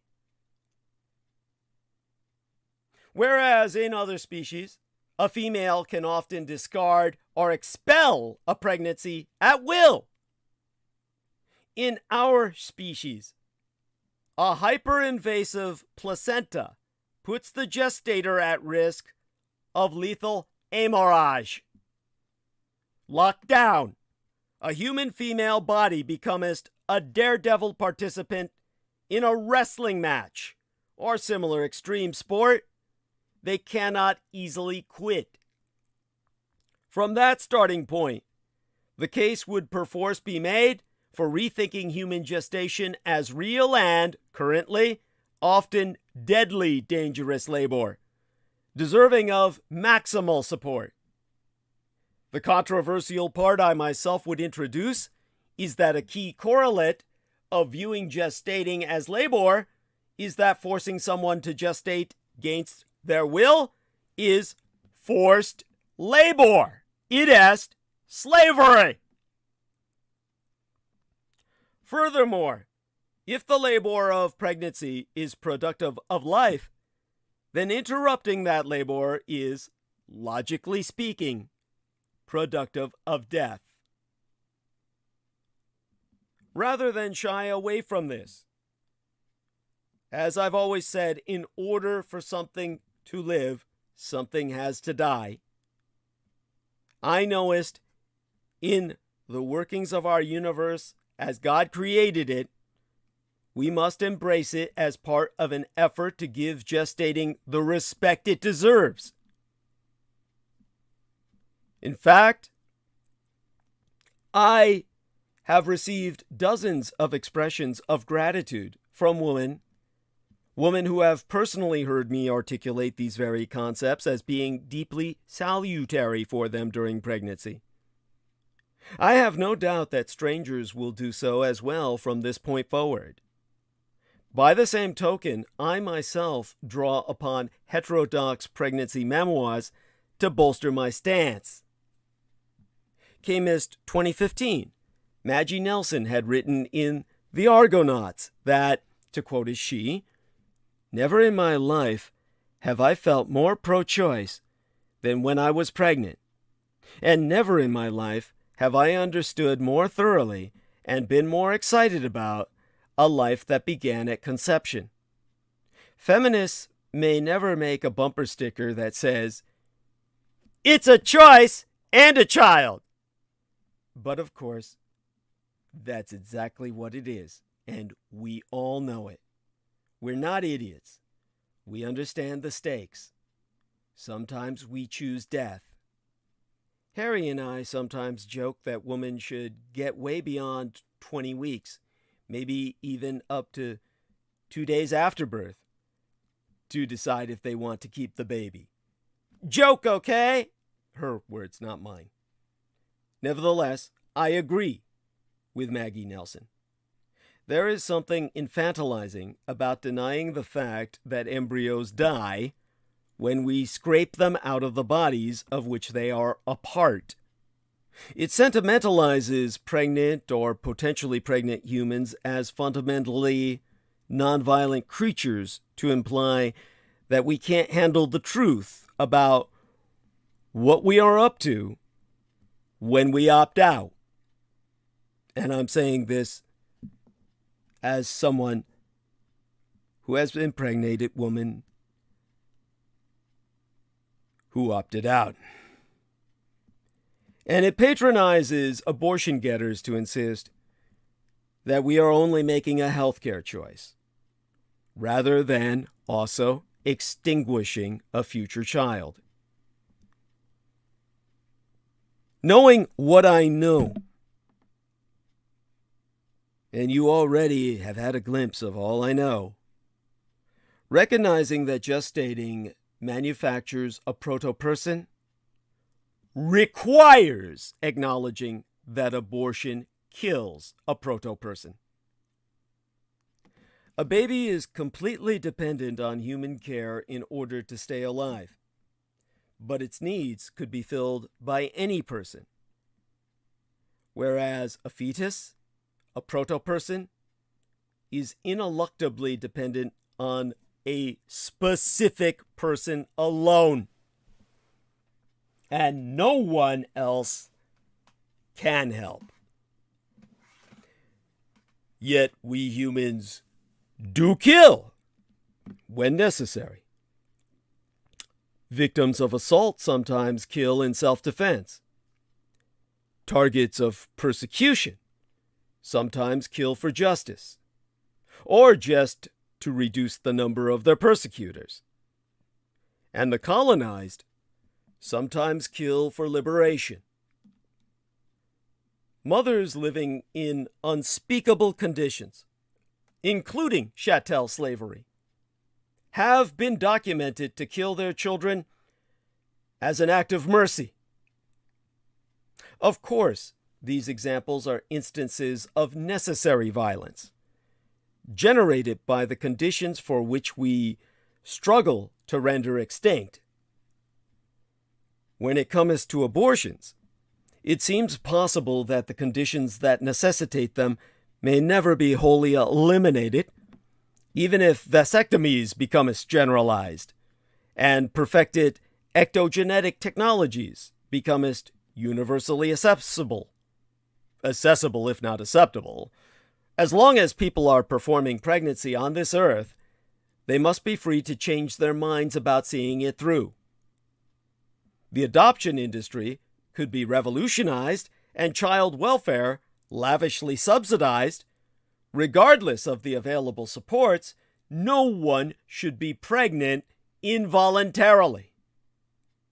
The science of medicine dictates that when foreign organisms inhabit the human body unwelcomely, we tend to eject them. When a beloved non-human member of the family is sick and elderly, many pet owners decide not to pay for medical care and opt for euthanasia instead. It is a mark of moral seriousness to acknowledge what it is that we're doing when we butcher a cow, put a pet to sleep, or, for that matter, euthanize a human relative.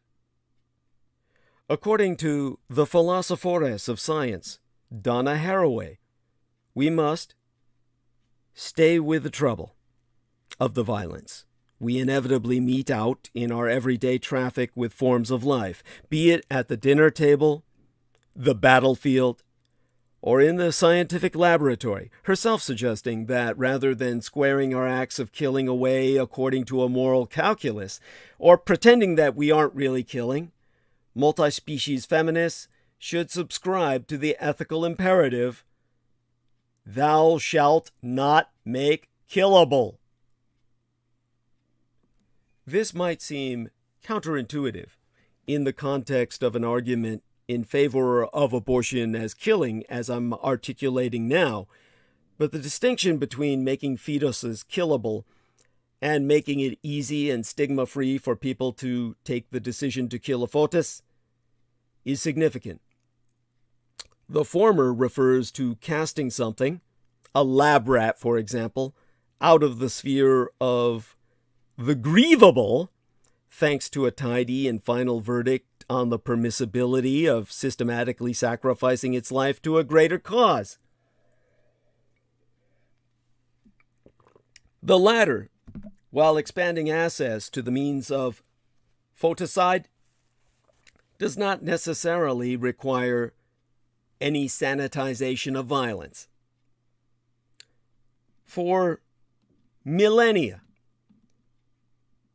those of us who have helped a friend terminate a pregnancy, be it with herbal abortifacients, progesterone blockers, and ulcer tablets, or vacuum extraction devices, are well situated to understand that something is killed during a uterine evacuation, much as a flower dies when it is plucked.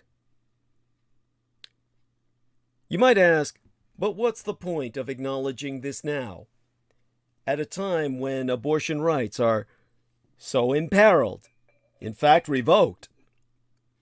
Well, for one thing, it would seem hard to deny that the euphemistic, apologetic, placatory, pro-choice strategy certainly has not worked out thus far. So why not risk coming out for what we actually want, namely abortion, a clearly documented public good? The hammered down decision following that Supreme Court leak that alerted us all to what eventually came has thrust us into a situation in which we have little left to lose. Indeed, for all too many of us, nothing left to lose. So rather than cleave in desperation to the rearguard missions of defending the rights to privacy rather than abortion, enshrined in Roe v. Wade, we must consider this moment a chance to reset the terms on which abortion is fought. What would it mean to acknowledge that a death is involved in an abortion? Above all, it would allow for a fairer fight against the proponents of forced gestating. When pro-life forces agitate against foeticide on the basis that it is killing, pro-abortion feminists must be able to acknowledge, without shame, that yes, Of course it is. When we withdraw from gestating, we stop the life of the product of our gestational labor. And I say this as a man often mistaken for a woman. Because, like many a woman, I've had to emphasize my clothes are not my consent. So, yes, acknowledge the fact that in order for some of us to live, some of us must die. And it's a good thing we acknowledge such as we do, for otherwise the world would sag under the weight of forced life. It is a hard pill to swallow for a misogynist society sentimentally attached to its ideology of patriarchal motherhood, but the truth is that the gestators should get to decide which bodies to give form to. If women are forced into becoming ambulatory incubators, America will descend to the depths of the non-quality of life that is India, Pakistan, Bangladesh, all the cities of shame and crowded impoverishment in a string of pustules from Karachi to Rangoon.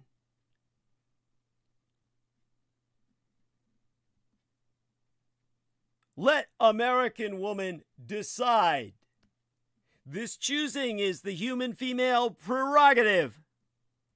A desire not to be pregnant is sufficient reason in and of itself to terminate a gestate.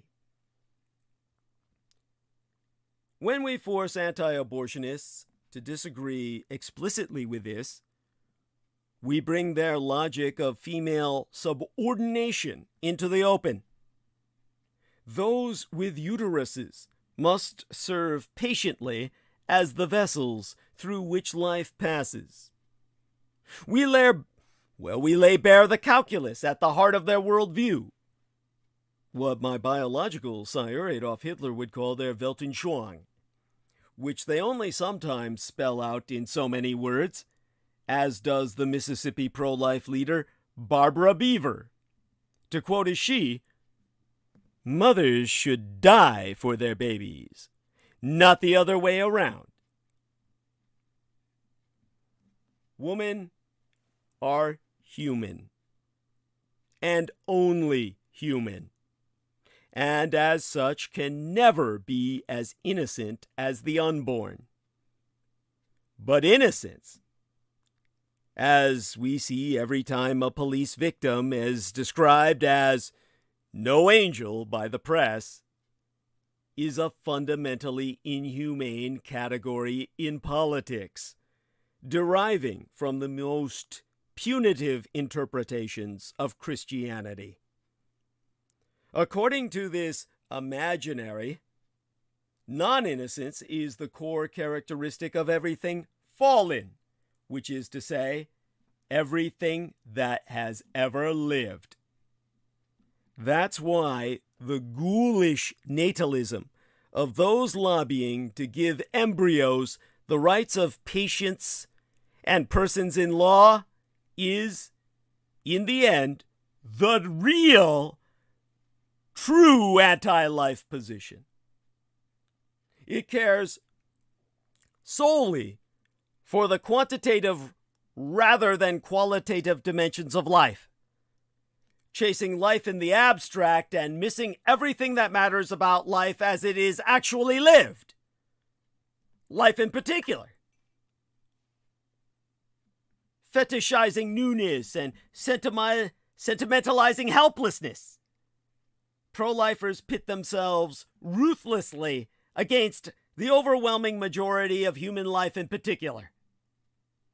In their deranged minds, foetuses deserve every protection, while we actually existing human beings belong to a completely different species. We are on our own, self-responsible, fatally compromised, because enfleshed.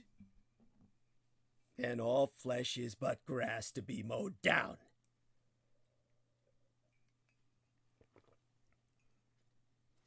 Anti-abortionists routinely sacrifice the health and happiness of actual persons in defense of the forced survival of potential ones. It is high time we went on the offensive against their sickening, sacrificial version of vitalism. Ours is the mature pro-life politics. I do not want to live in a world that valorizes life for its own sake. I want to live in a world that prioritizes the life chosen and wanted. People's lives are worth more than foetuses' lives. No ifs, no ands, no buts, and no excuses.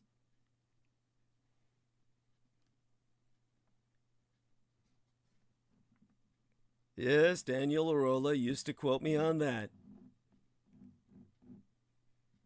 before he realized his entire essence was based on sucking the white man's ass so he could maintain his pathetic life as an organ grinder monkey. Drawn pictures for yet another organ grinder monkey for the Masonic Lodge, whose Georgia Guidestones were just blown out of the dirt and came as tumbling down.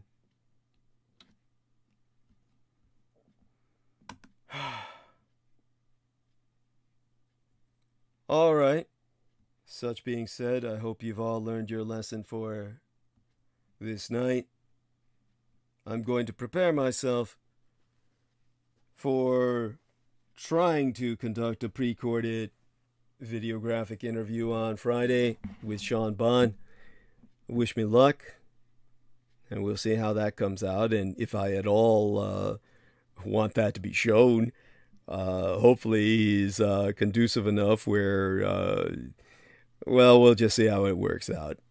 And at any rate, if anyone has anything to say, do say it now. Perhaps Wednesday, if Jacob Waters is with us, I'll take him up on talking a little bit about Highland Park. Since he was involved there for so long, I'm sure that he has many a story to share. I'd like to know more about what show he used to host and find out a little bit about him as a person, as we did about Joe Ty tonight, who hopefully is catching up on some rest, and thank God we talked him into not going to work today. If there's anyone who wants me to go on for a bit more, make it known now, or hold your peace till Wednesday when I return. As such, if I don't get something in the next few moments, I'll be ending stream. Yeah, Peter Moon's been suggesting I should make my transmissions a little less than they were. Oh my God, our lady DJ, love you dearly, honey. She's giving me the fingers, like rubbing them together. Does that mean more? Yeah, more. Holy shit. Oh, honey, you're a glutton for punishment. Mwah. And love you, DJ. T Tank Berry says, "Rest up, brother." Thank you, T Tank Berry. I appreciate that. I'll take that. Love you dearly. You're the man. And with that, I'm going to end stream. I'm going to get myself some rest, relax, and because God knows it's been what it's been, and people know what it's been. In fact, there's very little about me you don't know, and yet there's so much that you don't. All right, that being said, my love to all those who support me, and T Tank Berry, Goddess bless you. DJ, Goddess bless you, honey. And she says good luck to you too, darling. Jacob Waters, hugs to you, buddy, and of course to everyone who's been with us. Goddess bless you all who support myself, and thank you all profoundly. Thanks especially to the men who helped me get through the night, Sammy Romero, of course, Joe Tai, and Peter Moon. With that, I'll be ending transmission, and we'll all join together on Wednesday, which will be here before we know it. Take care till then. Most blessed be. Okay, this is a triple redundancy process.